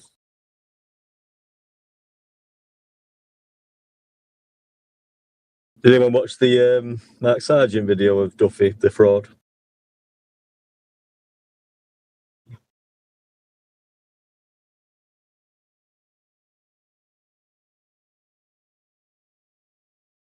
Yo, Sporadic, did you hear about that thing that they said that they freeze light? I haven't heard the thing about Mark Sargent. I have heard about freezing light into a solid. The thing that looks like it's freezing light into a solid just looks like a projector that's flickering really fast, creating a light show. Well, everything's got a boiling point and a freezing point. I don't know if a light has, though. Yeah, the claim doesn't make any sense to me, but I'm also not like a theoretical physicist or anything crazy like that. I'm just a dude on the internet. Mm. So what does that prove? What does that prove anyway? Yeah, I don't know. It's got nothing to do with the measurements of the Earth, is it? Nope. No. I mean, I'm not saying. I don't want to be negative. I mean, sometimes these things are interesting to talk about. Don't get me the wrong way, but I think that's just the way I am now with this subject. I just have to, and you've got to be careful sometimes, because I know it's good for the audience sometimes to get into the other areas of. It was hard to balance. I chased off some guy in like 5 minutes over in the other server because I just lost my patience with. I could have used him for audience entertainment value, but yeah, I mean, some of these guys just. I don't know. You don't want them to have the pleasure of listening to themselves make idiots of themselves on our YouTube channel. So I've got to deal with those people.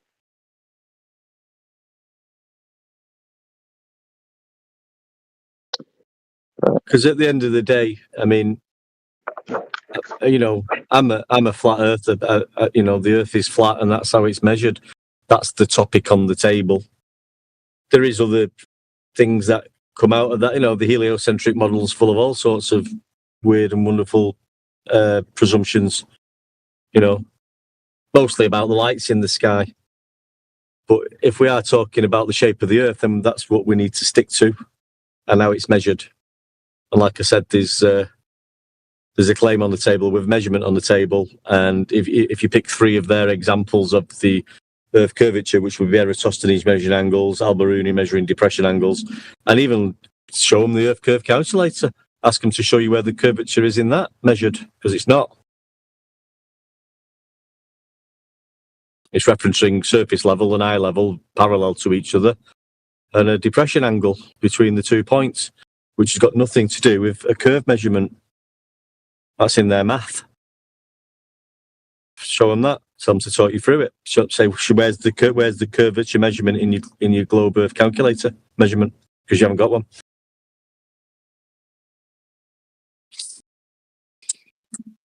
Yeah, where's your perspective scaling in your globe curvature calculator? Because that's what they're doing. They've been doing it years, and with the final experiment. Let's all talk about the sun now. Let's get off.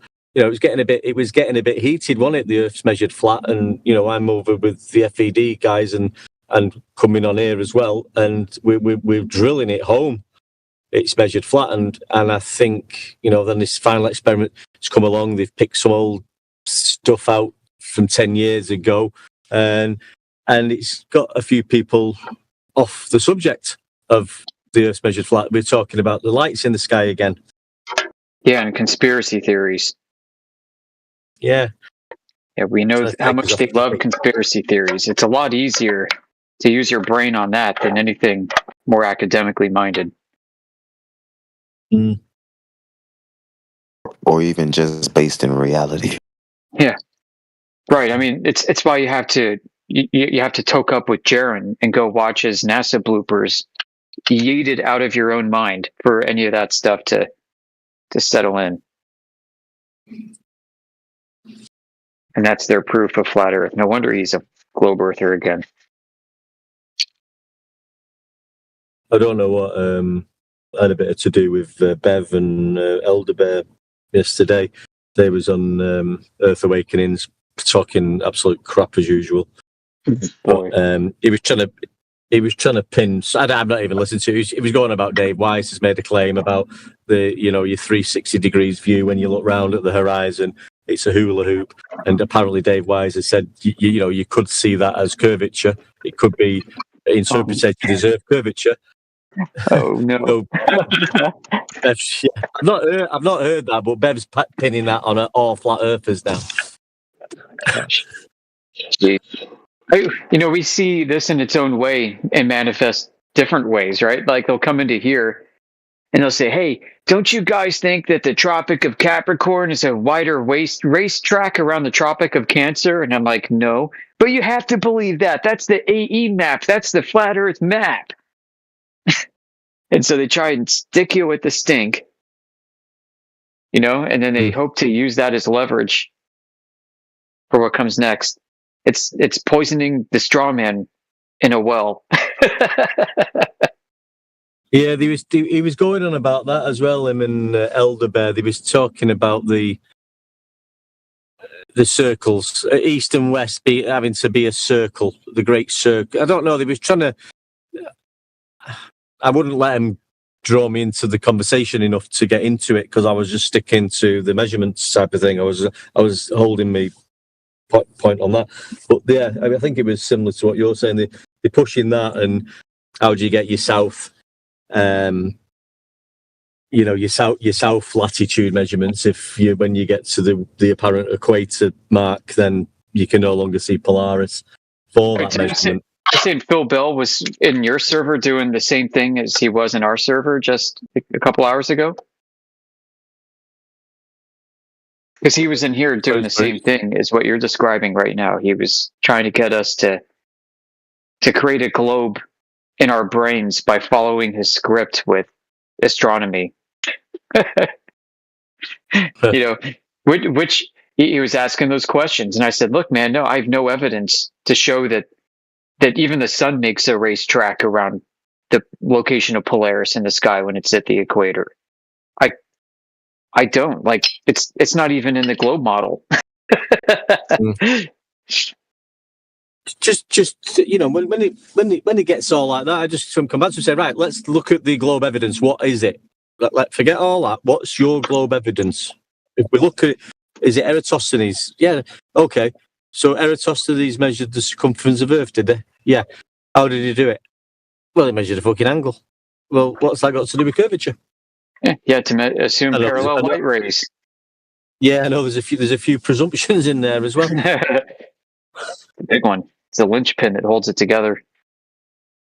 God, I want to see those parallel light rays, folks. You tell me there's parallel light rays coming in like it's the gospel truth. Why do we use diverging ray angles for navigation? Well, they change the tune, don't they? Sometimes when they're talking about eclipses and things like that, don't they? But they show divergent light, don't they? Then on the diagrams. Yeah, and so it's not even consistent in that regard. I mean, it's like when Bill earlier was saying that this cruise ship that appears to be sunken over what he's calling Earth curvature of water in the distance is not refracted. And meanwhile, the Chicago skyline is refracted.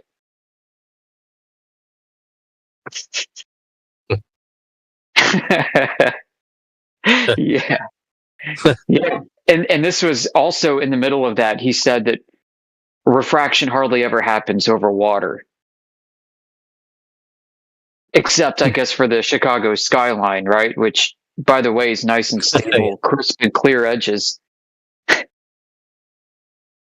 And his video still of his cruise ship is all warped by miraging effects and turbulence. And he's like, nope, that's perfectly clear. That's the curve of the Earth. Well, they can only show you photographs of like, you know, an optical phenomenon like a mirage or something. You know, you got the windmill, you got the sea turbines, haven't you? You know, that proves Earth curvature because you can't see all the blades on that furthest, you know. But then you're asking for some measurements of who took the photograph, what height was they at, what distance are the fucking turbine blades at. They can't answer any questions that you ask them to get some evidence for their claim of how far the horizon is, which the horizon's never ever been defined as a physical location, except for in a heliocentric model. That's not reality. I love that windmill one. It's from a video, and like the video shows miraging because it's moving, and so they show that some of the turbines are spinning, and as they turn, and as one of the arms gets closer to the water surface, it starts to stretch out, like it just gets yanked due to all the miraging effects, basically sinking, if you want to call it that. It's a nasty distortion. And what they've done is they've managed to find the few segments within that film strip where it's cropped out the screenshot and said, look at that. And it shows a water line that's kind of sharp that goes high up against the windmills. Well, it's like, okay, where are these windmills? Oh, it's off the coast of Belgium. Let's pull up that map. And I pulled up the map. The windmills are spaced like less than a mile apart from each other, which means, you know, if there's just Earth curvature, it doesn't comport to what their claim is in the photograph, because their claim shows like these windmills are falling off a vertical cliff pretty much. And one of the windmills is actually further than the others, but appears higher up, because there's a lot of zany optical distortions going on at the same time in that image. So you got a further windmill away that appears higher up when it should be further down, closer to the vanishing line. You know, that's due to atmospheric magnification, if you want to call it that. Just a magnification of the air. I mean, it's heavily turbulent over there, obviously, that day. And nope, they got a cherry pick. The surface geometry doesn't comport to the curvature they say is present in the photograph, and the photograph itself is a cherry picked clip from a video showing miraging effects, severe miraging effects along the horizon. So it's like, why would you? And you can't tell me that these people are sharing this meme proof in good faith. You know, I would like to think that if they were in good faith, that they would make sure that the arguments being given to them to represent before us are not going to make them look like total fools. I would think that they'd want to find out first, don't take candy from strangers. Well, guess what? These globies are taking candy from strangers. And we're telling them their candy's poison. And they go on eating it anyway. So they're, they're not here in good faith or they're stupid. Go ahead. Yeah. It's an optical. It's optical. It's a photograph. We don't know. It's not live. It's just a photograph of something, and they're making a claim about it. They're saying, due to the blades not being seen, it's hidden behind the water. There's no other explanation for that than that the Earth's curved. So you'll say to them, okay, then. So that's your. I know it's not a scientific method and anything like that, but I always say to them, well, that's your hypothesis then. So you're claiming that this is due to Earth curve. Let's fucking prove that now then. How are we going to prove it? We're going to have to take some measurements, aren't we? So to prove your hypothesis correct. So what we're going to do? We'll do two things. We'll get a good prediction first, right? So we'll find out what the globe claims to be. We'll make sure that we know that from certain heights that the sphere edge at a certain distance must be at a fixed point. We'll make sure that we know what that is. And then when we go measure it and we find out it doesn't comport to that, we're also going to know that it's not a globe, guys. Yeah. But like you say, they can't give you the what height was that photograph taken from? What distance are the windmills? Sure, yeah. Just show you the pictures. The details. Say that this is the evidence of Earth curve. But I say to him, well, you don't need to show me that because Earth curve's already been measured by a Greek guy called Eratosthenes. Let's talk about that. It's already been done. You don't have to double prove it. So it's written in books. It's in the educational system. Let's talk about that. How he measured angles and presumed parallel light. And then he did some mathematics and presumed a 360-degree circle so he could divide his 7.2 times 500, divided into 500 to give him 50 and all that. Let's presume a 360, which was never measured. Anyway, that was the second presumption. Just getting back to what their globe proof is. What's written in the books, what's taught in education, because we can pull that apart, not their stupid claims that they're just making up now about photographs. We don't need to look at that. It's already been established, the size of the Earth. We don't need to look at your windmills. That's just optical. Let's find out what your supposed globe proof is written in books. We'll pull it up and we'll go through it. And there won't be any mention of curvature in any of the measurements.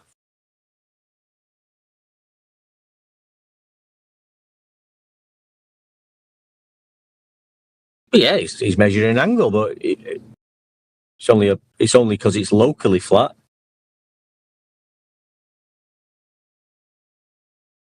It's only because it's so big, the Earth's so big it's flat. Yeah, we know that these diverging angles we're taking of these shadows is proof of non-diverging rays from the source.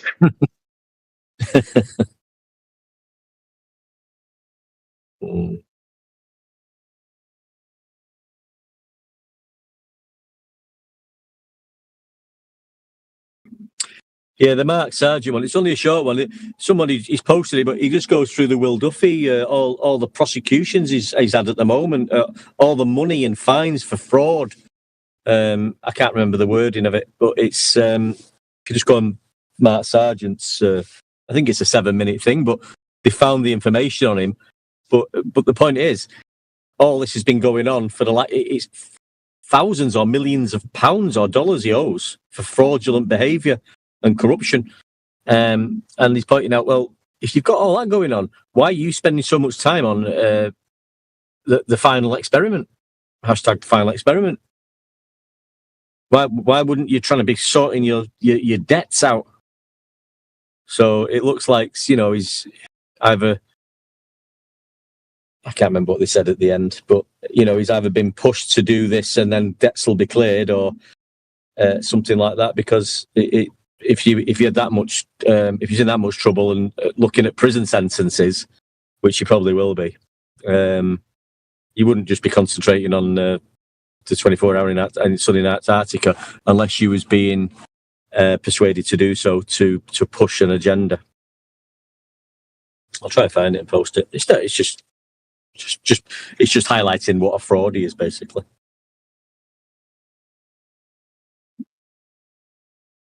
I'll look at it now. Oh yeah.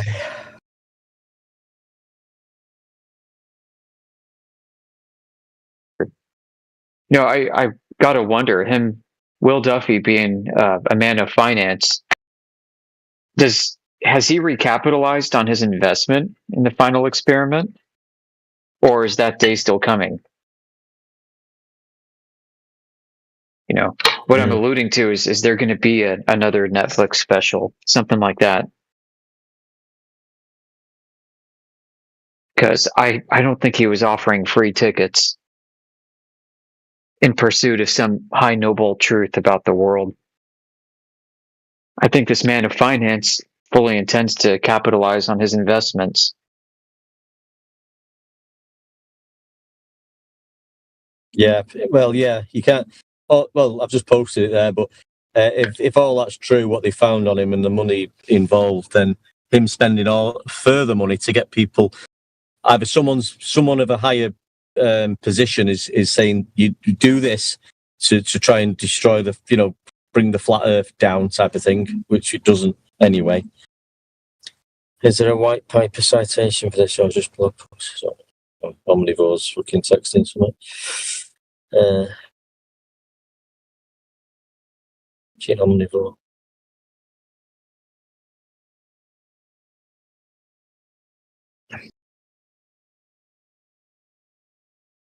Was that to me? I didn't hear that. No, I was just sorry, I was just posting something, mate. I was just seeing I thought you was replying to me, but I think it was over fences or something. Sorry, pal. No. I was just posting that. That Will Duffy information.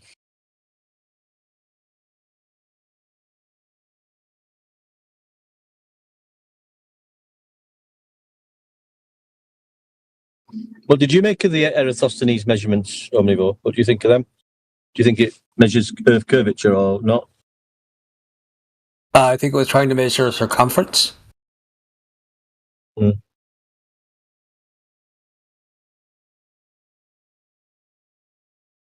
Did he take any curvature measurements? What's that? Did he take any curvature measurements? It depends on how you qualify trying to measure circumference, I guess.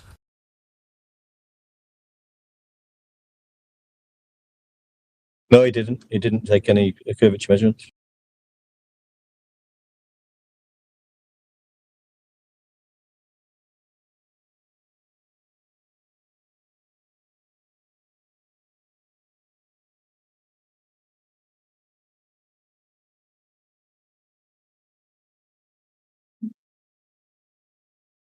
Oh, it's been a long day today.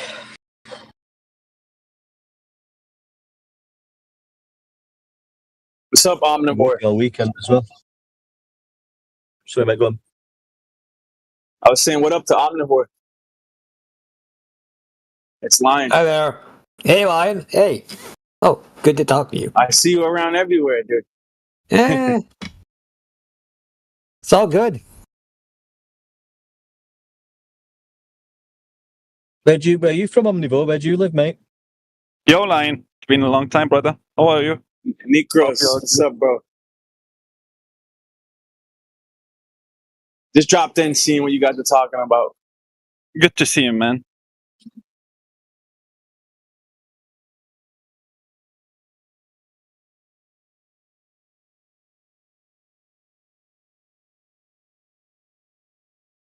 We've been talking about that Greek guy who measured angles. And then the Earth curve calculator, which doesn't show any measurement of curvature. We're just having a chat about that.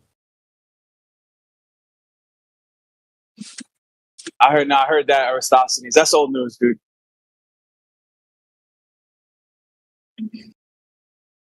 Yeah, 2,000 years old, I think. Apparently, that's if the guy existed. I don't even know. Wouldn't that be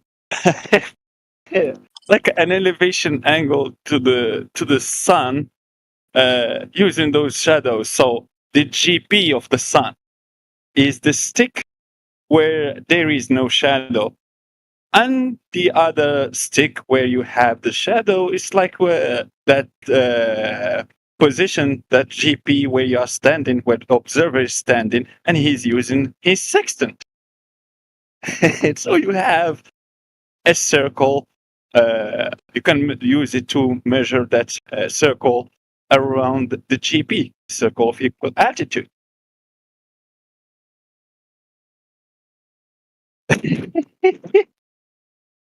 That's just an elevation angle to the sun. It's nothing. The heck? Yep. So now the Elevation angle. globers are trying to say that elevation angle is proof for the globe. Why? How? Eratosthene, just an elevation angle. GP of the star is where there is no shadow. The other angle is where you have the angle to that star or the sun. So line of sight. So where you have the shadow, that is the line of sight. And the baseline going from the observer to the GP of that sun, which is not curving at all. Well, no curvature has been measured. You're only measuring angles. That's all they're measuring. Same as the Earth curve calculator. It's a depression angle from surface level parallel to eye level. It's got nothing to do with curvature.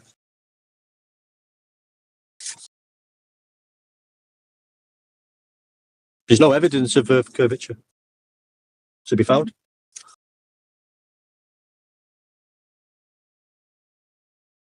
When you do ask for it, you'll get an angle measurement.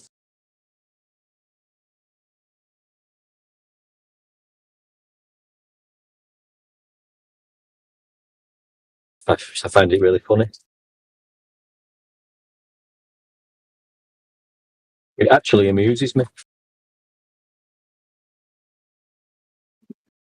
What do you expect one day? What do you expect from someone who is telling you that he can manipulate only distance in any experiment and claim whatever he wants? He can manipulate distance and claim magnetism. He can manipulate distance and claim electrostatics. He can manipulate distance and claim gravity, Einsteinian, and he can do the same exact thing and claim the Newtonian one.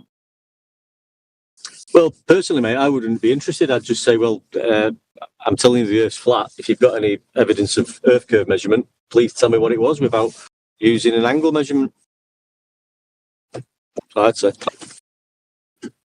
So the science lover. I've never heard a glober explain curvature measurement and mention curvature or a method of measuring curvature. Ever.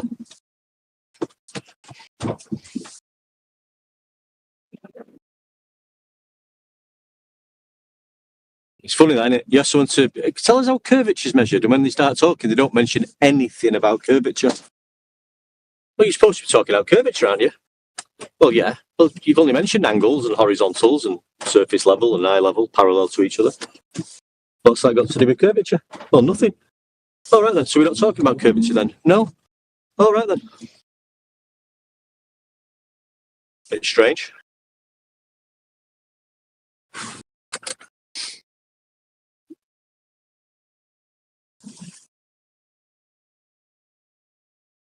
That's why I got the 30 words they're not allowed to use. And when they use them, I stop them in the tracks. And just remind them that that word has got nothing to do with curvature, and you're supposed to be talking about curvature. I could have done 40 or 50 words, but I just stuck to 30 because I like the number 30.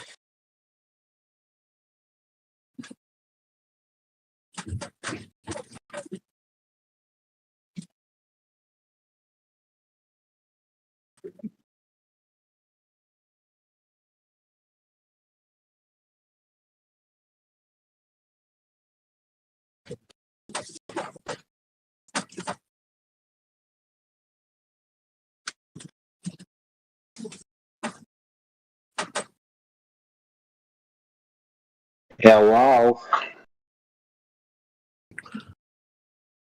All right, mate. Mr. Windeck, I'm going to ask you a question. It's not a trick question. How do you measure curvature? I don't know if I'll be able to. You can answer me a question, but I don't know if I can be able to answer it, but you can try. No, the question is, how do you measure curvature in general?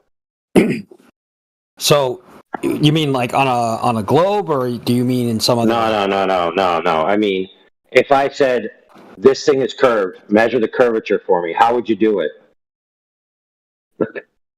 I mean, I suppose if I don't know. I suppose if it was like a basketball, I'd probably wrap some string around it and then measure the string. How would that tell you that it's curved? How would that measure the curvature? Like what? So you're just saying measure the string. You're not telling me how. No, I'd be able to observe the curvature of the basketball because it'd be. No, I didn't ask that. I know that's fair, but I'm being precise. I want you to measure it for me. I want you to measure it.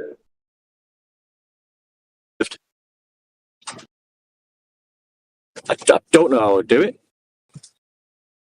Okay, so if you don't know how to measure curvature, then how can you be telling other people and holding them to account for not doing what you think they should not be doing when you have no idea how to do it yourself?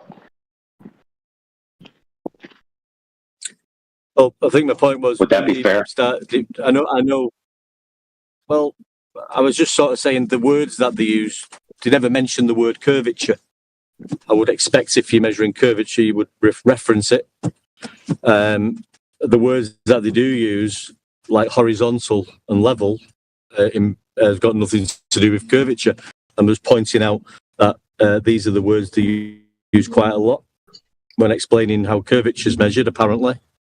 Well, hold on, friend. If you don't know, hold on, one more time. If you actually don't know how to measure curvature, then how do you know that those two words don't apply? Because horizontal's got nothing to do with curvature. Okay, one more time. If you don't know how to measure curvature, then how do you know that those words don't apply? Because I know what them words mean. Okay, one more time. Maybe you'll get it this time. If you don't know how to measure curvature, then how do you know those words don't apply? Because I know the word horizontal has got nothing to do with curvature. Are you sure? Are you willing to stake right now that that's unequivocal truth that you know for an absolute fact? And it cannot be otherwise. Yeah. Keep in mind, before you answer that, you already admitted you don't. Hold on, before you answer, keep in mind that you said you don't know how to measure curvature. So just keep that in mind before you answer. Yeah. Yeah, go on. Okay, so if you had a horizontal and you had a curve beneath the horizontal, you're telling me you couldn't use the horizontal reference to determine the variation in the rate of change of slope over time through distance by using the horizontal reference. So you would require the horizontal to do that curve in that case, would you? I don't know. Never tried that, mate. Well, what else could you do? Think about it. I'm building something. It's level, but I want the ends of it to have a curve, to have a particular curve rate, that slope at the ends to create a decorative. How the hell am I going to accomplish that? I don't really understand what you're saying, mate. I know, and that's the problem. But that's fair, no worries. I've not got a problem. No, it is a problem. It's a problem that you don't understand how these terms are linked together, yet you're saying earlier that you know they're not. Say that again, sorry, mate. I missed that. Say that again. You said they weren't. You said they weren't. They weren't linked together and had nothing to do with each other. And I gave you a demonstration where they do. So that is a problem. That's an incoherency, right? I didn't understand how you tied horizontal into measuring a curve. By the amount of if I'm building a building and it's level, right? which is synonymous with horizontal. And dude, am I breaking up or something? Say it slowly. No, sorry, it's me. Sorry, I'm driving. It's a bit of a, it's a bit of a bad line. Okay, so if I'm building something that's level, okay, and let's say I want to put a curve on the ends of the building. So the top floor is smaller than the bottom floor, and I want the roof line to be curved, right? So that when it comes out, it's kind of got like a rounded top to it, but then it gets flat again. So if I wanted to make that curve, I could use a horizontal reference. I could use my level, and I could pull differentials from the level to create my curve. And I could also transversely measure that curve using my level arranged horizontally. So it is the case that you can figure out a curve from a horizontal, so it's not the case that they're completely separated.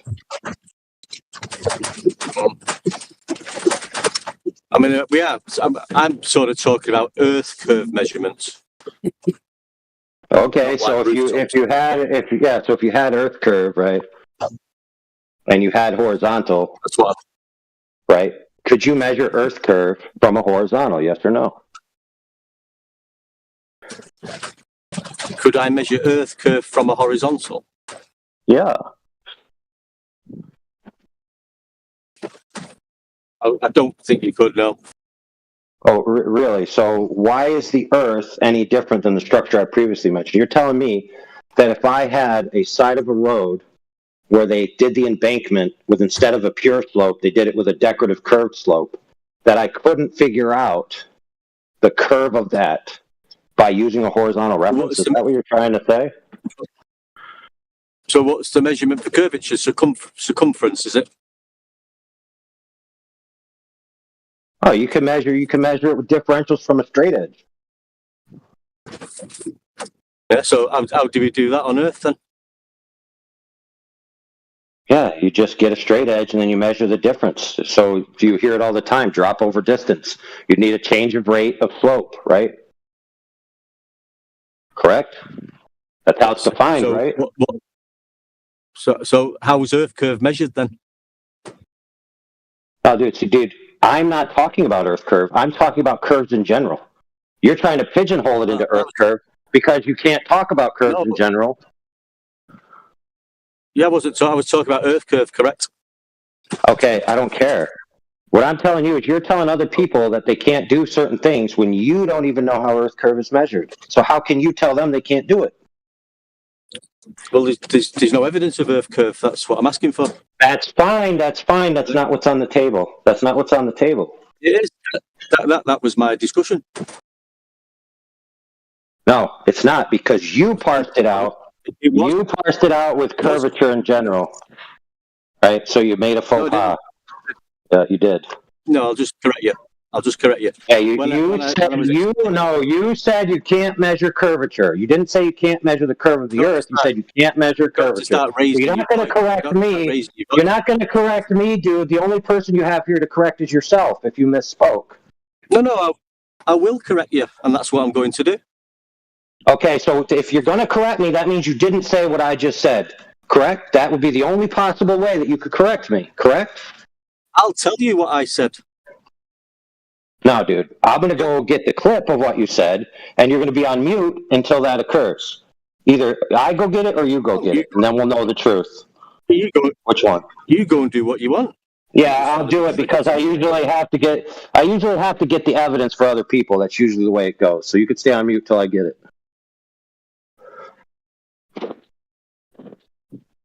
Now, before I go find it, did anybody else hear him say you can't measure curvature? Or did he specifically say you can't measure Earth curvature? Which one?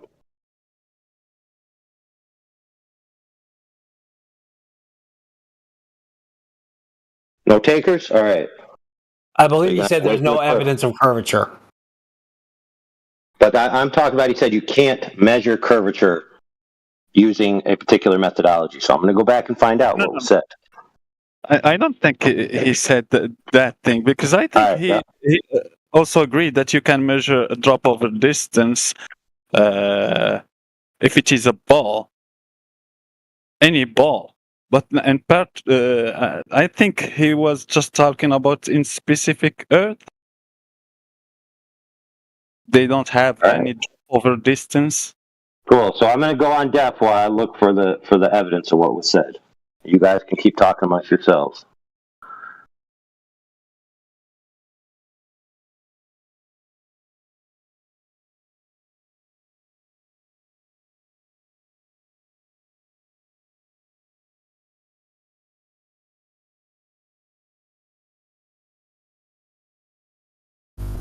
I don't think anyone here assumed that one deck were thinking that you can't measure the curvature of any ball. No, I personally, I don't.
What's going on, Omnivore?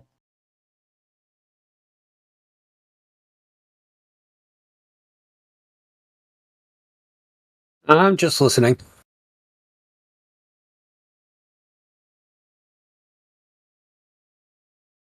I'll admit I was pretty shocked by AI Overlord's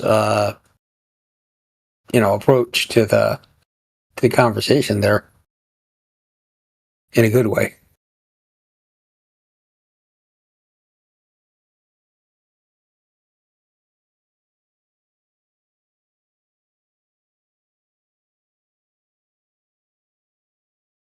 Everyone's talking about flat Earth.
I think we should find a different cult leader other than Quantum Eraser.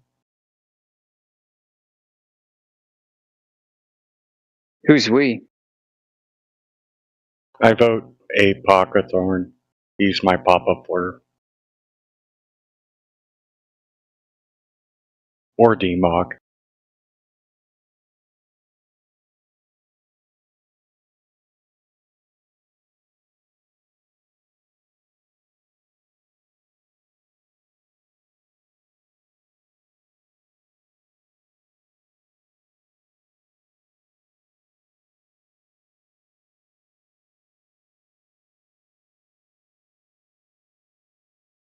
Can do flat Earth proofs better than QE, then go ahead, please.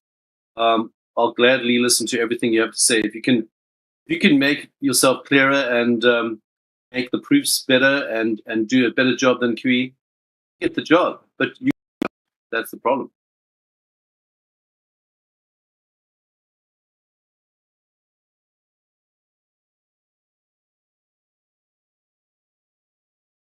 So we're waiting for your flat Earth expertise to show us how great you are at being a flat earther. If you can be a flat earther better than QE, we'll hire you as our main guy if you want. He has to explain why violating the second of thermodynamics, like going to space, and how that violates the second law of thermodynamics. You got a lot of explaining to do, Mr. Glober. You're gonna have to switch from being a Glober to a flat earther if you want to replace QE. And you have to really get good at explaining stuff. You're gonna have to really get a good show on the go. Some good jokes as well, and a sense of humor. You're gonna need a sense of humor because you haven't got one yet. But one day when you get one, that'll be great. Who said no, I was not a you. I'm Glober? talking to the other guy. The other guy that was wanting to replace QE, whatever. The guy who was talking about replacing QE. Who was he? Yeah, I said I vote DMOC or Apocathorn. DMOC. Yeah, let's call it the what's it called? Let's summon the Kraken. Summon the DMOC. Exactly. Summon the Kraken. Well, I think actually QE is a bit tamer than the Kraken. I mean DMOC. Yeah, DMOC can get pretty wild sometimes.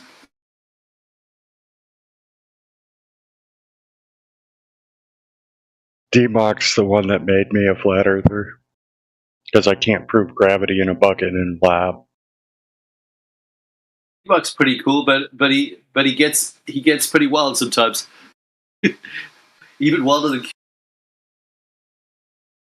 Yo. What are you talking about? Like, if we are in some kind of group or cult or something like that. No, nobody follows these guys. We follow Jesus. Yeah. I never voted for anyone.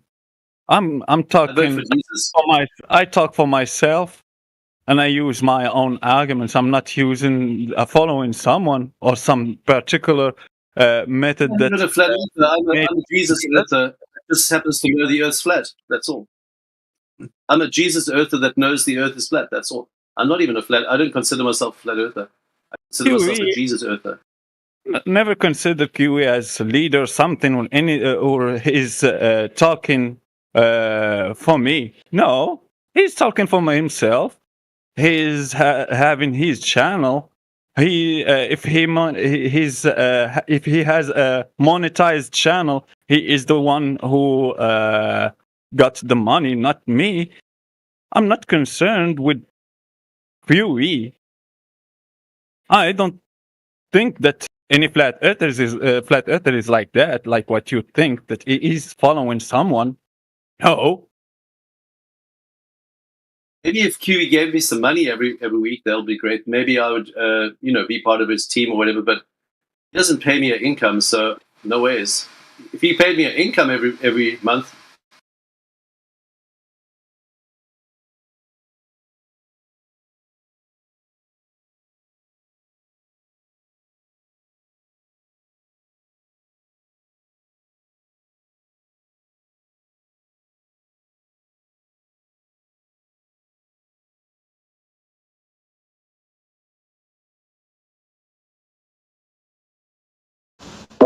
Just a quick reminder, membership fees are due on the 15th of every month. Thank you.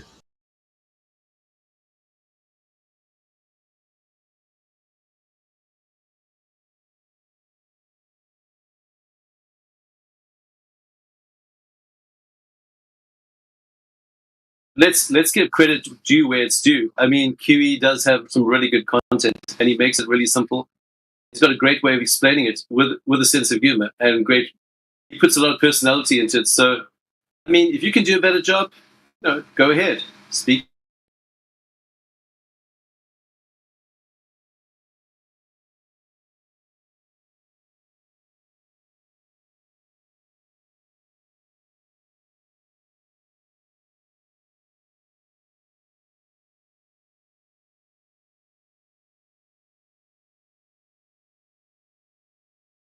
All right, I'm back. What I missed? Did Homeboy concede that he was wrong? Or did he go look for the evidence himself? Or did he just bail?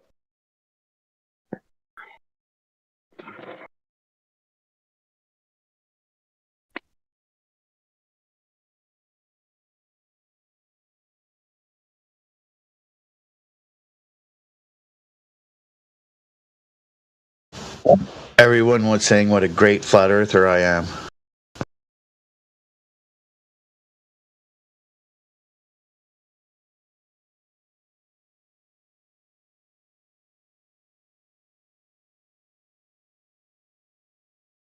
I'm going to post the evidence. I'm just razzing. They were chatting about different flat earthers, but yeah. I wanted to take the credit. Here we go. So I think it's 5 clips. I'm just setting a new standard. Like when you have kerfuffles like this, you just stop and you find the clip and you know what was said, and you ain't got to play games, right? That go on for months and months with people accusing each other, you know? So here we go. There's the clips right there. First clips is your only measuring angle. Second clips is tell me what Earth curve. Tell me about Earth curve without using an angle measurement, right? Next clip, never heard a glober mention a method of measuring curvature ever. Next clip, you've only mentioned, speaking of the glober, horizontal, eye levels, angles, etc. What does that have to do with curvature? He then went on to talk about his 30 words list, in which the words have nothing to do with curvature. The summation of all those things taken together is that he's claiming that you can't use any of those things to measure curvature. I then fed him, how do you measure curvature? He then told me he doesn't know. So how does he know these things don't have to do with measuring curvature? The answer is, if he doesn't know how to measure curvature, he can't possibly know the answer. So I was correct 1,000%. I was a flat earther before I went to space with William Shatner. It was amazing. It was such a globe. Cool story, bro.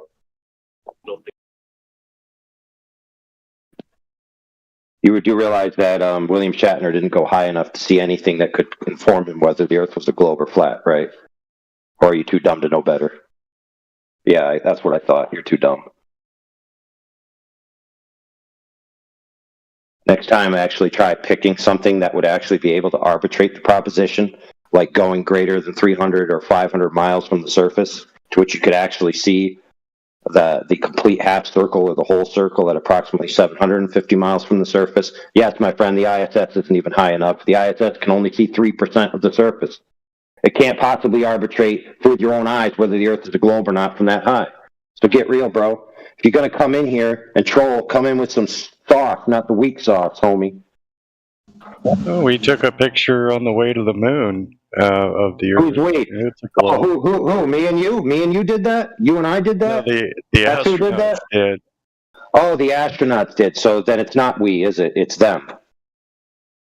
So since you're not a party to that, you have no way to validate that, and there's nothing rising to legally binding testimony that actually occurred. At best, you have the word of those guys, and your trust in what they say, because there's no way for you to validate whether that was a real photograph or not.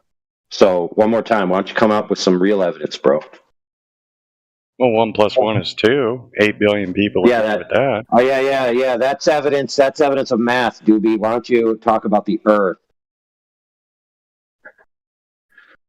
Have you seen the footage where the lights come on inside the cupola and you can tell it was just a circular window they took the image of the Earth from? Oh, that sounds hot, bro. I need me some of that. And you know what I was thinking, AI? Why don't they have cameras all over the outside of that ISS, like pointing out into space, not just a camera pointing at the Earth? Like, it's so stupid.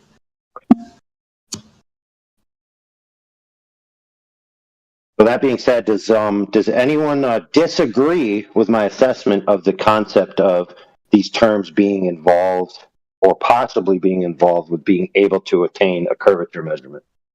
Because I think I demonstrated adequately that Mr. Wondek's claims were unfounded. Yeah, that claim definitely needs better delivery and clarification because it's wrong on its face. I mean, how are topographical elevation maps created when you're literally depicting the contour of Earth and its undulations on a map? Well, I don't even care, dude. I think it's more simple than that. If you cannot tell me how to measure a curve, you have no business telling me whether I can or can't do it with things that you don't know whether they apply or not.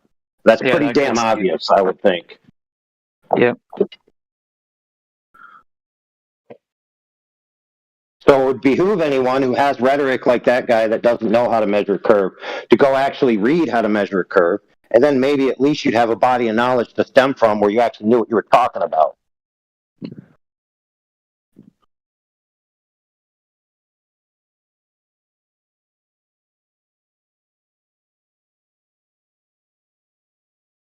Now, I was perfectly fine dealing with him until he said he was going to correct me. But Shoe Bill already measured the curve. He's a geodetic surveyor, and he came in here and explained to everybody. Hold on, I'll be back. He could tell you how he did it.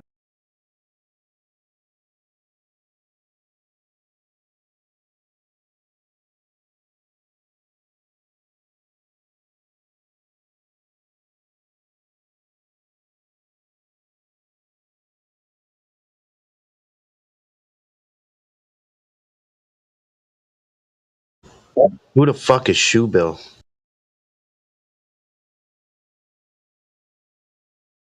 He's a geodetic surveyor who is on some of these servers.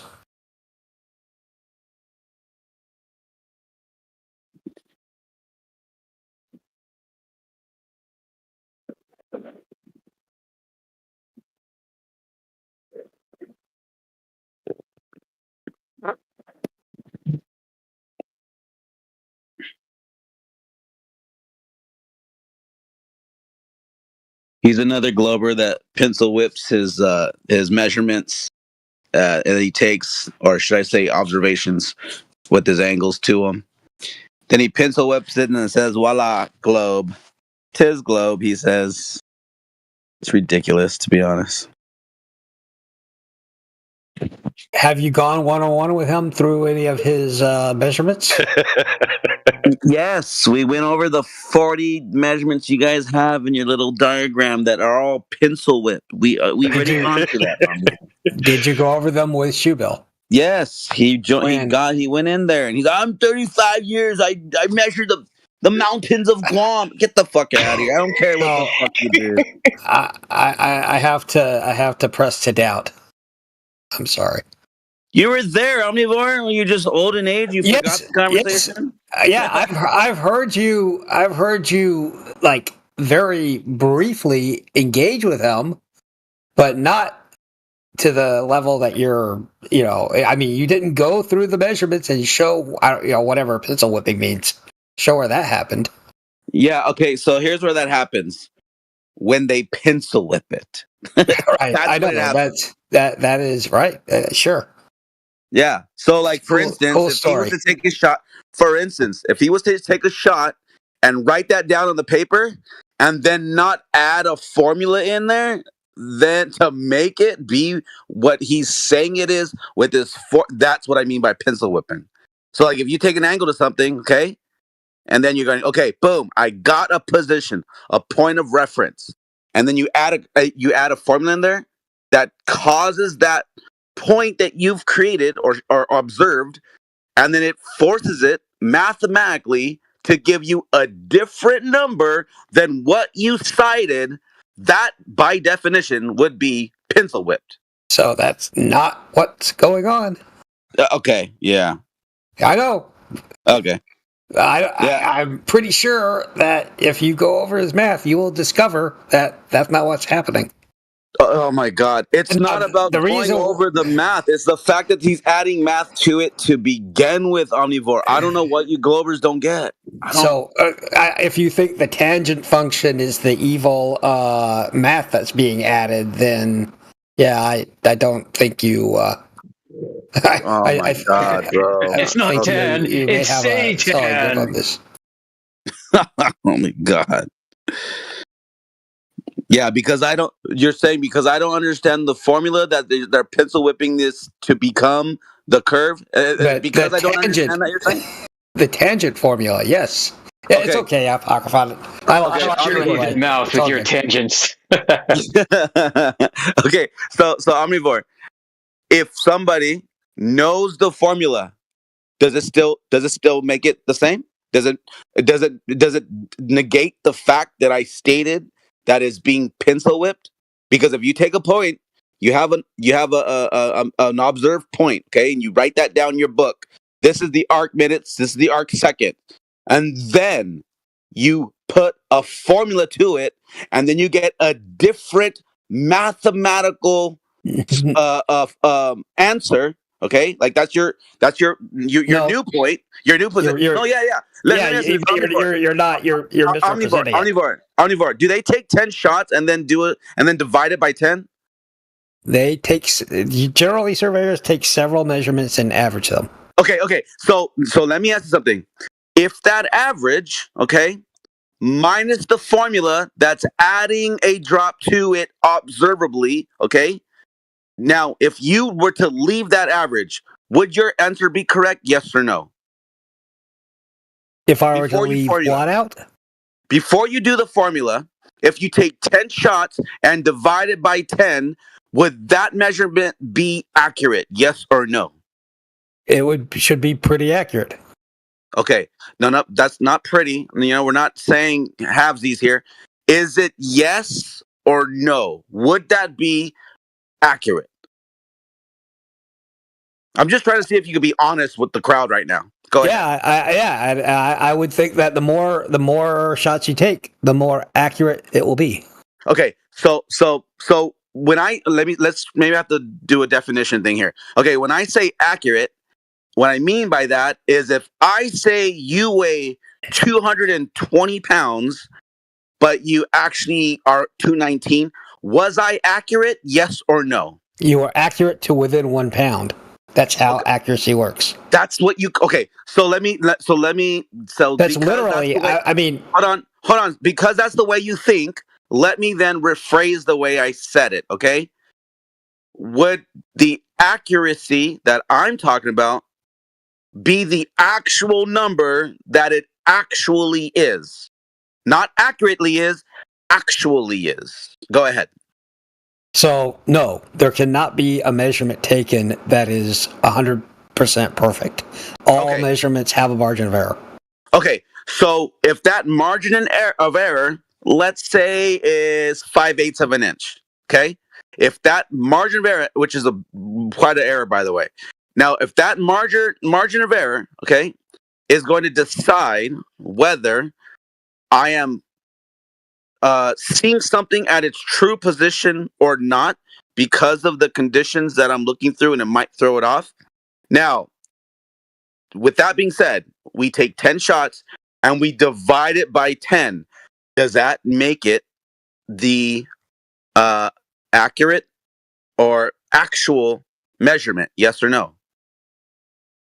So they take multiple shots in multiple different conditions. So if they're doing, long range angle measurements, they're going to do it over a variety of days. They may try to do it from a variety of different locations, so on and so forth. So but it's never actual though, right? It's an assumed. Would you agree? So everything we see is in an apparent position. Like my hand in front of my face is in an apparent position. Oh my God. Okay, so when you're coming, so when Shoebill. So just a second, just to be clear, I don't know if you're talking about like philosophically perfect. No. I mean, we're on the field and we're taking measurements and we're building something, and we have to make sure that we are on point. Okay, with the tolerance, I get that, but we're gonna build something, and we can't just willy-nilly it. We can't just take 10 shots and be like, okay, we're just gonna call this an average, and then only stick with that, because we know by the time we get to the end of it, we're gonna have to recall out the surveyor because they do an average. This is why I'm saying it, Omnivore, because we do averages, right? Or not we, because I'm not the surveyor, but because it gets done on the job site, because they do averages, that's why they always have to get called back out. Because when we get to that point that they had an average about, they might be a little bit too far off. So we want to get it a lot closer to where we are comfortable when we're building something.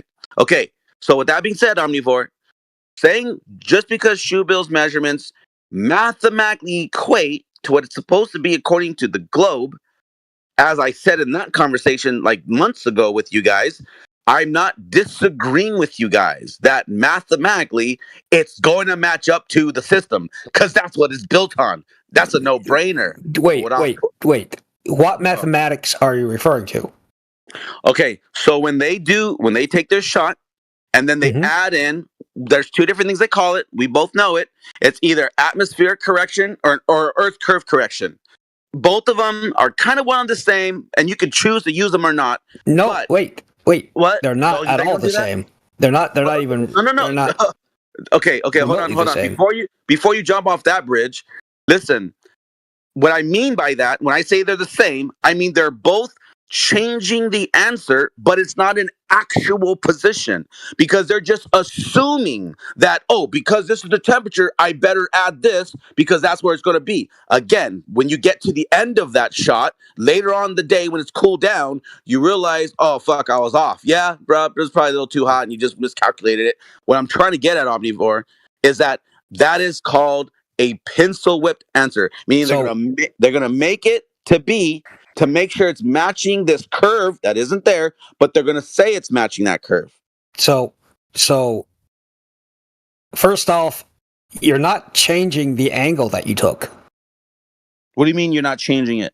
I mean, if I get a 30-degree angle to the top of a tower, my correction for Earth curve doesn't change that angle from 30 degrees. That's still what I measured. No. But the surveyors though, they're actually getting it down to the minutes and seconds where that doesn't change if I measured it at 30 degrees, 24 minutes and 25 seconds. Adding the correction for Earth curve doesn't change that. It doesn't change the angle. Okay. No. What is going to change is the plot that they're giving it, right? The elevation away from you, right? It changes what is calculated through the tangent function, which is why I was asking you. Which can get thrown off, which can be different from what you actually shot. If you add, for instance, let's say they're doing a shot and they add that curvature, okay? Let's say they do that. But they didn't have to because it was over a plane that had no curvature involved, okay? But they just added it because let's just say they left it on the machine and they forgot to turn it off, okay? Now, let's say they go, oh, shoot, we also left the atmospheric correction on there as well. But let's say for whatever reason on that day, you didn't have to add that in because it was perfect conditions and you weren't. There was no. Right. There's no Earth curve. There's no refraction. I got it. Yeah. Okay. Now, if you add that, so if you do the math, okay, and you add this position and that point, is it going to line up to the globe? Yes or no? So it will be inaccurate. So correct. Can I talk for a second? Yeah, go ahead. Talk for a bit. Okay. So we've done this. A lot of people have done this. You can go outside and do it. Take an object of known height, like a 66-foot tall lighthouse, and take elevation measurements to the tippy top of that lighthouse from different locations, about 2 to 15 miles away, or whatever it is, a big building or something you can see from a few miles away. Now, you don't change or assume anything. You just use the tangent function to calculate its height, its elevation, the height of the lighthouse. Now, because you already know the height of the lighthouse, you can tell how accurate each one of your measurements was, right? You can say, okay, if I measured the lighthouse, if the tangent function tells me that the vertical leg of the right triangle is 67 feet, then I know I was over by a foot. If it's 65 feet, I know I was under by a foot, right? So I can tell how accurate that is. Yeah. Because I know the height of it. Ballpark for sure. Yeah. Go ahead. Well, if I measured at 66 feet, then I was like bang on. Okay, and then I say, okay, I'm going to take a flat Earth hypothesis and say that there is no drop over distance, and I'm not doing anything with refraction because refraction doesn't have that much of an effect. Not that far away, yeah. I'm not doing anything with refraction. And I say, okay, so that means that I should expect no matter what my distance is, the tangent function will give me the same height. And I say, okay, how close does that get me to accurate? Because I can tell how accurate that is. And then I say, okay, so that got me like the over 14 measurements, it came out to negative 16 feet on average. So I really kind of, that's not great, okay? Then I say, I want to test the globe hypothesis, which is for each mile away, the mile squared, it drops in my field of view by 8 inches. So that's a correction for Earth curve. And I say, how accurate was it then? And it's like, oh man, over 14 measurements, it's only 1.2 feet off. So which one is more accurate? Okay, so but here's the claim that I will make that I've been making for a long time. Okay, and I've said it many times in this room even. I'm telling you. I just wondered if you understood which one is more accurate. Well, if you listen, if you let me finish, you're going to see that I knew exactly what I'm talking about. Okay. So what I'm saying is reality of the way we observe things has been hijacked and then given, like, for instance, something drops at a certain rate as it goes away from us over distance. It drops at I would assume that that's mathematical even, and in it, I think the world that's been created in the system called the globe, that they actually use that drop optically, but they say it's curving away from you. What I'm trying to say is, I think if you took those flat Earth measurements and you didn't include the fact that mathematically something drops away from you, then yeah, you're going to be more off than saying, oh, I'm going to use the globe dropping. No, the globe dropping is the hijacking of reality of things dropping. That's what we try to tell you guys all the time. But you guys just don't want to hear that. So you didn't tell me which one was more accurate. You couldn't tell me that. Okay, maybe. Oh my God, did you not? Okay, let me say it one more time, a little slower. The fact when you use the flat Earth, right, and no dropping away from you, that's not reality. Even though you're measuring it in reality, because there is a mathematical equated drop, observably, something will drop. So if you don't include that it is included, Apocryphon. That is literally the angle that you measure. If I am 100 feet away from an object and I measure 30 degrees elevation to it, and then I go to 200 degrees and I measure whatever the math says it is, 15 degrees elevation to it. That is literally perspective. That is literally the angle measurement. That's not a separate calculation you need to take into effect. That is the primary measurement, involves perspective. Okay, so maybe you missed the second part to that though. Okay, so when you have this drop going on, what did you add to the globe that made it more of a drop, which then gave you 14 feet off?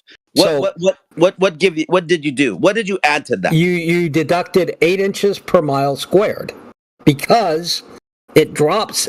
You adjusted it by 8 inches per mile squared, saying that's where it has dropped.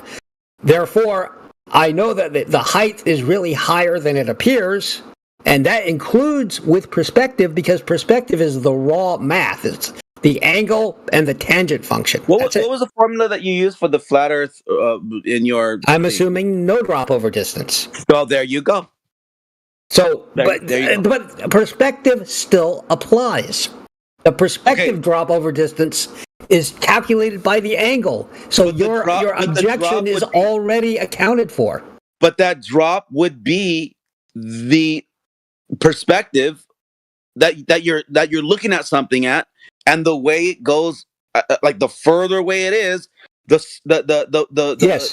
way it's going to get smaller to the horizon. The lower the angle, yes. The lower the elevation, the apparent elevation angle to the object, the lower it is. Yes, that's perspective. that is the angle measurement. That's what you're measuring. You don't have to do extra things to account for that.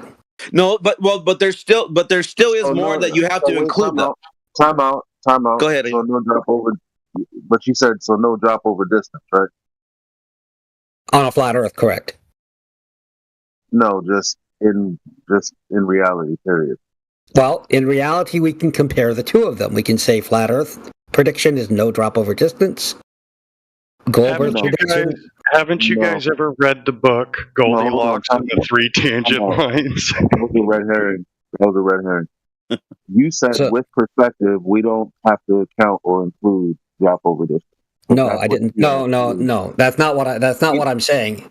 Apocryphon, I think, understands this. So, time out then. So, Apocryphon, what did you say that he responded to when you brought up over distance?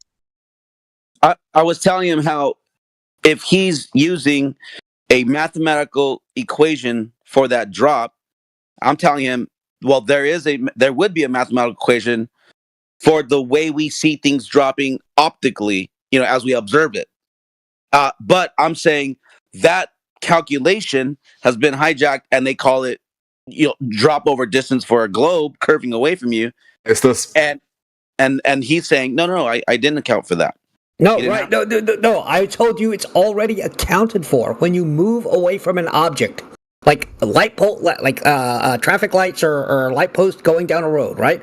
I see them get smaller and smaller and smaller in the distance. Yeah. Yes. Yeah. So what that's doing is if I take an angle from my eye to the top of the light post, each mile I get away from it. Hold on. That angle gets less and less and less, right? The angle decreases as I move back.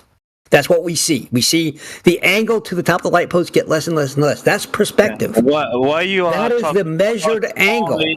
Why you are talking about only the top of that light? Because that's how you take an elevation measurement. It's not the bottom of the light going up. Okay.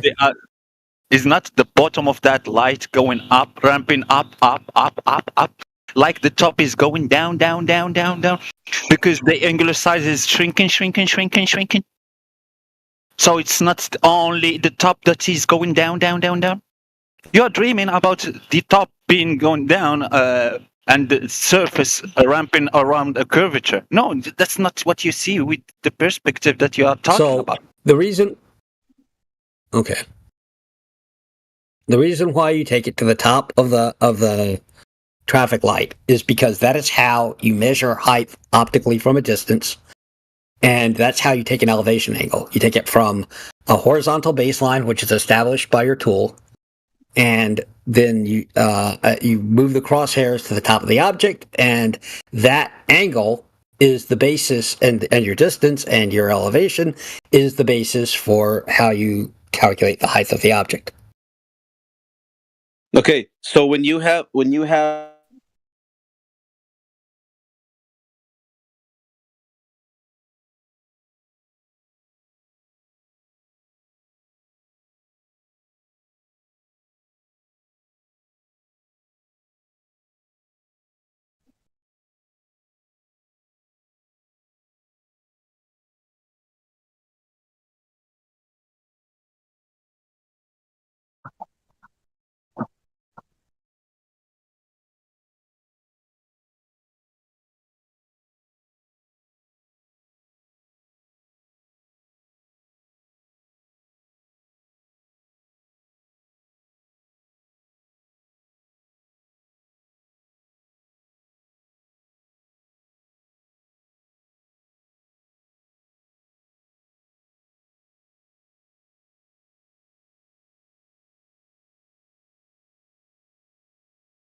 happened.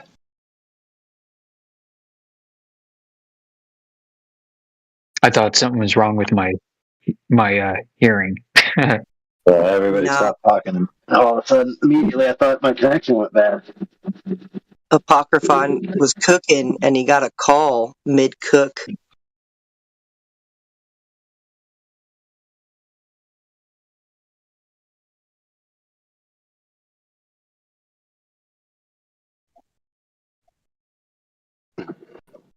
Oh man! All right, you have to listen to me sand.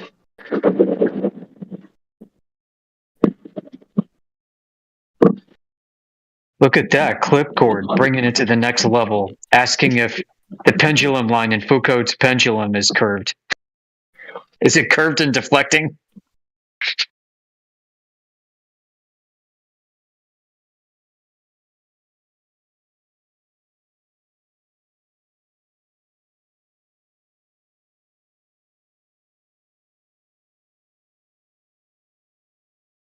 Man, well, I saw one deck came back in the chat, but he didn't answer the questions or concede or yield or use the body of the evidence to prove that he was correct. So I don't know what to tell you. He did say you're on point. If I'm not mistaken. It started with a P.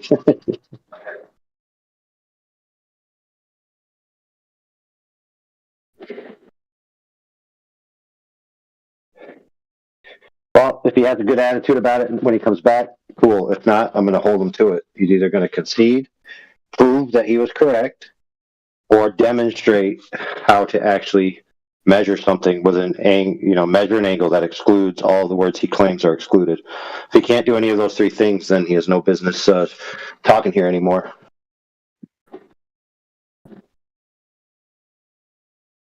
Not playing around with these, you can't catch the texture right and kind of bullshit. Use my French.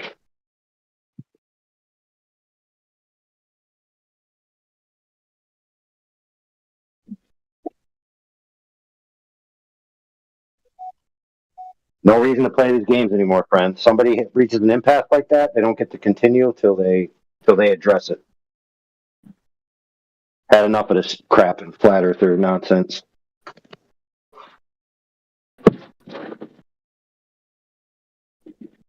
We're not sweeping it under the rug and then just, we'll all forget about it 2 weeks from now, and then the same person will be saying the same crap that he hasn't founded or addressed.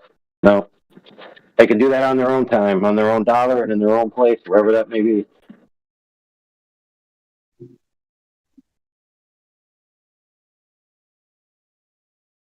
I'm perfectly okay with backing up what I say. How about you? Are you okay with backing up what you say? How about you? You over there, are you okay with backing up what you say? Yourself? Is that okay? Is that out of bounds for you? That's what I thought.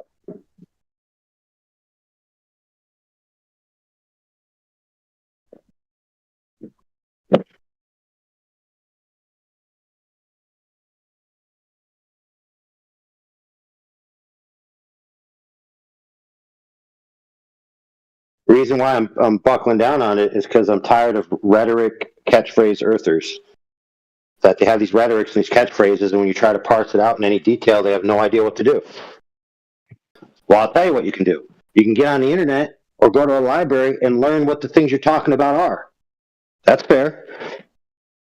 Now, it's one thing to talk in generalities, but if you're talking in absolutes, like you know what you're talking about, you better hold yourself to a higher standard.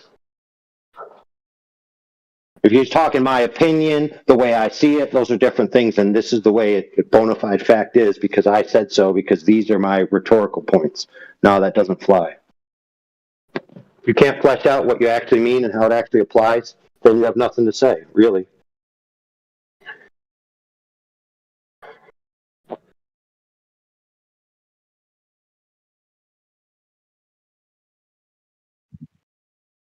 I think in a sense it's good if you can boil down a lengthy argument into as few words as possible, but I don't think that's what you're describing, is it? Yeah, you have to do the reverse. You have to be able to unravel it to somebody asking you to parse out and back your claims. If you can't do that, then what do you have? You just have an assertion at the end of the day. If you can't parse it out and you can't back it up, what do you have? You have an assertion. That's all you got. And if the other person recognizes, well, you're just making an assertion that you can't explain in any way, shape, or form, or validate in any way, shape, or form, beyond just repeating it in a different, phraseology, but you're basically just saying the same thing twice. I mean, then why would I listen to you?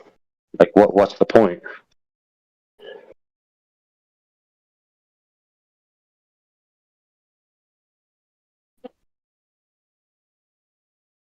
I think we all know that a gyroscope proves a 15-hour degree drift, and that proves rotation. Cool. So you have proof that an airplane, when it travels from New York to Los Angeles, rotated 45 degrees?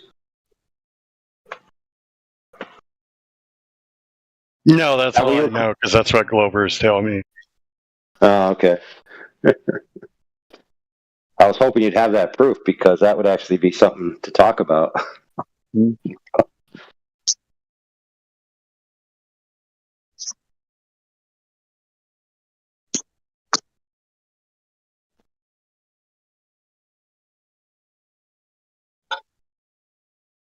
Goldilocks and the three tangent lines. The first one was too cold to prove a globe. The second was too hot.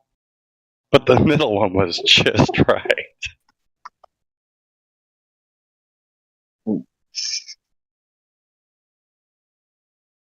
Out. Out. In. Out. In.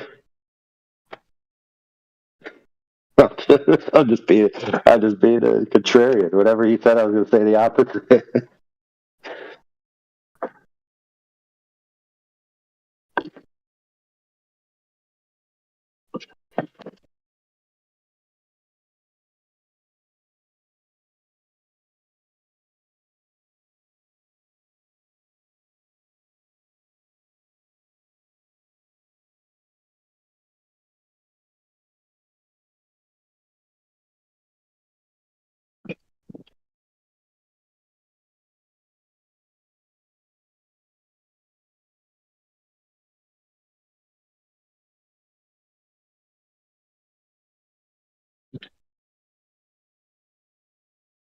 So why is it such a problem for guys like that to just go to the clip, see what they said, come back and parse it out and go for it?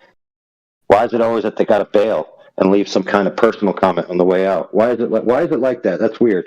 I find that very odd, don't you? I do. It is really strange.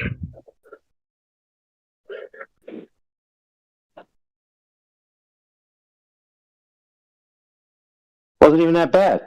I mean, think about it. All I said was, okay, we got a contention point here. I'm saying you can't correct me. You're saying you can because you didn't say that. So we could both just keep repeating ourselves. Or I will go get the clip or you go get the clip. Is that not a fair standard? Or what should we have done? Argued for an hour and then called each other a bunch of names back and forth. Which one should we have done? Which one was the better option?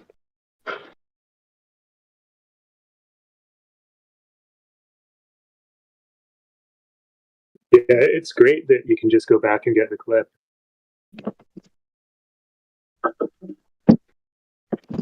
Well, see, sadly, is I have like a 99.9% track record of every time we go back to the clips, I'm right. So usually people don't want to take me up on that offer. Yeah. Plus, you always have to do it for them. Exactly. Or wait 3 months.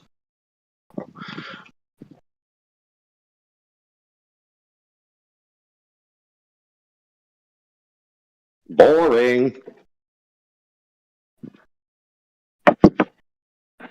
Still waiting for somebody to actually be capable of going toe to toe. Haven't met my equal yet.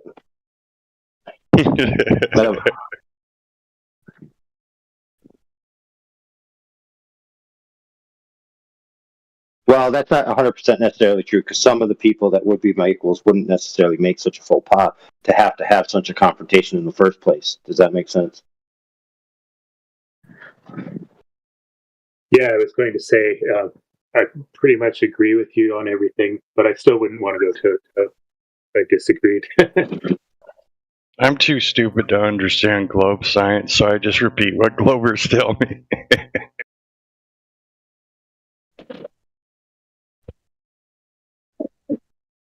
Once in a while, I repeat what Flurfers tell me, though. That's fun.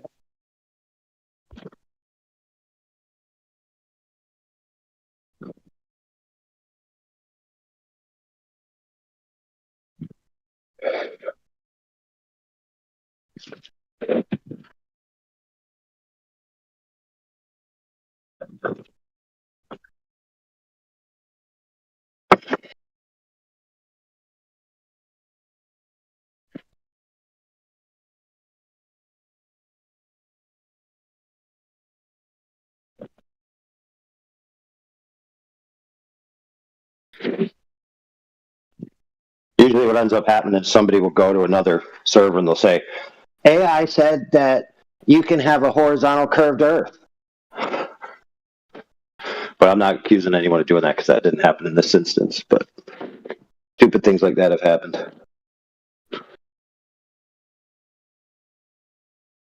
Just the other week, I had someone go over to a show that was happening and complain and say, AI said that flat Earth is a theory.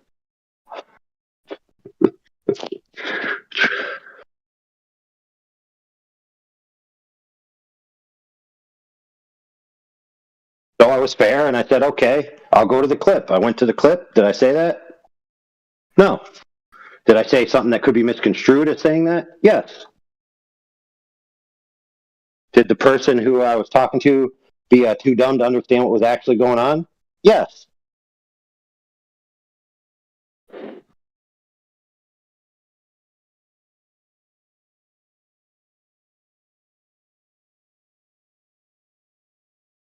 So if Parkerfon left, what happened to the guy he was talking to? Did he leave? Omnivore? No, I'm still here.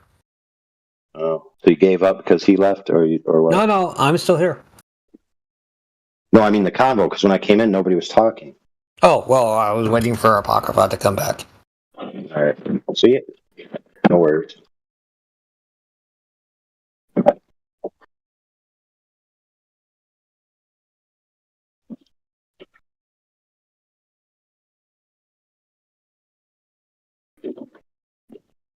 I just was becoming conscious that I was filling the stream with crap talking about people rather than the topic. Well, what do you think on that topic? Do you think that theories are facts? Depends on what you mean by theory, because theory has different connotations and denotations depending on which case-specific field you're using it in. Okay, is there any scientific theories that you would stand by to say that they are, in fact, just factual? Well, I mean, if something causes something else, then that would be a fact, right? And if you had a sequence of experiments that validated the cause of something, right, and then you put together a scientific theory, then all those things together should be a fact. They should be a fact, barring any error. So yeah, so like the one that's a good one, right? Is like you have, I guess you have kinetic theory. Is this a theory, right? I mean, if it's been systematically, experimentally validated, then yeah, then it would be a valid theory. See, the thing is, not everything called the theory bears the merits of what a theory is to make it a fact. You know, people just they see these words: science, theory, experiment, and they use the auspices of true science to try to get the merit onto their non-science. So they just use these words to trick the masses. And if you don't know how they parse out in different contexts, you could be fooled. So like with the kinetic gas theory, right? You have the fact, the demonstration that pressure can be manipulated within a container, or you can add more gas, whatever. The theory is that it's little molecules, little balls, like bouncing around.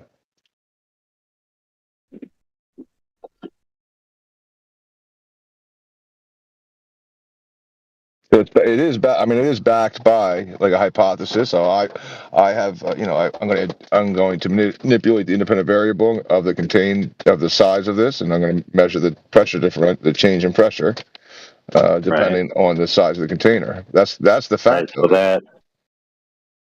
So why would you then say the theory, quote unquote, is that they're little balls? Why would little balls be a theory in a scientific sense? Well, that's the theory. That's the kinetic gas theory. The pressure is. Doesn't sound right, brother. Now you're changing your mind. You're saying the pressure is caused by what? I mean, that's what I'm just giving you what the kinetic gas theory is, and then the demonstration. The demonstration is adding gas. That's the fact. That's the proven fact is that you either change the size of the container to get a different pressure, or add more gas, and then you've proved. Yeah, but you're using the words in two different ways, so you're not really being consistent in the way you're explaining it. That's just one part of it. I'm just saying that's just like step one. This is not a theory yet. This isn't a theory right now. This is just an experiment, a scientific experiment right now. Okay. Yeah. But then if you look up what is the kinetic gas theory, it's the theory that gas is little tiny molecules and little balls that fit in with the tests that we can do to cause pressure change. Right. So do you think that claim from I can get a pressure differential by heating gas equals scientific validation that gas is little balls? I do not. No.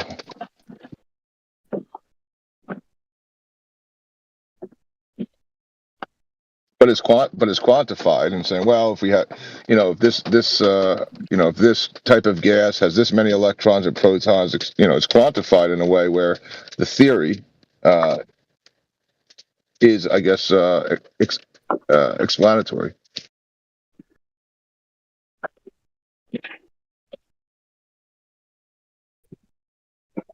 Yeah, I guess I was just really wondering if there's any theories that you would say are facts. Like, can you prove that it's molecules, that gas is little balls bouncing around? If that's the simplest one, there's other ones I guess we could use. But. The globe theory also has explanatory powers. So. Right.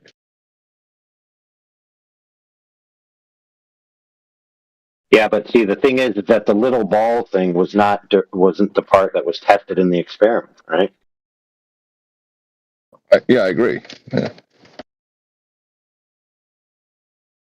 But that's what I was told was that you get a bunch of facts, right? That things that are the case, like the demonstration of gas pressure, and then you get more demonstrations, and then you have a theory that explains why the demonstration is doing what it's doing. And now the theory is based on facts, so the theory is a fact, kind of thing. No, that sounds wrong. Yes, it does sound wrong to me too, but probably is wrong. That's probably why it sounds wrong. That's why I'm asking you to let's clean it up. I don't know what am I missing? I don't know. That's globe propaganda. I don't think the kinetic theory of gases is where they came up with the idea that gas is tiny balls. I don't think that's the case.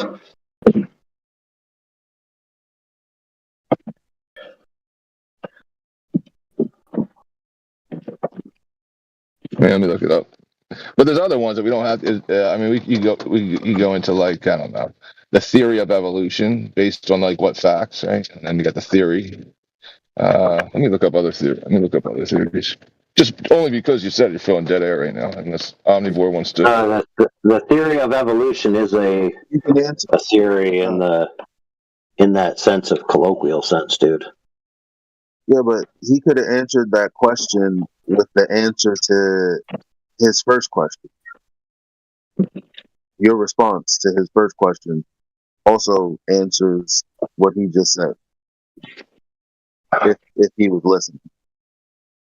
And I think it's molecular theory that you're referring to. You asked him, or is this somebody different? When he was asking him, that's science, right? That's an experiment or whatever he was asking.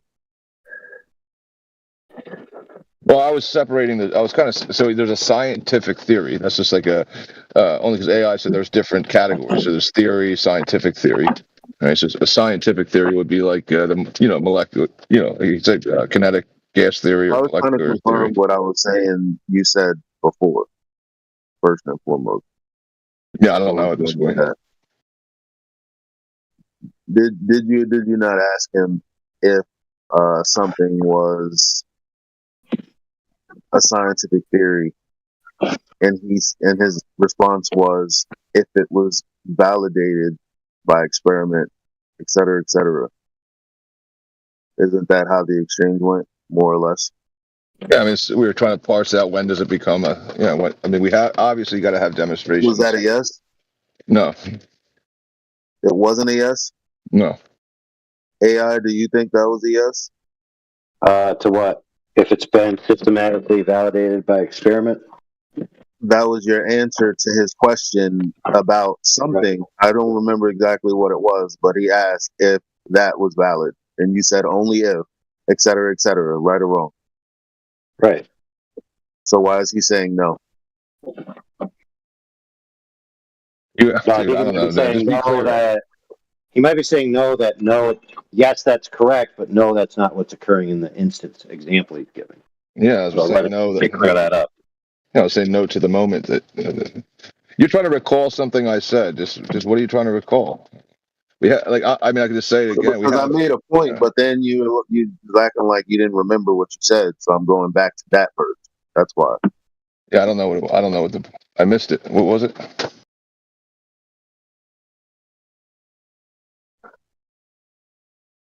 Hold up.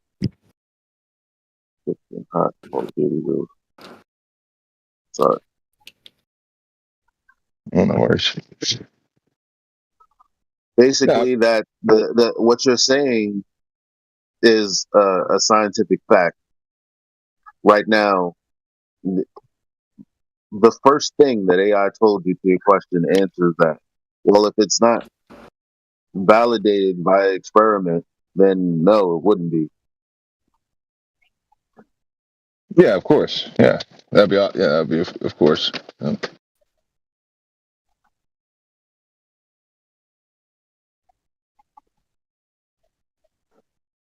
Yeah, so if it's there's things claimed to be scientific theories, right? Like kinetic gas theory, right?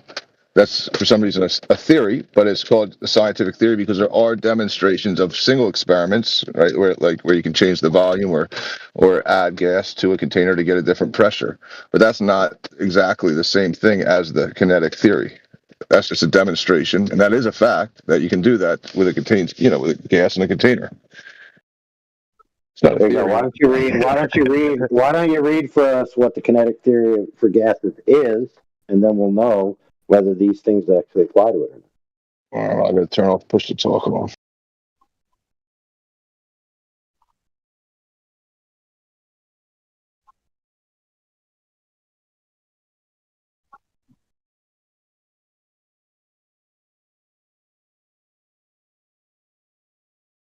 By the way, I don't have much time to talk. I'm just gonna. All right, here it says why. Because I can't. This is just Google. It says AI over. The kinetic theory of gases explains the behavior of gases by assuming they are made of particles in constant random motion with negligible intermolecular forces and elastic collisions, where the average kinetic energy is proportional to temperature. So it says that you have to assume, right? It does say assuming they are made of particles in constant random motion. Okay, where does it say that particles are little balls? Well, that would have to be a different Google search. Gases are composed of particles. These particles are considered to be either atoms, monatomic gases, or molecules. Yeah. On the next line. Do they have a surface? Right. So none of those said it's little balls, did they? Like a molecule. Let me see. Right. Let me look up. I've never seen a diagram of a molecule that was a ball. Never. Not one time. Okay. They always look like some weird hodgepodge of Legos that you threw on the floor and put glue on. You know, they got all kinds of weird shapes. True. Okay.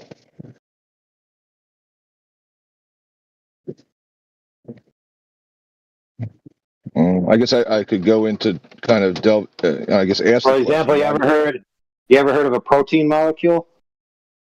I have. You ever heard of a left-handed protein? I've heard of these things. Okay, so how could something be left-handed if it was a ball?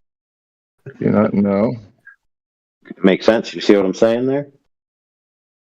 All right. Well, I mean, just forget about the ball thing. I mean, that wasn't really like my. Well, it's fair. Listen, let me tell you why it's fair, dude. Because there are plenty of people in this topic who criticize certain things because they mock it by saying, "Oh, you believe in tiny little balls that everything's made out of."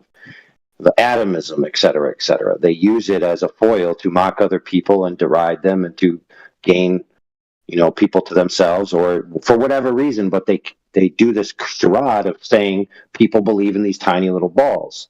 So it's not unworth talking about a little bit, just to make sure. No, I mean, no problem. It's really not about. It's just about the difference between a scientific theory. It is based on facts, right? But then the theory isn't. Where's the difference? What's the symmetry breaker? Right? You have the fact of the container of the particles. Now, here in the definition, it says by assuming that they are made of particles in constant random motion. Is that a fact or is it just an assumption? We could talk. It could be a different topic because this one is pertinent to, I guess, flat Earth. Yeah. Well, why did you get it? Did you get it from Google AI? That is correct. Yeah. So it could be a very simplified version. So, for example, those two things might actually be separate. One of them may be the validated portion through experiment, and the other may be just a model that they use to model how it's going graphically. And if you attempt to equate the two things, then you'd be committing a reification fallacy. So that could be going on. So you got to make sure that that's not going on. A big part of it is the predictive capability of the theory. The higher the predictive capability of it and the more precise the predictive capability of a theory, the more likely it is to be accepted as fact. I agree. That is how I see a theory. I see a theory is a working model that makes past, present, and future predictions. Based on demonstrations empirically proven. But the theory is not the same as the demonstration. It's an explanation of why this, and how it makes predictions. Dude, in the past 10 years, since we've been doing this thing online, we've encountered at least several changes to the mainstream status scientific paradigm in which they altered something which the other option was previously considered a fact, which meaning that the now new evidence disproves that was a fact, which means it never was a fact in the first place.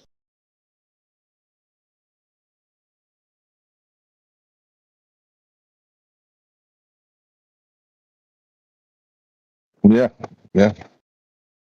Maybe this was like a touchy one, but I kind of been like wondering, are there any scientific theories that I would stake my life on to say this is a fact, that this is the actual case and not a reification?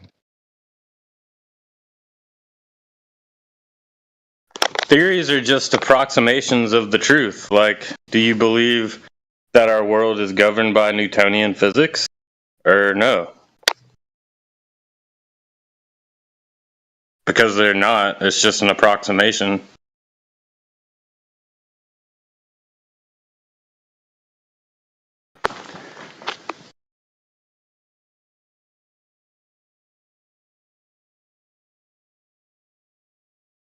And a lot of people would say Newtonian physics is more concrete than whatever gas laws or gas theories you're talking about.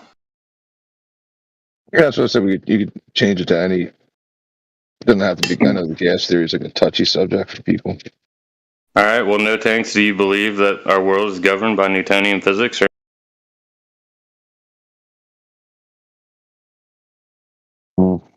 I don't know. I mean, what like that each like when you throw a action and ball. reaction. Yeah, when you throw a ball in the air, do the laws of Newtonian physics describe that motion? Yeah, for the most part. No, they don't. They don't. No. Oh. Well.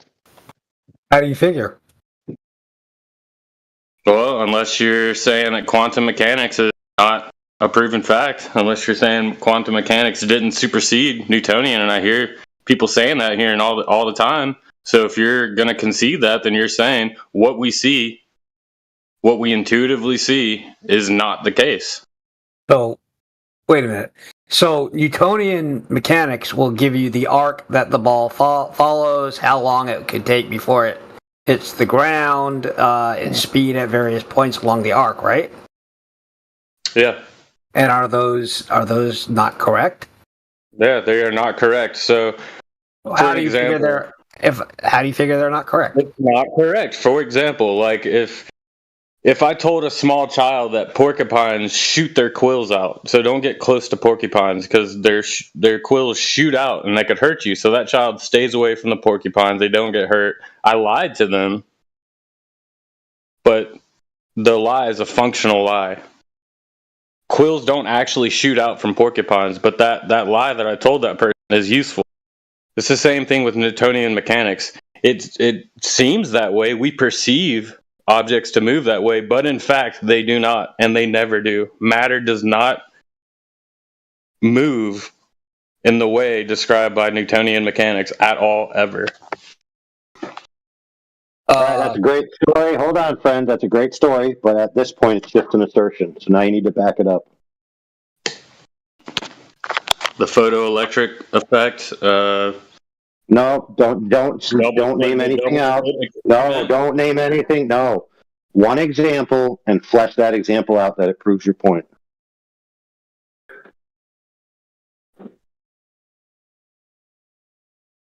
All right, we can go double slit.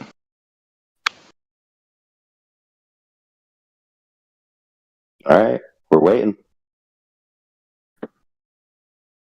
The double slit experiment proves that discrete particles, do not behave the way Newtonian mechanics describes. It's a probability. The world is probability. Okay, so let's say that's true. Is a baseball a discrete particle? Yes, it's a combination of discrete particles, yes. Okay, so no. So it's not. Oh, hold on, dude. That's incoherent. It can't both be a discrete particle and a combination of discrete particles. That'd be a composition fallacy. You got to pick one or the other, homies.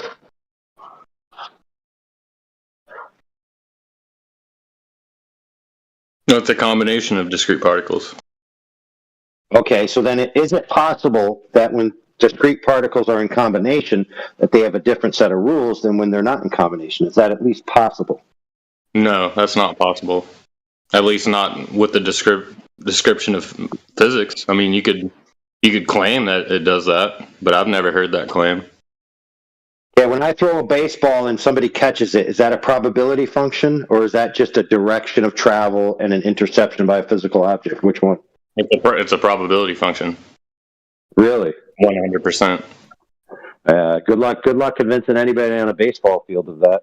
100%. He said. Yeah, 100%.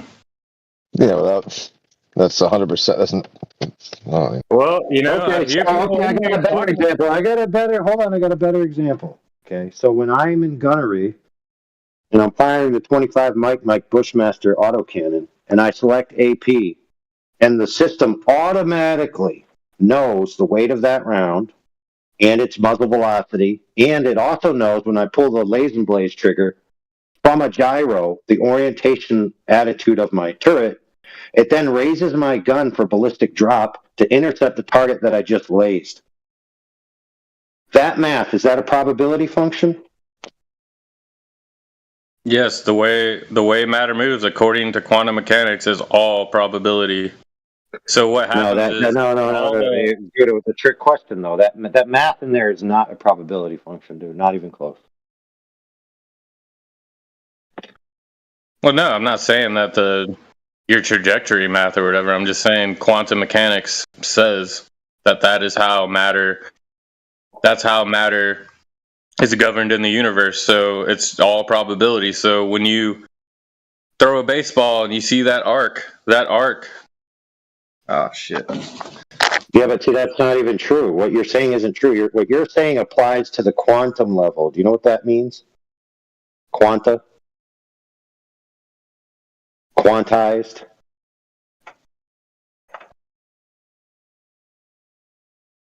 Like, you already answered the question. It's when you break an object into its constituent parts, like the subparts, the tiniest parts. The tiniest parts operate on a different level than the whole does. Right? Notably, quantum mechanics does not say what he's claiming it does. It very clearly says the opposite. Does it say it in French or Spanish? Generally in white paper.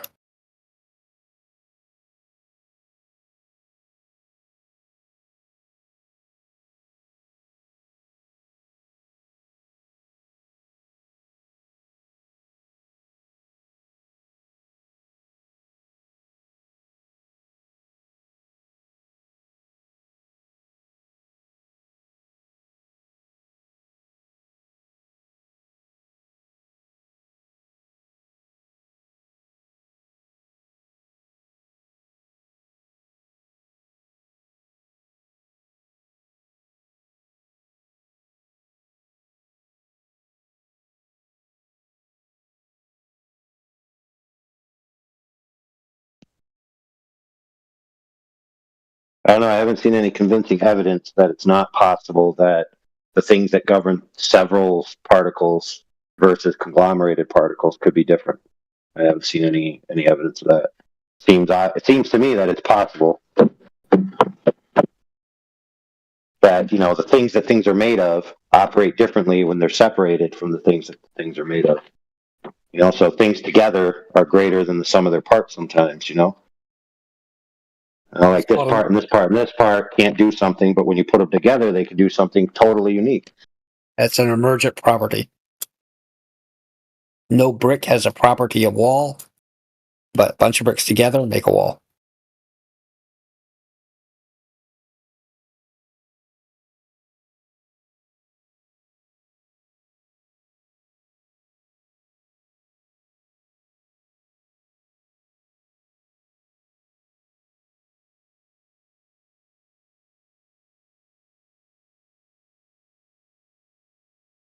But when he comes back, maybe he'll have some juicy details that he left out before that will clear this up.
My phone died in the middle of me talking.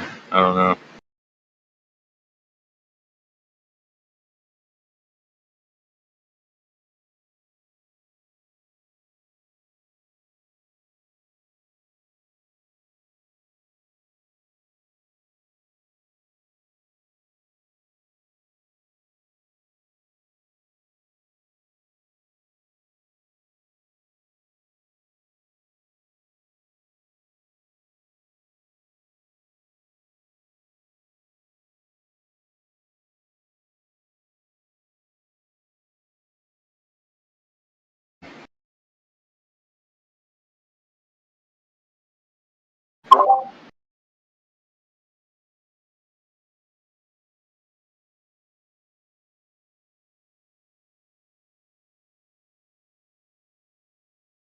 But yeah, I hear people in here talking about Newtonian mechanics being superseded all the time. So if quantum mechanics ran supreme, then you have to admit that the way we perceive the world is not actually how it is.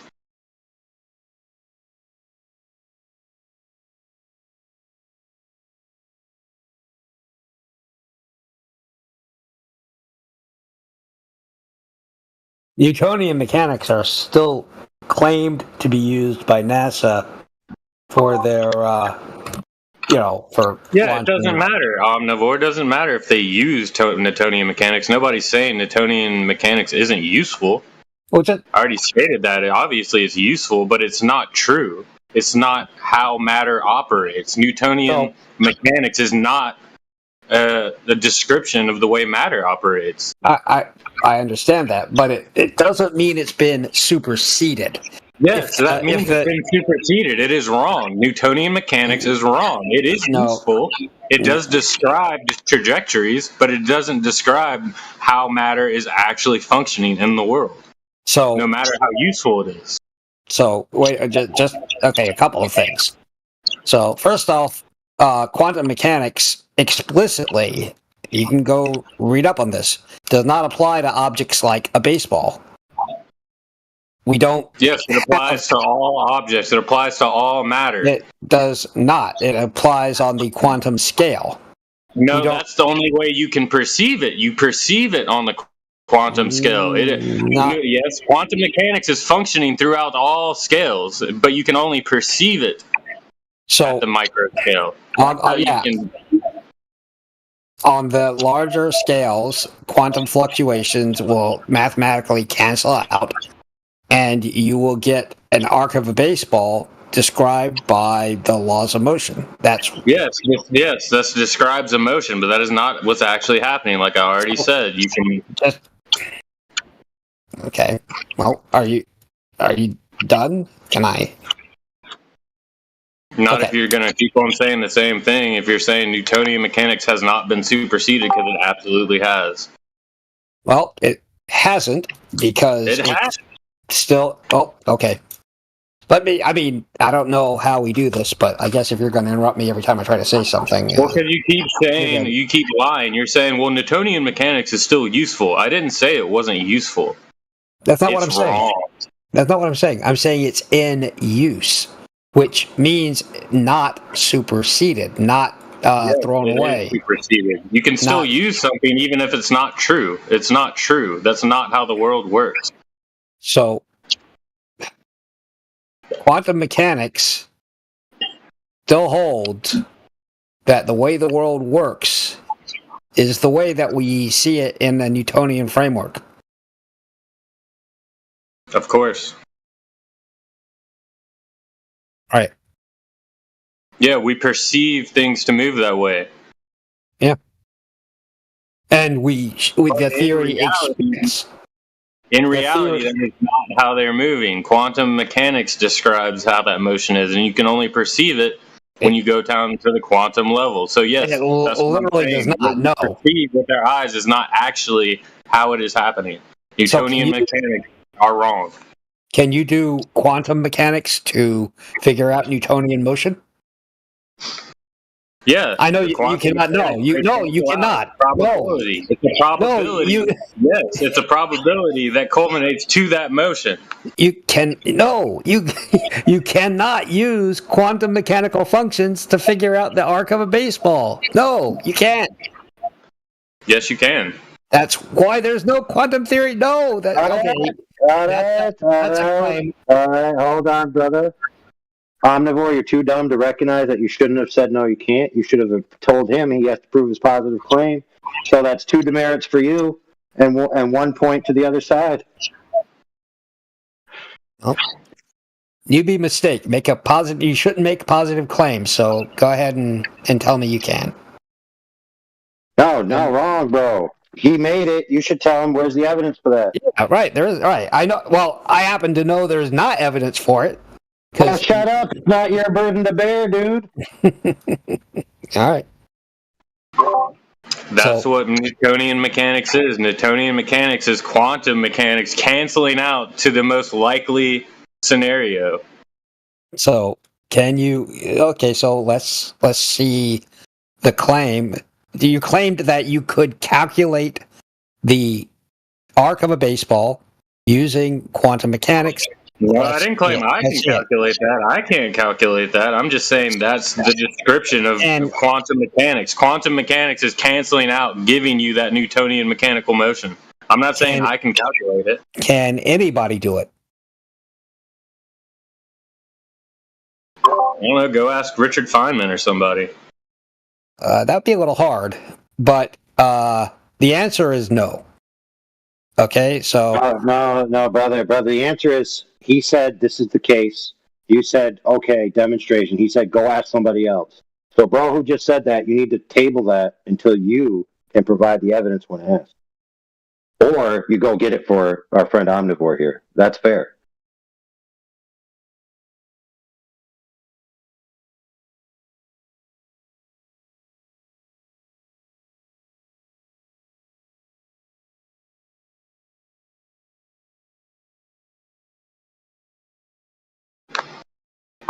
It's like he's trying to make a point in the reverse. Like he's like halfway agreeing with what I'm saying, and then he's like, No, you haven't. Hey, brother, I don't care. You completely ignored what I just said.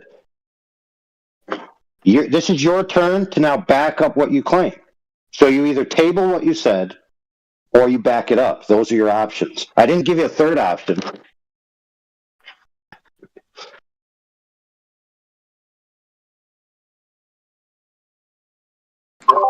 yeah, I already said I can't do those calculations. All right, fair enough.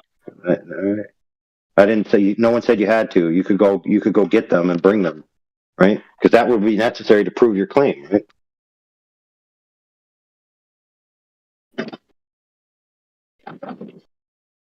Right? Like that would be necessary to prove your claim, right? Right? Yes, no, maybe so. The only claim I was making is that quantum mechanics is truly just describing the way matter works. That's my claim. Goodbye. You're going on mute. You clearly can't listen. Muted. Too dumb. All right, so I'm going to say it clearly. I'm going to give you another chance. I don't care what your claim is. You made a claim. You were then pressed to back it up. You were then told you need this to back it up. You didn't agree that that was what would be what you needed to back it up. So now we're all left in like this limbo, waiting for you to either prove your claim or say, yes, I will bring this in the future to prove the claim. Or I could do that to prove the claim, but I declined to do so. You have to pick one of those options, bro. All right, so let's see which one you pick. All right, which one you pick?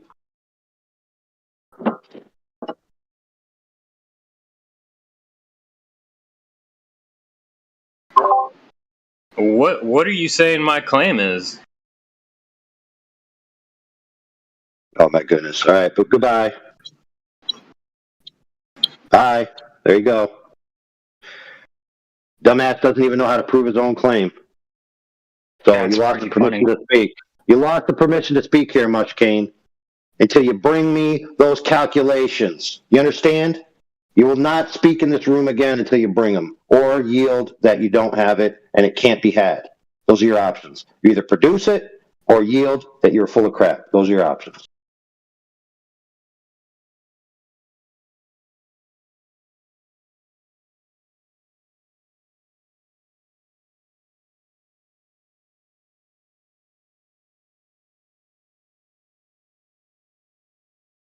Here, let me show you how to prove a claim, dummies. Since you're all too dumb to do it.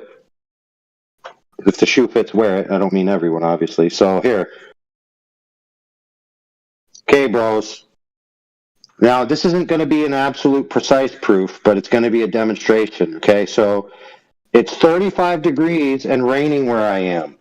Do you understand? 35 degrees and raining. That's my claim. Okay, so I'm going to post my weather. Okay, there's the evidence of my claim. You see in the chat there? You see that, guys? It says rain, icon, and 35 degrees. So that would be at least me trying to prove my claim, right? With some, some data or some evidence.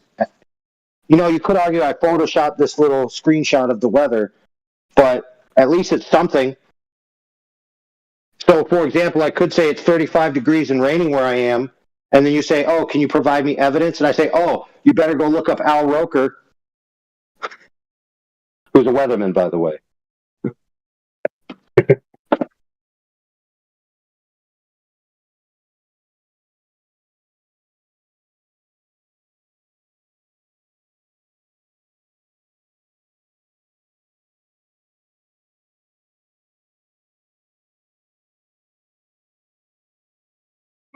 I'd like to see those formulas and calculations too. Yeah, and they better be in the form of a citation, not a general reference. I don't want to search for your evidence for you. You bring the reference, for example, Cornell Education Physics Department.edu. You give the page, and then you pull the paragraph out, which mentions it, and you post that also. That's how you do a citation. I kind of have an idea what to expect too. I don't know if I should blurt it out right now.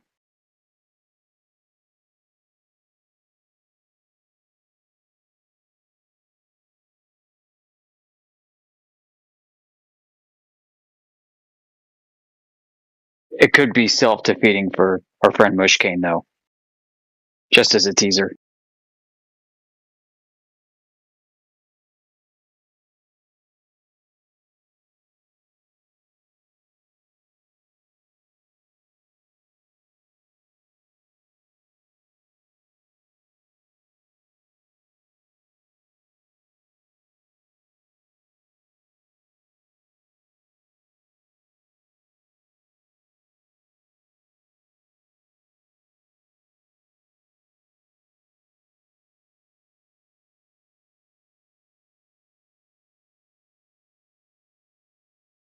All right, who else can I ban? I'm in the mood.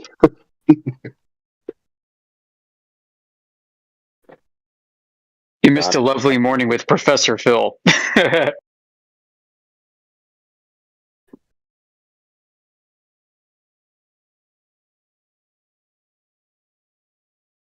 You guys better get used to when somebody challenges you to provide evidence for your claim that you don't just slough it off like it's no big deal.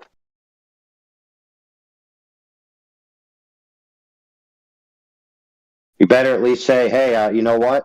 Good point. I'll get that for you. Or, hey, you know what? I don't have it on hand, but in the future I'll get it, and then let's table that discussion until I bring it. Something along these lines where you're being conciliatory that you haven't actually proven your claim. There are certain claims that are general that you can say just look it up, right? Like Abraham, I don't know which number, but like George Washington, right? He was the first president, right? George Washington was the first president of the United States. Can you prove that claim? Well, philosophically, in a metaphysical nihilism, no, you can't. But, it's common knowledge that he was the first president. If somebody, challenges you on the historicity of him being the first president, that would be something like you might be able to say, oh, well, that's so obvious, bro. You could just look that up for yourself. Right. That's very different than, the laws of physics and the laws of motion, and they work the same on the micro and macro scale and yada, yada, yada. That's something you need to back up, Holmes.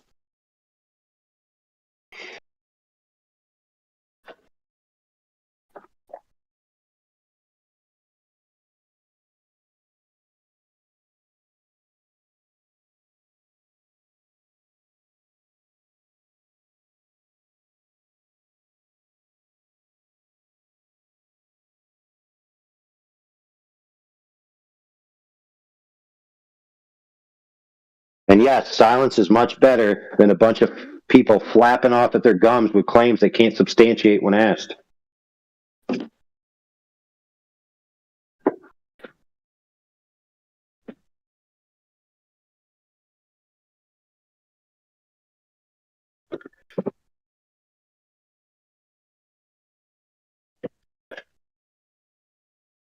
Well, we'd have something to talk about if he posted something, right? So I know, exactly. It'd be juicy, and we'd be going back and forth. We'd be like, oh, look at this experiment, and that experiment, and this math, and that math, and this example, and that example. Oh, it would have been awesome. And then Omnivore would have had to eat crow, and we would have been dancing on his global grave, and we would have been like, kumbaya, and it would have been awesome. But homeboy Mush Kane let us down.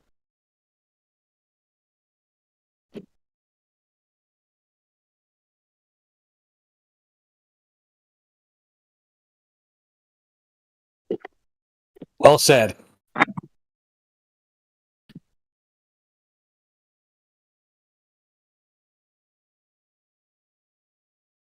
All right, I'm in a good mood, Butch Kane. So when you're if you don't back up what you said, when your 45-minute mute's expired, for the love of God, don't try to reclaim what you said without providing evidence, because then I'll really have to ban you.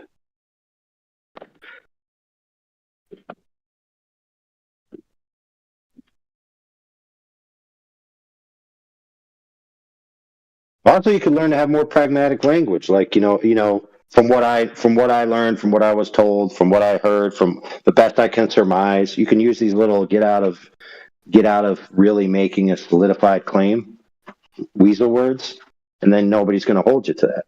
But if you say this is the case and this stuff exists and people do it, and they say, okay, give me an example. Uh oh.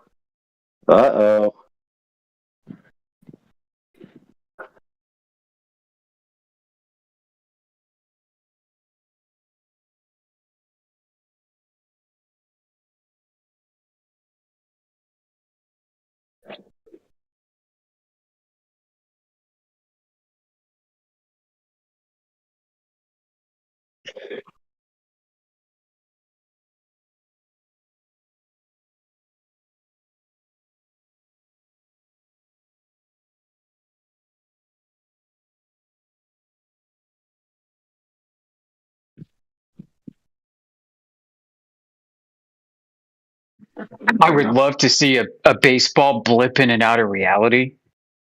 A pitcher throws it right, just like disappears and reappears again. That'd be freaking cool. I bet you could describe that with quantum mechanics. You could describe that from the perspective of the hitter. I'm sure they see that sometimes from their point of view. They're like, that ball was going right, bro, and all of a sudden it hit me behind me, and the catcher caught it, and I was out.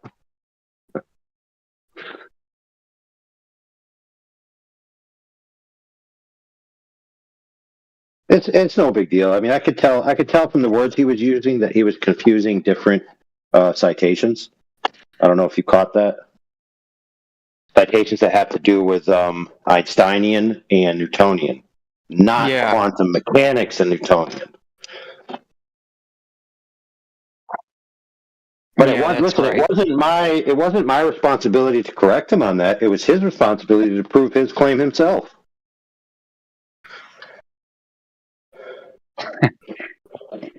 You're right to call it out, and Omnivore should have just sat back and said, "Show me."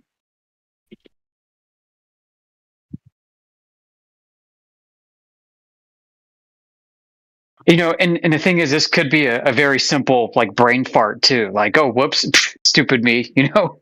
I was comparing Newtonian and quantum when I meant Newtonian and Einsteinian. Whoops, but that didn't happen.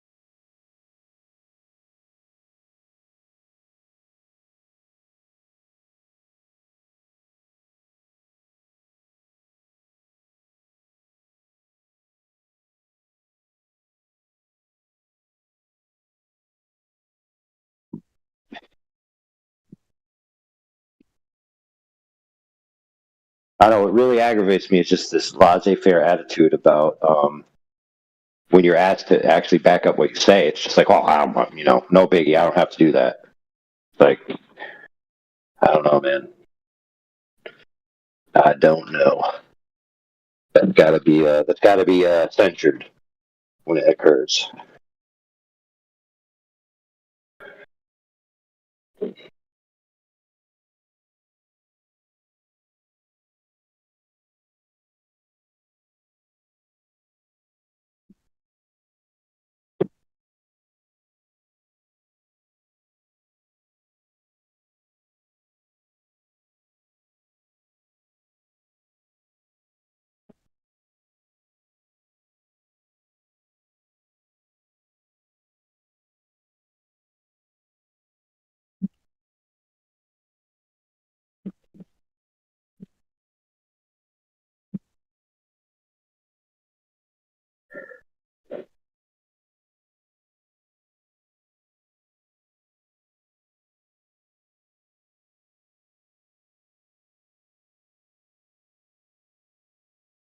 Well, I must go, so I will leave you to it. Oh, okay. Break some earth curve when you come back.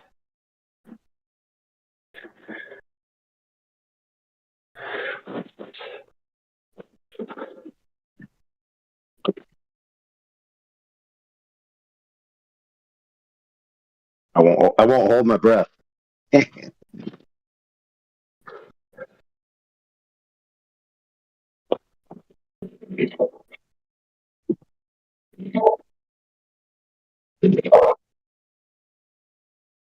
I won't hold your breath either.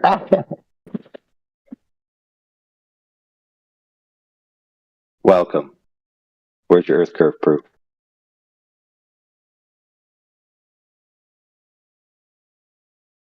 Jedi, you're fired.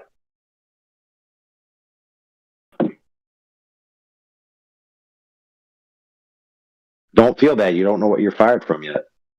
You're fired from toilet detail. You fucked it up. Even toilet detail thought it was private proof. 50% gas, 50% diesel.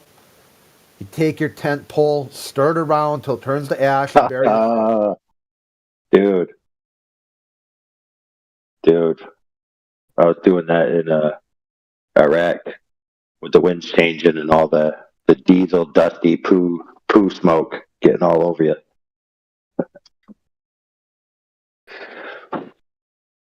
Those were the days. I thought they'd never end. Did you have the stake that has those little hooks that stick out? It's kind of like a U-shaped with square ends and then the little hooks, like the standard fence pole stake. Or not? It's not. It's not a pole, but you know what I mean. No, like the ones with that you use for camouflage netting. It's like the circle aluminum tube. Yeah, the one we used was like it's kind of like a standard. It's pretty much a standard fence stake thing. It's like a little bit of a U shape, and it's got square like straight ends coming out, and it's got these little hooks like every 3 inches or so.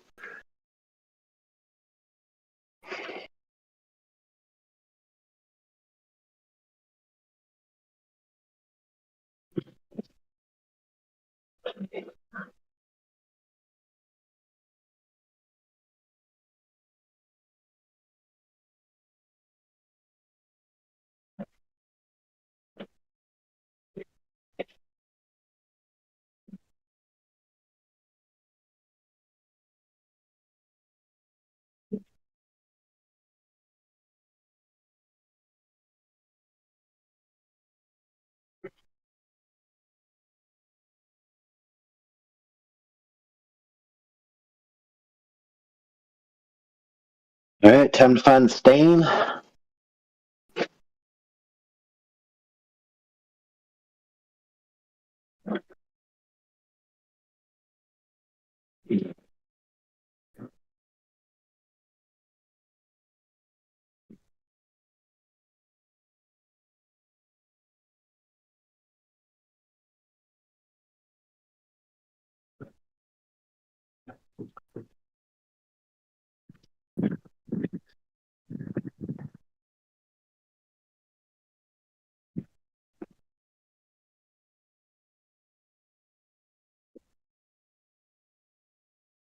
Amish, any more people reifying the polar coordinate system that results in the Tropic of Capricorn and Cancer being different sized concentric rings with the sun traveling in bigger circles versus one or the other, thinking that they're not reifying a map?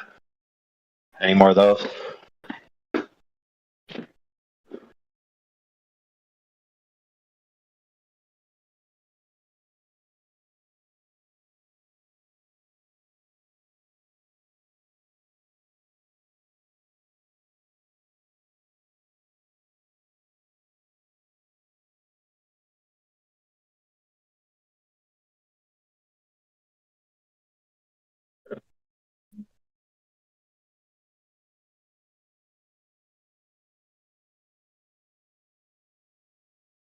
I'm trying to provoke some people, get some convo going.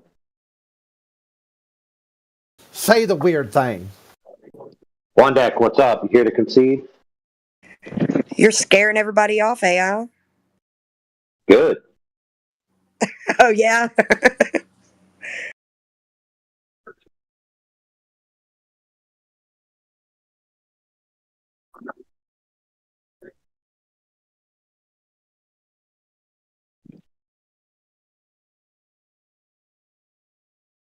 What do you say, Paul?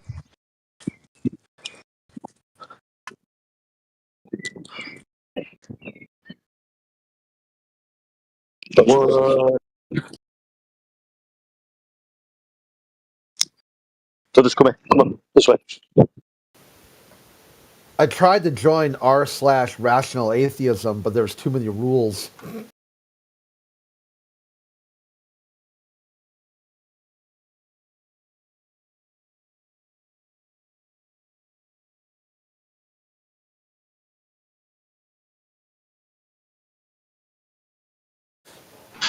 There you go, Mushkane. You're unmuted. I think, Mushkane, the problem was that you've had too easy of a time around here because you've been kind of like an okay sort of dude to talk to.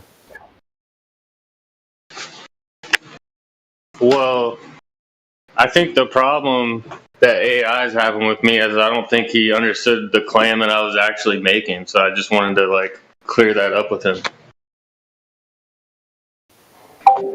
It was more that trying to give someone like Omnivore an easy W, rather than hey dude, what's going on here? Are you that confused about your theory of everything? Some of these globalists think that they can track at some point it's going to be possible to track every single molecule in its direction and distance and determine everything. They call it kind of the theory, like some sort of the theory of everything. Is in some sort of predetermined path, all initiating back to the Big Bang. And you can rewind the clock and put the clock forward, and it's all everything. All of it is predetermined. Well, I've never talked to that particular Glober before, but what he was telling me made it sound like he didn't understand his own worldview. So that's what I was trying to show him, but he kept on saying the same thing.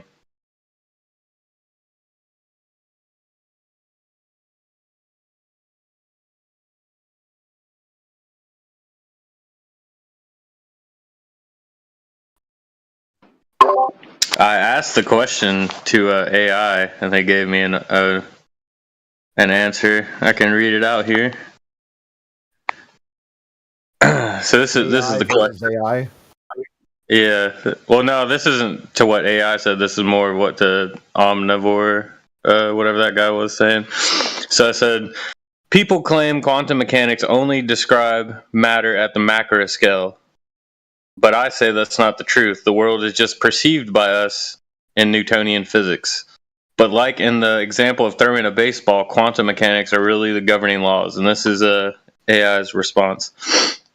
You are absolutely right. The quantum mechanics isn't confined to the macro scale. It's a universal framework that applies to everything, from quarks to quasars. The idea that it only describes matter at the micro scale is a common simplification, but not the full truth. Quantum mechanics is the more fundamental theory, and Newtonian physics emerges as an approximation that works for large, slow-moving objects like baseballs. The world isn't just perceived in Newtonian terms, it's our everyday experience and aligns with classical predictions because quantum effects cancel each other out. Take your baseball throw. Its behavior is governed by quantum mechanics at the deepest level. Every particle in the ball, the air, your arms, quantum mechanics rules. Wave functions, probabilities, it all works. Okay, but then you've got 10 to the 26 atoms working in concert, and the collective behavior smooths out all the quantum effects. Decoherence kicks in, and the interactions with the environment, such as the collisions with air molecules, photons bouncing off, every other thing, collapses, and those quantum states collapses those quantum states into something that looks classical and is perceived classical. This doesn't mean that Newtonian physics is wrong in the way you perceive it. It's an emergent description, like how fluid dynamics emerges from molecular chaos. Quantum mechanics still reigns supreme for practical purposes. We don't need to solve a monstrous wave function for a baseball throw when Newtonian physics suffices. So that's what AI has to say.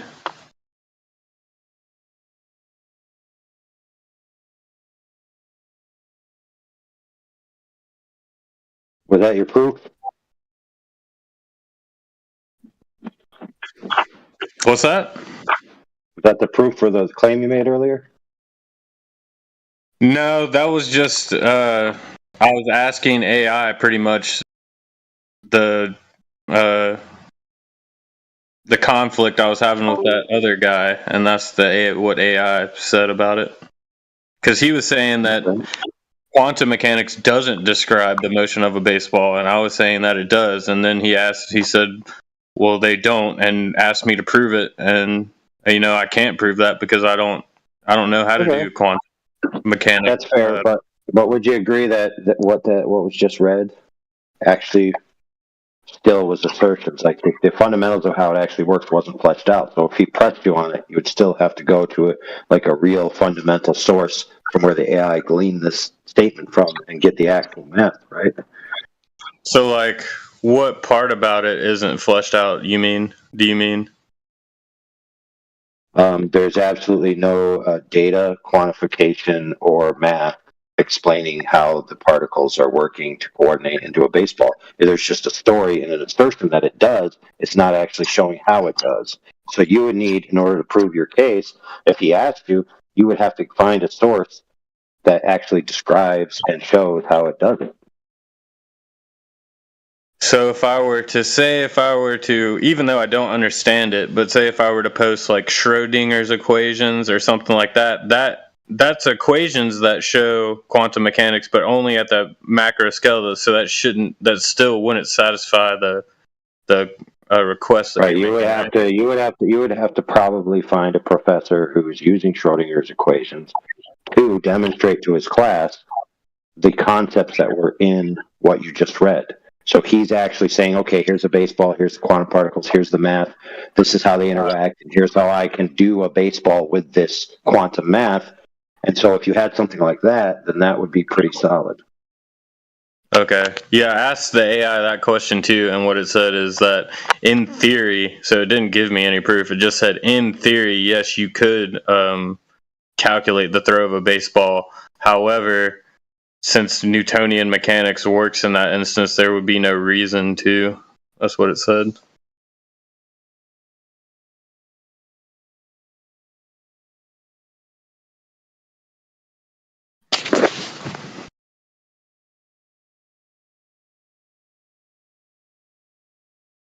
Because I guess the calculation would be so gigantic because there's so many particles involved that I guess practically, wouldn't be feasible.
All right, one deck. Mush Kane met his burden.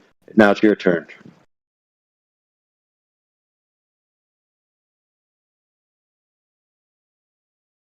No, mate. I don't like talking to you, mate. So no. All right. Don't like. Goodbye. Goodbye. Bye. Yeah, you can stay on mute forever. You're going to be on mute in this channel on this server forever, one deck, until you address the issue that occurred and either concede or prove your point. I gave you the clips, so you have everything you need to either realize you were wrong and I was correct and concede, or prove that I was incorrect. So that's your burden to bear. When you meet that burden, you could speak again.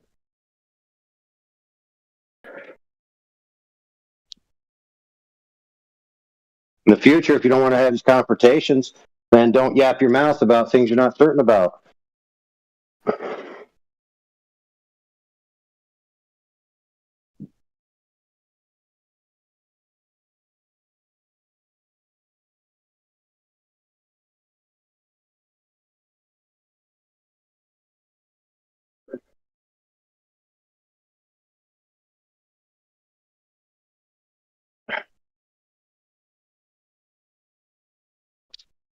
For edification, Mr. One Deck, how I concluded it was, okay, me and you were at loggerheads with who actually said what, and so I said, okay, we'll go to the evidence, the tape. I went to the tape. I found out I was correct. You have yet to demonstrate that you even bothered to look or care. So I met my burden, and you have yet to meet yours. That's entirely fair. I've done nothing unfair, and if you think it's unfair, you can just suffer on mute forever.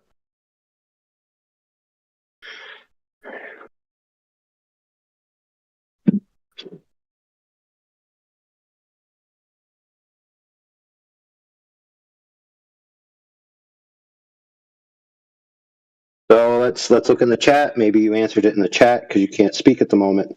So I see in here that you just, rather than address the point, you just decided to double down on insulting me, and somehow you thought that was going to be beneficial for what? I don't know. Maybe to give you martyr points? Well, have your martyr points. Good for you.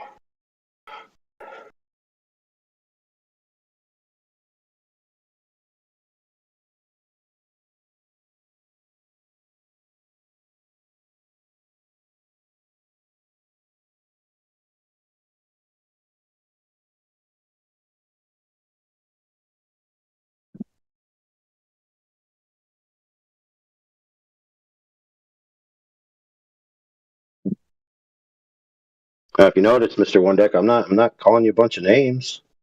I'm just telling you haven't met your burden, and you need to recognize that you need to. I'm not maligning your character. I'm not just piling on insults or telling you to go do things to yourself that are untoward. None of those things. I'm just holding you to a standard, right, that I held myself to, and everyone witnessed me do it, not like 45 minutes ago. So if that's unreasonable to you, then you're not worthy to be here speaking. That's simple.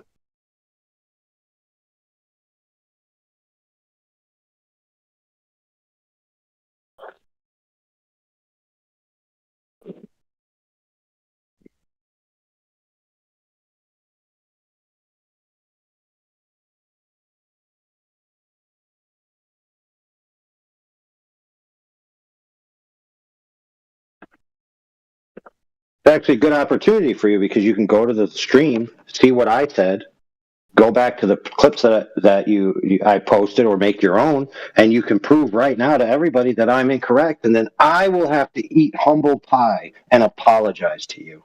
Imagine that, bro. You could get me. Go ahead. Go for it.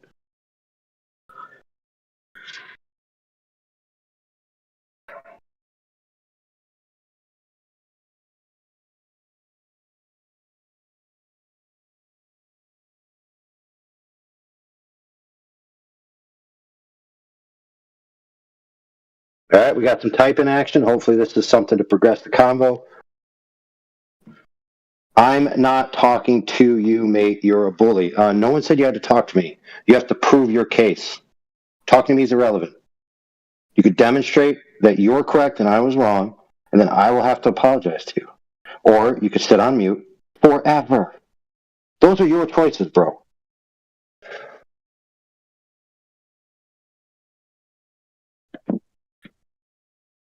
I don't have to do anything you say. You're correct. You don't. But then you lose the privilege to speak here, so it's your choice.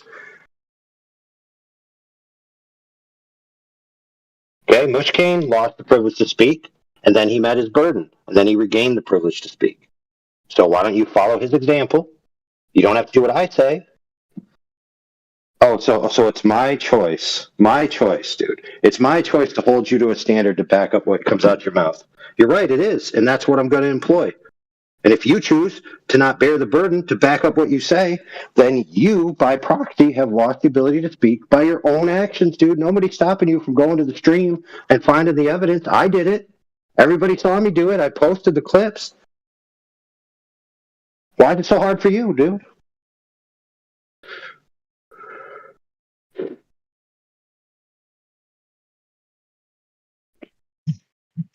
For the audience sake, the question posed to him was something like, how would you measure curvature? Is that correct? No, it's how would you know that certain things aren't involved or could not be part of measuring curvature if you don't know how to measure curvature, which was a follow-up question to, do you know how to measure curvature, to which the answer was no. And then the second question is the question that was the contentious point, because he said, which I validated in the clips, that horizontal and angles have nothing to do with curvature. Nothing. So if he doesn't know how to measure curvature, then he can't accurately say that those things have nothing to do with coming up with a curvature. Can he? No, that's an obvious answer. He said that he never said horizontals have nothing to do with curvature, but I posted the clips because I was right. I asserted that I was right. He said, no, I'm going to correct you. And I said, no, what we're going to do is you're going to go on mute, I'm going to go on deafen, and I'm going to get the evidence, or you can go get the evidence. He chose to let me get the evidence, and so now he's paying the price. Whereas Mushkane was told to get the evidence, and he would be on mute until he got the evidence for his claim with Omnivore, and Mushkane actually did and went and did the work. Mushkane didn't fill the chat with insults to me. Not at all. He went and did the work. Congratulations, Mushkane. You get 5 points for today.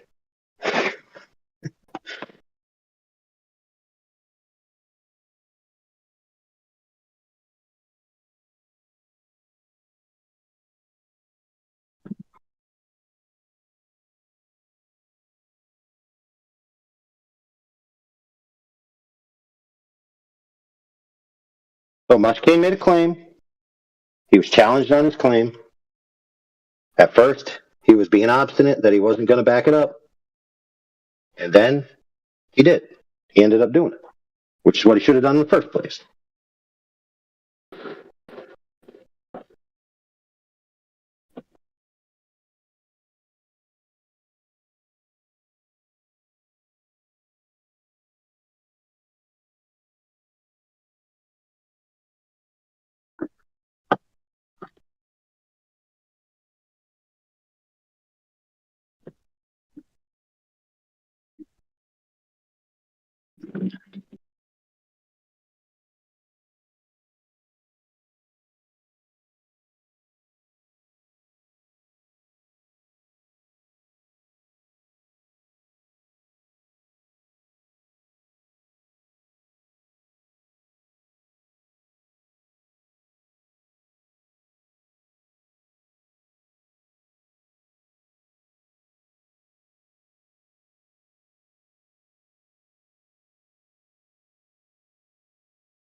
All right, so rather than addressing my point, he posted proving my point, which is 30 words not allowed to be used when explaining how Earth curve is measured. Sea level, horizon, horizontal, parallel, plumb, perpendicular, elevation, angle, etc., etc., etc., etc., etc. But he couldn't tell me how curvature is measured in the first place. How can he tell me how any of these don't apply to measuring curvature? That's the challenge.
So we got here, you can't use any of these words unless you're explaining flat, which means you can't use them to explain curve, which means you can't use them as a reference from which to derive a curve from something that you're referring to.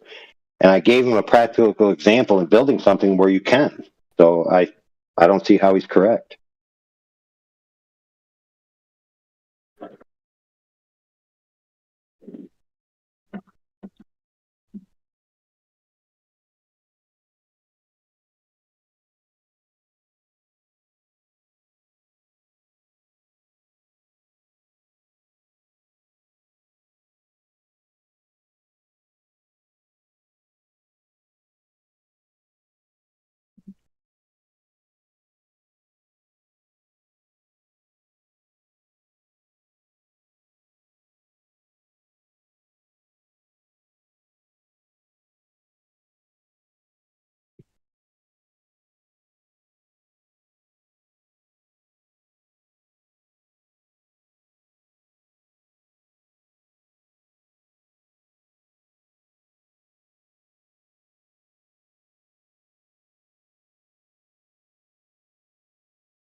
Oh my goodness, dude.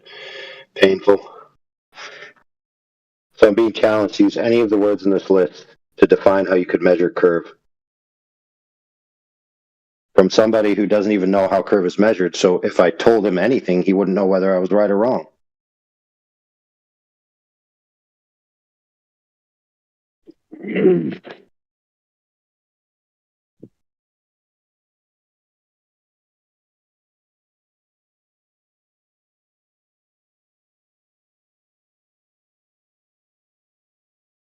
No, one deck. It's not you waiting for me, bro. It's not how it works. That's not how your bird works, bro. You're not waiting for me, bro. Oh my goodness. Wait, he thinks he's waiting for you? Yeah. AI waits for no man.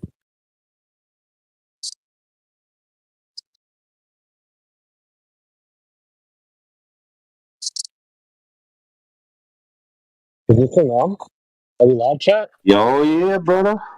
Okay. We are live. We are live, chat.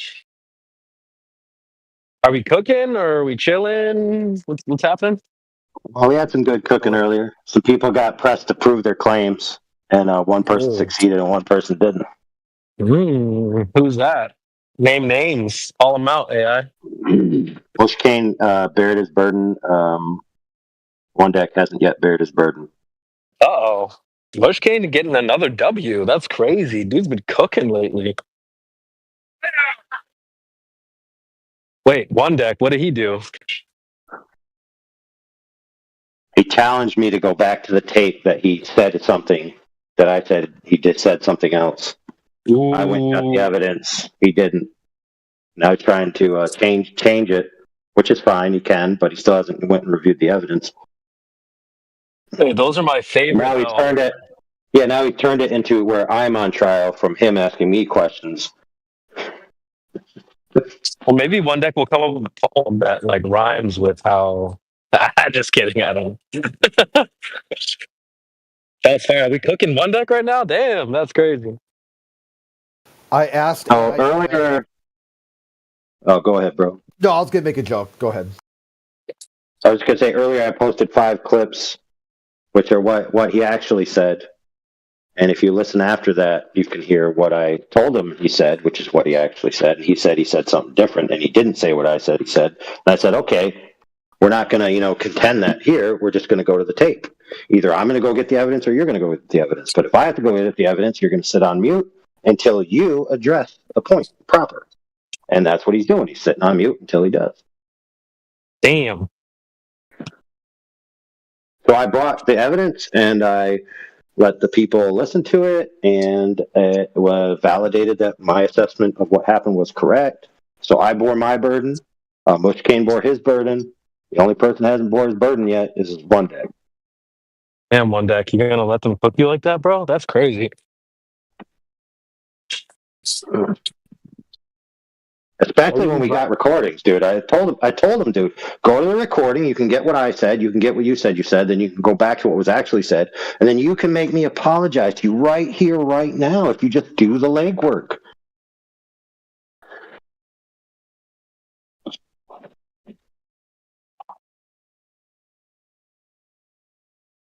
So the claim in question was that certain words have nothing to do with curvature. Okay, so. What words? You can go back and look in the clip, and that's what he said. Like horizontal has nothing to do with curvature, angle has nothing to do with curvature. And I explained to him how when building, you can actually use horizontals, right, to get curves from. You can use it to help you do a curve. So you can, they do have at least something where you can reference them involved with curves. But the real question that was asked was, do you know how to measure curvature? To which the answer was no. I then said, well, if you don't know how curvature is measured, how could you make the claim that these other things have nothing to do with curvature? How could you make that claim if you don't know how curvature is measured in the first place? He didn't know. I didn't say Earth curvature, I said curvature. Curvature in general. How do you measure curvature in general? Of anything. Anything at all. And he didn't know. Damn, bro. I know. It's like, can you imagine not knowing how to measure if something's curved or not? Like, you go to a pool table, and you've got a pool table and a pool cue. And you're like, is there a way to figure out if the cue is curved or not? Like, is this a straight cue? Like some, like, I mean, this guy must be get like sharked all the time. It's like, oh, there's one deck. Let's give him here's a bow from a bow and arrow. We'll give him that and make it seem like he knows all the geometry. And he thinks he knows math and geometry. Let's give him this bent stick, this curved stick, because he can't tell the difference. Well, still being accused in the chat of not listening, even though I accurately described what occurred. I brought the receipts of the recording of what occurred.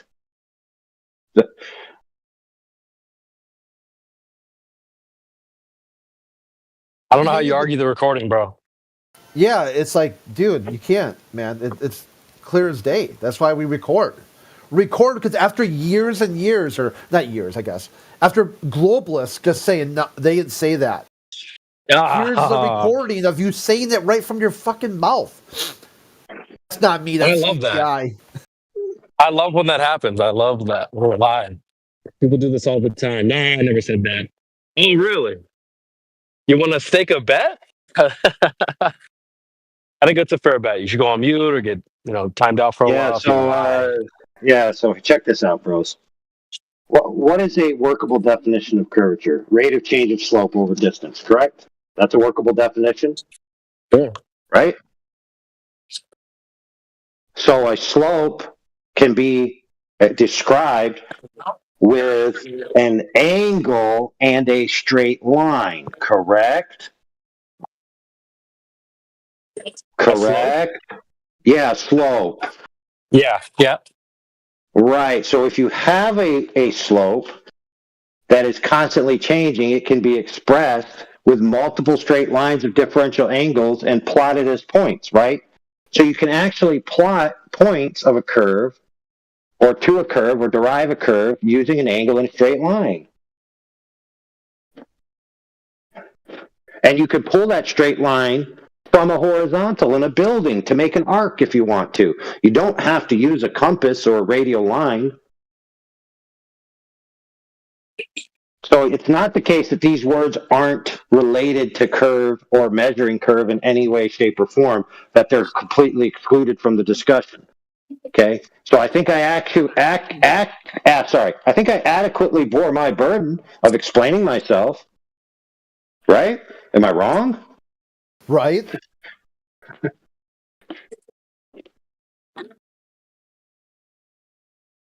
In fact, you can make a curve with a straight line and a point. How you do that? It's literally called you take your ruler and it has a hole in one end, right? And you put your pencil in the other end and you put the other end with a tack and then you trace a circle. So you can literally make a curve by using a straight object that leaves a line. Ooh. But I was told these things have nothing to do with curvature. Didn't you mean earth curvature? Nothing. Or? No, look, I told him curvature generally. That's what I was talking about. So it wouldn't even matter if it was earth curvature. Because if you don't know how to measure curvature generally, then you certainly can't measure anything that's curved, let alone earth curvature. Correct? So that follows, right? Yeah, it does. So, for example, if the earth is curved, which it most certainly is, in fact, I'm looking at curved earth right now. There's a hill. It's certainly curved. I could measure that if I wanted to. Guys, don't clip that. Whatever you do not clip what he just said. Oh, you could clip it. I purposely do not clip that, guys. Dude, I purposely do clips like that so that people that think they can get one up on me go to another forum and act like they got one up on me, and then I come laugh at them later. Oh, guys, AI said the Earth is curved. He did. He's looking at a hill. A hill. He said a hill of water. Oh snap! Oh Lord, AI. There's a water hill. Oh, AI, you're gonna get us in trouble with that. You know, there's a clip right there. Like, got him. He just said it's curved. Yeah, don't worry about it, bro. There's nobody with bigger guns to get in trouble to. Ooh, okay. Yeah. Well said. Should we pop One Doug off mute or? No, he has to go to the tail of the tape and concede that he was wrong or prove that I was wrong from the recording. Can he just concede? Like, what if he says, "I'm sorry"? No, he has to concede by recognizing what he actually said by witnessing it with his own ear holes.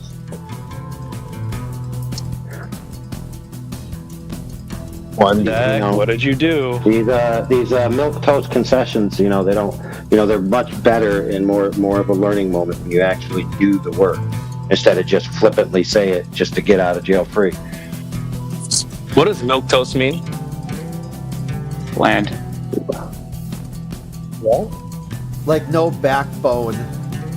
Like weak, it falls apart.